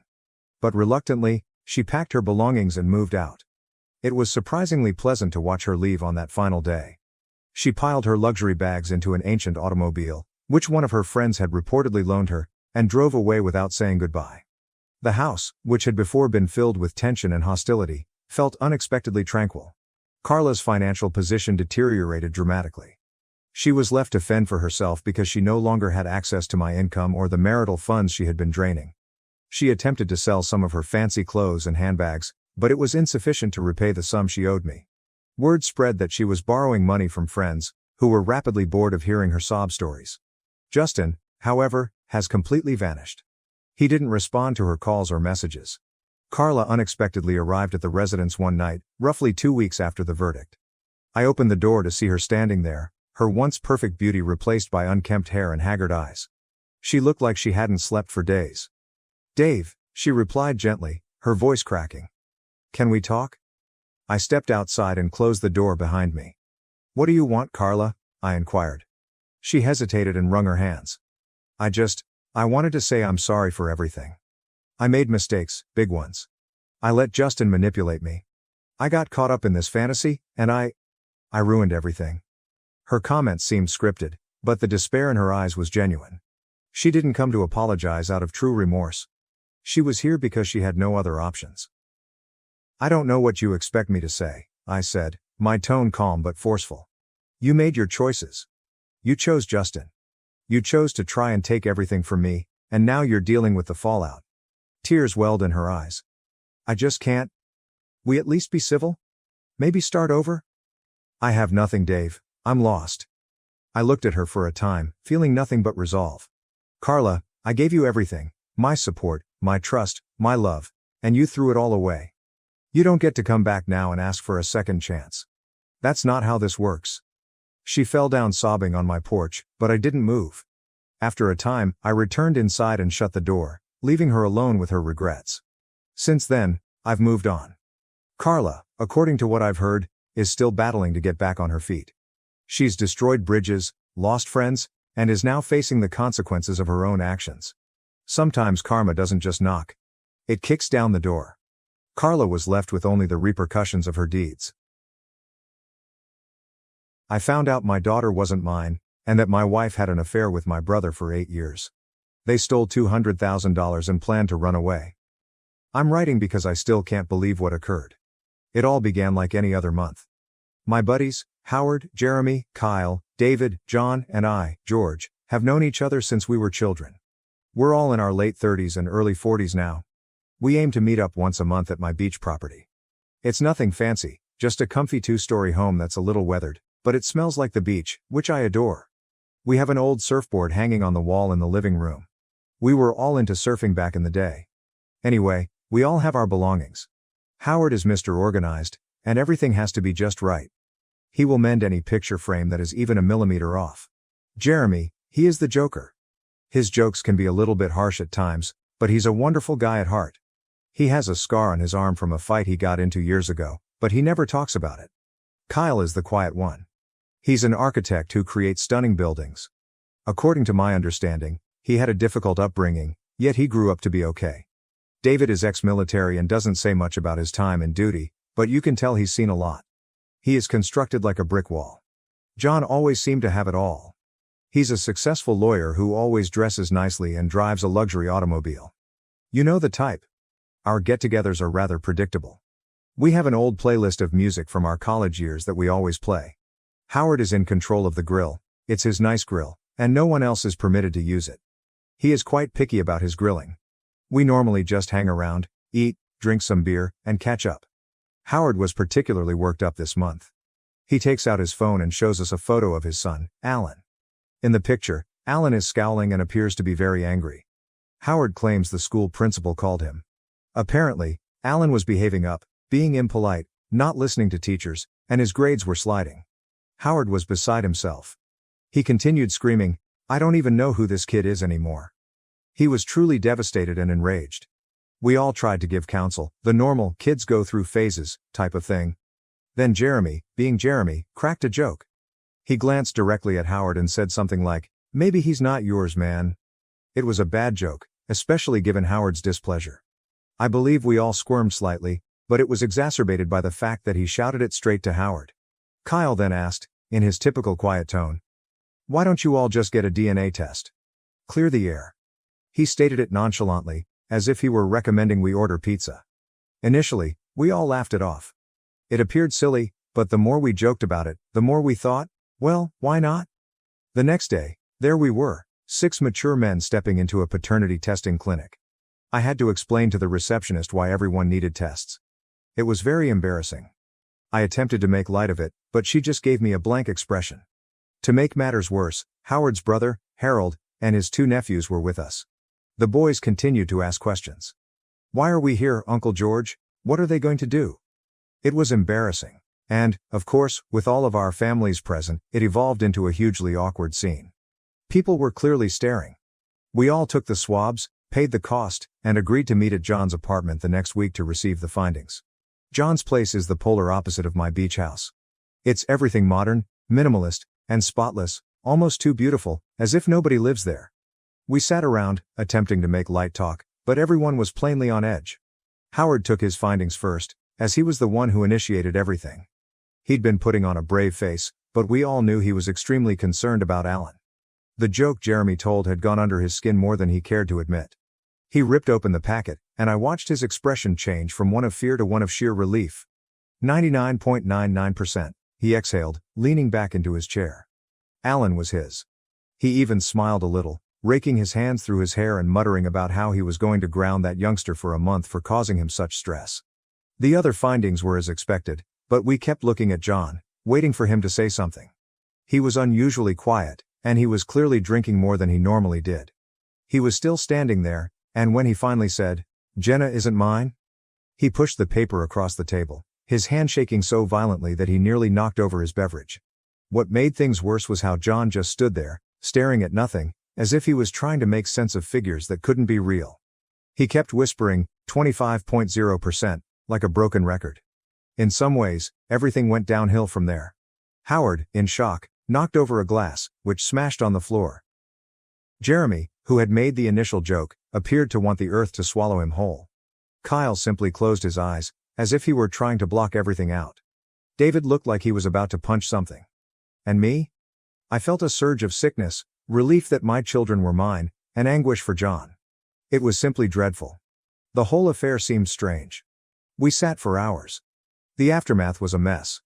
John's wife, Alicia, went on the offense first. She stormed into John's office. I wasn't there, but I heard about it via John.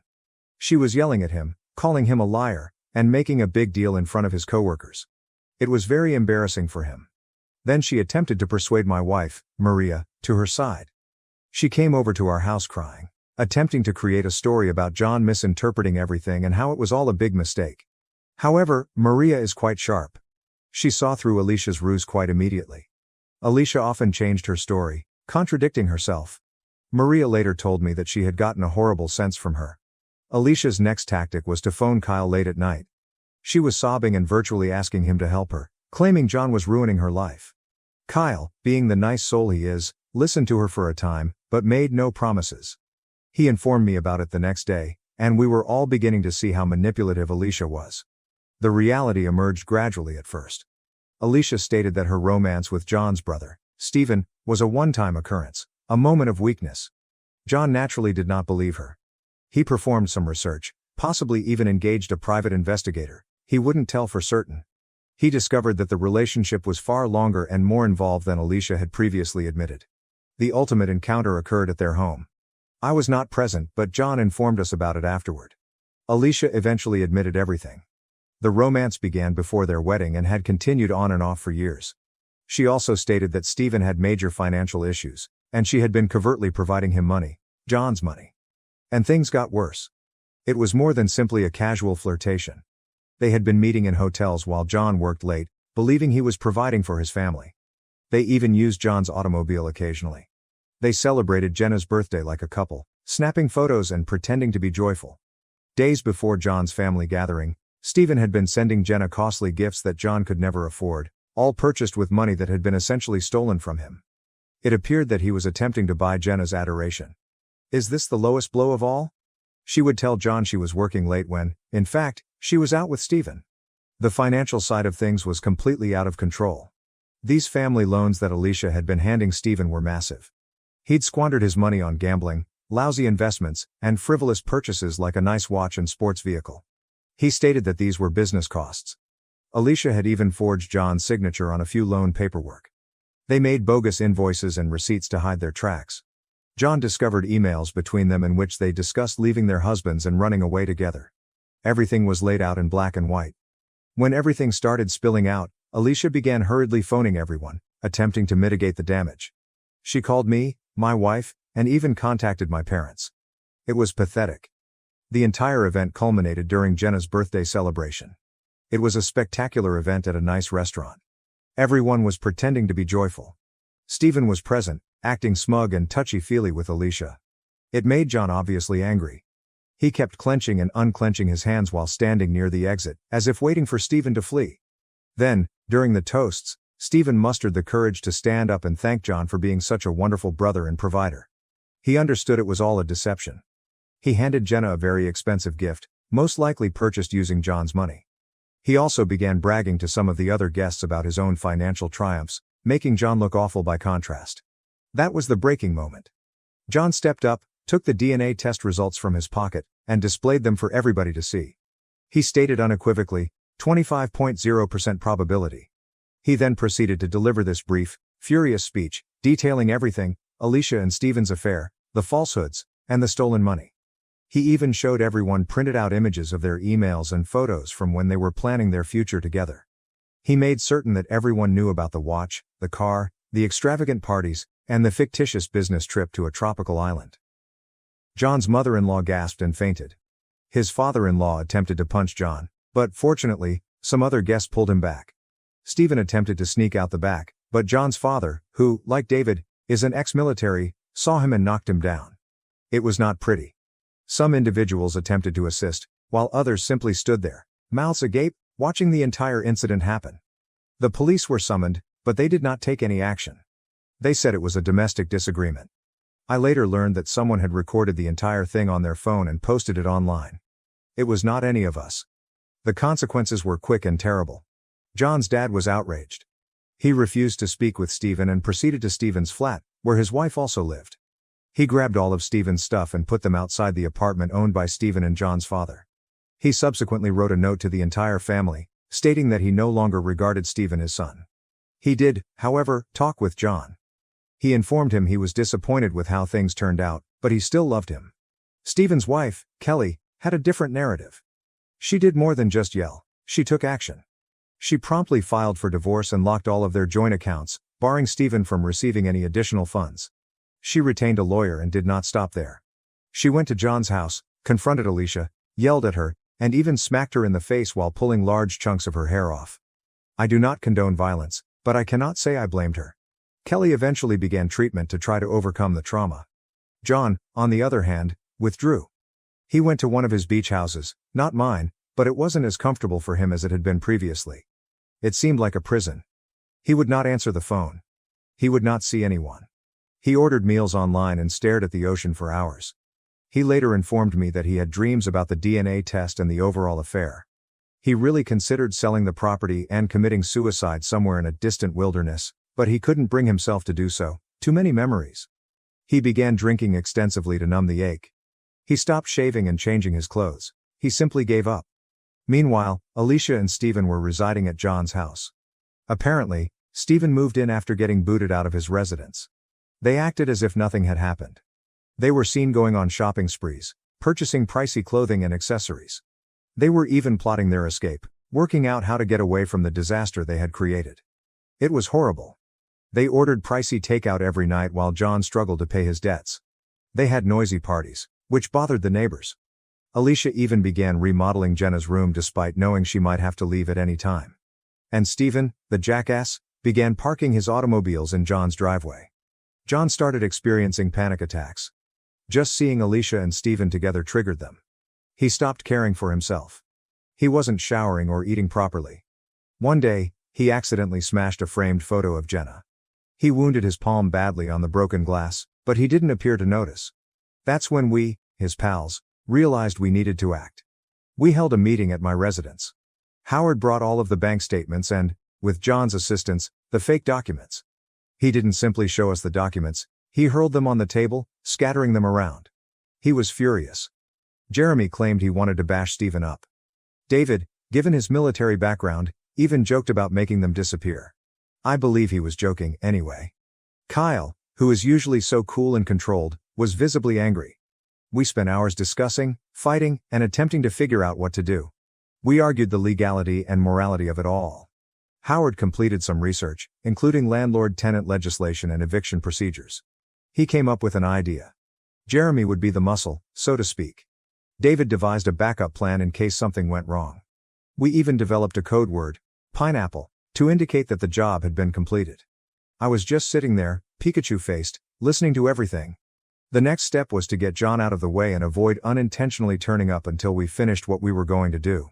We didn't simply invite him over for a cookout since it would have been too suspicious.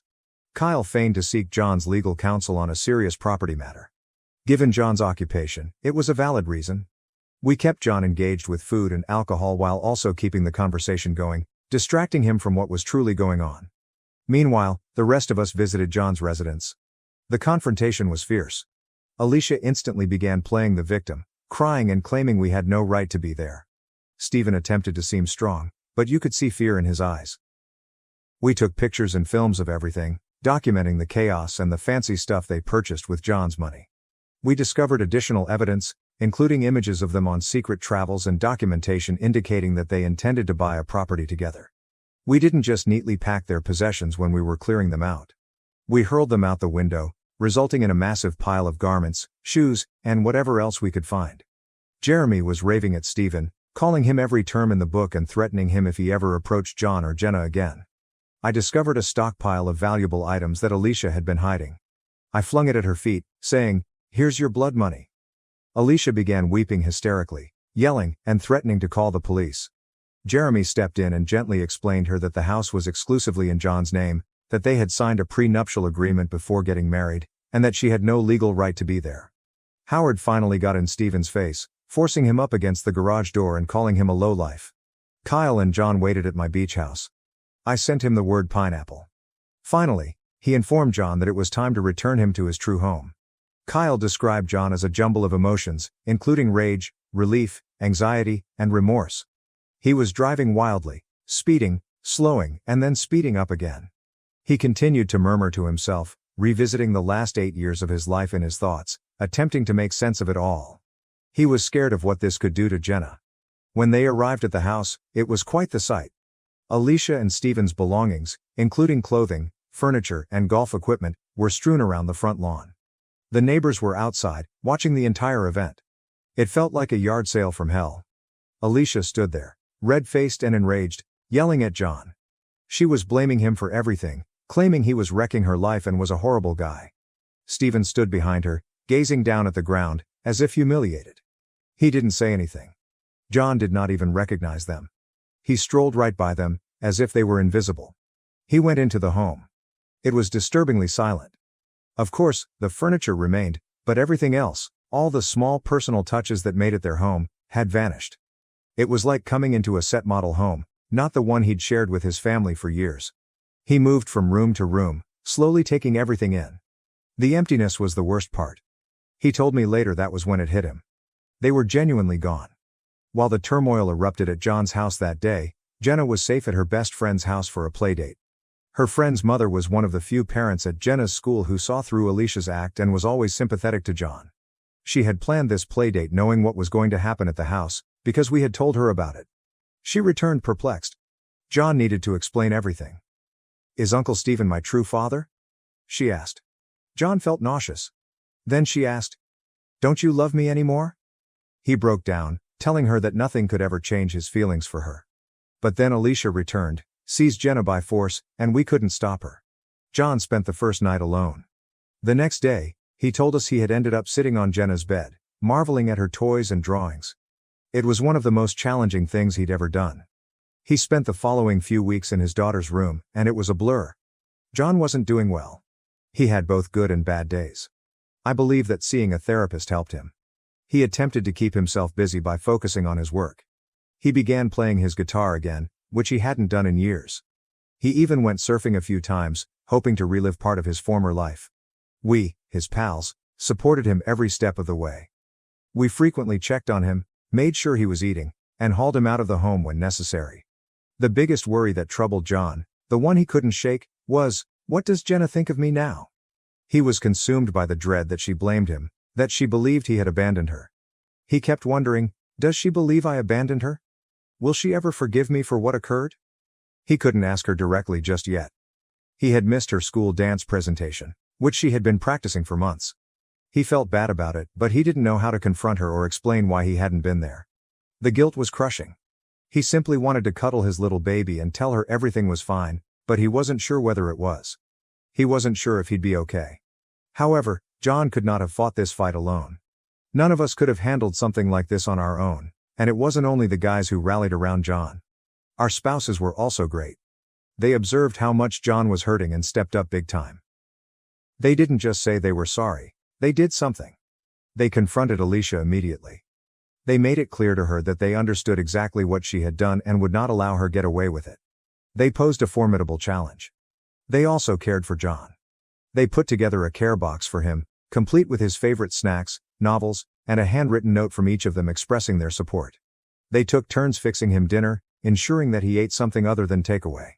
They made sure he wasn't alone by inviting him to family gatherings and movie nights, anything to lift his spirits. They treated him like family because that is who he was. I don't think John expected this kind of support, and it made a significant difference. It demonstrated that he was not alone in this fight. We, his pals, had also been quietly preparing. We had been combining our money since we knew John would need an excellent counsel. We had done our research and located someone who specialized in high-conflict divorce and custody situations. This lawyer was known for winning and obtaining outcomes. We presented John with a retainer fee, explaining that we were all in this together. John hesitated at first. He was frightened of making matters worse for Jenna. He was frightened of losing her entirely. He kept saying, "What if I fight this and lose? What if she ends up hating me even more?" We understood his concerns, but we refused to give up. We reminded him that being a father was about love, being present for your child, and providing a secure and nurturing environment. We told him that he needed to choose to be Jenna's father every day, no matter what. We persuaded him that he deserved to be in her life, and she deserved to be with him. Eventually, John consented. He was still afraid, but also determined. He was prepared to fight for Jenna. He wanted the judge to understand the truth about Alicia and Stephen, including their falsehoods, manipulation, and greed. He wished to protect Jenna from them. The divorce procedure was a nightmare for John. The lawyer we hired predicted it would take 6 to 8 months, but it ended up taking about 18 months. Alicia battled him every step of the way. She opposed everything, including the asset distribution and custody arrangements, and even attempted to claim that the house was partially hers. It was not. John acquired it from his grandma before they got married. She dragged out every single meeting, misscheduled appointments, and repeatedly requested paperwork extensions. Every time we thought it was nearly done, Alicia threw another wrench in the works. She sought to imply John was an unfit parent because he worked too much. Rich, coming from someone who has been sneaking around with his sibling. She even attempted to use his drinking against him, despite the fact that he had only recently begun drinking frequently after learning of her betrayal. But when John's lawyer showed all of the fake documents to the court, things became serious quickly. Alicia falsified John's signature on at least 10 distinct loan documents totaling more than $200,000. The judge saw this as more than just a divorce issue. It was outright fraud. They discovered evidence that she had been moving money to Stephen for years, using fictitious business invoices to conceal their activities. The district attorney became involved after John's lawyer provided the material. Alicia eventually faced criminal accusations for fraud and forgery. She attempted to imply that Stephen had pressed her into it. She ultimately agreed to a plea deal that included 3 years of probation, obligatory financial counseling, and repayment of every dime she had stolen. The judge also limited her visitation rights with Jenna to every other weekend, during daylight hours. There were no overnight stays or trips out of state for Jenna, and all visits were overseen by a court-appointed guardian. It was harsh, yet considering what she'd done, she got off easy. Stephen had less luck with the court system than Alicia. When the proof of financial fraud was revealed, he was charged with faking documents and stealing John's money, just like she was. But the judge didn't buy his excuses. Stephen was sentenced to 2 years in jail, while Alicia received probation. He, like Alicia, had to repay all they'd stolen, but being in jail prevented him from doing so immediately away. Stephen and Alicia's relationship came apart dramatically when they no longer had John's money to play with and were instead arrested. Alicia began blaming Stephen for everything, claiming he had deceived her. Stephen couldn't take being broke. They had a massive fight in court, yelling about how they had ruined each other's lives. After 16 months of misery, John finally got divorced. We went out to celebrate on the day it was finalized. John did not say anything that night. He just sat there, looking fatigued and relieved. It was over. He might now begin rebuilding his life. Jenna, that's the bit that tears my heart the most, was struggling with things for a while. Who would not?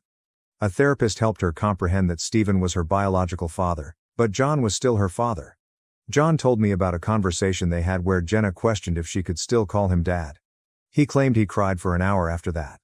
She didn't want much to do with Stephen, which astonished everyone but John.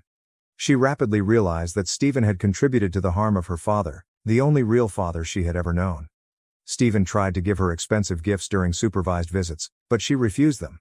Smart youngster. She told the court-appointed supervisor that she did not want to spend any time with Stephen at all. Life gradually returned to a new normal. We had one more picnic at my beach property, which served as a sort of celebration. John thanked us for all we had done. He made a self-deprecating joke, indicating that he was finally recuperating. He was playing with the youngsters, throwing them in the air and making them giggle. It was evident how much he enjoyed being a father. He looked at us and said, "You guys are my family." And he meant it. We were more than just friends. We were brothers, pulled together by this strange, incredible event. If there is a moral to the story, it is that good friends will be there for you no matter what happens. Even if your life collapses, they will be there to assist you pick up the pieces. After 5 years and an engagement, my fiancé's hurtful comment and doubts about marriage ended our relationship. This morning, his mother called me in tears. Dominic and I have been dating for little over 5 years, and we have been engaged for the past 8 months. We met at a housewarming party through mutual acquaintances, just two folks who got along because they disliked IPAs and liked 90s cartoons. After dating for a year, moving in after 2, adopting beans at 3, and getting engaged last summer, our relationship progressed. Simple proposal, Saturday morning hike to our favorite vista, where he eagerly removed the ring box from his pocket. "Yes," I said. We quickly chose October and have been preparing everything, mostly me while he nods. Dominic started making odd statements while arranging our wedding 3 months ago. Uncertain, not negative. When I showed him various places, he'd say, "That's a lot of money for just one day," or, "Do we really need to invite all those people?" I ignored it as male behavior or economic concerns. Later, my wedding texts were answered late. When I sent him caterer options, he'd reply hours later with "looks fine," or "whatever you want." When I asked if everything was well, he'd say he was busy at work, his construction company had some big projects. Last month, he spent more time with coworker Paul. They had beers or watched games at Paul's house after work. Again, nothing special, but more often. He seemed distant when he got home, checking his phone more and paying less attention. I tried to tell my best friend, Lena. She suggested a date night to bond over pre-wedding worries. Last Friday, I made reservations at a new Italian restaurant downtown, wore a nice dress, not something fancy, just something I hadn't worn in a while, and bought Dominic's favorite beer to keep in the fridge. Date night failed. He barely spoke during supper. He revealed that he wasn't sure he was ready when I mentioned finalizing our honeymoon plans. Everything, from honeymoon to wedding and marriage. Shocked. He was uncertain after 5 years together and 8 months engaged. He recalled talking to Paul about how marriage changes things and mentioned Paul's brother's terrible divorce when I asked. As the conversation grew, I tried not to make a noise in the restaurant while feeling like my life was falling apart. We barely touched our entree. Silence and tension permeated the ride home. He avoided talking at our apartment, saying he wanted time to think before sleeping on the couch. The next morning was awful. We navigated a shared Airbnb like strangers. He suggested lunch with Paul and coworkers in downtown sports bar The Rusty Nail and watch the game. Too emotionally exhausted to protest. A few hours later, Lena called to tell me to leave the flat. We had coffee, and I unpacked everything. Lena listened intently, suggesting Dominic was worried about the wedding. I usually decompress by wandering Target after coffee. I bought useless throw pillows and shampoo because retail therapy is therapy, right? By early evening, I was relaxed and went home. Kyler, Dominic's co-worker whom I met at the business Christmas party, texted me as I drove into our apartment complex. The message inquired about my well-being and noted that the Rusty Nail had gotten strange. I called Kyler instead of messaging. He was initially hesitant to talk, but after some coaxing, he did. The boys had been bugging Dominic about wedding plans, and when Paul asked if he was ready to be with one woman forever, Dominic expressed doubts. Dominic, evidently drunk, said, "If you were prettier, I'd be more excited about marrying you." Paul asked him what was holding him back, and Dominic laughed. Kyler told me he and other guys confronted Dominic about the comment, but Dominic got defensive and said they couldn't take a joke. I cried for 20 minutes in my car after that call. The man I loved for 5 years, whom I believed loved me, joked about my appearance as a reason he wasn't ready to marry me. Dominic was asleep on the couch as I entered, still in his clothes. The place reeked of old beer. I locked beans in the bedroom. I smelled Dominic's apology meal, coffee and bacon on Sunday morning. He looked hungover and sheepish, like food would fix everything. I told him what Kyler told me, and his face dropped. He claimed ignorance and inebriation to lessen the situation. He said he murmured something dumb to stop the boys taunting him for being strapped down. He exacerbated guys being guys by supporting them. We discussed him humiliating me in front of his friends, but he denied that was his goal. He said that he was worried about wedding costs and pressure, but I couldn't get over how he exploited my beauty as a cruel joke. I couldn't stay at his flat. I took my handbag to Elliot's apartment. My brother has always been my refuge in tough times. When I told him what happened, he was furious and ready to face Dominic. I calmed him by stating I needed space and a place to stay until I thought things out. Dominic texted apologies and invitations to chat at home throughout Sunday. Only once did I say I needed time. I phoned in sick on Monday because I couldn't handle taking dentist office calls while pretending everything was fine. About 9 a.m., Valerie, Dominic's mother, called Monday morning. We've always gotten along, and she's been more supportive than my mother, who lives in Florida with husband number 3. She seemed agitated, saying Dominic had called her the night before and I needed to know something. She asked if we could meet somewhere to chat, so I'm waiting in my car outside the coffee shop where I'm supposed to meet Valerie in 15 minutes, wondering what else to know and if my 5-year relationship is over. I never thought I'd write this. I keep looking at my engagement ring, wondering whether I should have expected this. Was I wrong, or did things shift so fast? Should I follow Valerie? How could she say anything to fix this? First, I'd like to thank everyone for their overwhelming support of my initial piece. I wasn't expecting thousands of comments. I tried to read as many as I could between weeping bouts and stress-eating emergency Oreos from my brother's pantry. I met Valerie, Dominic's mother, and I'll discuss it at the end of this update. So much has happened in the past 2 days, and I'm still processing everything. I called in sick again after publishing on Monday. I had just 2 sick days in the preceding year and sounded like death on the phone, but my supervisor was nice. I spent most of the morning in Elliot's spare room, storage closet, reading your comments and organizing my thoughts. At lunchtime, Lena brought sandwiches from a deli near her hospital. Despite not eating since Sunday, I forced myself to consume a few bites. Lena softly reminded me I couldn't ignore Dominic forever. We lived together, shared accounts, and had to talk. She was right, I couldn't stay at my brother's place forever, especially since Elliot's girlfriend was coming over for dinner. I didn't want to be Taco Tuesday's sad third wheel. I took a shower, grabbed one of Elliot's hoodies, don't judge, it felt wonderful, and drove home after Lena left. I practiced my speech the whole time. I would remain calm, adult, and receive answers without yelling or crying. Dominic's truck was in our parking spot when I pulled in. He should have worked. My stomach knotted as I approached our second-floor apartment steps. I opened the door to find him on the couch in sweatpants, looking exhausted, surrounded by wedding planning binders I'd made over the last 8 months. Little Trader Bean snuggled with him. He was surprised and relieved to see me and stated he was taking personal time off. He was probably reviewing all the wedding preparations to figure out how he bungled it so badly. I stood by the door, not ready to sit next to him, and told him that wedding plans wouldn't change his mind. We had a long, difficult conversation. He apologized again for the bar comment, calling it terrible and not believing it. He said he was trying to appear cool in front of his buddies when I asked why he would say something he didn't believe, which made me even angrier. Before the bar incident, I reminded him during dinner that he had misgivings about our wedding even when sober. He admitted to being anxious about a late work assignment, Paul's marriage horror stories, and our wedding money. He didn't tell me his problems until they exploded in the worst way. As we talked, he revealed a new fear, becoming his father.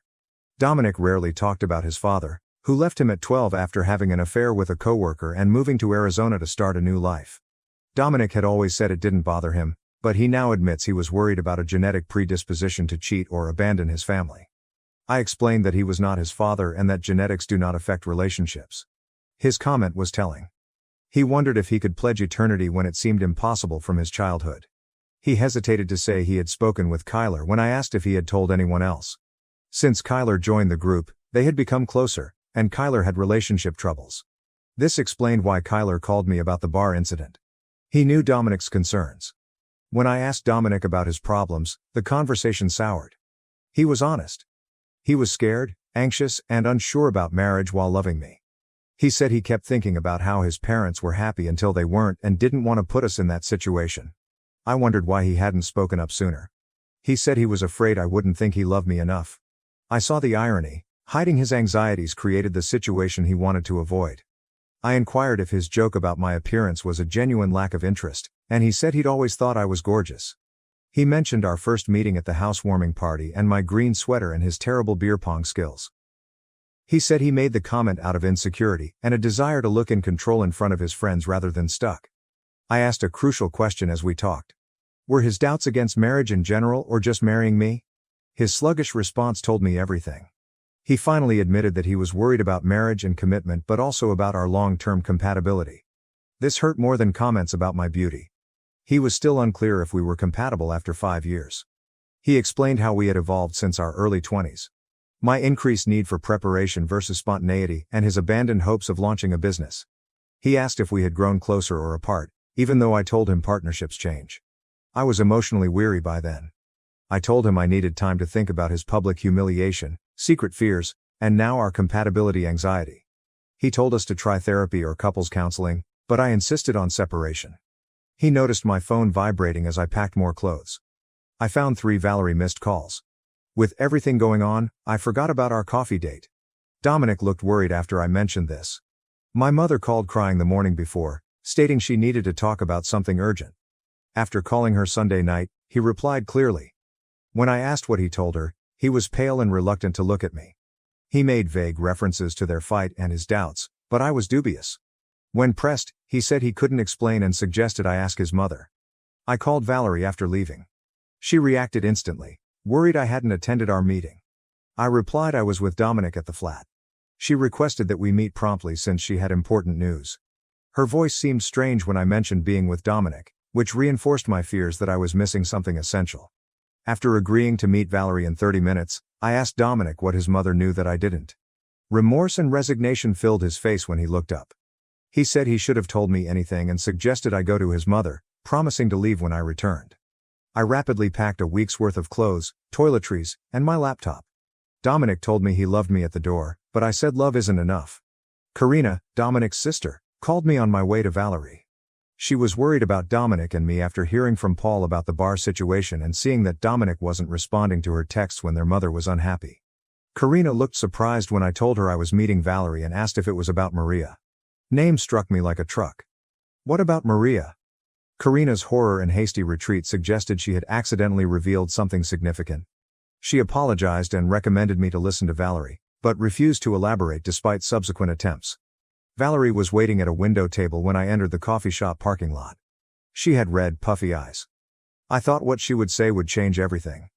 My phone buzzed with a text as I reached her table. Dominic said, "Whatever my mom tells you, please remember that I do love you. I just got scared and made terrible mistakes. I'll understand if you can't forgive me." I put my phone away, breathed deeply, and sat across from Valerie. Second update. Thanks for supporting my earlier posts. Reading your comments is comforting and overwhelming. Many of them have gone unanswered, but I read them and appreciate the advice. Lena's flat is my new writing spot. I hated returning to Elliot's or our apartment after meeting Valerie yesterday. Lena's pull-out couch is slightly cozier than Elliot's storage room futon. Pepper, her cat, doesn't mind me bawling over my oatmeal at 2 a.m. The Valerie appointment. Where do I start? The coffee shop was packed on Tuesday afternoon. Computer-using students filled most tables at a nearby community college after classes. Valerie received a corner booth with high backs for privacy. She changed since our monthly family dinner 3 weeks ago. Her gorgeous hair was unkempt, and she wore no makeup. Valerie has always worn mascara and lipstick in my 5 years of knowing her. This is her routine, just like others need coffee to start the day. She stood and hugged me when I came, smelling like her lavender dryer sheets. Instead of a caramel with extra whipped cream, I requested a black coffee. It felt improper to order anything fun for this talk. After some awkward small talk, Valerie got to the point. Dominic broke down Sunday night and called her. She understood his concerns about commitment and becoming like his father, but Maria drove his behavior more immediately. I almost choked on coffee. Dominic's new project coordinator, Maria? What about the woman he mentioned briefly? Valerie hurriedly ripped a napkin into tiny pieces to explain Dominic's love for Maria over several months. Dominic told his mother there was no physical contact, but an emotional connection made him rethink our relationship. I sat there trying to understand this, feeling like the coffee shop was tilted. Creating a timeline in my head while Valerie spoke. Maria started working with Dominic around New Year's. I briefly met her at the March corporate holiday dinner. Dominic had already changed, he was more aloof, checked his phone more, and spent more time with coworkers. What I thought was more stress from his big task was more. When I asked Valerie why she was telling me this instead of protecting her son, she cried. As she explained, her marriage dissolution became clear. Before Dominic's father moved to Arizona with a coworker, there were months of alienation, harsh words, and staged disputes to create distance rather than face truth. She left me in the dark as Dominic took the coward's way out to avoid repeating the past. The bar comment became clear, not intoxicated folly, but a subconscious attempt to harm our connection so he didn't have to make the hard decision. We chatted for over an hour. Valerie recounted how she battled to save her marriage after finding the affair and blamed herself for not being enough. Before I parted in the parking lot, she said, "The hardest lesson I learned was that you can't make someone choose you. They either do or they don't, and anything in between is just delaying the inevitable." Afterwards, I stared at my phone in my car for a while. Dominic sent 3 more texts, all variations on "I'm sorry" and "I love you," but Maria was not mentioned, hinting that the truth was buried. I called Lena instead of responding and begged to stay at her flat. She did not hesitate or ask questions. She simply said she was setting up the pull-out couch and would pick up dinner on her way home. Everyone needs that kind of friend in a crisis. Finally, I wrote to Dominic. "I know about Maria. Don't contact me again until you're ready to tell me the complete truth. I'll be collecting more of my things tomorrow while you're at work." I blocked his phone number for the night. I wanted time to think without his explanations. On her way to Lena's, Karina called. Valerie had overheard Dominic and Paul discussing the matter last Thursday. The chat confirmed and expanded on her information. She made her brother pledge to tell me the truth after the weekend. He had broken his promise. Karina's unwavering support amazed me most. Despite being Dominic's sister, she supported me. My relief was profound. I was worried about losing Dominic and his family, who had become like family to me. Lena's flat was perfect that night, a neutral space where I could exist without explanation. Dining on the living room floor. Her coffee table was covered in online class papers as we watched a baking competition we didn't understand. Its simple normalcy saved me during my emotional turmoil. I used my phone to relive 5 years of vacations, holidays, and everyday selfies with Dominic after Lena went to bed. Our engagement photos showed us smiling like lottery winners. I was mentally planning for the next day, going to the apartment while Dominic was at work, packing more stuff, possibly talking to the landlord about breaking our lease, when an unknown number texted me. "Hi, Margot. This is Maria. I know you have blocked Dominic. Can we meet tomorrow? There's more to the story, which you should know.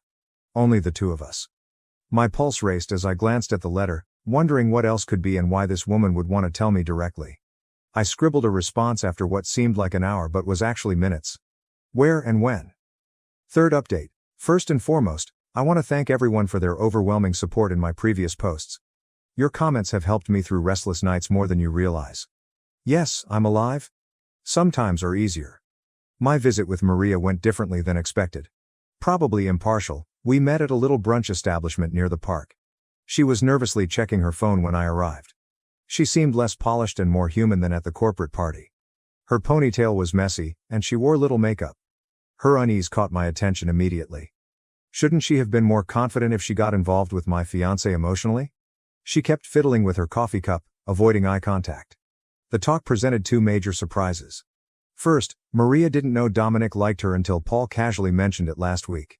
She said she and Dominic worked on a project together, occasionally texting after hours but never violating limits.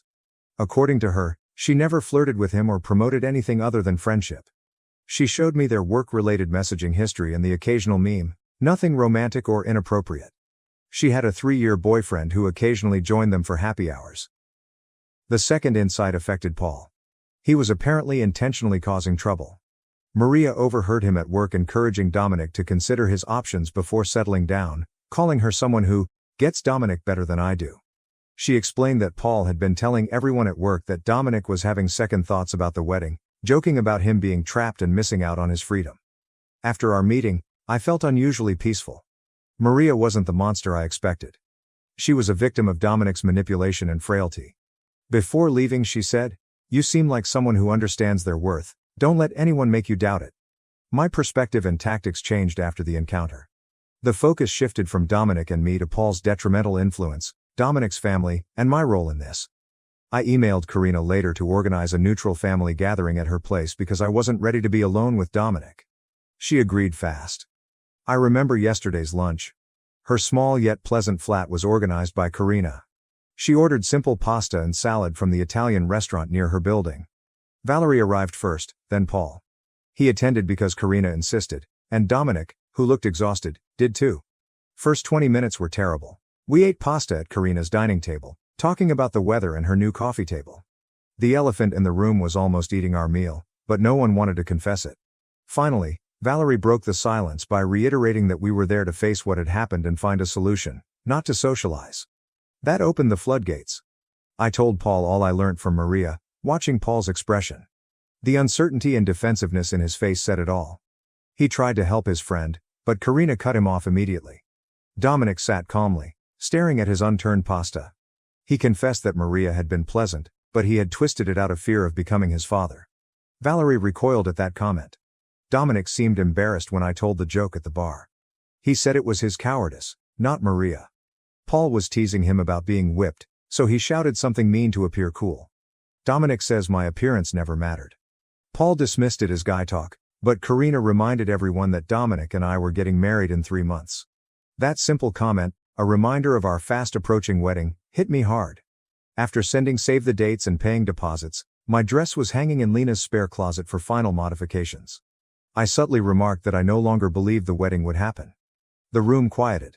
Dominic began to protest, but I stopped him. He stated he spent the week trying to figure out how we got here. I realized it wasn't simply Maria, that joke, or Paul's harm. Dominic was dishonest with me and himself. I said that I had ignored his lack of interest in wedding arrangements, his increased time with Paul, and his emotional isolation for months. I made excuses because it was easier than facing the truth, but I deserved someone who believed in me and didn't need a family intervention to figure out their feelings. Valerie and Karina said shut up, when Paul made a snarky remark about my drama. Dominic said he loved me but was frightened of messing up. He already had, I said. We talked for hours. There were tears, yelling, especially between Karina and Paul, and hard truths. Old wounds reopened and new ones formed. When everyone was emotionally exhausted at midnight, we had to cancel the wedding. Our 5-year romance ended. Not a fight or a dramatic exit, just a sense that something fundamental had broken between us. Trust. It might be rebuilt someday, but not for an October wedding, not with Maria still working at Dominic's company, and not with that joke lingering. Karina brought me back to Lena's and said my relationship with her and Valerie hadn't altered. She stated I was still family despite Dominic's actions. After returning to Lena's apartment, I sat on the pull-out couch in the dark, realizing that 5 years had passed, the wedding had been cancelled, and the future was unknown. Didn't cry right away. I made a list on my phone's notes app. Call the venue to cancel, the deposit is likely gone, return the ring, contact guests, relocate out of the apartment, change relationship status on social media. Past 2 a.m. Shuffled out of her bedroom, Lena. She heard me enter and checked on me. She sat beside me in the pull-out and threw her arm around my shoulders as I told her the wedding was off. We sat like that till daylight, not talking and just living in my new craziness. Dominic texted me this morning to meet to discuss the apartment lease, separating our accounts, and what to do with our shared furniture. So mature, so final. Elliot also asked when he could help me pack. My brother is always practical. My mother asked if she should cancel her flight to the wedding after hearing from one of my relatives who follows Karina on Instagram. My finger feels heavy with the ring. Twisting it unconsciously was a nervous habit I didn't realize. Nothing fancy, just a round diamond in white gold. Dominic chose it because it reflected our classic relationship. I called the venue this morning, ironically. The coordinator was kind but firm. The deposit is non-refundable so close to the date, $8,000 lost. Trips, new clothes, and outings have been cut for nearly a year. My cerebral half cringes at the waste, while my emotional side is indifferent about money. Karina texted me that she had found a photographer who might move our money to a future event. Valerie promised to tell relatives about the cancellation to avoid awkwardness. Small kindnesses afterward. Paul replied with a non-apologetic text stating things happen for a reason and I'd find someone better. I deleted it without replying. Maria wrote me a quick message apologizing and assuring me that nothing happened. Strangely, I trust her. Dominic's anxieties and Paul's manipulation seem to have made her collateral damage. Simple reminders like my wedding planning binder in my tote bag, our shared Spotify soundtrack for the celebration, and my laptop honeymoon research folder are the hardest. A lost future in small pieces. I went to work against Lena's advice to take a mental health day. Reddit browsing and overthinking appeared more distracting than answering phones and filling insurance claims at home. Coworkers have been surprisingly normal, either unaware or respectfully ignoring my puffy eyes and missing engagement ring. Tomorrow, Dominic and I will exchange keys and discuss the place at a coffee shop. Since my name is on the lease, he'll stay with his cousin until he leaves. Another practical discussion about leaving a relationship. Part of me doubts this. Last month, we debated reception music and tried different cakes. Separating kitchen appliances and disputing who keeps the PlayStation. Valerie stated at dinner, endings are rarely clean or perfect. Most of the time, they're messy, sad, and complicated. She should know. After Dominic's father left, she rebuilt her life, had 2 children, and found happiness. You wouldn't believe she'd been through so much looking at her now. Maybe there's hope. Now I'm taking things day by day. Tomorrow, I'll manage the flat and money. Next week, I'll start house hunting. The future after that is murky but real. Karina texted me to meet for coffee this weekend. She said her longtime family friend Kenzo had offered his holiday cabin if I needed a getaway to clear my thoughts. Dominic's family's unexpected help is much appreciated. Accepting Kenzo's offer is up in the air. Something inside me wants to process in peace. I understand I need Lena's realistic sympathy, Elliot's protective big brother energy, Valerie and Karina's complex allegiance right now. I'll stop using my wedding countdown app. Will not pin reception decorations or practice Dominic's surname signature. That future is over, but I'm hoping for something else. It's weird to write this final report from my new apartment. It's been 3 months since the family dinner that ended my engagement, 3 months of rebuilding my life in unexpected ways. Since several of you have requested an update, here it is. The good, the bad, and the unexpected. First, practicalities. After we broke up, Dominic left our shared flat within a week. Elliot and Lena helped me pack his possessions while he was at work, placing everything neatly labeled in the living room for him. It was strange to divide 5 years of shared existence into his and mine. The coffee maker he got for his birthday, the throw blanket I bought on our weekend trip to that small mountain town, and the framed photos we hung on every wall made the apartment feel hollow, like a stage set. After 2 more weeks, the leasing management let me out for a month's payment. To escape our relationship's ghost in every room was worth the money. Finding a new home was harder than planned. My single-person budget is tighter due to the bad rental market. My 1-bedroom apartment across town, farther from work, has a tiny balcony where I'm growing herbs in dollar store pots. The basil fades, but the mint grows.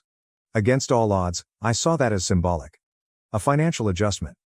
When planning for one, car insurance, streaming subscriptions, and even groceries become my responsibility. I now use coupons, buy store brands, use a spreadsheet, and think twice before ordering takeout. Growing up lessons I never thought I'd need at 29. Marriage merchants were surprisingly accommodating. The venue withheld our deposit but sent me a nice card wishing me happiness. The florist refunded half our payment despite their no refund policy. In a shocking but thoughtful move, the DJ suggested his rehab working brother. I keep the engagement ring in its box in my dresser. Dominic advised me to keep or sell it because returning it was bad karma. Not sure what to do with it. I sometimes forget it's there, and other times I open the box and stare at it, wondering how something so small could have had so much potential. Social media had its own horror. I waited 2 weeks to update my relationship status to avoid questions. I completed it at 2 a.m. On a Tuesday, well-meaning friends asked, "What happened?" Distant relatives prayed, and former classmates I hadn't spoken to in years suddenly entered my direct conversations with phony fear that felt like interest. I wrote a brief, ambiguous comment about mutual decisions and requested privacy, then turned off notifications and threw my phone across the couch. Later, I posted a photo of my new apartment keys with the caption "New Beginnings." It got fewer likes than my engagement announcement, but it felt more authentic.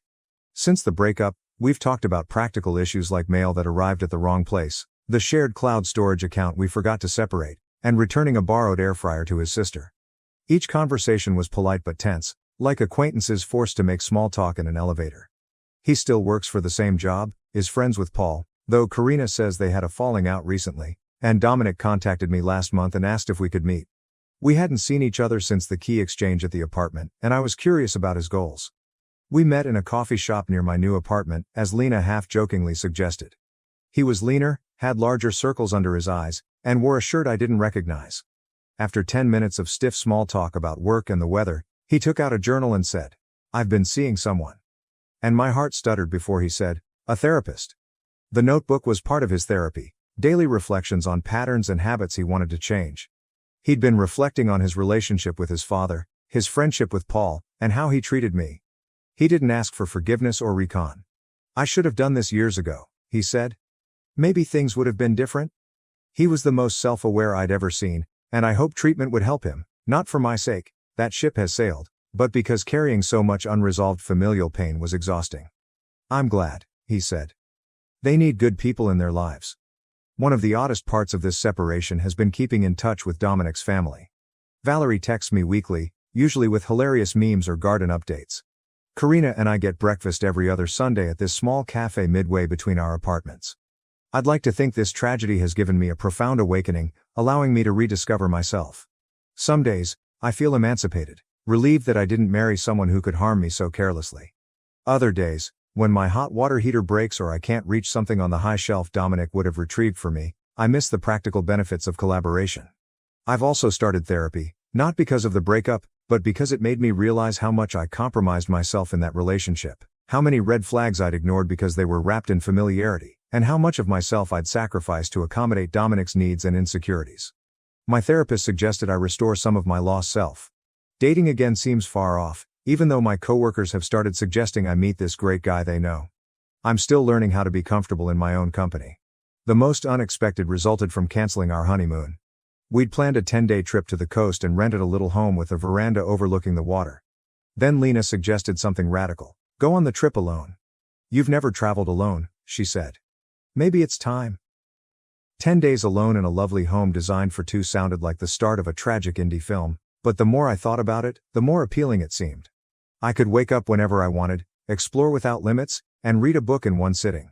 So I'm going to a honeymoon cabin alone next week. I've packed 3 paperbacks, downloaded several podcasts, and bought a new bikini for comfort rather than appearance. My mother thinks I'm crazy. Elliot offered to come with me, but I declined. Karina suggested I use a dating app to see who's out there. Perhaps, but probably not. I went grocery shopping the other day when our song played over the store's speakers. 3 months ago, I would have hidden in the frozen food department, holding back tears. This time, I felt only a faint ache, like if I was pressing on a bruise that had mostly healed. Progress, not perfection. I'll be honest, my new apartment's shower has unusual temperature fluctuations. I killed another basil plant yesterday, and I still occasionally text Dominic about something funny before realizing we don't do that anymore. I found out my parents' will left everything to my lazy brother, despite my supporting them for years. They demanded money and smeared me online. My name is Jake, and any questions I had about my place in my family were eradicated the day I learned about the will. It wasn't even a dramatic sit-down in which my parents revealed the news. No, I discovered it purely by accident, by pure dumb luck. It happened a few months back when I was at their house, which I had been helping them pay for the past 5 years. I was in charge of the mortgage, food runs, and even house repairs, while my brother Eric did nothing. And by nothing, I mean nothing. No work, no obligations, just lying around, waiting for life to throw everything on a silver platter. My folks appeared to be more than willing to provide. That day, I was assisting my father with some paperwork because, as usual, neither of them could be bothered to figure out how to do things for themselves. He had requested me to scan some documents for him, legal and financial, and I didn't hesitate, until I saw it. There was the estate plan and last will and testament folder in the stack. I don't usually snoop, but curiosity got the better of me. After all, I had been the one to ensure they had a roof over their heads. It wasn't out of the ordinary to ponder how things were set up for the future. So I opened it. And that's when I noticed the words that made my stomach plummet. Everything, and I mean everything, was going to Eric. The house, their savings, and their property. There isn't a single mention of me, except from some general phrases like loving both of their sons equally. That is why they ensured that their golden child would inherit everything, while the son who kept them afloat received only a footnote. I felt foolish. Here I was, bending over backward for them, making sure their bills were paid on time, making sure they never went hungry, while they sat back and planned for a future in which I received nothing. And Eric. He wasn't simply lazy. He was entitled. He never raised a finger to assist them, never donated $1, yet he had persuaded them that he deserved everything. Perhaps because he was the younger son. Perhaps because they had always pampered him. Perhaps he understood just how to influence them. Whatever the reason, they'd made their decision. I sat there staring at the paper, my hands quivering with wrath and betrayal. How long did they plan this? Had they always planned for me to be their free financial safety net, offering nothing in return? Have they ever appreciated what I accomplished for them? I wasn't sure how long I'd been sitting there, but my father saw I wasn't scanning anything. "Hey, Jake, what's taking so long?" he inquired, going back into the room. I didn't even bother hiding the will. I raised it up and looked him in the eyes. "So this is how it is?" I inquired, my tone unnervingly calm. "Everything to Eric? After everything I've done for you?" My father's face paled for a second, but then he sighed, as if I were a small child having a tantrum. "Jake, it's not what you think." "Really?" I snapped. "Because it looks pretty damn clear to me. I've been paying your mortgage, helping with groceries, fixing the house up, while Eric does nothing, and you still decided he's the only one who matters?" Dad was embarrassed, but instead of explaining himself, he simply said, "It's complicated." That was it. There was no apology or attempt to defend it beyond those two worthless sentences. Just a poor apology and an eager expression, as if he was waiting for me to drop it and return to being their personal ATM. I should have gone out right then, but I wanted to hear from each of them. So I called out for my mother. When she came in and saw the will in my hands, she didn't respond well. She had the decency to appear guilty, but what she said made my fury boil. "Jake, honey, you don't need the inheritance," she whispered softly, like if she were doing me a favor. "You have a good job. You're independent. Eric, well, he struggles. We just want to make sure he's taken care of." That was the moment something inside of me shattered. They were not even ashamed. They understood exactly what they were doing, and they believed it was entirely right. They had spent years encouraging Eric's laziness, and now they planned to reward it by giving him everything while dismissing me as an afterthought. I took a long breath, tightened my jaw, and placed the will on the table. "Got it," I said, my voice strangely calm. "Glad to know where we stand." Then I turned and marched out of the house, disregarding their protests and slamming the door behind me. They had made a decision. Now it was time for me to make mine. I did not return to their place after that. I did not call. I did not check in. For the first time in years, I let them deal with their own dang problems. If they needed to mend something, they could figure it out. If they wanted groceries, they could make their own way to the store. Most importantly, what if the mortgage bill showed up? Well, I wasn't the one paying for it anymore. The hush lasted almost 2 weeks. At first, I guess they thought I was simply pouting and would crawl back like usual. Perhaps they expected me to calm down and apologize for questioning their choice. But as the days passed with no news from me, and, more significantly, no financial assistance, you could almost sense the change in their mood. Then, one afternoon, my phone vibrated. Dad messaged, "The property taxes are due." That was it. Number, "Hey, how have you been?" Number, "Sorry for what happened." Number, "We really appreciate everything you've done." Just a cold transactional message, as if I were still a walking ATM that they could access whenever they wanted. I stared at the computer for a time, almost amused by how predictable the results were. Did they truly believe they could just demand money like nothing had happened? That I would continue to serve as their financial safety net, even after they made it quite plain that I was disposable? I gently typed back, "I'm sure Eric will handle it, since the house is his and all." It took exactly 5 minutes until my mother called. I let it ring. Then another text came in. Mom messaged, "Jake, please don't be like this. We need to talk." Oh, now they wanted to speak. Now that their debts were stacking up, a reality was finally staring them in the face. I waited an hour before responding. "There's nothing to talk about. You made your choice. Now you can live with it." I figured it was the end of the day. I had made my position clear, and no part of me felt terrible about it. But then Eric decided to join in. His text arrived late that evening, and the moment I saw his name appear on my phone, I knew it was going to be something nasty. Sure enough, when I opened it, I was met with utter entitlement. Eric messaged, "Dude, why are you being such a drama queen? It's not a big deal, just help them out like you always do." I almost laughed. Is this not a significant deal? He actually seemed as if I had no right to be upset about this. I wrote back, "No, I think you've got it covered, since you're the favorite and all." Eric messaged, "Oh my God, are you seriously mad about the will? Grow up, man, it's just money." Oh, suddenly it was only about money. It didn't matter anymore now that he had the inheritance. The hypocrisy was astonishing. I shot back, "Then you won't mind using some of that money to pay for the mortgage, right?" Silence. A few minutes later, my mother texted me again, this time in full guilt trip mode. Mom messaged, "Jake, we're your parents. Family takes care of each other. We did so much for you growing up, and now you're just abandoning us?" I had to take a deep breath to keep from tossing my phone across the room. Abandoning them? I'd spent years ensuring that they never had to struggle, while they coddled and rewarded Eric's lazy behavior. And now that they'd had to face the repercussions of their own actions, I was the bad guy? I was not falling for it, not this time. I replied, "You made it clear I wasn't part of the family when you left me out of the will. Now Eric can take care of you." I can imagine my mother gasping loudly.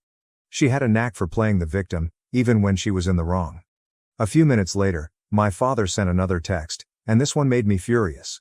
Dad messaged, "We're not asking for much, just enough to cover the mortgage for a few more months until we figure things out. Don't be selfish." Selfish? The word caused my blood to boil. I'd been bailing them out for years, devoting my own money, time, and energy to make their lives easier. I had done all a good son should do.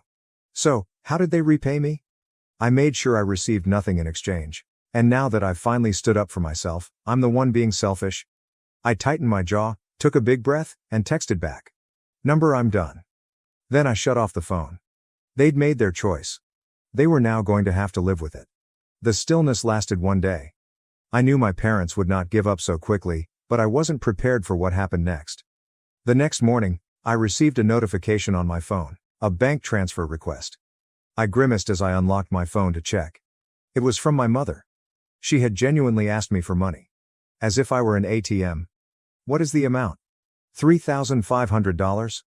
I looked at it in surprise, partially chuckling at the arrogance. There's no message. There's no explanation. Just a cold, blatant demand for the precise amount required to cover their outstanding mortgage. They didn't even ask anymore. They just assumed I would give in. I declined without hesitation. Not even 5 minutes later, my phone rang. It was Mom. I let it ring. Then followed another text. Mom messaged, "Jake, I know you saw the request. Why did you decline it?" I took my time before responding. Because it's not my responsibility. Try Eric.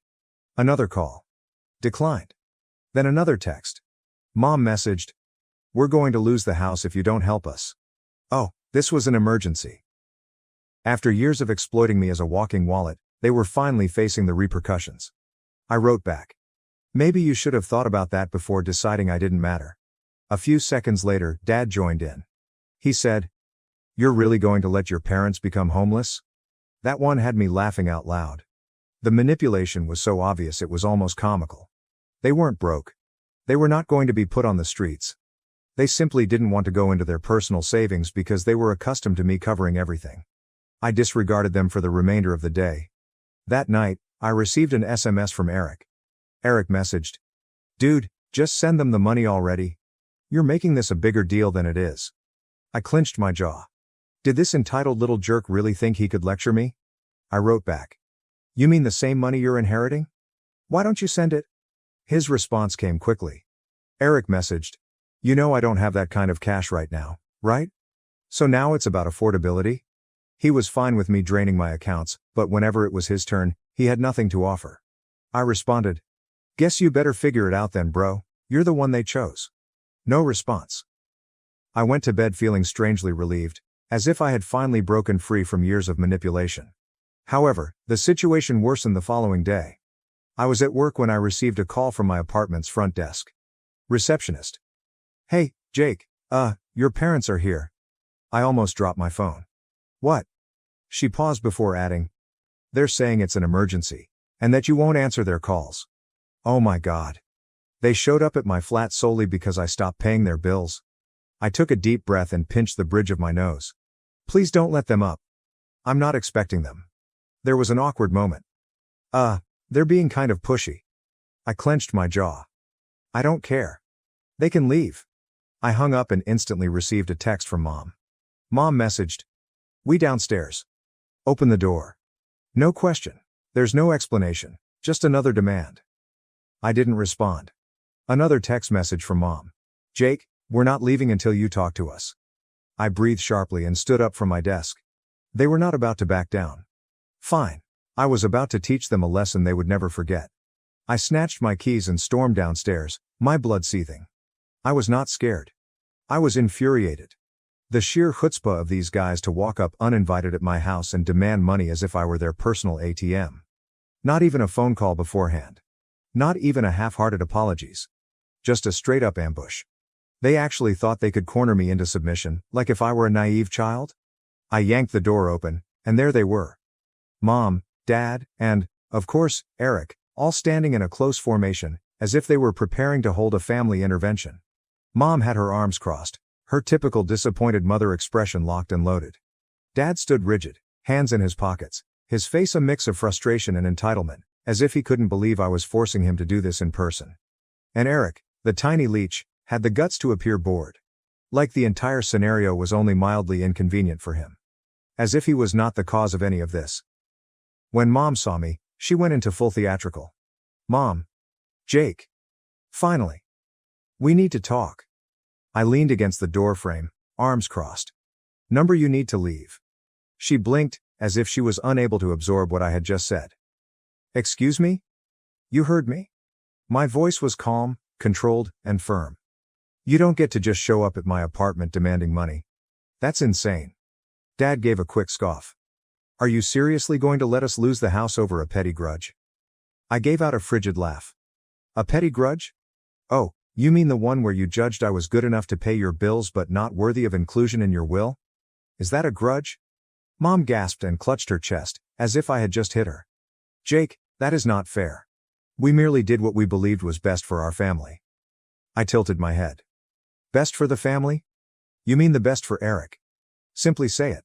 Silence. A prolonged, heavy silence. Eric, who had been unusually silent until now, finally spoke up. Look, man, I don't want to get involved in this. I did not ask for anything.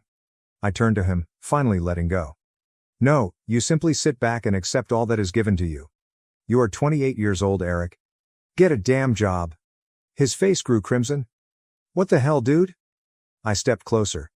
You've heard me. Do you want to inherit the house? Begin acting like a homeowner. Do you want to be the golden child? Begin paying their damn bills. I'm done being your personal banker. Eric averted his gaze, his attention drawn to the sidewalk. Mom took a deep breath and refocused her guilt trip. Jake, he's your brother. I nodded. Yep. And I've been there for him longer than you have. Dad's face clouded. You're being selfish? I laughed, a genuine laugh. Oh, that's rich coming from you. I gestured between them. You two agreed that Eric deserved everything, while I deserved nothing. And now when it's time to pay the price for your decision, you're attempting to coerce me into repairing it for you. Not happening. Mom's voice became sharper. We thought you'd be mature about this. I raised an eyebrow. Mature? You mean I should simply accept that I was betrayed and continue to pay your bills?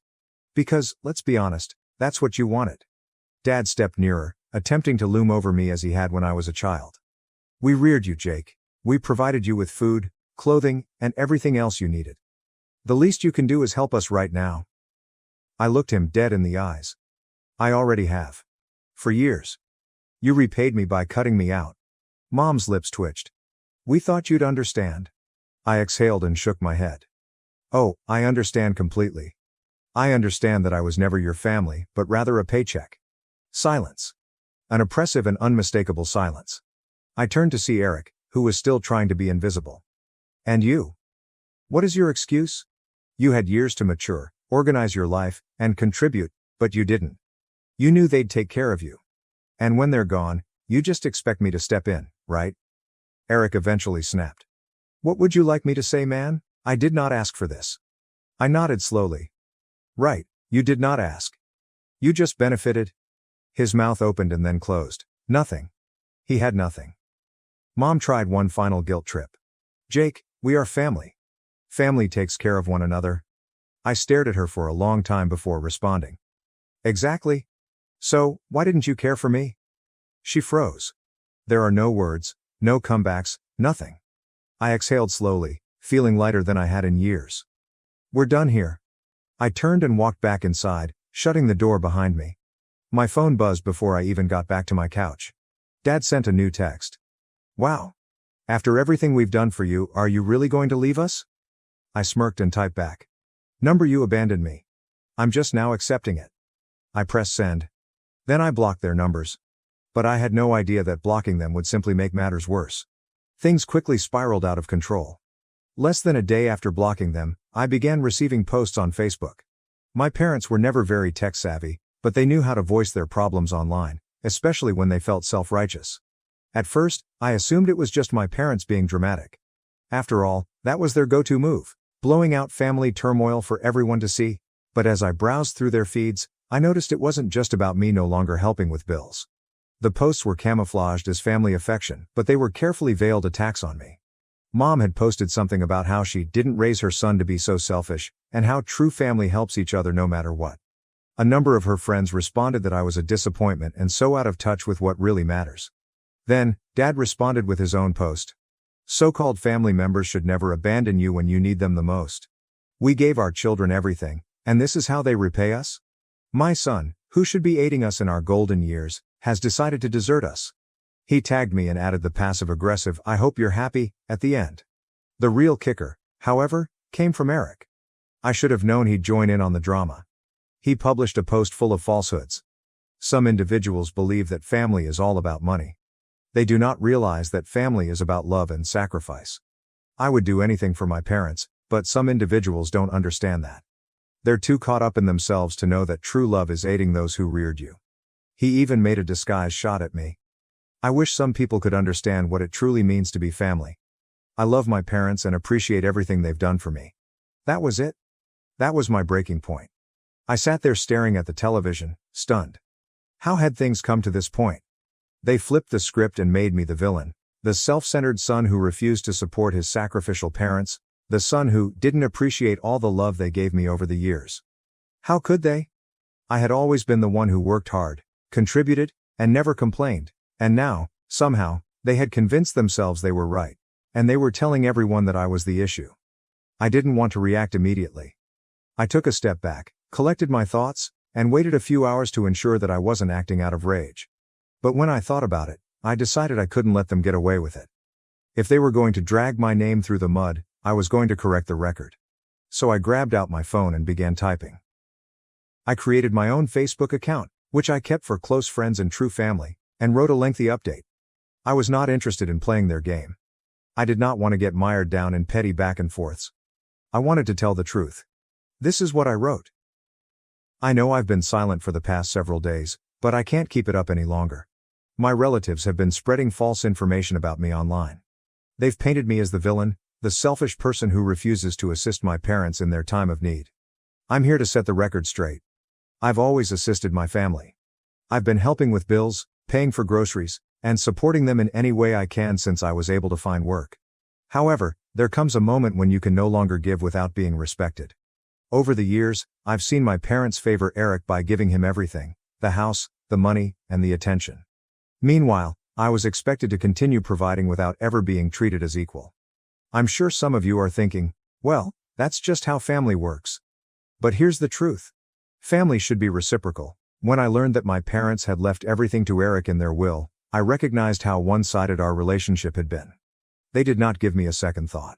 They've made it apparent that I'm only the one they can rely on when things go tough, not the one they truly want around unless it's convenient for them.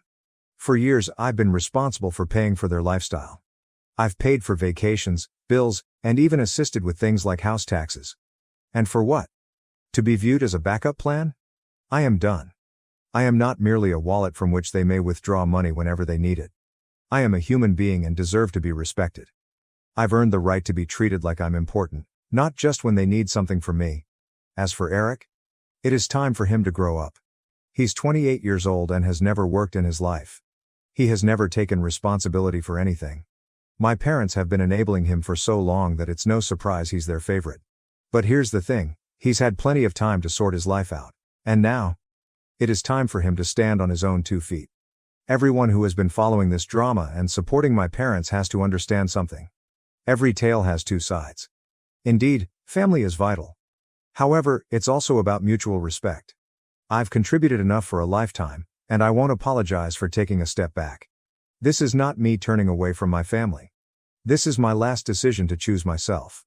And to my parents, I wish you the best, but I'm done being your doormat. When I hit the post, I felt a sense of relaxation. For the first time in my life, I was telling the world the truth. About my family, how they had used me for years, and how they had always expected me to be the one to save them, without ever considering what I needed. I wasn't going to let their story dominate my life anymore. The reactions were swift. Some people I hadn't spoken with in years came forward to show their support. A number of my cousins, acquaintances of my parents, and even some distant relatives liked the article and sent me private messages apologizing for what I had gone through. It felt liberating to finally have the truth out there, not buried beneath guilt trips and deceptive conduct. Then followed the backlash. My parents and Eric went crazy. Eric texted me, "You're a traitor? You really had to air all our business out like this? You have no respect for family." Dad called me and yelled into the phone, "You've ruined everything, Jake. You'll regret this. You'll regret cutting us off. You'll regret turning your back on your own family." But I did not regret it. Not for 1 second. I blocked them all. I was finished. And, for the first time in my life, I was free. Free of the toxic grasp they held on me for so long. As the days passed, I felt a weight lift off my shoulders. I had had enough of being treated as less than. I was tired of always having to solve everyone else's problems. And now, I was finally free to live my life on my own terms. So no, I don't feel horrible about cutting them off. I deserved better. I still do. And from now on, I've decided to surround myself with people who value me for who I am, not for what I can offer them. It's time for me to go forward, for good. And I will. My wife called me, just a roommate, dismissing our marriage. But when I discovered her cheating, I made her leave the house for good. Hello everyone, before we begin today's video, I need your help. We've noticed that the channel is losing traction, and subscribing is one of the best ways you can help us. It's simple, free, and allows us to keep bringing you great content. Your support means everything. Let us keep this channel growing collectively. Thank you very much. Now, let's begin the video. Okay, so I, 30 million, need to get this off my chest because things have completely gone wrong with my wife, Melissa, 28F. We've been married for 3 years and together for nearly 6. We first met in this bar through mutual friends. She wasn't supermodel hot, but she was obviously lovely and exuded a confident air that drew me in immediately. We hit it off, exchanged numbers, and began dating a few weeks later. The first couple years were actually pretty fantastic. We went on weekend getaways and met each other's families, as couples do. Her parents were a little standoffish, but whatever. We moved in together after a year. I proposed on our 2-year anniversary, and we married around 8 months later in a simple ceremony with family and close friends. I purchased a home around 6 months before the wedding. My name appears on everything since I paid the down payment with money I saved by working my ass off. For the first year of marriage, everything was well. We'd both come home from work, cook dinner together, and watch television, normal stuff. We discussed having children in a few years, but looking back, I noticed that things began to change around the 2nd year of our marriage. Melissa began to focus more on her work. She works in marketing and has started staying later at work, attending networking events, and spending less time at home. I was supportive because I thought it was good for her career. I took on extra domestic tasks so she could focus on her work. I also started paying most of the bills because she stated that she wanted to advance her job before focusing on money. It started out little, with her canceling our date evenings at the last minute due to work. She was constantly on her phone, even while we were meant to be spending time together. If I brought it up, she'd become defensive and suggest I wasn't supporting her profession. So I backed off. We stopped doing activities together on weekends. She was either too exhausted from work or had unexpected brunches and shopping outings with her pals, which I was not invited to. I began to feel as if we were simply existing in the same area without truly connecting. She told me a few months ago that her buddy group was planning a meal at a new restaurant downtown and invited me. I was genuinely surprised. She hadn't invited me to anything with her pals in months. I wasn't very excited because her buddies are largely marketing public relations professionals who only discuss work turmoil and gossip about people I don't know. But I assumed this was her way of including me more, so I went. We arrived at the restaurant and there were around 8 people in total. Melissa, me, and 6 of her friends. The room was crowded and noisy, and we ended up at this long table. I was around 3 seats away from Melissa, sandwiched between her buddy Taylor, who was chatting to someone else the entire time, and a guy I had never met before, who was addicted to his phone. Basically, I was simply sitting there sipping my soda, without participating in any conversation. No one spoke to me or even acknowledged my existence. To be honest, these things are rather usual. I was used to being the unseen husband by this point. I was spacing out, thinking about a job at work, when Melissa's friend Caitlin inquired, "So, how's married life treating you these days?" The way she stated it was strange, as if there was something underlying the question. That's when I focused on what Melissa was saying. Guys, I swear it felt like someone punched me in the stomach. Melissa snorted dismissively and replied, "Oh, please. He's just my roommate at this point. Only my roommate." I literally froze with my beer halfway to my mouth. Who is saying that about their husband? And the way she said it was not a joke. It was as if she were stating an obvious fact that everyone already knew. She even looked at me as she said it, noticing I was paying attention, but she didn't mind. What's worse? Her friends' reactions. They all laughed and nodded as if everything was perfectly normal. One of them even said, "Don't all husbands eventually become glorified roommates?" They all cracked up even more. All but one girl, Olivia. She's new to their friend group, I've only met her a few times. She did not laugh. Instead, she gave me a sympathetic gaze. At least one person in this group had a soul, I suppose. I can't remember the rest of the dinner talk. My brain was caught on loop, hearing my wife repeatedly refer to me as her roommate. I continued to eat and drink on autopilot, not saying anything but attempting to understand what had just transpired. The trouble is, she said it without looking at me. She didn't ask if I'd heard, and she didn't care, as if I wasn't even a factor in her life worth considering. Melissa was speaking about trivial topics on the way home, appearing entirely normal, while I sat there feeling as if my entire marriage had been nuked. I scarcely answered, only offering one-word answers and nods. When we arrived home, she plopped down on the couch and scrolled through Instagram like nothing had happened, as if she hadn't just completely degraded our entire relationship in front of all her pals. I stood there for a minute, waiting for her to say something, recognize what she said, apologize, anything. But nah. Nothing. That's when it occurred to me, perhaps this wasn't just a random comment. Maybe this is how she sees me? Just a man who stays in the same house and pays his bills. Not her spouse, not her partner, only her roommate. I couldn't keep it in anymore. "So, am I really just your roommate now?" I inquired, attempting to seem casual despite my feelings. Melissa looked up from her phone, angry to be interrupted. "What are you talking about? At dinner, you told your friends I'm just your roommate at this point." She rolled her eyes and returned to scrolling. "Oh my God, it was just a joke. Don't be so sensitive. That's just how we talk sometimes." "Didn't sound like a joke," I said. "Well, it was," she retorted. "You're seriously overreacting. Can we not do this right now? I'm tired." And that was all. No apologies. There's no explanation. Not even acknowledging that it might have harmed me. Simply disregarding my feelings and making it appear as if I was at blame for being sad. I didn't want to exacerbate the situation because I was still trying to process everything. Plus, I wanted to consider how to approach this. But one thing was clear, something was badly wrong in our relationship, and I couldn't deny it any longer. The next morning, I followed my usual routine on autopilot. Melissa was hurrying around as usual, barely addressing me, except to inquire whether I had seen her phone charger. It was just another routine day for her. As I drove to work, I kept revisiting that moment from supper in my thoughts. The more I thought about it, the angrier I became. I've worked hard for years to construct a life with this woman. I purchased the house we live in. I pay the majority of the bills. I've been assisting her career by taking on additional domestic tasks. I've been the one who has put the most effort into our connection. Meanwhile, she has been doing what? Going out with pals? Working late? Paying little attention to me? And this is how she views me?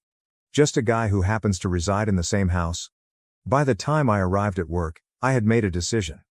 If Melissa prefers a roommate above a husband, she will get one. During my lunch break, I opened a new bank account and transferred the majority of our money from our joint account to it. I only left enough to meet my portion of the bills for the month, not a penny more. I used to pay 80% of everything because I earned more. But roommates split the bill 50-50, right? When I went home that evening, I didn't ask Melissa about her day as I usually would. I did not inform her about my. I simply said hey, and went directly to the spare room where I keep my gaming gear. Usually, I'd wait for her to complete work before we decided on dinner. But not tonight. I ordered a pizza just for myself. When it arrived, I took a few slices and returned to my game. Melissa entered the room a few minutes later, bewildered. "Did you order pizza? Where's mine?" I shrugged, still staring at my tablet. "Oh, I just ordered for myself. Figured you'd get something if you were hungry." She waited there for a second, hoping for a more detailed explanation. When I said nothing else, she just murmured, "Okay," and exited the room. A bit later, I heard her in the kitchen preparing something. That marked the beginning of what I now call Operation Roommate. Over the next few weeks, I gradually changed how I interacted with Melissa. I stopped texting her during the day to check in. I stopped getting groceries for her. I stopped washing her clothes with mine. I stopped asking whether she needed anything when I went shopping. I stopped telling her when I was going out or when I would return home. I stopped cooking dinner for both of us. Essentially, I stopped doing all the husband's things and began acting like we were just two people sharing a shared space, like housemates. Melissa didn't appear to notice right away. Or if she did, she said nothing. She still went out a lot. Still working late. Even when she was at home, she was glued to her phone. However, after approximately a week, things began to alter. One night, she came home, opened the fridge, and gave me an irritated expression. Melissa's buddy was the only one who appeared uncomfortable when Melissa introduced me as her roommate at supper. "Hey, Jake, right?" she said, walking over. "Melissa's husband?" I nodded. "Yeah, hey, Olivia." She grinned, surprised. "I remember your name. Good memory. Didn't know you came here every morning. Their coffee is better than the office stuff." There was an awkward moment. I could sense she wanted to say something but was unsure whether she should. Finally, she stated, "I've been trying to contact out." Melissa's comments at the dinner a few weeks earlier were inappropriate. "I simply wanted you to know that not everyone felt it was hilarious." I was surprised that someone acknowledged it. "Thanks, I appreciate that. Are you all okay?" "I mean, it's not my business." I shrugged. "We're figuring things out." No way was I going to put my marital issues on someone I barely knew, even if she appeared pleasant. Olivia nodded. "Well, I hope everything works out.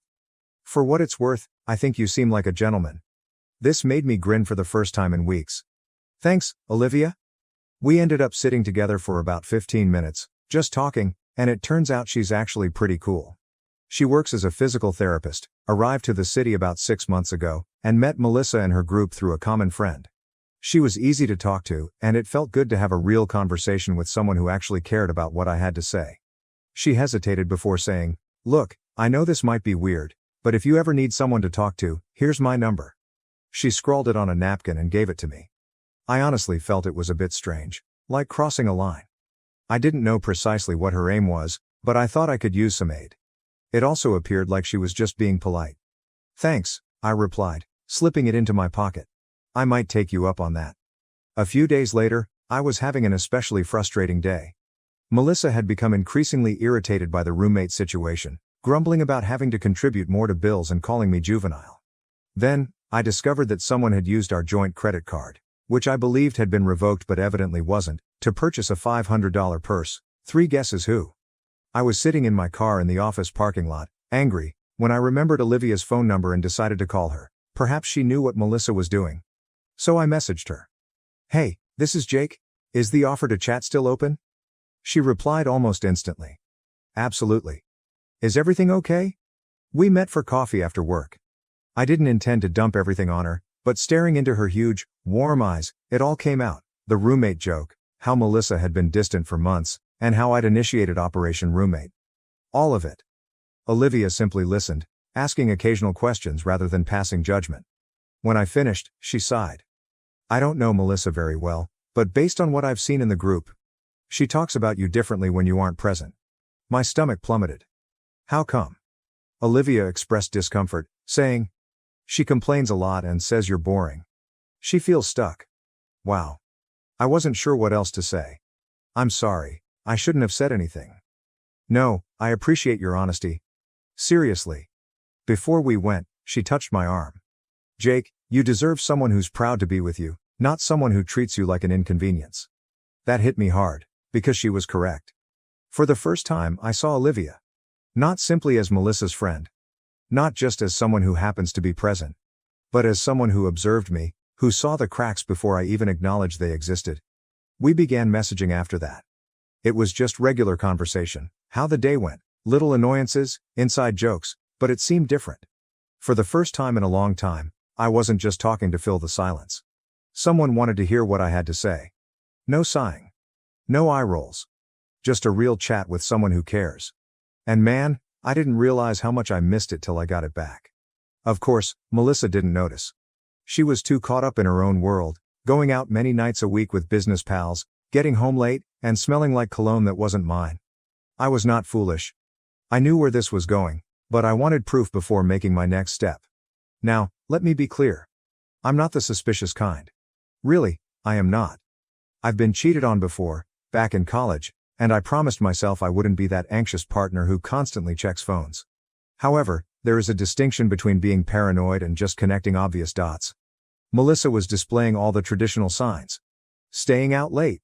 She is being clandestine with her phone. I suddenly made new work buddies that I had never met before. Getting suited for office meetings. The cologne fragrance. I mean, come on. I needed to know for sure. The setup first, I attempted a straightforward approach. So, who is this new work friend you have been spending so much time with? I asked casually one morning. Melissa barely glanced up from her phone. What? Oh, simply members of the marketing staff. No one is interesting. Seems like you're with them a lot lately. She rolled her eyes. What are you doing with my schedule now? She then smirked and created air quotes with her fingers. I thought we were only roommates. I merely shrugged and walked away. Just making conversation, I said. It was clear that the straight approach would not work. So I made a decision that some people may condemn me for. But, whatever. I purchased an AirTag. If you're unfamiliar with the term, it refers to a little tracking gadget manufactured by Apple. You're intended to use it to find your keys or baggage, but people also use it for other purposes. I waited for a morning when Melissa was still asleep. Her automobile keys were on the counter, as usual. I quickly took them, inserted the AirTag into a little compartment in the center console, where she stores spare cash and receipts, and returned the keys. The whole thing took about 30 seconds. The truth comes out. Melissa texted the next day, stating she'd be working late again and asked not to wait. The timing was ideal for testing my new setup. Around 6 p.m., I launched the Find My app on my phone to verify the AirTag's location. It showed that her automobile was on the move. I watched her drive, not toward her downtown workplace. But I'm going to a luxury apartment complex on the city's north side. Her automobile came to a stop about 6:45 p.m. My heart pounded. Part of me hoped for an innocent explanation, like a friend living there or a work event, but deep down I knew. I watched her movements for 3 days and discovered a clear pattern. Tuesday, she told me she was having dinner with co-workers. Her car was at the same apartment complex from 7 p.m. to 11 p.m. Thursday, she said she had a client meeting. Car was at the apartment complex from 6:30 p.m. to nearly midnight. Throughout all of this, I texted Olivia, not telling her what I was doing, but screaming about Melissa's blatant lies. Olivia was supportive but cautious. Are you certain you want to know? She texted. Sometimes, finding out only makes things worse. I need to know, I told him. I'm tired of being played for a fool. The following Tuesday, when Melissa stated she had another late meeting, I told her I was going to grab drinks with some guys from work and wouldn't be home till late, which was obviously a lie. Instead, I parked down the street from the apartment complex and waited. Melissa's car arrived at 6:30 p.m., and I watched as she parked, checked her cosmetics in the mirror, got out, and walked to one of the buildings, typing a code at the door and entering. I sat there for maybe 15 minutes, debating what to do next. Part of me wanted to storm in, catch them in the act, and make a big scene, but what would that accomplish? More drama? No thanks. Instead, I took pictures of her car in the lot and the building she entered, then took a deep breath and drove home. Melissa was cheating on me, and now I had all the proof I needed. The question was, what was I going to do about it? I called Olivia on the way home, and when she answered, I simply stated, "You were right about everything." "Oh, Jake," she whispered softly. "I am so sorry. What are you planning to do?" "I don't know yet," I told her. "But I'm done being just her roommate." I slept in the spare room that night, and Melissa didn't notice I wasn't in our bed when she arrived home after midnight. The following day, I called in ill to work because I couldn't concentrate on spreadsheets and meetings when my marriage was collapsing. I spent the morning researching divorce lawyers and found one with positive reviews who could see me that afternoon. When I got down with him, I explained everything: the roommate comment, the infidelity, the housing issue, and our money. "So, what am I looking at here?" I inquired after explaining everything. The lawyer leaned back in his chair and said, "Well, you're in a fairly solid legal position. The house is in your name, and you owned it before marriage, therefore it is probably protected. Having no children simplifies things. Virginia is not a no-fault state, thus her adultery could benefit you. The important question is, how contentious do you want this to be?" I considered it. "I don't want drama. I just want out." The lawyer smirked. You're a smart man. Those who want vengeance end up paying me a lot more money. He then gave me a knowing glance. Let's start drafting the paperwork. Meanwhile, document everything. Her absences, evidence of the affair, and financial documents. And don't tell her you're filing until we're prepared. I paid his retainer and departed feeling lighter, as if I'd finally taken control of the problem. When I arrived home, Olivia texted me. How are you doing? I proposed we meet for coffee, and she accepted. We met at a quiet small area a few towns away, where Melissa's pals wouldn't notice us. Olivia looked troubled when she saw me. You look exhausted, she remarked. Haven't been sleeping much, I admitted, absently stirring my coffee. I met with a divorce lawyer today. Her eyes widened. Wow, that was fast. Once I learned for certain about the cheating, it wasn't a difficult decision. Our marriage has been dead for several months. She nodded. I understand, but it's still a big step. She reached across the table and squeezed my hand, a swift, encouraging gesture that seemed more genuine than any contact I'd had from Melissa in months. What happens now? She asked. A lawyer is preparing the papers. I am gathering evidence. Then I serve her and ask her to go. She's not going to like that. I shrugged. Tough. She should have considered that before cheating on me. We talked for nearly 2 hours, not only about the divorce but about everything. Our careers, kids, favorite movies, and vacation adventures. It was so easy to chat to Olivia. There was no judgment, no stress, just two individuals who were truly interested in what the other had to say. When we eventually said our goodbyes, she hugged me and whispered, "You'll be fine, Jake." Better than okay. For the first time in weeks, I truly believed it. Over the next few days, I kept gathering evidence, taking screenshots of our bank statements proving I paid for everything, downloading records of Melissa's credit card charges, fancy restaurants I never went to, hotel charges on nights she was supposed to be with friends, and backing up her AirTag location history. Put everything in a folder for my lawyer, Richard. Melissa, on the other hand, was entirely unconcerned, continuing with her usual schedule of getting home late, barely speaking to me, and spending weekends with friends. The arrogance of it all only increased my determination. Olivia and I texted every day at that time. Nothing untoward happened, and I was not going to be a cheater like Melissa. What about Olivia? She was the first person in a long time who genuinely cared about me. And I wasn't going to be a cheater, but we were definitely getting closer. She told me about her previous relationships, her difficult family, and I opened up about things I hadn't told anyone in years. She made me laugh when I didn't think I could, and I thought it was nice to have someone supportive through all of this. The divorce papers were ready a week later, and the lawyer suggested that Melissa be served unexpectedly, preferably with a witness present. You want someone there who can verify how it went down, he told me. Especially if she gets emotional or makes threats. Well, without thinking twice, I requested Olivia to be my witness. She consented quickly. I'll be there, she texted, whatever you need. I chose the date for Friday night, knowing Melissa would be home. It was time to end this farce of a marriage once and for all. Friday arrived faster than I expected, and I spent the morning going over the plan with the lawyer, making sure I understood exactly what to say and how to handle various circumstances. He handed me the divorce papers in a manila envelope that felt far too light for something so significant. Olivia sent me supportive texts throughout the day. You can do this? Stay strong. I'll be there. Simple words, but they were helpful. We decided to meet at a coffee shop near my house at 6 p.m. Melissa normally arrived home around 7 p.m. on Fridays, when she wasn't going straight to her jerk's place, and the plan was for Olivia to come over around 6:30, after which we'd wait for Melissa together. We remained there for a while, not really drinking our coffees, just passing the time, and at 6:25, we drove to my house. Olivia's automobile was far finer than I expected, a luxury SUV that must have cost a fortune. We came into the house, and I paused for a moment. It seemed strange having Olivia, Melissa's old friend, in our space. Except it wasn't our space anymore, and Olivia wasn't Melissa's friend anymore. I gave her a quick tour, pointing out different objects to break the stillness. She grinned, that little knowing smile. You don't have to give me the real estate agent walkthrough, Jake. I'm only here for moral support. I chuckled and rubbed the back of my neck. Yeah, guess I'm just not accustomed to, someone truly wants to be here. She angled her head, as if she were reading between the lines, and then, as we came to a halt in the living room, she reached out and adjusted my shirt collar, smoothing it down with a slight touch as if it were the most natural thing in the world. I froze. But the way she did it, so familiar and casual, made my gut knot. It had been a long time since someone touched me with affection rather than obligation. "There," she whispered, her fingertips lingering for just a second too long before she stepped back.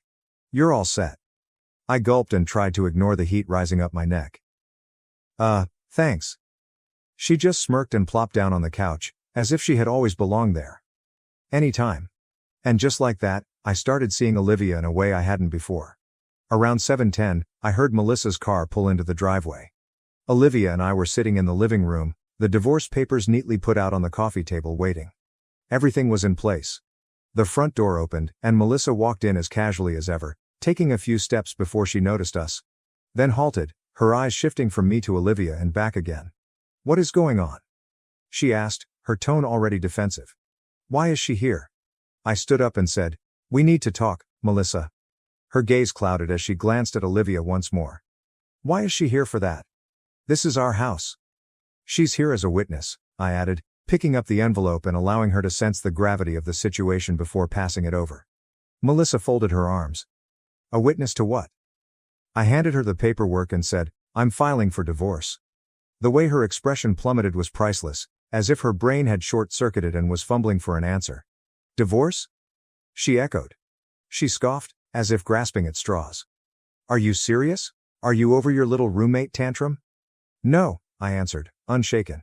"Because you're cheating on me, and have been for months." She gave out a sharp, forced laugh. "That's ridiculous." "I am not cheating on you." "Don't," I interrupted her performance. "I know about the guy at the Parkview Apartments. I know how frequently you're there." Her face lost its color. "Did you follow me?" "What the hell, Jake?" I shook my head, amused by how fast she transferred the blame. "I didn't need to." I tapped my phone. "I have weeks of proof. Every late night.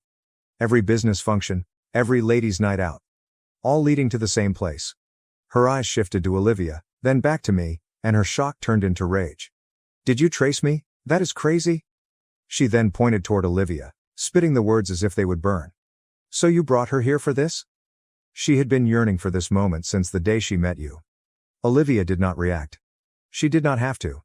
I wasn't going to let Melissa change the script. "Olivia has nothing to do with this," I said with confidence. "This is about you, your choices, and the fact that you got caught." Melissa's arms tightened across her chest, shifting gears. "So I botched up. Jake, sometimes people make mistakes. That doesn't mean we throw everything away." Her voice softened and her gaze focused on mine. "We can repair this. Counseling, a fresh start, I'll stop seeing him. Let's talk about it alone." She gave Olivia a stare as if she could remove her from the room. That was when I twisted the knife. I leaned back and gave her the same blank stare she'd given me so many times. "Why are you upset anyway?" I inquired, my tone tinged with contempt. "I'm just your roommate, right? That's what you wanted." She scoffed and rolled her eyes, as if I were the one being ridiculous. "That? You're still mad about that, Jake?" "It was a joke." I nodded as if I had finally understood her argument. "Oh, right. It was a joke. Hilarious." I tilted my head. "Wait, so you do joke about replacing your husband with another guy?" "Just checking." Her jaw tightened, but I was not finished. "You were right though," I said, my voice silky. "We're just roommates, and since I'm the one paying the majority of the rent..." I motioned toward the door. "Yeah, I'm going to need you to pack up and get the hell out of my house." She totally lost it. I started crying, screaming, throwing things, the works. He called me every name in the book, then went begging, and then back to fury. Classic manipulative tactics may have worked on me in the past, but not longer. "Where am I supposed to go?" she asked repeatedly, as if it were my responsibility to fix. I shrugged. "I don't know. Maybe your boyfriend's place. You seem to spend enough time there already."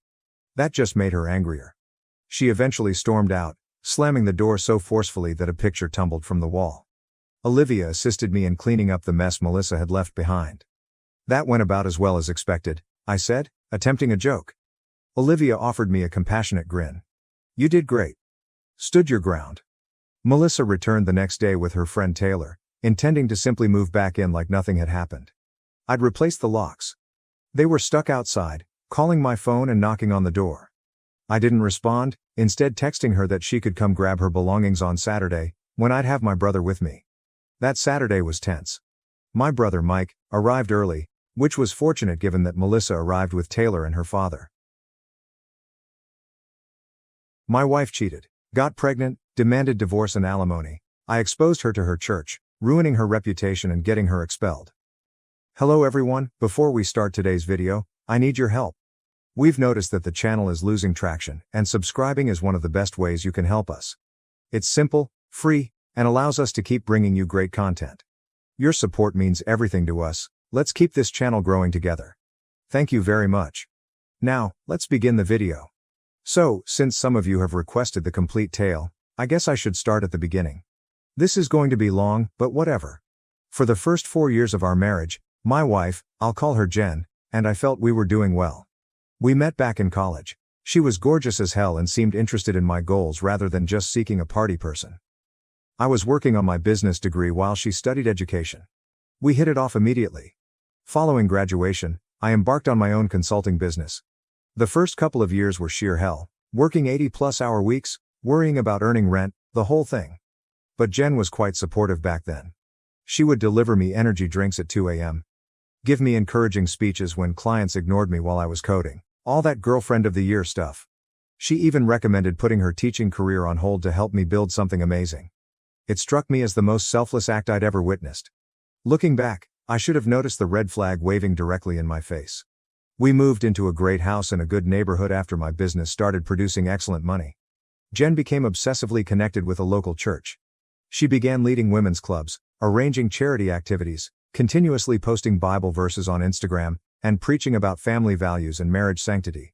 However, by the 4th year, things began to feel off. At first, there were little issues. She stopped inquiring about my day. Conversations that used to flow naturally were scripted, as if she was simply checking off boxes rather than genuinely listening. I'd ask easy questions like, "How was Bible study? Who showed up?" And she'd give vague, clipped responses, as if she was eager to shift the subject. What really surprised me was her sudden interest in our finances. Previously, she was pleased with having access to the credit cards and never inquired about the business. She suddenly wanted to know specific numbers. How much did we make last quarter? What's the business valued at now? Do we have assets I don't know about? At first, I assumed she was simply showing an interest, perhaps wanting to get further involved. Then I observed her taking pictures of the financial statements I had left out. One night, I discovered her looking through my office files while I was sleeping. "Just organizing," she said, although I noticed her reviewing documents on her phone. Things were gradually escalating, and I could feel the tension between us increasing by the day. Then her routine changed. Her routine became strange. Random late nights, weekend getaways that didn't add together. She'd leave the house wearing one clothing and return in another, dismissing it with a casual, "Oh, I spilled something." I noted one night how we hadn't spent much time together lately and how she seemed different. She rolled her eyes. "You're imagining things," she stated firmly, without looking at me. Then she suddenly became quite protective of her phone.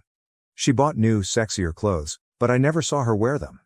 She'd come back with claims that didn't fit, such as referencing restaurants in cities she'd never been to or having receipts for only one hotel room when she claimed to have gone with 4 ladies. I did not want to believe it. I assumed I was just worried as a result of my excessive workload. Then, one night, she arrived home late. Her hair was a little disheveled. Her makeup was smudgier than usual. And there was a faint, strange aroma on her, something harsh, like perfume. I didn't have any cologne. I asked casually at first. "Long night?" She hardly glanced at me as she kicked off her heels. "Yeah, Bible study ran late.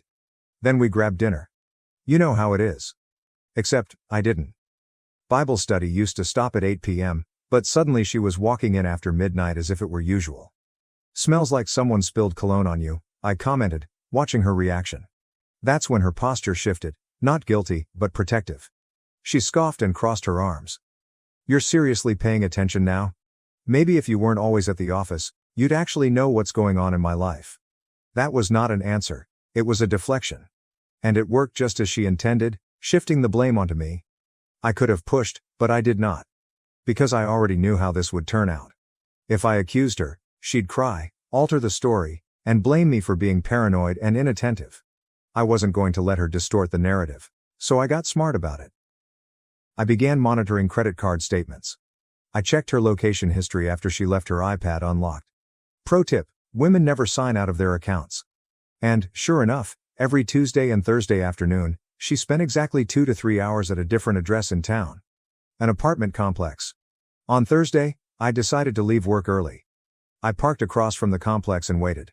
Sure enough, at 2 p.m., Jen drew back sharply. 10 minutes later, he parked next to her.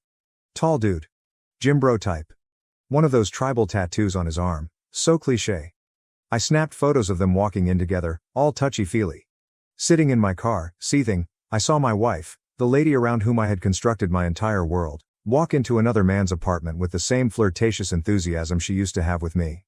My mind was screaming at me to storm up there and tear down the door. But I forced myself to stay put. Rage is loud. But what about revenge? Revenge is quiet. When she returned 2 hours later, I shot additional photos. I watched them kiss as if they had all the time in the world, and right then, something in me turned off. No more doubts. I had lost the woman I loved. The guy's name was Eric. I discovered this through her text conversations when she left her phone to shower one night. He worked at her church, possibly as a youth pastor. The irony was too thick. But I did not confront her immediately. Instead, I obtained more proof, including screenshots of texts, further images of their meetings, and hotel receipts from her purse. I even recorded a phone call in which she told Eric that she was about to leave me and that they would finally be together. The most painful thing, however, was not just the dishonesty. It was discovering how long she'd been plotting my ruin. I reviewed her texts with Eric, and what I saw made me literally nauseous. This wasn't a random event. She had been planning for months. I'm waiting for the right moment. He's too busy with work to notice anything. Once I file, I'll push for alimony. He won't see it coming. She wasn't simply going to leave me. She was using me to fund her new life. She and her boyfriend chuckled about how she'd make a nice landing while leaving me high and dry. That's when I realized she wasn't simply walking away. I was making certain she left with nothing.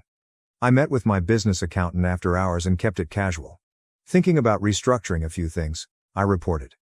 Over the next several weeks, I made certain financial decisions, including prepaying my office lease for a year, paying down business debts faster, and shifting my salary so that more money stayed in the firm rather than displaying as personal income. I invested in new equipment which I knew I'd need soon but didn't technically need right now. On paper, it appeared like my business was controlling cash flow. Nothing suspicious, just routine operations that, strangely, made me appear a lot less liquid. At the same time, I created a second personal account with another bank and began moving tiny amounts. Nothing crazy, just enough to make a cushion that she wouldn't have access to. Everything was legal and properly documented. I wasn't hiding money. I was simply making sure she didn't get more than she deserved. And then, unexpectedly, she did me a favor. On a random Tuesday, she decided to blow it all up herself. When I got home from work, she was sitting on our couch with this bizarre, pleased expression on her face. "Mike," she said in a phony kind tone. "We need to talk." I knew what was about to happen but pretended not to know. "What's up?" "I'm pregnant." We hadn't been dating in months, so unless she was carrying baby Jesus 2.0, this wasn't mine. Before I could respond, she twisted the knife. "But it's not yours. I've been seeing someone else. I want a divorce." She stated it as if she were ordering takeout. There is no guilt. Without hesitation.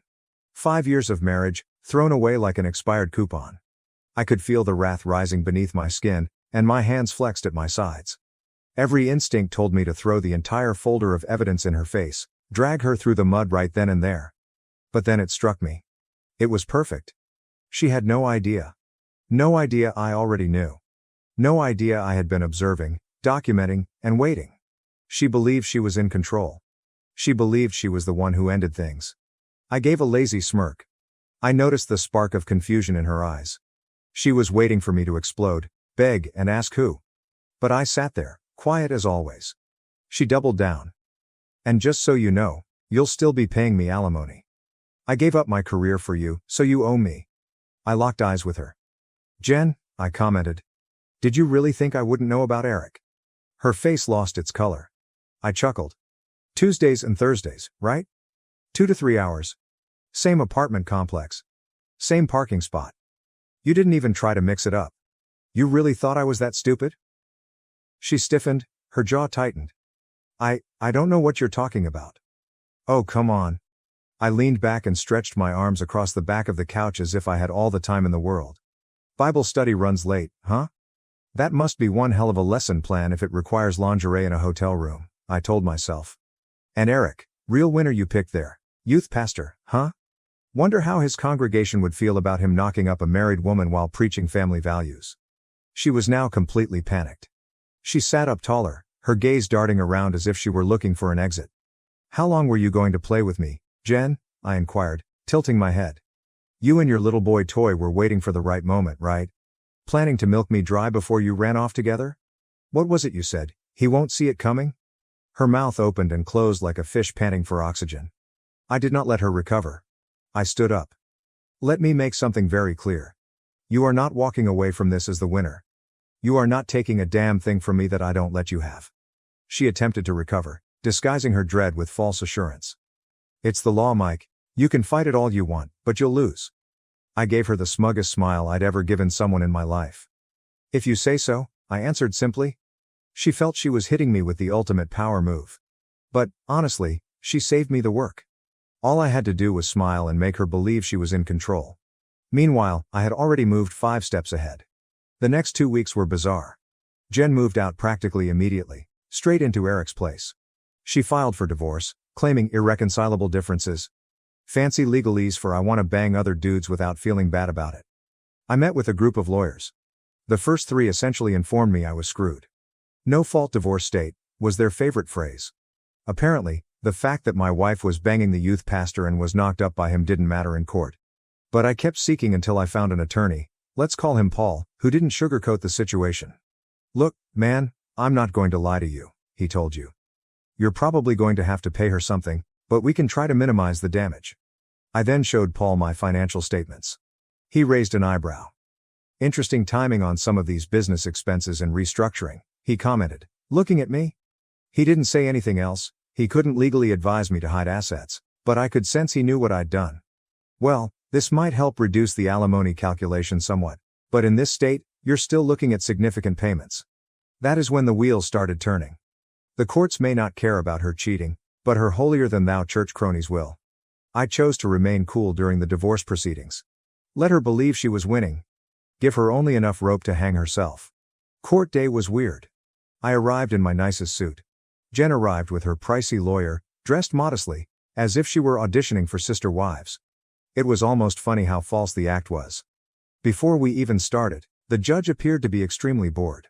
Jen's lawyer spoke first, spewing rubbish about how she gave up her bright profession to support me, how she managed our home while I established my business, and how she deserved compensation for her contributions to the marriage. Then it was our turn. My lawyer provided the evidence, her adultery, the pregnancy, and the fact that she was already living with Eric. Her attorney stood up. Your Honor, let's not forget that we are in a no-fault state. He stated it so smugly, as if those 3 words erased everything she had accomplished. While my client deeply regrets that her marriage did not work out, the law is clear. Marital misconduct is not a factor in determining spousal support. What is relevant is the financial disparity between these 2 parties. Hearing how carelessly they discarded all she had done made me want to tear the entire courtroom apart. She cheated. She lied. She became pregnant with another man's child. And I was still supposed to pay her for leaving me. My lawyer pushed back, setting out all of the information again, highlighting how she wasn't simply leaving a marriage, but also establishing a financial safety net while living with someone else. But the judge only sighed, waiting for us to finish. When it was time for the ruling, he cleared his throat and lowered the hammer. While the court acknowledges Mr. Walker's concerns regarding his wife's infidelity, the law in this state is clear. Spousal misconduct is not a factor in determining alimony. Jen sneered at me from across the room. The judge proceeded. Given Mrs. Walker's financial dependence during the marriage and her current unemployment status, the court finds that she is entitled to spousal support. Mr. Walker will pay $4,500 monthly for a period of 4 years or until Mrs. Walker remarries. $4,500 every month for 4 years, to the woman who cheated on me while carrying another man's child. I felt as if I were taking wild medicines. But fortunately, my financial decisions had paid off. Sort of. Rather than being left with a $6,000 monthly payment, the judge reduced it to $4,500. Not ideal, but better than nothing. What is the best part?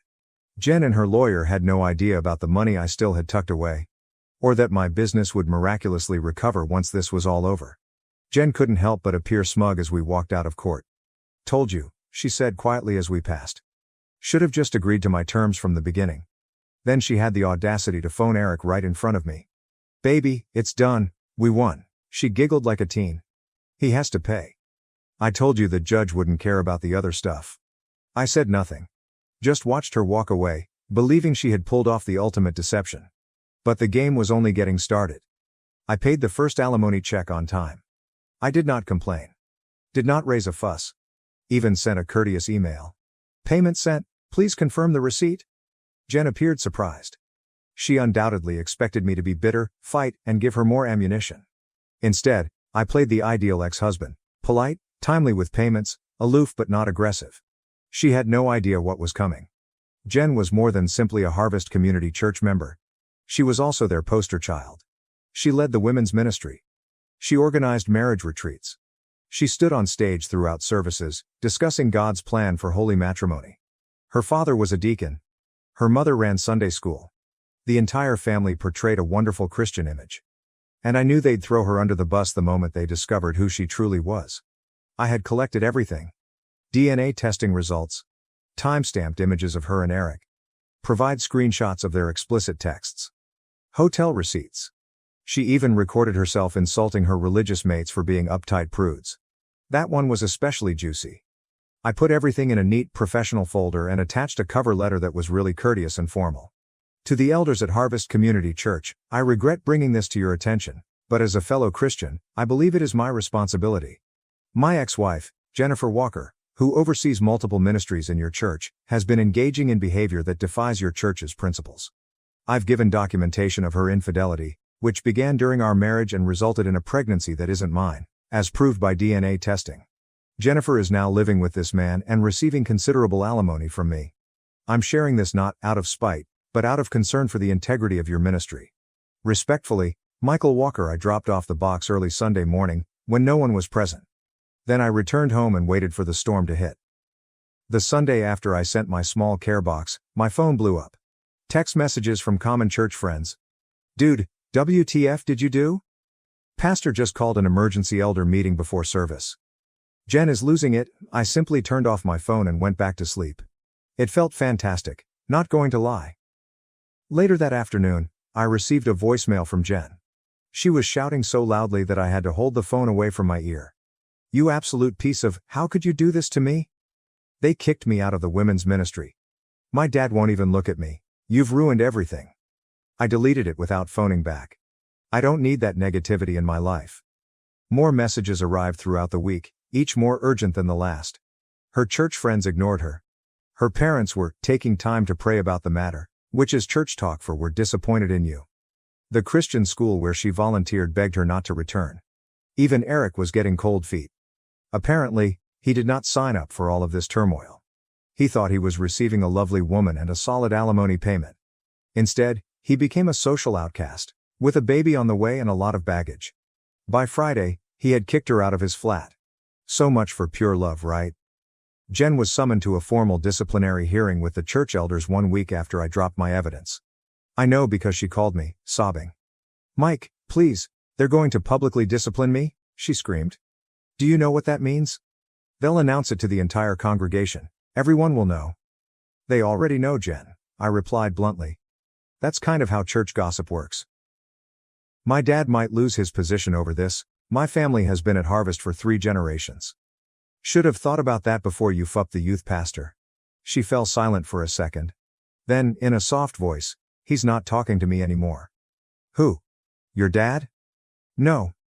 Eric. He said this is too much drama, that I misled him about the divorce being clean and simple." I couldn't help laughing. "So your soulmate bailed the second things got tough? Shocking. I have nowhere to go, Mike. My parents won't let me stay with them. None of my friends are returning my calls. Sounds like a personal problem. Can I come home? Just until I figure things out." This woman has an incredible amount of courage. "It's not your home anymore, Jen. You gave that up when you decided to cheat." She began crying again, big, theatrical sobs. "What am I supposed to do? Get a hotel. You've got alimony money coming in, figure it out." Then I hung up. Cold? Maybe. But after what she pulled, my sympathy tank was completely empty. The church hearing took place Wednesday night. By Thursday morning, The news had spread throughout the neighborhood.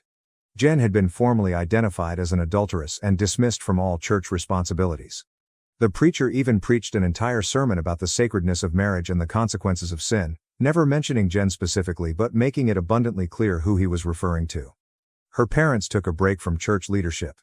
Her sister postponed her wedding, which was due to take place at harvest. The entire family was essentially in exile. And Eric? He'd already requested a transfer to another church site in a faraway state, leaving Jen pregnant and alone. I remained on the sidelines throughout. I did not have to lift a finger. The community she admired most had done all of the difficult lifting for me. Small religious communities are tied to everything. Jen's church collapse set off a chain reaction that I could not have predicted better. First, the private Christian school where she worked part-time experienced budget constraints and canceled her position. The principal couldn't even look her in the eyes when he told her. Then, her volunteer gigs began to dry up.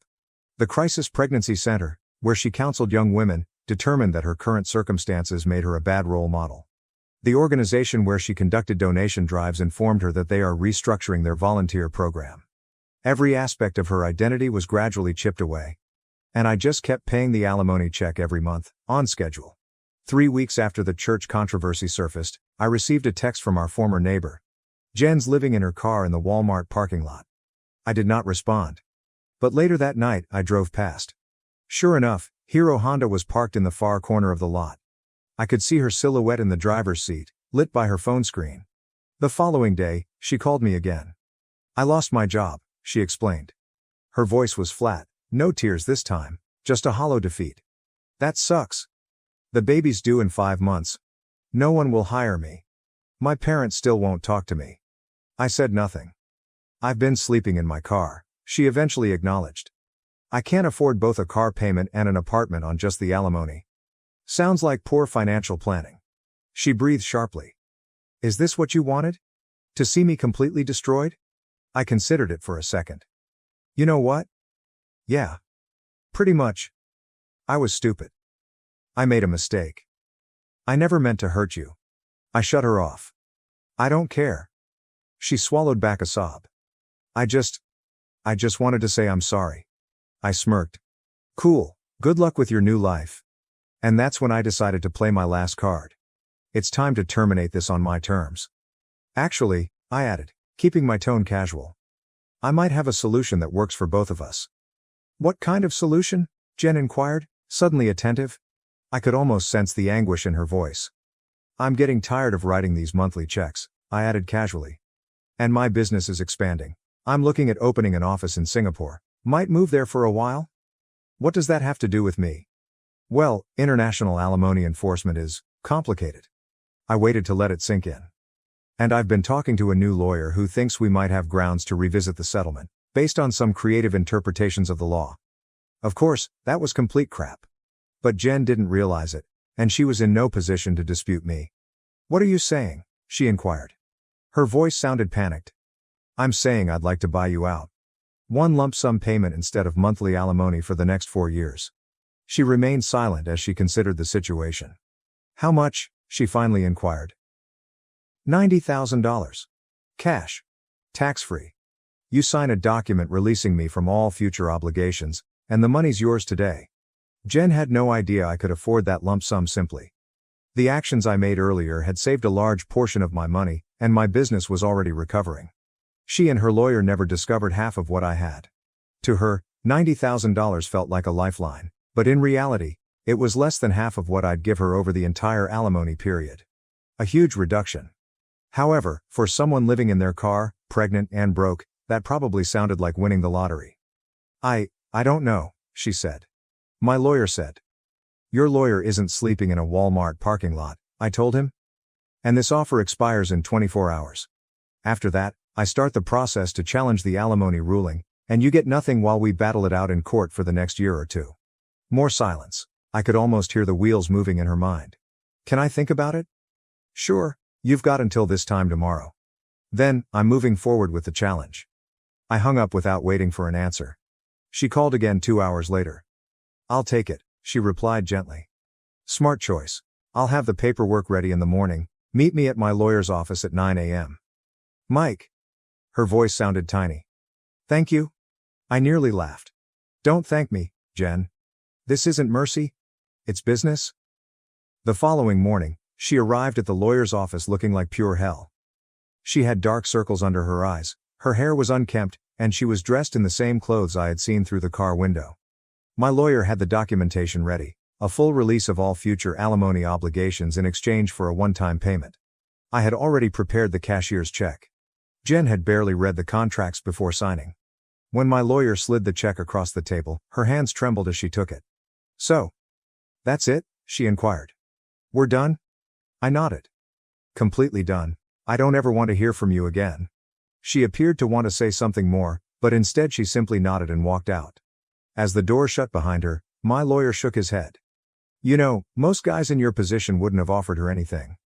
I informed him, it was worth 90 grand to be free of her forever. And I intended it. The monthly payments didn't damage me financially, but they were a continual reminder of how she had duped me. I was now entirely cut loose. I'm free to move on, without her shadow hanging over me. Besides, I knew Jen. She'd spend that money in 6 months, tops. Then she would have nothing. No alimony. No job prospects. No backup plan. Meanwhile, I would be establishing my empire, living my best life, and never looking back. Around 6 months later, I ran into her at a gas station. It wasn't planned, just one of those random occurrences. She appeared harsh. Still pregnant, or possibly pregnant again. I didn't ask or care. She was driving a beat-up old Civic, not the lovely automobile she had during our marriage. When she spotted me filling up my new BMW, she froze, like a deer in headlights. I nodded to her simply to be polite. She walked over with hesitation. There was awkward pause, and she said, "How are you?" I shrugged. "Business is good, life is good." She nodded and looked down at her feet. That's good." More uneasy silence. "The money's gone," she finally said. "I had to pay off debt, and the rest went to rent and food." I simply gazed at her. "Not my problem." "I know. I don't know why I'm telling you this." I finished pumping gasoline. "Well, good luck with everything." I began to get back into my car, but she spoke again. "I'm sorry, Mike, for everything. I really am." I gazed at her for a long time. Was it satisfying to watch her like this?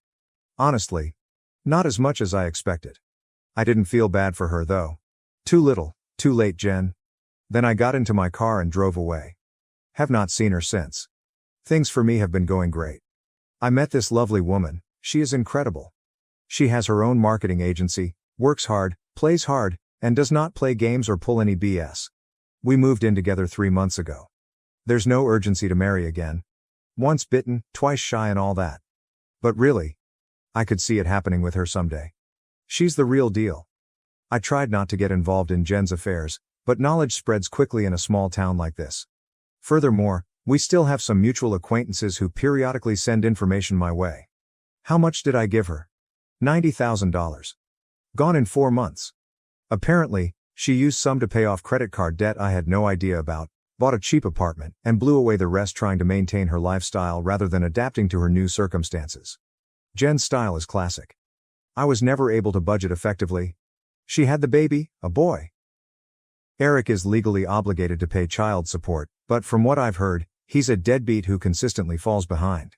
As previously said, he relocated to Ohio and has little to no contact with the child. I guess his call to youth ministry didn't extend to his own children. Shocking.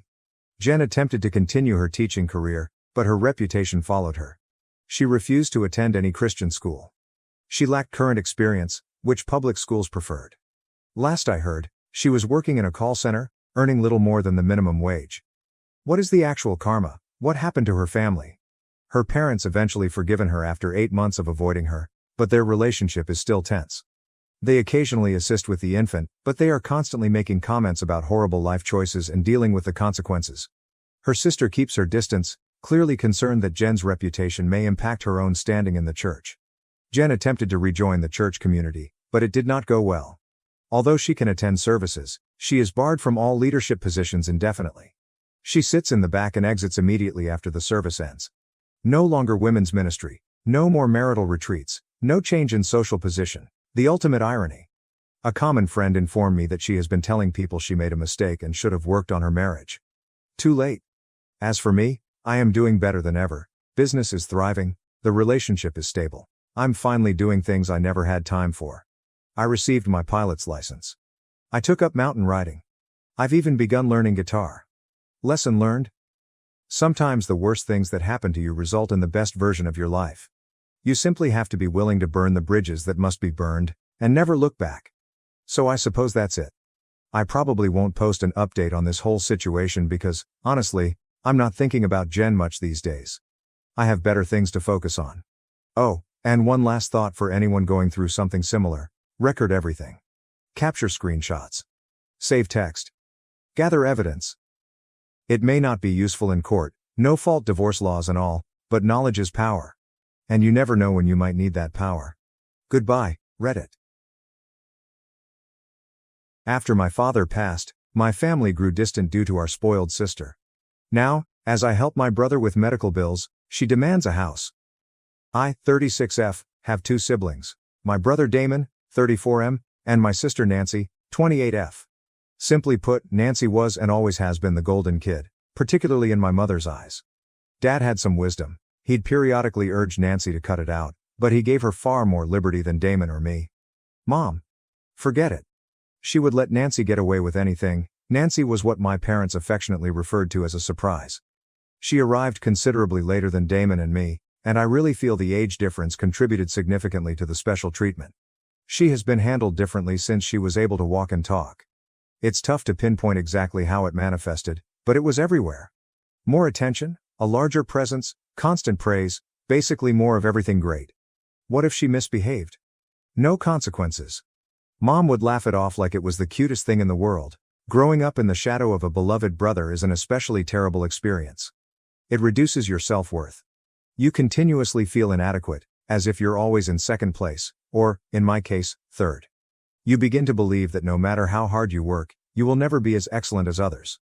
The most hurtful component was Mom's outright reluctance to admit the bias.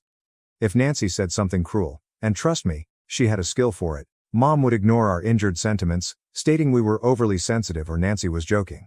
However, it was never a joke. You could see it in Nancy's eyes, in the small, satisfied grin she'd give. She relished making us feel small. I recall a period when I was approximately 12. I received new clothing, which I was quite excited about. Nancy took one look at me and exclaimed, "It makes you look even wider than usual." Mom just laughed and said, "Oh, Nancy, don't be silly." But I felt my face boil with humiliation. It was a consistent pattern. Our family seemed divided into 2 teams. Mom and Nancy against the world, and Dad, Damon, and me, who were constantly on the defensive. Even Dad wasn't a dependable teammate. He would frequently flip sides, presumably to keep the peace. So, what types of activities did Nancy do? It was a relentless assault of vitriol directed at anything and everything: my appearance, Damon's job goals, our life choices. Nothing was off bounds. She had a flair for identifying and exploiting your insecurities.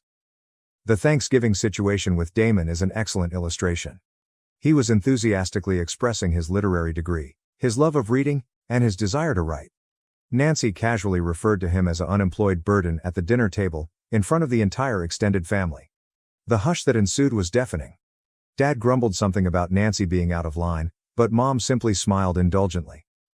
Another day, after a particularly demanding week at work, I was complaining to Nancy about how fatigued I was.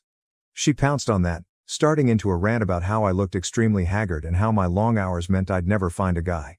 She said, and I remember the exact words because they stung so badly, "You look like you haven't slept in days, and honestly, no guy wants a workaholic hag who looks like she's aged 10 years in the past too." I went utterly silent for several weeks following that.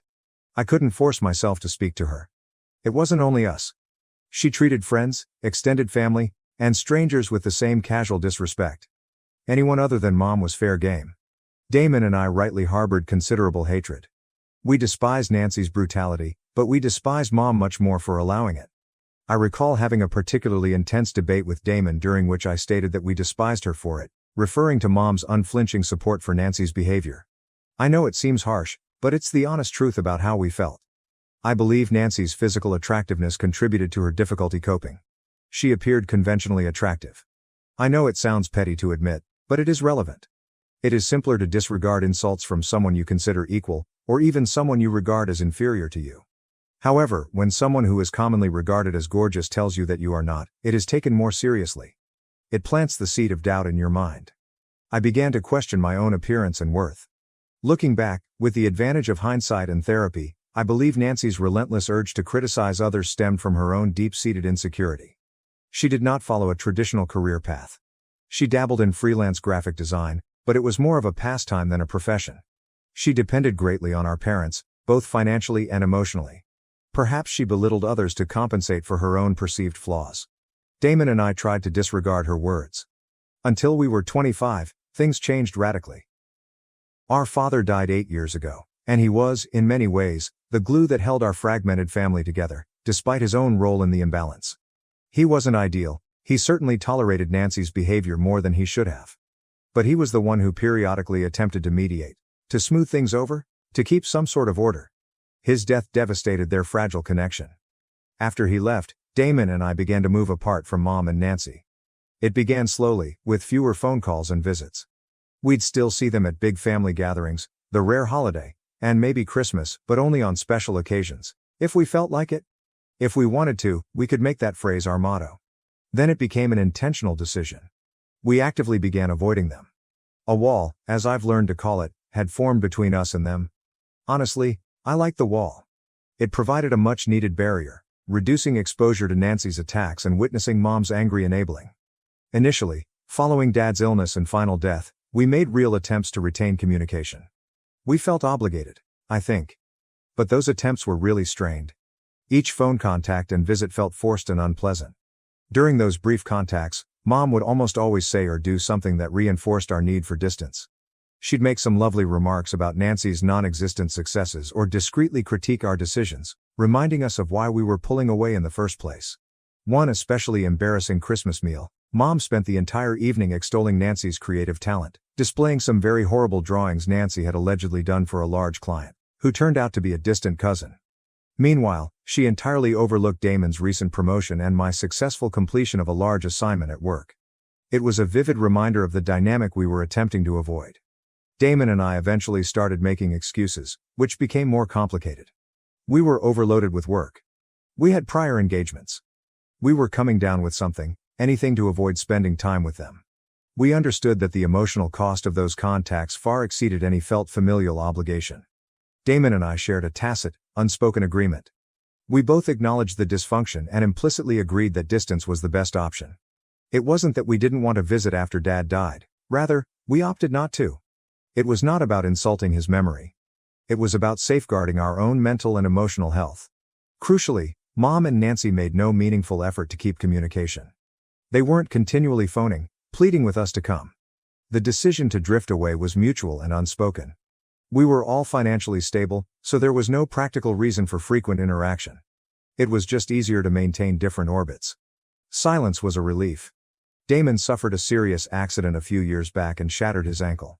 He was between jobs at the time and devoted all of his efforts and resources to the establishment of an online magazine. Money was scarce, and medical expenses were building up. As the CFO of a successful company, I volunteered to assist him in covering the bills. He originally refused, being the fiercely independent individual that he is, but I persisted. I didn't want him to spend his savings just as his magazine was ready to launch. I covered everything: his medication, the considerable physiotherapy he required, and even the cost of a full-time nurse to help him recuperate. To me, it was an obvious choice. It wasn't about the money. It was about supporting my brother, whom I actually cared about and wanted to succeed. It was an expression of sibling love and support. This gesture of charity, however, unintentionally established a hazardous precedent in the minds of Nancy and my mother. A few weeks later, Nancy called me and left me stunned. It was so bold and weird that I immediately assumed she was joking. She told me she wanted to acquire a penthouse apartment. Not just any apartment, but a penthouse, and she required my financial assistance. She defended her ridiculous request by claiming that she was embarrassed to still be living with her mother at the age of 28, and that since I had helped Damon, it was only fair that I also aid her. She carelessly forgot to disclose that she only had enough money to pay for half of the cost of this luxurious apartment. My instant reaction was a mix of disbelief and boiling rage. We rarely talked, and when we did, it was generally interrupted by Nancy's insults and hostility. And now, out of nowhere, she is asking for a large sum of money. It was surreal. We had not had a genuine, meaningful chat in years. The last time we spoke, she was busy criticizing my life choices, doubting my career, and making snarky remarks about my appearance. The audacity was amazing. I sought to understand her career, or lack thereof. She billed herself as a freelance graphic designer, although it was more of a casual pastime than a legitimate profession.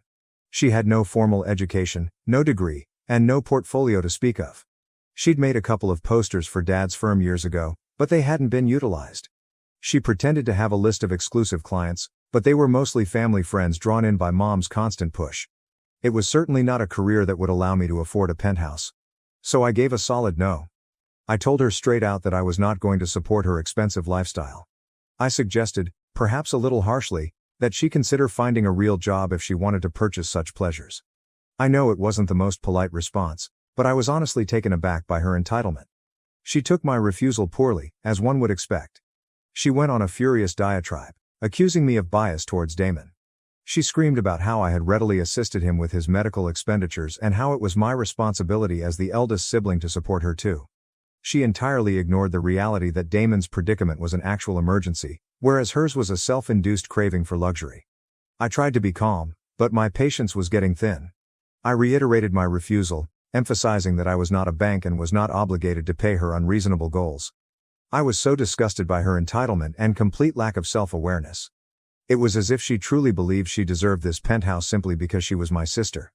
The talk quickly turned into a full-fledged dispute, with Nancy's voice reaching near hysterical levels. Finally, I said no one, and hung up the phone. I couldn't take another second of her screeching. She phoned back several times, but I ignored every call. I was finished. It was quite evident that our relationship, or whatever pretense of a relationship we had, was entirely transactional for her. She only contacted me when she wanted something, with no consideration for my sentiments or the years of awkward quiet between us. It was completely exhausting. Unsurprisingly, the drama did not end with Nancy's rage. My mother called me next, and the talk was much more aggravating.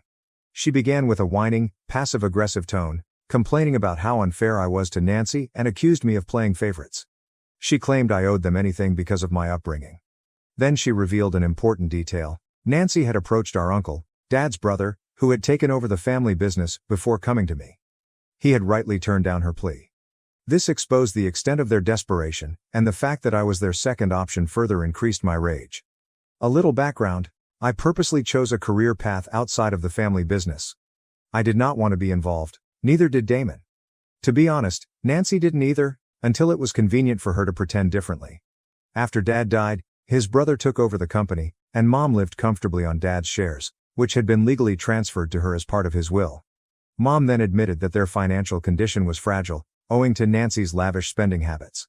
She claimed that providing Nancy the money for the penthouse would make things easier for her in the future, implying that she wanted me to subsidize Nancy's lifestyle so she didn't have to. She then used the standard guilt trip, threatening no contact if I refused to comply with their requests. This was simply ludicrous, given that we were already in a position of very little interaction. I politely pointed out the contradiction, telling her that it wasn't my concern and that Nancy could get a job or stay with her until she was 35, for all I cared. My wrath, which had been building for years, suddenly erupted. I let loose a flood of pent-up rage. I told her she had no right to accuse me of favoritism because she had been doing it my entire life. I reminded her that Damon and I had made peace with her obvious preference years ago, when we accepted the truth of our broken family dynamic. I clearly explained that I owed them nothing, that I had my own life, obligations, and objectives. She responded with more ranting, accusing me of being ungrateful and disrespectful. She screamed that she never wanted to speak with me again. I chuckled. Because, really, what difference would it make? We scarcely spoke as things were. I mentioned my approaching wedding, emphasizing that I did not need her presence in my life. Then I hung off the phone and blocked her and Nancy on every platform possible. An important detail I didn't mention earlier: I should probably clarify that I am engaged to a beautiful, supportive man named Andrew, 37M. We've been together for nearly 5 years, and he's been quite understanding of the nuances of my familial situation. Initially, I considered bringing Mom and Nancy to the wedding solely out of obligation, a desire to keep some sort of family peace. But what happens following that explosive phone call? That thought went totally. However, the aftermath of the confrontation was not as simple as I had anticipated. Mom, unable to reach me directly, messaged Andrew via social media. She poured out her highly biased version of events, expressing her profound disappointment in me and announcing that she would permanently cut me off. Despite knowing I was right, I felt a little guilty. It's a bizarre, irrational feeling, that societal indoctrination that tells you that family is everything, regardless of how bad the connection is. Furthermore, Andrew first hesitated to grasp the situation properly. He is from a close-knit, caring, and supporting family. He had no idea that his mother and sister could be so cruel. He originally felt pity for Mom and Nancy, seeing them as the victimized parties. He couldn't fully realize the severity of the malfunction. This caused a temporary but major strain between us. I felt myself having to justify my conduct, explaining the situation's history once more. So, Reddit, AITA. I honestly don't believe I am, but I'm interested in hearing your thoughts. And thank you for reading this entire long narrative. Update 1. Fortunately, the encouragement I received online from strangers on Reddit who had read earlier sections of this story was quite affirming. Their remarks, shared experiences, and unflinching support all helped to alleviate those niggling doubts. They reminded me that I wasn't alone, that my emotions were genuine, and that I had every right to defend myself from toxic people, even if they were family members. Damon, as always, reiterated what the online trolls were saying. He reminded me of innumerable examples of Mom and Nancy's manipulative conduct, constant negativity, and complete lack of empathy. He acknowledged my feelings and assured me that I wasn't being unreasonable or overreacting. He, too, had been through it. He understood. A crucial turning point. The most significant turning point, however, was when Damon sat down with Andrew and described the problem from his perspective. He gave specific examples, went over the history of the family dynamic, and built a vivid picture of the emotional toll it had on both of us. Hearing it from Damon, who had seen the dysfunction personally, made all the difference. Andrew's opinion changed almost fast. He finally understood. He saw the problem for what it was. A toxic, extremely unhealthy familial dynamic that I needed to get away from. He apologized for his initial concerns, confessing that his own happy family experiences had blinded him to the reality of my circumstance. He even stated that his own parents would never behave in such a manner. From that point forward, Dad became my loyal supporter, totally backing my decision to cut ties with Mom and Nancy. Taking action, so we took action. We stopped them, Mr. Damon, Andrew, all of us, on all platforms. Update 2, just as I thought it was over? Just as I thought the drama was done, it took another unexpected turn. My uncle, Dad's brother, who had taken over the family business, contacted me and Damon about an urgent situation. He sounded quite anxious. Nearly frantic. He informed us that Mom was preparing to transfer a significant percentage of her company shares to Nancy. And not just any shares.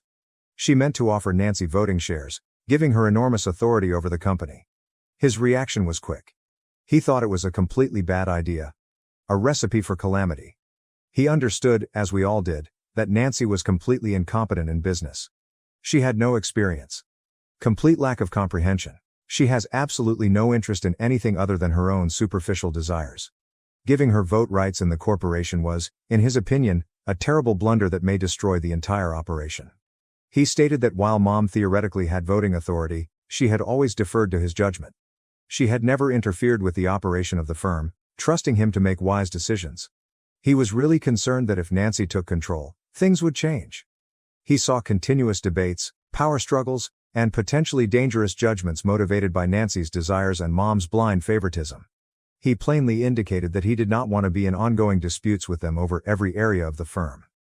A difficult realization, Damon and I became instantly alarmed. We understood that the company's success was critical, not just for our uncle, but for the livelihoods of many people. We also experienced a sense of obligation. A lasting commitment to our father's legacy. So we arrived at a difficult decision. We couldn't just stand there and watch this unfold. We felt a moral obligation to intervene and try to avert what we perceived as an imminent calamity. We agreed to speak with our mother, despite our damaged relationship and the recent heated incident. We also felt a special obligation to our uncle, who had been so supportive and kind to us following Dad's death. He had, as I previously stated, watched out for us, and we couldn't in good conscience leave him to cope with this potential disaster on his own. We were concerned about the company's future, and we felt compelled to safeguard it, even if it meant confronting Mom and Nancy again. Update 3, the confrontation. We braced ourselves and went to see Mom, well expecting that Nancy would be there, and that her presence would make the conversation exponentially more difficult. We knew it would be unpleasant, but we believed it was necessary. As expected, Nancy was perched behind Mom like a deadly bird. We jumped right into the subject, expressing our strong objection to the plan to give Nancy voting shares. We labeled it an utterly ridiculous concept without holding back. Mom originally used a technique of stony silence, refusing to acknowledge our presence or worries. She completely ignored us as if we were not present in the room. Then she changed tactics, stating that we had no right to meddle in her decision and that she had no desire to engage with us. Nancy, predictably, screamed about how we were envious of her, how we had never taken the opportunity to be part of the family business, and how we were acting as if we owned the establishment. Her voice rose to a fever pitch, and her face distorted with wrath. It was an extremely unpleasant and stressful scene. I anxiously tried to argue with Mom, appealing to her sense of logic and accountability. I informed her, on several occasions, that Dad had expressly specified that he did not want any of his children involved in the day-to-day operations of the company. He had implicitly trusted his brother, our uncle, and wanted to prevent any future family squabbles or court battles. I highlighted that I had consciously selected a different career path based on Dad's intentions, out of respect for his vision.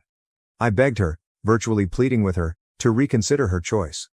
To consider the probable repercussions. The harm she could cause, on the corporation, on our uncle, and on everyone who relied on the business for a living. Throughout my attempts at a calm discussion, Nancy continued to scream allegations of envy, hatred, and interference. She even threatened to call the police on us, as if we were trespassers. Intruders. In our mother's home. It was an insane display of entitlement and wrath. Nancy was probably afraid. She knew deep down that her financial security, her entire lifestyle, depended on Mom's continuing control over the corporation. She was terrified at the possibility of losing that stability and having to rely only on herself. Also, I believe Mom's silence during Nancy's outburst was purposeful, aimed to make me feel horrible, as if I was attacking her. Finally, after what seemed like an age, Mom quieted everyone. She told us, in a cold, dismissive tone, that we had been extremely disrespectful and offensive, and she instructed us to go. She stated she would consider what we had said and notify our uncle of her decision. Nancy, of course, remained at her side. Damon and I departed. We had done our best. We had made our point plainly and forcefully. We had appealed to Mom's sense of reason. To her devotion to Dad's wishes. To express her concern about the company's future. But we didn't know if it had made an impact. We hoped she'd reconsider. But we were ready for the worst. That night, I spoke with Andrew, describing the events. I assured him that even if things didn't go our way, at least we tried. Update 4. Surprising results. 2 painful weeks passed. Then, our uncle phoned us again with fantastic news. He informed us that, after great thought, Mom had decided not to give Nancy voting rights in the company. Instead, she planned to transfer preferred shares to her, which would give Nancy with a steady income but no control over the company's activities. It was a huge relief. Nancy's probable mismanagement did not pose a threat to the organization for the time being. Our uncle could continue to manage it successfully without the constant danger of interruption. Most significantly, Damon and I maintained no contact with Mom and Nancy. This was the ultimate victory. The entire scenario had been extremely distressing. It seemed weird to have to intervene in a situation that was officially not our immediate issue. However, we felt ethically bound to intervene. To defend our uncle. To respect our father's desires, and to secure the company's future. Edit. Addressing a key assumption. I should clarify something, to answer any potential questions or misconceptions. After reading earlier postings, some people concluded that Dad had abandoned us, his other children, with nothing. That is simply not true. He did leave us assets independent from the company's shares. I had not previously highlighted such assets because I did not believe they were directly related to the underlying dispute, which revolved around Nancy's entitlement and Mom's enabling behavior. To clarify, yes, we did inherit other things. Dad wasn't completely ignorant of Nancy's shortcomings. He was not, as I previously stated, in the same boat as my mother. He had a soft spot for her and indulged her more than he should have. I prefer not to focus on the bad features of his personality. I hope to remember him warmly. The essential issue is that we were never financially dependent on Mom or Nancy. We had our own resources. We have our own careers. We live our own lives.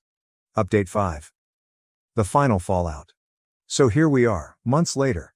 The no-contact order remains firmly in force, and it has been gloriously peaceful. My wedding is only a week away. The invites have long already been sent out. And, obviously, Mom and Nancy were not on the guest list. Our relatives, with whom we still communicate, have kept us up to date on the situation. Mom and Nancy appear to be in a complete meltdown. They found out about the wedding from our uncle, who was, of course, invited. They've been aggressively attempting to sabotage the event by contacting other family members, discouraging them from attending, spreading lies and distortions about me, and portraying themselves as innocent victims. It's pitiful, predictable, and completely unsurprising. A prime illustration of their deceitful, attention-seeking behavior.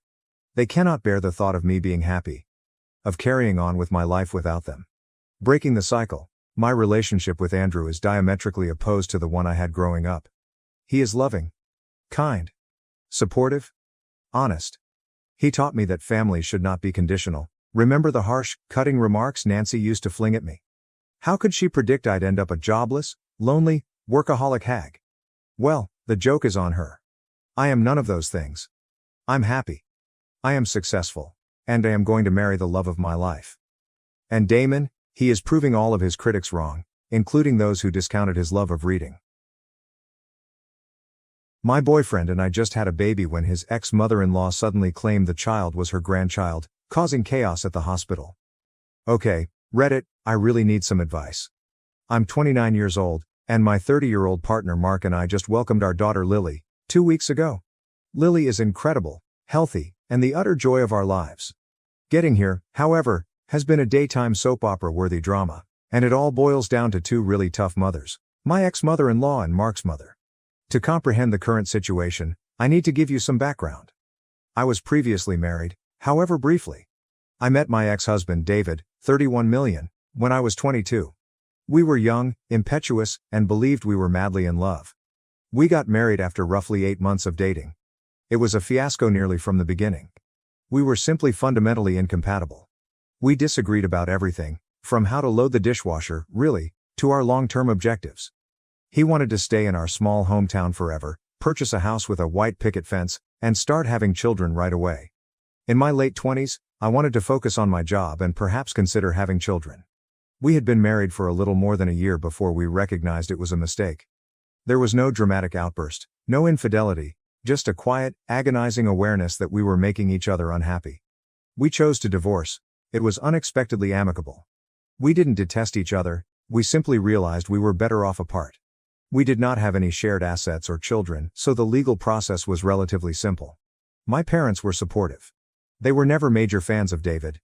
They felt he was dull, to be honest, and all they wanted was for me to be happy. But David's mother was quite different. Let us call her Susan. She is the type of lady who has her entire life planned out, and she wants everyone around her to follow suit, whether they want it or not. She is also profoundly devout, believing that divorce is a sin regardless of the circumstances. Susan had an image of David and me as the ideal conventional couple. She was distraught when we broke up. She tried everything to convince us to work things out, including guilt trips, tearful phone calls, and even an unannounced visit to my apartment with a marriage counselor. It was quite awkward and uncomfortable. I tried to be courteous and considerate, but I needed to be firm. I told her that while I appreciated her concern, the choice was final. The divorce was settled approximately 7 years ago. I relocated to a different city, found a terrific job, and began a completely new life. I severed off touch with David and Susan. It was not out of malice, it was simply essential for me to move on. We were not social media pals, and we had no shared friends, so it was a clean break. Then, around a year and a half ago, I met Mark. We met during a work conference. We started conversing during a coffee break and instantly clicked. He was humorous, smart, and kind, and we shared a love of travel and adventure. We exchanged numbers and began dating shortly after. Mark knew about my prior marriage from the start. It was not a secret. I told him the whole tale on our second date, and he was unconcerned. He claimed it was in the past, and it didn't change his feelings about me. He'd been in a couple long-term relationships before, so he knew that not everything works out. We fell in love instantly. It was different from my relationship with David. Mark made it feel effortless, natural, and exciting. We had a lot in common and really loved each other's company. Around 6 months into our relationship, I met Mark's parents. His father, John, is the loveliest, most laid-back person you will ever meet. He greeted me warmly and made me feel right at home. Mark's mother, Carol, had a different narrative. Carol is complex. She is highly polished, very proper, and very opinionated. She's also quite attached to Mark, her only child. From the time I met her, I could tell she was assessing me and finding flaws in me. She was cordial, but there was a noticeable coolness in the air. She made a few subtle digs at my divorce, nothing overtly nasty, but things like, "Oh, you've been married before? That's interesting." Or, "I always believed that marriage is forever, no matter what." She also stated that she anticipated Mark to settle down and have a typical family, just as Susan had wished for David. I attempted to brush it off. I assumed she was simply protective of her son, and I hoped she'd warm up to me gradually. But she never actually did. She was always nice, but never truly friendly. She'd ask me questions about my profession and my family, but it felt more like an interrogation than a conversation. Then, around 8 months ago, I discovered I was pregnant. It was a nice surprise. Mark and I had talked about having kids in the future, but we weren't actively trying. We were both excited though. We chose not to marry immediately away. I'd already been through one hasty wedding and didn't want to go through it again. I wanted to be sure that we were getting married for the right reasons, not just because we were expecting a child. Mark fully understood and supported my decision. We informed our family. My parents were overjoyed. They had always wanted grandchildren. John was equally excited. He began talking about building a treehouse and teaching the infant to fish. Carol, as one could expect, was unhappy. She didn't say anything directly unpleasant, but her displeasure was obvious. She continued saying things like, "Well, I suppose it's not the traditional way to do things." And, "I just hope you're both prepared for the challenges of parenthood." She also began implying strongly that we should marry before the kid arrived. The pregnancy itself went relatively smoothly. I had some morning sickness in the first trimester, but overall I felt fine. Mark was quite supportive. He attended all of my doctor's appointments, read all of the baby books, and even began learning to cook, which was a little miracle. Throughout the pregnancy, Carol was a source of stress. She'd contact me on a regular basis, purportedly to check in, but the calls were always more like lectures. She would advise me what I should eat, how much I should exercise, and which parenting books I should read. She even sent me a list of recommended baby names, all of which were quite outdated and stuffy. I tried to be patient and understanding. I understood she was simply trying to help in her own way, but it was exhausting. I felt as though I was constantly being scrutinized and chastised. Then, approximately a month before my due date, something totally unexpected occurred. I received a text message from an unfamiliar phone number. The message went, "Is this OP? It's Susan, David's mom. We need to talk. It's about the baby." My heart sank. I hadn't communicated with Susan in years. Why is she approaching me now? And what did she mean by "it's about the baby"? I showed Mark the text. He was just as perplexed as I was. We decided that I should contact her back and see what was going on. I called Susan, and she instantly answered. She sounded frantic. She responded, "I know this is going to sound crazy, but I think the baby you're carrying is David's." I was speechless. I honestly could not understand what she was saying. "What? Susan, that's impossible. I haven't seen David in years." She mentioned that she saw a photo of me on social media. Apparently, one of my distant relatives had tagged me in a photo, and I was obviously pregnant. She'd done some research, which I'm pretty sure included researching my online profiles, and determined that the timing was suitable. She was sure that I had secretly reconciled with David and that this baby was his. I tried to politely convey to her that she was entirely wrong. I informed her about Mark and how long we had been together, but she would not listen. She insisted that I was lying and that I should come clean for the sake of the baby. The chat concluded with her threatening to show up at the hospital if I went into labor. I hung up the phone, thoroughly shaken and confused. I told Mark everything. He was infuriated. He couldn't believe Susan had accused me of something so absurd. He wanted to call her and tell her what was on his mind, but I urged him not to. I did not want to exacerbate the matter. We decided to ignore Susan and hope she'd come to her senses. We assumed she was simply grabbing at straws, eager for her son to have a child. Then, 2 weeks ago, I went into labor. After a long and arduous labor, our beautiful daughter Lily was born. Mark was with me the whole time, and he was incredible. We were in the recovery room, fatigued but elated, when there was a ruckus outside the door. Susan burst into the room, followed by a confused-looking security guard. She began to scream, "That's my grandchild. I know it. You need to tell the truth. You've been lying to everyone." It was a total nightmare. I was still in recovery from childbirth. I was hormonal, and I felt completely humiliated.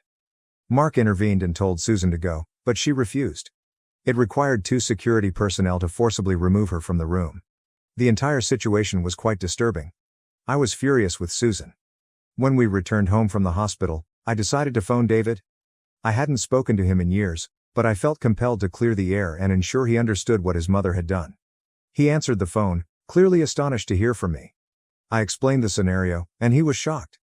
He apologized profusely for his mother's actions. He said that he had been dating a new woman, Serene. Serene and I have a similar first name, but not precisely the same. Imagine my name is Serena, and hers is Serene. Similar, but not the same. David had been keeping Serene a secret from his mother. Susan was fascinated with him remarrying and having children, and he didn't want to deal with her expectations. Susan had apparently overheard David's phone conversation with Serene around a month ago. She misheard the name and assumed he uttered my name. She assumed right away that David and I had reconciled. David, being a bit of a coward, his words, not mine, had not corrected her. He reasoned that it was better to let her think whatever she wanted than to cope with her reaction to his new connection. He explained that I intended to keep things quiet, which is why she had not heard from me. Susan's sister was also in the hospital for a routine appointment on the day I went into labor. She'd only met me a few times years ago, but she was aware of Susan's preoccupation with me and David. When she saw me, very pregnant, being brought to labor and delivery, she immediately contacted Susan. Susan ended up at my hospital room, thinking that I was carrying her grandson. David apologized profusely. He claimed he was an idiot who should have told his mother the truth a long time ago. He also told me that he tried to speak with his mother, but she refused to believe him. She was convinced he was only covering for me. He stated he and Susan were moving to another state to be closer to Serene, so I wouldn't have to worry about her anymore. I told him I appreciated his apology, but what he and his mother had done was extremely devastating. I told him I didn't want to speak with him or Susan again. Mark was listening to the entire exchange. He was infuriated. He claimed he couldn't believe David and Susan had been so selfish and irresponsible. It established that I wasn't crazy, but it didn't address the larger issue, Carol. Mark informed his parents about the incident in the hospital. Of course, John was outraged. He could not believe Susan would do something so outrageous. Carol, on the other hand, remained unusually quiet. She did not defend Susan, and she did not criticize her either. She simply stated, "Well, it's certainly a complicated situation." A few days later, Carol came to see us. She brought a gift for Lily, a really costly baby blanket that was completely not my style. She held Lily for a few minutes, fawning over her, and then got down to business. She went on.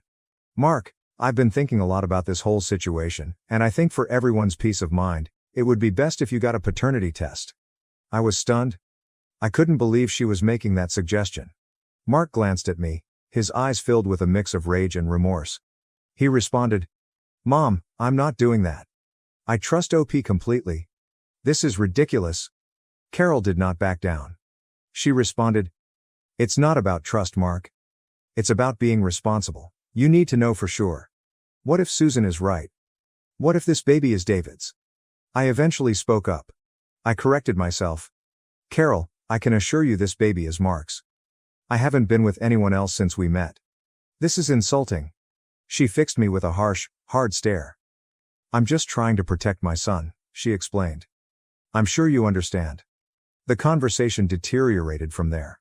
It ended with Mark telling his mother that he would not even contemplate a paternity test and that if she couldn't trust him and respect his relationship with me, she wasn't welcome in our family. She stormed out, and we haven't heard from her again. Mark tried calling her several times, but she would not answer. John has phoned Mark, and he is really furious about the situation. He's caught in the center and doesn't know what to do. So, Reddit, here I am. I'm a new mom navigating the responsibilities of parenting while simultaneously dealing with this terrible family drama. I'm upset and angry that Carol would question my honesty and Mark's paternity. I'm also concerned about the long-term influence on Mark's connection with his mother. I informed Carol that if she wanted to continue pressing the DNA test issue, she could kick rocks. I didn't say those exact words, I was more polite, but the message was clear. I told her that if she couldn't accept Lily as Mark's daughter without proof, she didn't have to be a member of our family. AITA? I want Mark to have a relationship with his mother, but I also refuse to be treated so disrespectfully. And I certainly do not want my daughter to grow up with someone who doubts her parentage. Any tips or recommendations will be considered. Update 1. Wow. I did not anticipate this post to get that viral. Thank you to everyone for their encouragement and wisdom. It's been quite reassuring to learn that I'm not crazy, and that Carol's behavior is utterly out of character. Many of you suggested that I talk to Mark about having clear boundaries with his mother, and you are completely correct. I had been postponing the talk because I was fatigued and did not want to deal with any more turmoil, but it had to happen. So, last night, after Lily was sleeping, Mark and I had a long conversation. Carol's demand for a paternity test wounded and disrespected me, and I told him so. I also expressed concern about the damage this was having on his relationship with his father John. Mark absolutely understood. He stated that he was furious with his mother, not only for the paternity test request, but also for her behavior throughout my pregnancy. He explained that he had been making excuses for her for years, but he was finally seeing her for who she truly is, a controlling, manipulative woman who is more concerned with her personal image than her son's pleasure. He told me he tried contacting her again, but she still did not answer. He left her a voicemail in which he expressed his disappointment with her and stated that he would not contact her again unless she apologized to me and accepted Lily as his daughter, no questions asked. He also mentioned he had spoken with John again. John is heartbroken by the circumstances. He adores Carol, but he also understands that she is in the wrong. He told Mark that he was thinking of staying with us for a while to get away from Carol and spend more time with Lily. Mark and I agreed to welcome John with open arms. We have an extra bedroom and Lily adores him. It would be wonderful to have his assistance, and it would also provide him with a reprieve from his toxic home situation. Some of you questioned my parents and why they weren't more involved. That's a valid question, and I should have addressed it in the original piece. My folks live fairly far away, on the opposite side of the country, actually. They are likewise in their late 50s and not in good health. Traveling vast distances is quite difficult for them, especially given the current constraints and worries. We communicate to them on video calls virtually every day, and they adore Lily even from a distance. They are really supportive of me and Mark, and they were outraged when I told them about Susan's outburst in the hospital and Carol's subsequent behavior. They wish they could aid, but they are physically unable to do so. They send their love and support, which means everything to me. They also stated that if John needed a place to crash, they would gladly contribute some money and urged me to find him a suitable retirement home. It was quite sweet of them. So that's where things are right now. Carol is still giving us the quiet treatment. John is considering moving in with us. Mark and I are attempting to concentrate on being parents to our wonderful little girl. I'm no longer attempting to placate Carol or avoid her sentiments. I'm prioritizing my family, which is what matters most. I will keep you informed of any additional developments. Thank you for your continued support. Update 2, things have intensified.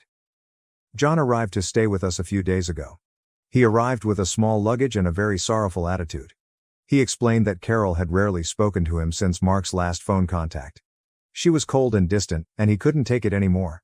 He spent the first day largely snuggling Lily and talking with Mark. He seemed relieved to be free of the stress and negativity. He kept emphasizing how much he loved Lily and was happy for the opportunity to spend time with her. Carol then showed up uninvited at our door yesterday. I was in the nursery, feeding Lily, when the doorbell rang. Mark responded, and I could hear Carol's voice, loud and strident.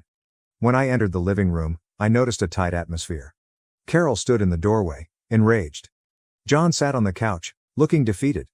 Mark was standing between them with his arms crossed. Carol requested that John return home immediately. She complained that he was being foolish and was humiliating her.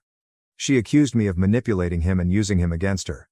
John attempted to speak, but Carol stifled him. She just kept shouting and raving, accusing me of various things. Mark finally had enough. He informed Carol unequivocally that she needed to leave. He stated that she was not welcome in our home unless she apologized to me and embraced Lily without reservation. Carol appeared shocked.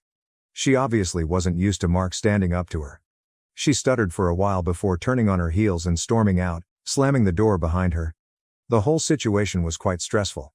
I felt terrible for John. He seemed lost and confused. He continually apologized to me, even though he had done nothing wrong.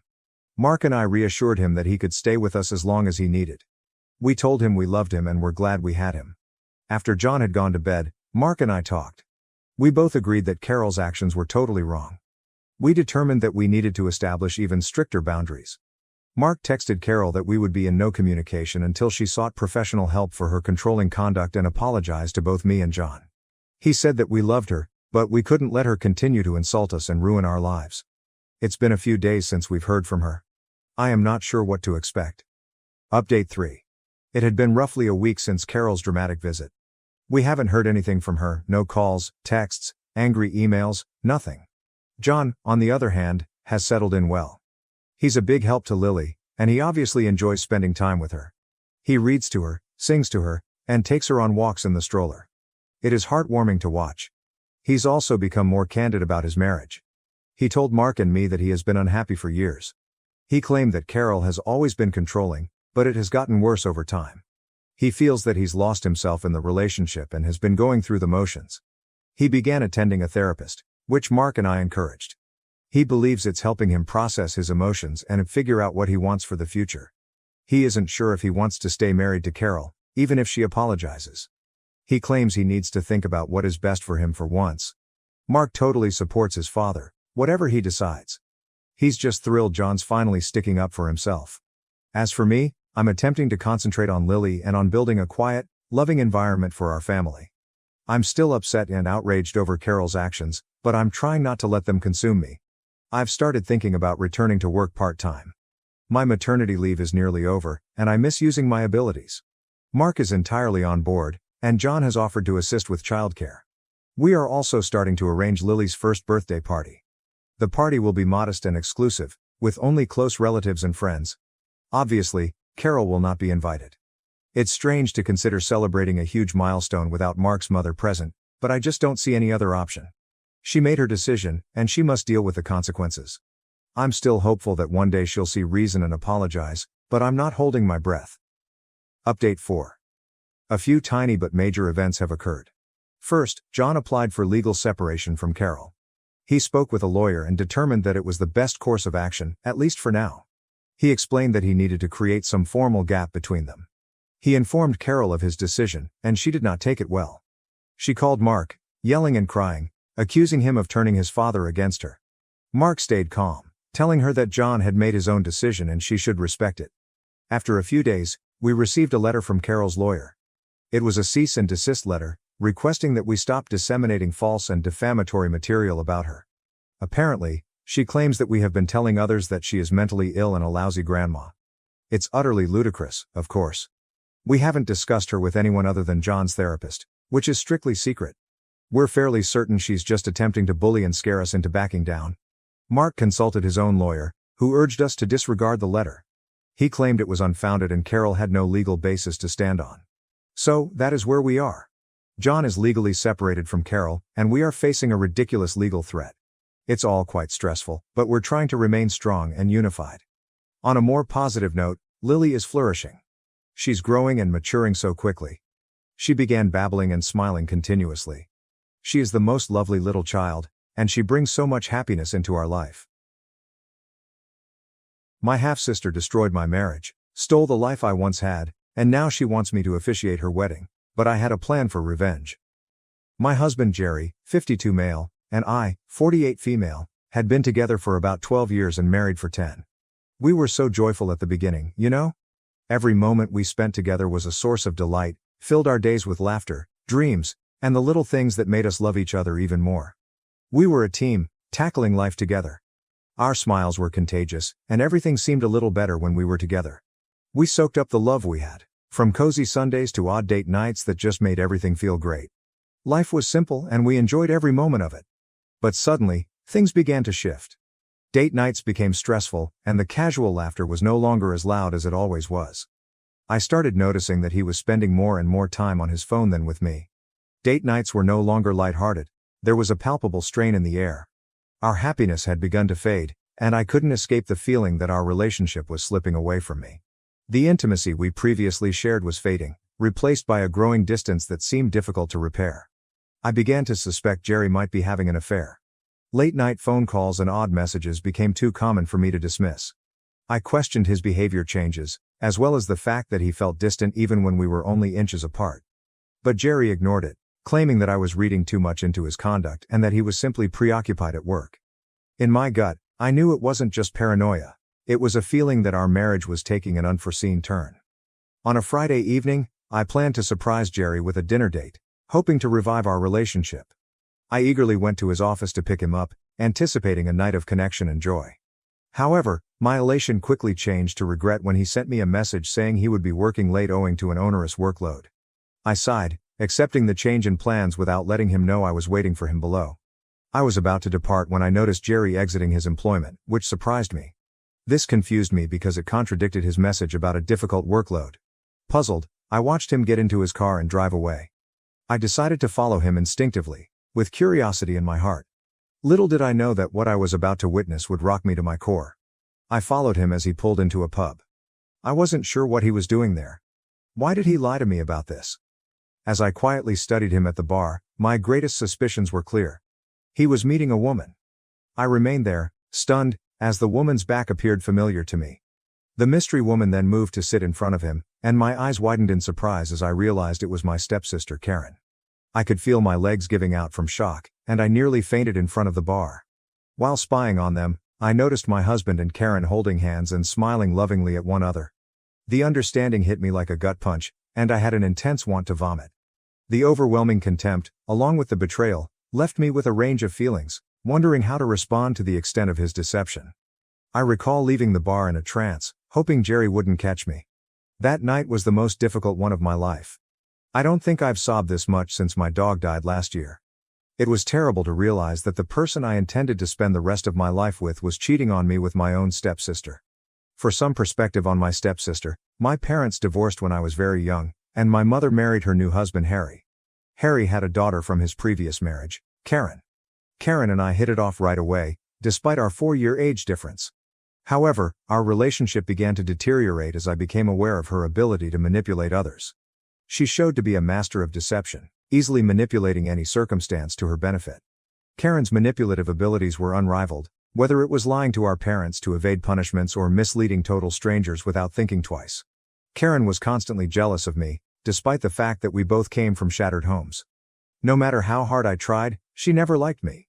As we grew older and eventually went to college, I saw less of her.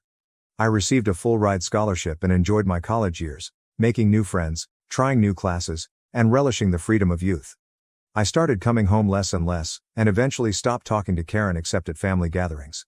Even though I kept my distance from Karen, she continued to be mean to me over the years. She would make subtle but nasty remarks about my appearance whenever we were alone at family gatherings. Whether it was a criticism about my wardrobe or a sneaky suggestion about how I should go to the gym more regularly, her words were always intended to undermine my confidence. I always tried to disregard these comments as much as possible. Karen didn't stop there. She would frequently be overly nice with my husband, who was then my boyfriend. She would make comments to him about how he deserved someone more attractive or how amazing his gym images were. Jerry used to look visibly embarrassed and flush when she complimented him. I always assumed it was just Karen being Karen. She was always inappropriate with everyone I dated and introduced to my family. Since my marriage to Jerry, she had toned down her flirty behavior, and I never gave it any attention.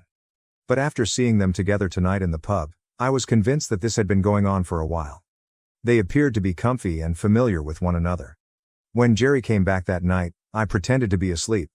He reeked of liquor and sweat and didn't even try to hide it.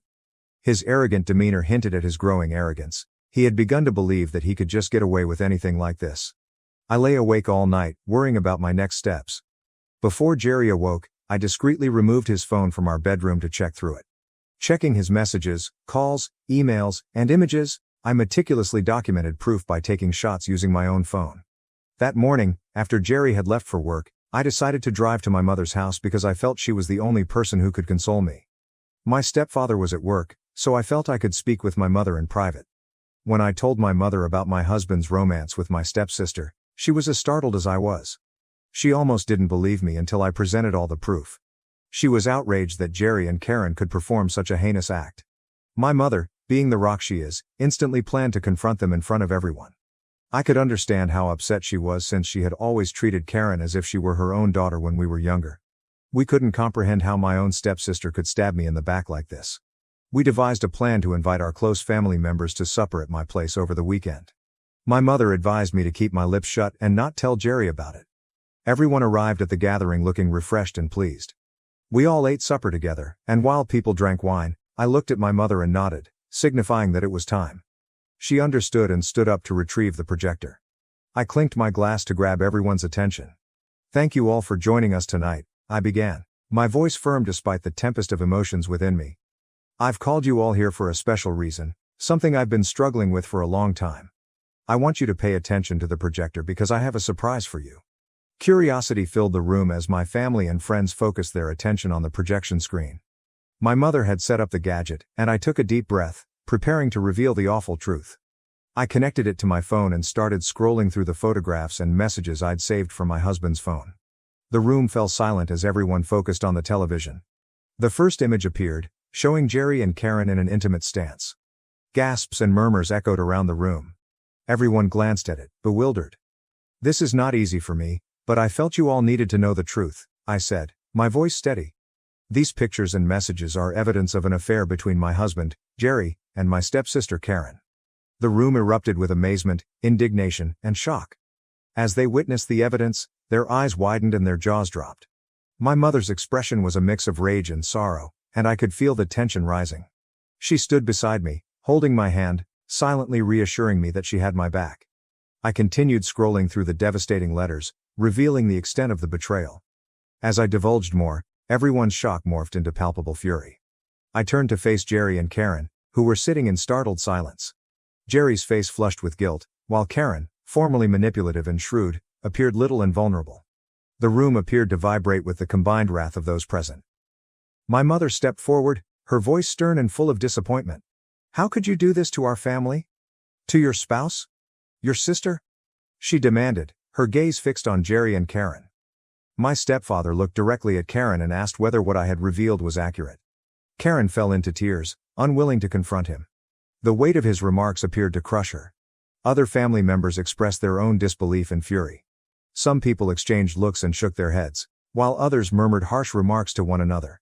Jerry and Karen sat there, unable to justify their actions in the face of incriminating evidence and furious emotions. The room pulsated with the weight of the truth, and my heart, though heavy, felt strangely relieved. The secret was out, and the lie was exposed for all to see. I spoke up again, addressing the audience.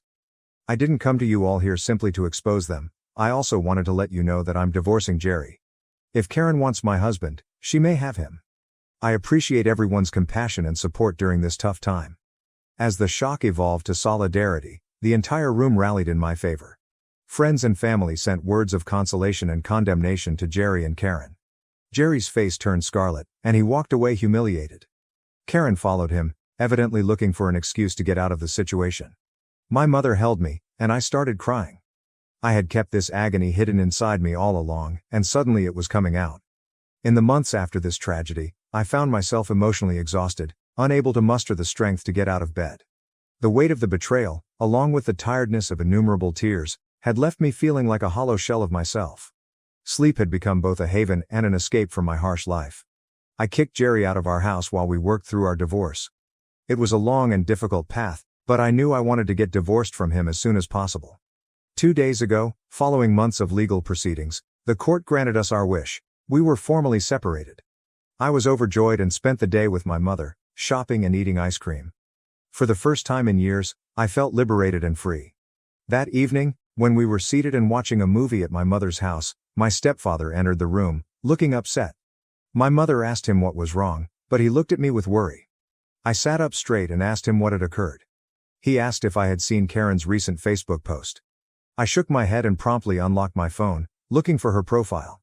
With bated breath, I went on her profile to see her most recent picture with Jerry. They were smiling and looked at each other with love. She captioned it, "So happy to be engaged." As I read the caption, my breath came to a stop. Then I realized, she was wearing a ring. I was very stunned to say the least.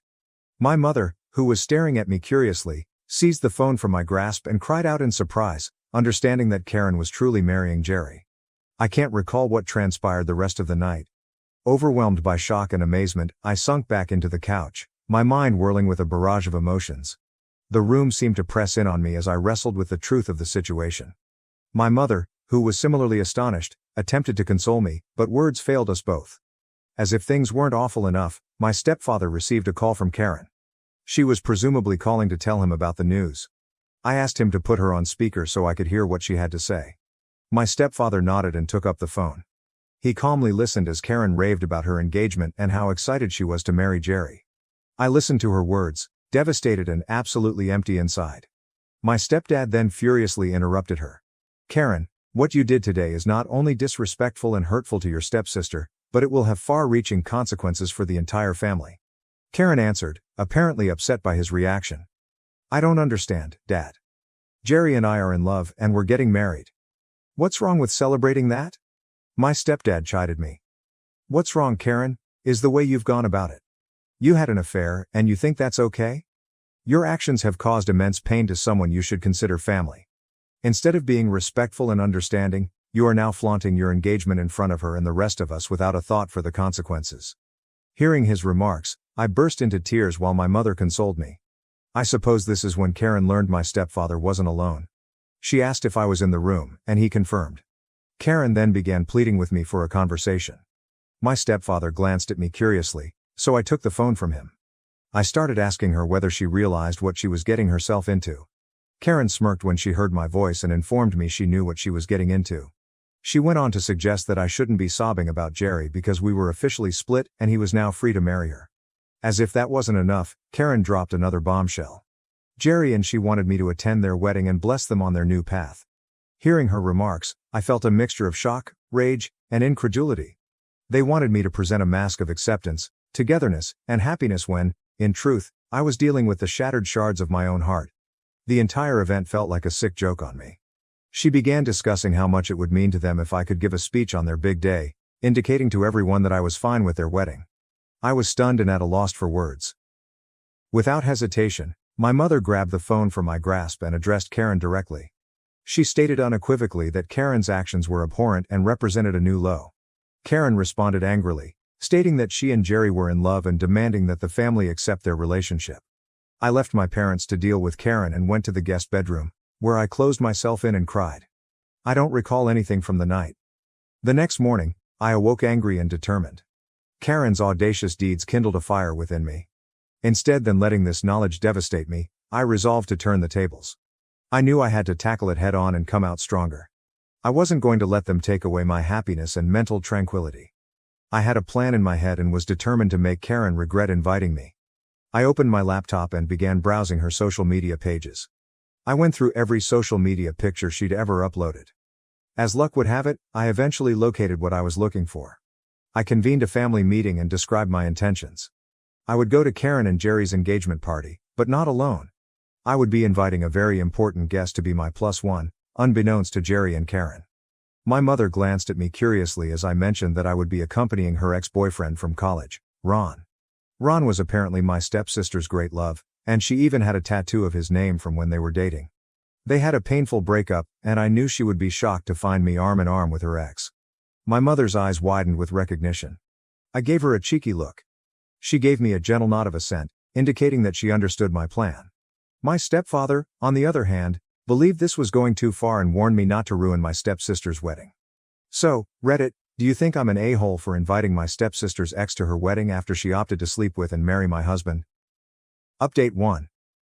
It's been a few days since I last posted an update to my narrative. Thank you for your comments. I'm astonished how many of you understand and encourage my petty behavior. I'll confess that I wanted to be the bigger person at first, but seeing Karen update more and more of her engagement photos with Jerry officially reinforced my plan, and I set it in motion. I sent Ron a friend request on Facebook and messaged him once he accepted. To my amazement, he replied, and we began communicating. I was open with him about my identification as Karen's stepsister and her soon-to-be husband's ex. I informed him of my intention to invite him as my +1 to their wedding. He appeared surprised and curious about why I was contacting him, but I explained everything. I informed him that Karen had cheated on me with my own husband and was now marrying him.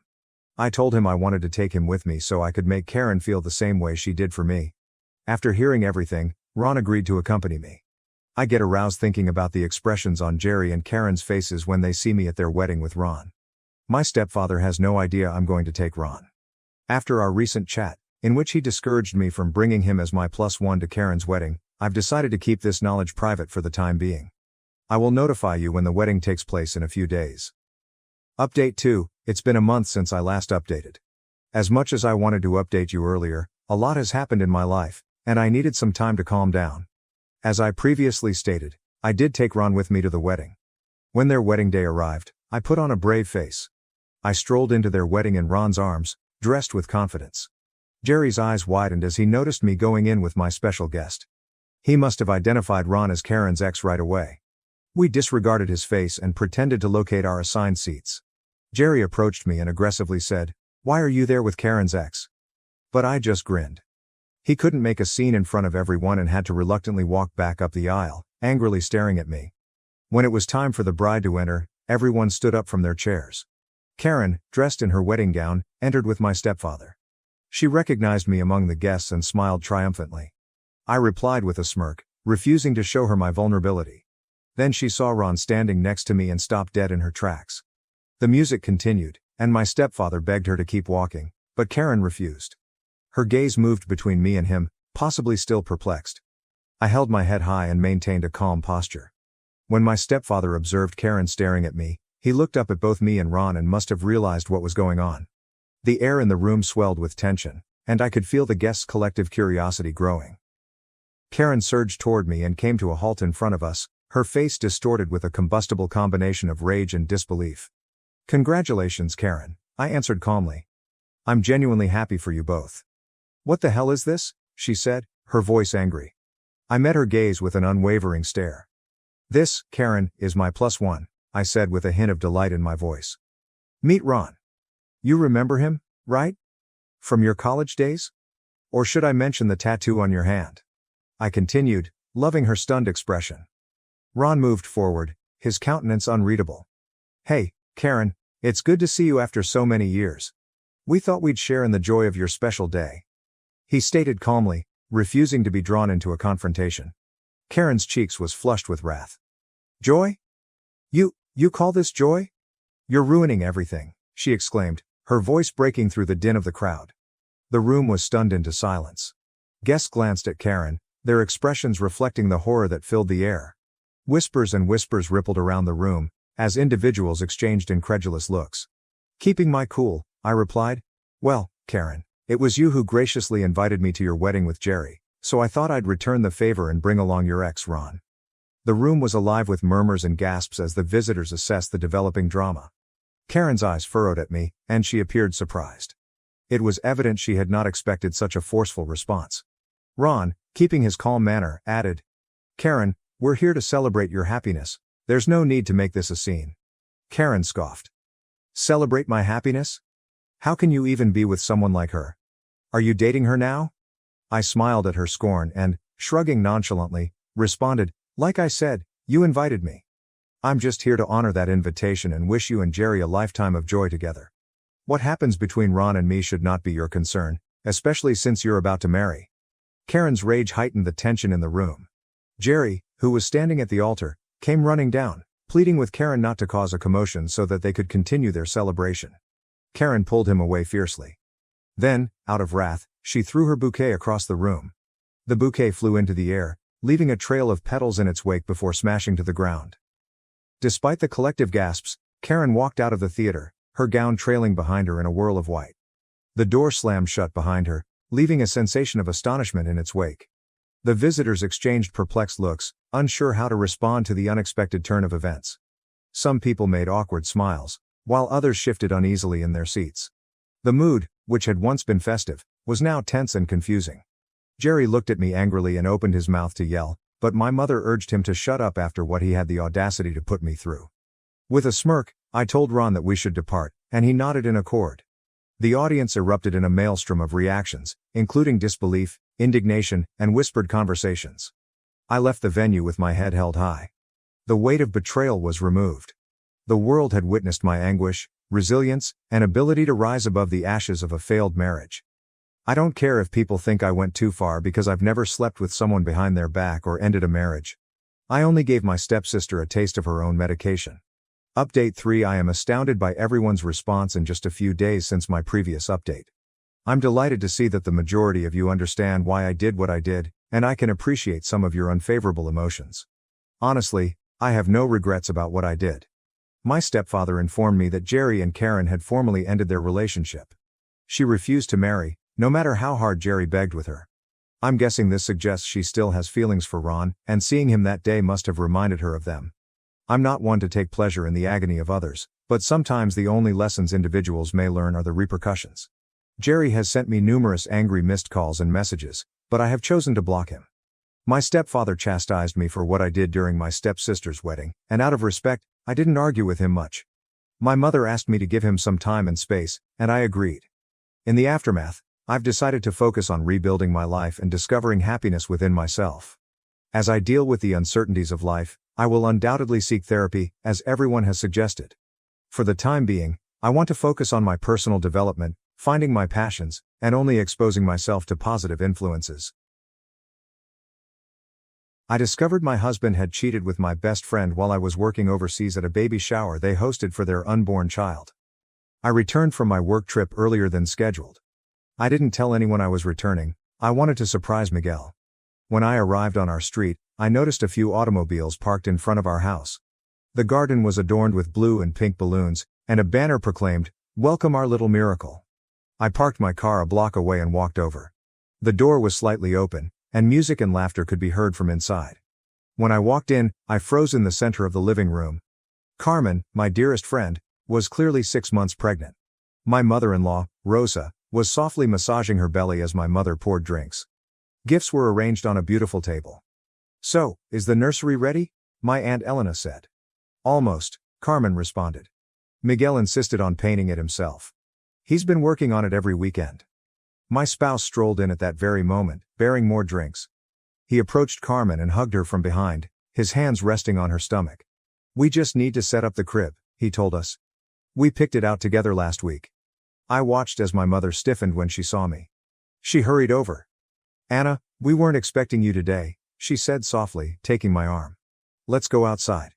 We need to talk." I pushed free from her grip. "Talk about what?" I inquired. "About how my husband got my best friend pregnant while I was working in another country." The buzz in the room subsided.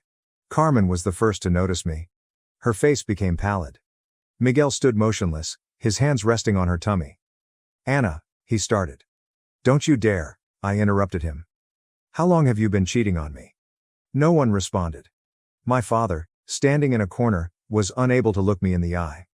"I can explain," Carmen replied, taking a step forward. "We didn't want you to find out like this." "Oh. And how were you planning to tell me? After the baby was born? Or when they turned 18? My mother-in-law stepped in. "Anna, please think about the baby. Carmen doesn't need this stress in her condition." "Her condition?" I asked, laughing dryly. "The same condition I was in 2 years ago when I lost my baby. Where was your concern then, Rosa?" The hush that ensued was deafening. My mom tried again. "Honey, I know this is difficult." "Difficult for whom?" I demanded. "For me, who worked nonstop for 9 months while my husband was sleeping with my best friend. Or for all of you, who had to keep up the charade." Miguel eventually walked away from Carmen. "Anna, can we talk privately? Don't make a scene." "A scene?" I sneered. "No, Miguel. A scene would be telling everyone how you convinced me to take that overseas job. How you said we needed the money to start our family." I turned to face Carmen. "Did he tell you that? Or did he say he was lonely and abandoned while his cruel wife chased her career?" Carmen began crying. "It wasn't like that. We didn't plan this." "Of course not," I replied mockingly. "I suppose you just tripped and fell pregnant by my husband? These things happen, right?"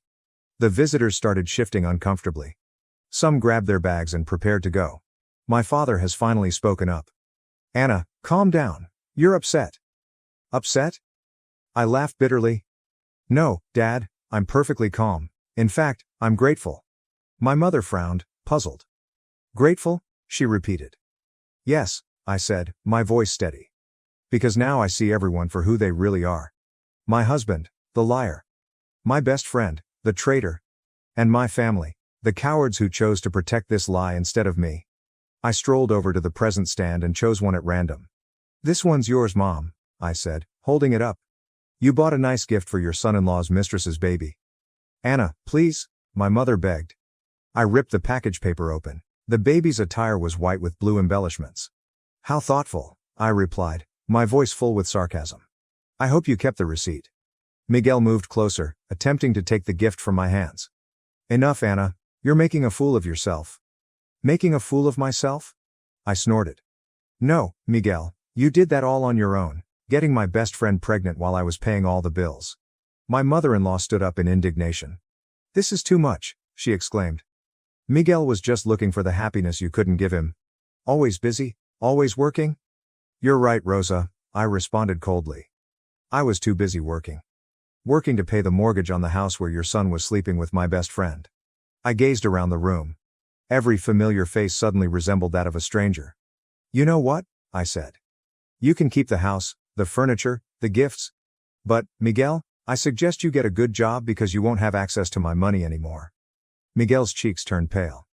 "What are you talking about?" "I'm talking about how, while I was overseas, I wasn't just working, I was also consulting a lawyer. I have proof of every penny I spent on this house, on you, on our marriage." I turned and went out of the house, not looking back. My hands were trembling, my breathing was uneven, but I refused to give up in front of them. They did not deserve to see my tears. I went away, ignoring the curious eyes of the neighbors, who had most likely heard everything that had happened. I got in my car and slammed the door shut. My fingers grew white from the tight hold I had on the steering wheel. My vision had dimmed, but I refused to cry. I started the engine and drove away from that nightmare, with no destination or direction. My phone was full of messages. I missed calls from my mother. Miguel sent text messages. Even Carmen. "Please, Anna, we need to talk. This wasn't supposed to happen this way. You don't understand the whole situation." "Oh, I understand." I really understood. I realized that while I was working to support my home, family, and marriage, they were all together. Every time Miguel called and said he missed me, I knew he was telling a lie. I realized that whenever Carmen stated she was busy and couldn't talk, it was because she was busy with him. A nasty taste entered my mouth. Disgust. I'm disgusted with myself for not noticing it sooner. After driving for a time, I turned into the parking lot of an unrelated hotel. I needed someplace to breathe. I wasn't returning to that house. That house now served as a monument to my humiliation. I headed to the front desk and reserved a room for a few days. The receptionist gave me an odd look, possibly due to my untidy appearance, but handed me the key without asking any questions. When I entered the room, I shut the door and collapsed on the bed. Only then did the weight of everything overwhelm me. I curled up and hugged myself, letting the tears flow, tears of fury, disdain, and a deep, stifling agony that constricted my chest. But I couldn't do this forever. I needed to do something. The next morning, I went directly to my lawyer's office. He was already aware of my condition and had all of the essential documentation prepared to guarantee that I get out of this problem with as little damage as possible. "I want to start the process today," I stated firmly. "Divorce, property division, everything. And I want it to be clear that Miguel won't see a single cent of my money." He nodded. "You have more than enough evidence to contest any claim he might make. The house is in your name, all the expenses were covered by you, he has no rights to anything." I took a deep breath. Good. Then let him find out the hard way. I walked out of the office with an unusual sensation of relief. For the first time in a long time, I felt in charge of my own life. My phone vibrated. Miguel. I ignored it. Minutes later, a message appeared. "We need to talk. Please, Anna." I merely said, "Talk to my lawyer." Days passed, and the calls and messages continued. Until one afternoon, while I was drinking coffee at a cafe near the hotel, someone approached my table. Miguel. He looked terrible, deep eye bags, unkempt hair, but I had no pity. "Anna, please." He sat across from me without being asked.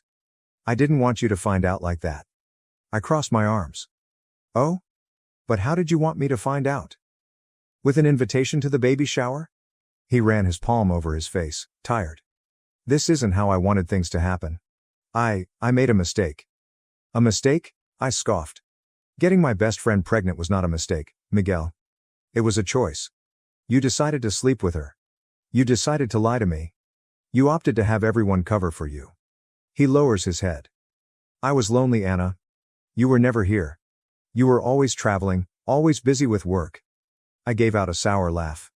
"And why was I busy, Miguel?" "Because I was the one paying for our damn house while you sat at home doing nothing." He said nothing. "You want to know the most ironic part?" I asked. "I took that position because I believed we were creating something together, and I made sacrifices thinking it was for the greater good. But while I was straining myself to exhaustion, you were ripping off my dearest friend." He gazed at me with desperation.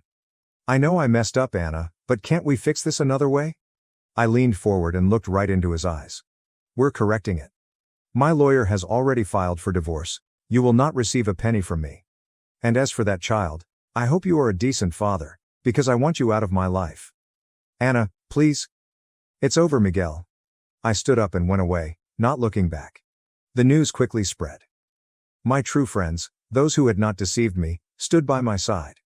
And my family? Oh, they attempted to contact out. My mother contacted me several times and tried to justify everything. We didn't want to hurt you, sweetheart. It was complicated for all of us. You need to forgive. Forgive? I moved on. I eventually rebuilt my life. I left the motel and got a new apartment. I concentrated on my profession and future. And Miguel? He quickly learned that life was not as easy without the comfort I had supplied. A few weeks later, I got another note. Can we talk? I miss you. I smiled and deleted the message without responding, and for the first time in a long time, I felt liberated. When I finally received word that Miguel had been legally served with the divorce papers, I knew his real misery had only begun. He attempted to reach me in every manner possible. He called me dozens of times each day. I've sent an unending number of messages. He even showed up at places I frequented. But I did not respond. I did not give him a chance. I refused to allow him to control me. One night, when I was returning to my apartment, I noticed my mother standing outside. Anna, we need to talk. I rolled my eyes. I already knew what it was about. We have nothing to talk about. Miguel is desperate. You're taking everything from him, she exclaimed, as if I were the antagonist in this scenario. I crossed my arms. Oh, now he's the victim? Honey, he made a mistake, but that doesn't mean you should ruin his life, my mom replied. I laughed without humor. He ruined my life, Mom. He cheated on me, got my best friend pregnant, and all of you covered for them. And now you have the nerve to tell me that I'm being cruel. She groaned and reached for my hand, but I pulled away. What you're doing to him? This isn't right, Anna. Anger flared in my chest. Oh, you want to talk about what's right? I snapped at you. Was it right for me to pay the mortgage alone while he was screwing my best friend? Was it right that I worked my ass off while he played the perfect husband? Now, he gets to deal with the consequences. She looked at me as though I were a monster. He has nowhere to go, she muttered. I shrugged. Not my problem. She shook her head, disbelieving. I didn't raise you to be this way, Anna. And I didn't expect my own mother to take the side of a cheating bastard. I turned around and walked into my building, not looking back. Days passed, and Miguel's plight only worsened. Since I had paid for everything, he was now drowning in bills. The mortgage payments were past due, and without my money, he swiftly fell into financial despair. Then came the eviction. I knew it was coming when I got confirmation that he hadn't made any payments. And I made it a point to personally see the moment he was forced to leave my house. When I arrived, the place was in disarray. Boxes were spread over the front yard. Miguel was disputing with the eviction officer. Carmen stood behind him, gripping her pregnant tummy with a terrified gaze. Anna, he said when he spotted me. You can't do this to me. I crossed my arms, feeling a dark sensation of contentment grow within me. I can, and I did. This isn't fair. I lived in this house. No, I replied coldly. I paid for this house. You were just a parasite living in it. His face flushed red with frustration. Where the hell do you expect me to go? I shrugged. Not my problem. Carmen gazed at me with desperation in her eyes. Anna, please, please. She had the audacity to look me in the eyes and say please. I took a step towards her. Oh, so now you can say my name? Before it was just, I hope she never finds out, wasn't it? She lowers her head. It wasn't supposed to be like this. But it is. And now, you and Miguel have to deal with it. Miguel rubbed his hands across his face, appearing weary. You don't have a heart, he mumbled. I tilted my head. Funny, because you sure loved that heart when it was paying all your bills. He opened his mouth to argue, but then closed it again when the officer approached. Time's up. You need to vacate the property now. Miguel's expression changed to one of utter terror. He looked around and realized he was out of options. He grabbed a box and banged it on the ground. You just want to see me destroyed, don't you? I leaned in closer, meeting his stare without pity. Yes. He clenched his jaw and marched out, Carmen trailing behind him. I stood there, watching him leave, broken, homeless, and powerless. Over the next few days, my entire family turned against me. My aunts called me. My mother arrived at my apartment again. Even my father, who normally remained out of things, attempted to intercede. Anna, he's sleeping on your mother-in-law's couch. Don't you think this has gone too far? No, Dad, I don't. Carmen is pregnant, they have nothing? Great, I remarked, my voice full of sarcasm. Then Miguel can finally do what he should have done a long time ago. Get a job. My mother threw up her hands, exasperated. You're obsessed with revenge. And you're obsessed with protecting a cheater. They couldn't change my mind. And Miguel? Oh, Miguel was in ruins. There is no home. There's no comfort. He no longer had access to the money he had been stealing from me for years. I heard from some mutual friends that he had started working odd jobs to make ends meet, but it wasn't enough. And then the unavoidable occurred. Miguel walked up to my apartment. He appeared unhappy, thinner, with black circles beneath his eyes. Anna, please, I have nothing left, he said. I stared at him. I know I need help. I inclined my head and pretended to think. Like I needed help when I found out you were cheating on me? He closed his eyes, annoyed. I was an idiot. I know that. But I can't change the past. I crossed my arms. No, but you sure as hell can suffer in the present. His palms tightened into fists as he swallowed his pride. You don't have to be this cruel. Oh, but I do, I replied, my tone mocking. I learned from the best. With that, I slammed the door in his face. For the first time in years, I felt peaceful. Miguel was now discovering what life was like without me. And me? I was finally free. Miguel sunk deeper, exactly as I predicted. There is no home, no money. There's no comfort. He had transformed from a privileged, dependent husband to a desperate man who hopped from job to job simply to stay afloat. And me? I moved on. I did not feel sorry for him. In fact, every time I heard of another calamity in his life, I felt a strange kind of joy. It was a great taste of justice to know that all he had done to me would come back to haunt him. And then I got the finest news I'd had in months. Carmen has filed for divorce. I discovered it from an acquaintance, one of the few people who still dared to speak with me after everything had transpired. She ran into me in a cafe, paused for a bit, and smiled slightly before dropping the bombshell. She left him. I blinked. What? Carmen. She filed for divorce. And she wants alimony. I couldn't stop myself from laughing, and it was a big, true laugh from the core. Are you serious? I said, still chuckling. Dead serious. Miguel can't hold a stable job, and she doesn't want to be the one supporting him. Oh, the irony was great. Carmen had swore Miguel was her genuine love. I worked hard to support him, but he clung to me like a parasite. I had now done the same thing to him as he had to me. I left him when he was no longer useful. And she wants alimony? I inquired, still beaming. Yeah. She claims he promised to take care of her, and now that she has a baby, she needs financial support. I couldn't stop laughing. Please tell me, I responded, chuckling. Does Miguel even have money to pay her? My acquaintance smirked. No. I lost it. Miguel hadn't simply lost everything I'd given him, now, even the lady he betrayed me for was financially ruining him. Karma had come for him. And this time, he had no one left to leech from. I had to see it. The following week, I made an unintentional appearance at a location I knew Miguel still frequented, a dingy bar where we used to hang out. One of the few places he could still afford. He was sitting at the counter, resembling a ghost of his old self. Thinner. Dark rings appeared under his eyes. His beard is untidy. Of course, he was holding a cheap beer. I strolled in gently and took my time, then sat 2 seats away. He quickly noticed me. His expression hardened. What do you want? He asked quietly, his voice raspy and exhausted. Nothing, I replied, picking up my own drink. Just enjoying the view. He breathed deeply. Are you happy now? I sipped, enjoying the moment. Yes, very. He scoffed and shook his head. You think this is funny? Miguel, I find this hilarious. You abandoned our marriage for Carmen, and look where you are today.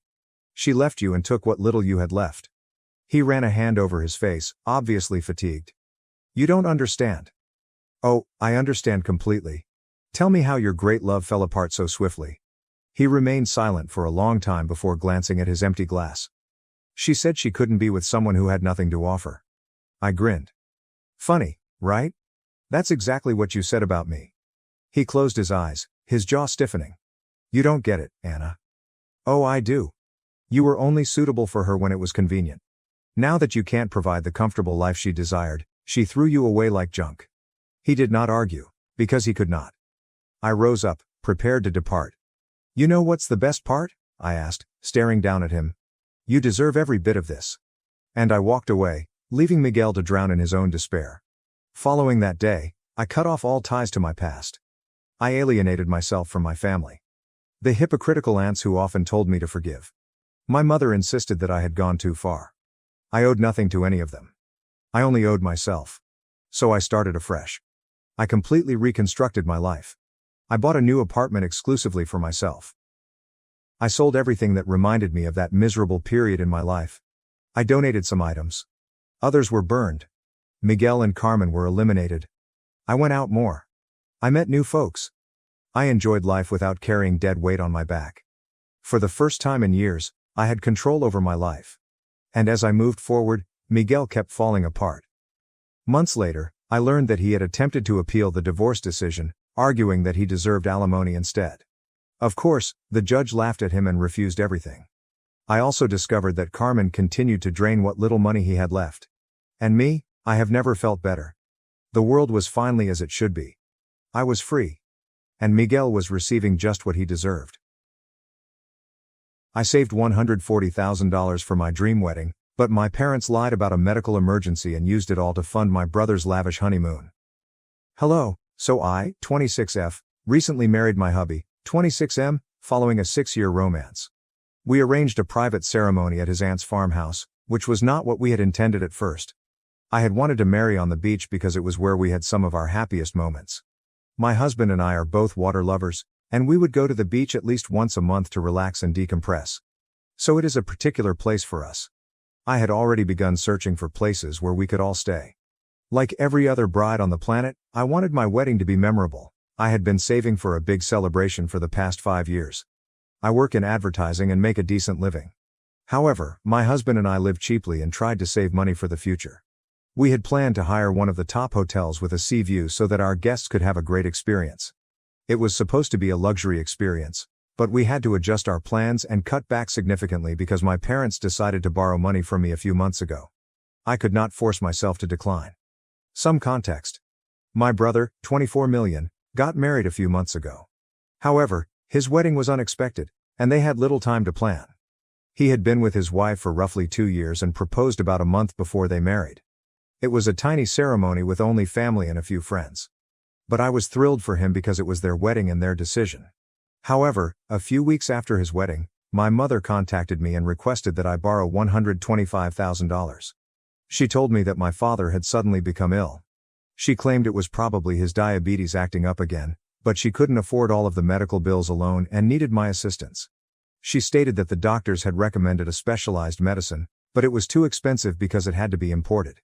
Their insurance wouldn't cover it, and she couldn't afford it. I was quite concerned about my father's health, so I decided to stand up and lend her the money, no questions asked. The lies begin. I visited them a few times and begged my mother to show me the medical papers, but she always managed to avoid my questions. When I visited, my father was always in bed. However, for some reason, he did not appear to be really sick. Even when I asked my mother why he hadn't been taken to a hospital for observation and expert treatment, she said it wasn't required just now. But he was unwell enough to require an unusual prescription that wasn't even manufactured here and wasn't covered by their insurance. I am not an idiot. After the first few encounters, I realized there was something strange going on with my folks. But I didn't want to accuse them of anything until I was really certain. It would be a bad image if I accused them of lying about a medical emergency in order to borrow money, only to find out later that it was real. The big revelation. I quickly discovered that my brother had not been visiting our parents. Even when I asked why, my father said they didn't want him to worry. Because he was so young, they wanted him to concentrate on his work. They were absolutely cool with me being worried sick. After a few weeks had gone and my brother had not visited, I decided to phone him. I asked when he was going to stop by to see our father. That's when he casually mentioned that he'd pay me a visit as soon as he returned from his honeymoon. That was news to me. I had no idea he had left for his honeymoon because my parents had not informed me. I had no idea where he was because neither he nor his wife had posted anything about it on social media. When I inquired why he hadn't told me, he explained that he had planned to surprise everyone by returning after a month away with a collection of images, tales, and recollections from their tour around Europe. He stated that he had no intention of notifying me, But he was concerned when I mentioned that our father was sick, so he felt compelled to respond. He told me that after receiving my concerned text, he spoke with our parents, who assured him that there was nothing to worry about and that they were okay. He explained that our parents had most likely exaggerated the scenario while talking to me, and I had believed them because I was neurotic, resulting in a misunderstanding. I tried to give my parents the benefit of the doubt, believing that they had been keeping the truth from my brother because they didn't want to ruin his honeymoon or make him worry about them. I knew what I had seen in my parents' house, and there was no room for misunderstanding. But then my brother told me that if what I had predicted about Dad being terribly sick had come true, he would have felt terrible about not being there for him. Apparently, our parents paid for his excessively expensive and lengthy honeymoon. All of the danger bells went up in my head, so I asked him how much this trip would cost him. Then he told me that this trip would cost our parents at least $135,000 because he and his wife were going all out for their honeymoon, staying in the most costly hotels and eating at the best restaurants, because they could only do it once. They would also be shopping for a lot of things, and our parents would cover the cost. I realized right away that this was where my money was going and there was no medical emergency at all. There had never been an emergency, so they had no documentation to show me and had never even been to the hospital. My parents had merely made up the entire narrative in order to raise funds for my brother's honeymoon, which was meant to be their wedding gift. I felt incredibly insulted hearing my brother speak about how our parents went above and beyond for him just so the two of them could enjoy their honeymoon because they hadn't been able to have a lavish wedding. The money I had lent to my parents came from my wedding fund, and I felt as if I had been stabbed in the back when I discovered that my parents had handed it all to my brother. When I challenged them after that phone call, my parents informed me that they had to make up a tale because they knew I would not give them the money if I knew it would be spent for my brother's honeymoon. They told me he had been suffering at work and feeling unhappy for a long time, so they wanted him to have some fun without worrying about money. Unfortunately, they were unable to fund it themselves because it would jeopardize their own retirement fund, so they had to borrow money from me. Their reasoning was that I was still young and earning, and I had many years ahead of me to work and recoup this money, but it was not the same for them. They also stated that it was merely money, which they will refund at some point. But, for the time being, I needed to put myself second and consider my brother's sentiments, as this honeymoon appeared to have reinvigorated him and saved him from depression. I couldn't believe it, because it meant I'd have to cut back on my wedding spending for no apparent reason. To be clear, I was fine with having a smaller wedding if it meant my father's health didn't suffer. But this was not what I had signed up for. I was upset when they told me the truth, and I demanded that they repay me before I married because I intended to use the money for my wedding. I had a lot of expenses to consider if I wanted to go forward with a beach wedding. Even though my husband and his family were covering part of the expenses, I needed to look after myself as well. My parents had never planned to pay for the wedding since they had informed me very early on that they could either pay for my college education or pay for when I married, but not both. I had planned to go to college and pay for my own wedding, so I had been saving up for it alone. In case any of you are wondering, when my brother entered college, I asked him whether my parents had forced him to choose between these two as well, and he laughed in my face as if it was the most absurd concept ever. I never brought it up with my parents because I didn't want to accuse them of having a favorite, even though it was obvious that they did. But I was young and still needed their assistance because I couldn't find work at the time. So bringing these issues up and battling with them will simply exacerbate the situation for me. It didn't make sense to confront them about this. However, it came out several years later when I confronted them about the money they had stolen from me and how they had always preferred my brother over me. They attempted to deny it, but it was as obvious as day.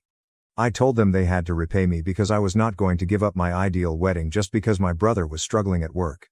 My parents could mollycoddle him by sending him on an extravagant vacation with their own money, but I hadn't worked hard for 5 years and saved enough for my wedding simply to have that amount taken away from me and given to my brother. But they told me that they couldn't refund the money to me all at once before the wedding, and that it would take them a few years to do so. They expected me to be fine with it since, evidently, nothing is more important than family. If I was willing to spend that money on a medical emergency for my father, there was no reason why I couldn't use it to save my brother from falling into depression. But here's the thing, my brother would never be depressed because of his job, since he never took it seriously, which is why he was awful at it and earned so little. He works in sales, and practically all of his money comes from commissions. So, if he's bad at what he does, he only has himself to blame. He might have been upset about it, but I can assure you that he was never going to get despondent. He simply didn't care enough about anything because he had been spoiled by my parents his entire life and was unaccustomed to working hard for things, which is why he appeared dissatisfied with his job. That's all it was. However, my parents exaggerated the situation to make it appear that he was worried by his work failures and needed to be rescued. It was all a bunch of nonsense. I attempted to tell my parents how important this wedding was to me. I had previously promised my husband and his family that I would cover certain expenses, which would be difficult if I didn't have the money, therefore they needed to take action. But they said they couldn't refund the money to me before I got married, so I'd have to scale back or ask my spouse and his family for help. It got to the point where I begged them to return my money. But all they did was shake their heads and say no, promising to return it someday but not before the wedding. I left their house crying, and when I returned home and informed my husband what had happened, he was just as angry and even more unhappy as I was. He was planning to contact a lawyer, but I told him there was no point because there was no written confirmation that my mother wanted the money for medical reasons or that she intended to return it to me. It had all been informal, with no binding contracts or documentation to substantiate a single point. So, even if we did file a case against her, we would be wasting more of our money by hiring for a lawyer because we would most likely be unable to establish anything because we did not have any messages in our favor. Everything had been verbal and off the record, so as much as we wanted to pursue my parents, we decided against it because it would be fruitless, and we didn't want to waste any more of our money on a hopeless scenario. Instead, we decided to start thinking about how we would adjust our wedding plans. Thankfully, my husband's family stepped in when they discovered what my parents had done. His aunt agreed to let us use her farmhouse venue for free. We'd always wanted to have a beach wedding, but his aunt hadn't recommended it at first. But now that we're looking at other options, she offered that idea, and I decided to check it out. My husband had visited the location before, but the moment I walked in, I knew it was the one. It was a wonderful location, and even though it was not near the ocean, my husband and I were delighted. His aunt was allowing us to use the venue for free, which gave us even more motivation to start planning around the farmhouse instead. I became preoccupied with wedding preparations, which gave me yet another reason to distance myself from my parents. I had already decided that they were not going to be invited to my wedding. But I was on the fence regarding my brother because he hadn't done anything wrong and didn't realize my parents had taken the money from me to give it to him. However, he made the decision much simpler for me by calling me after he returned from his honeymoon and berating me for humiliating our parents by requesting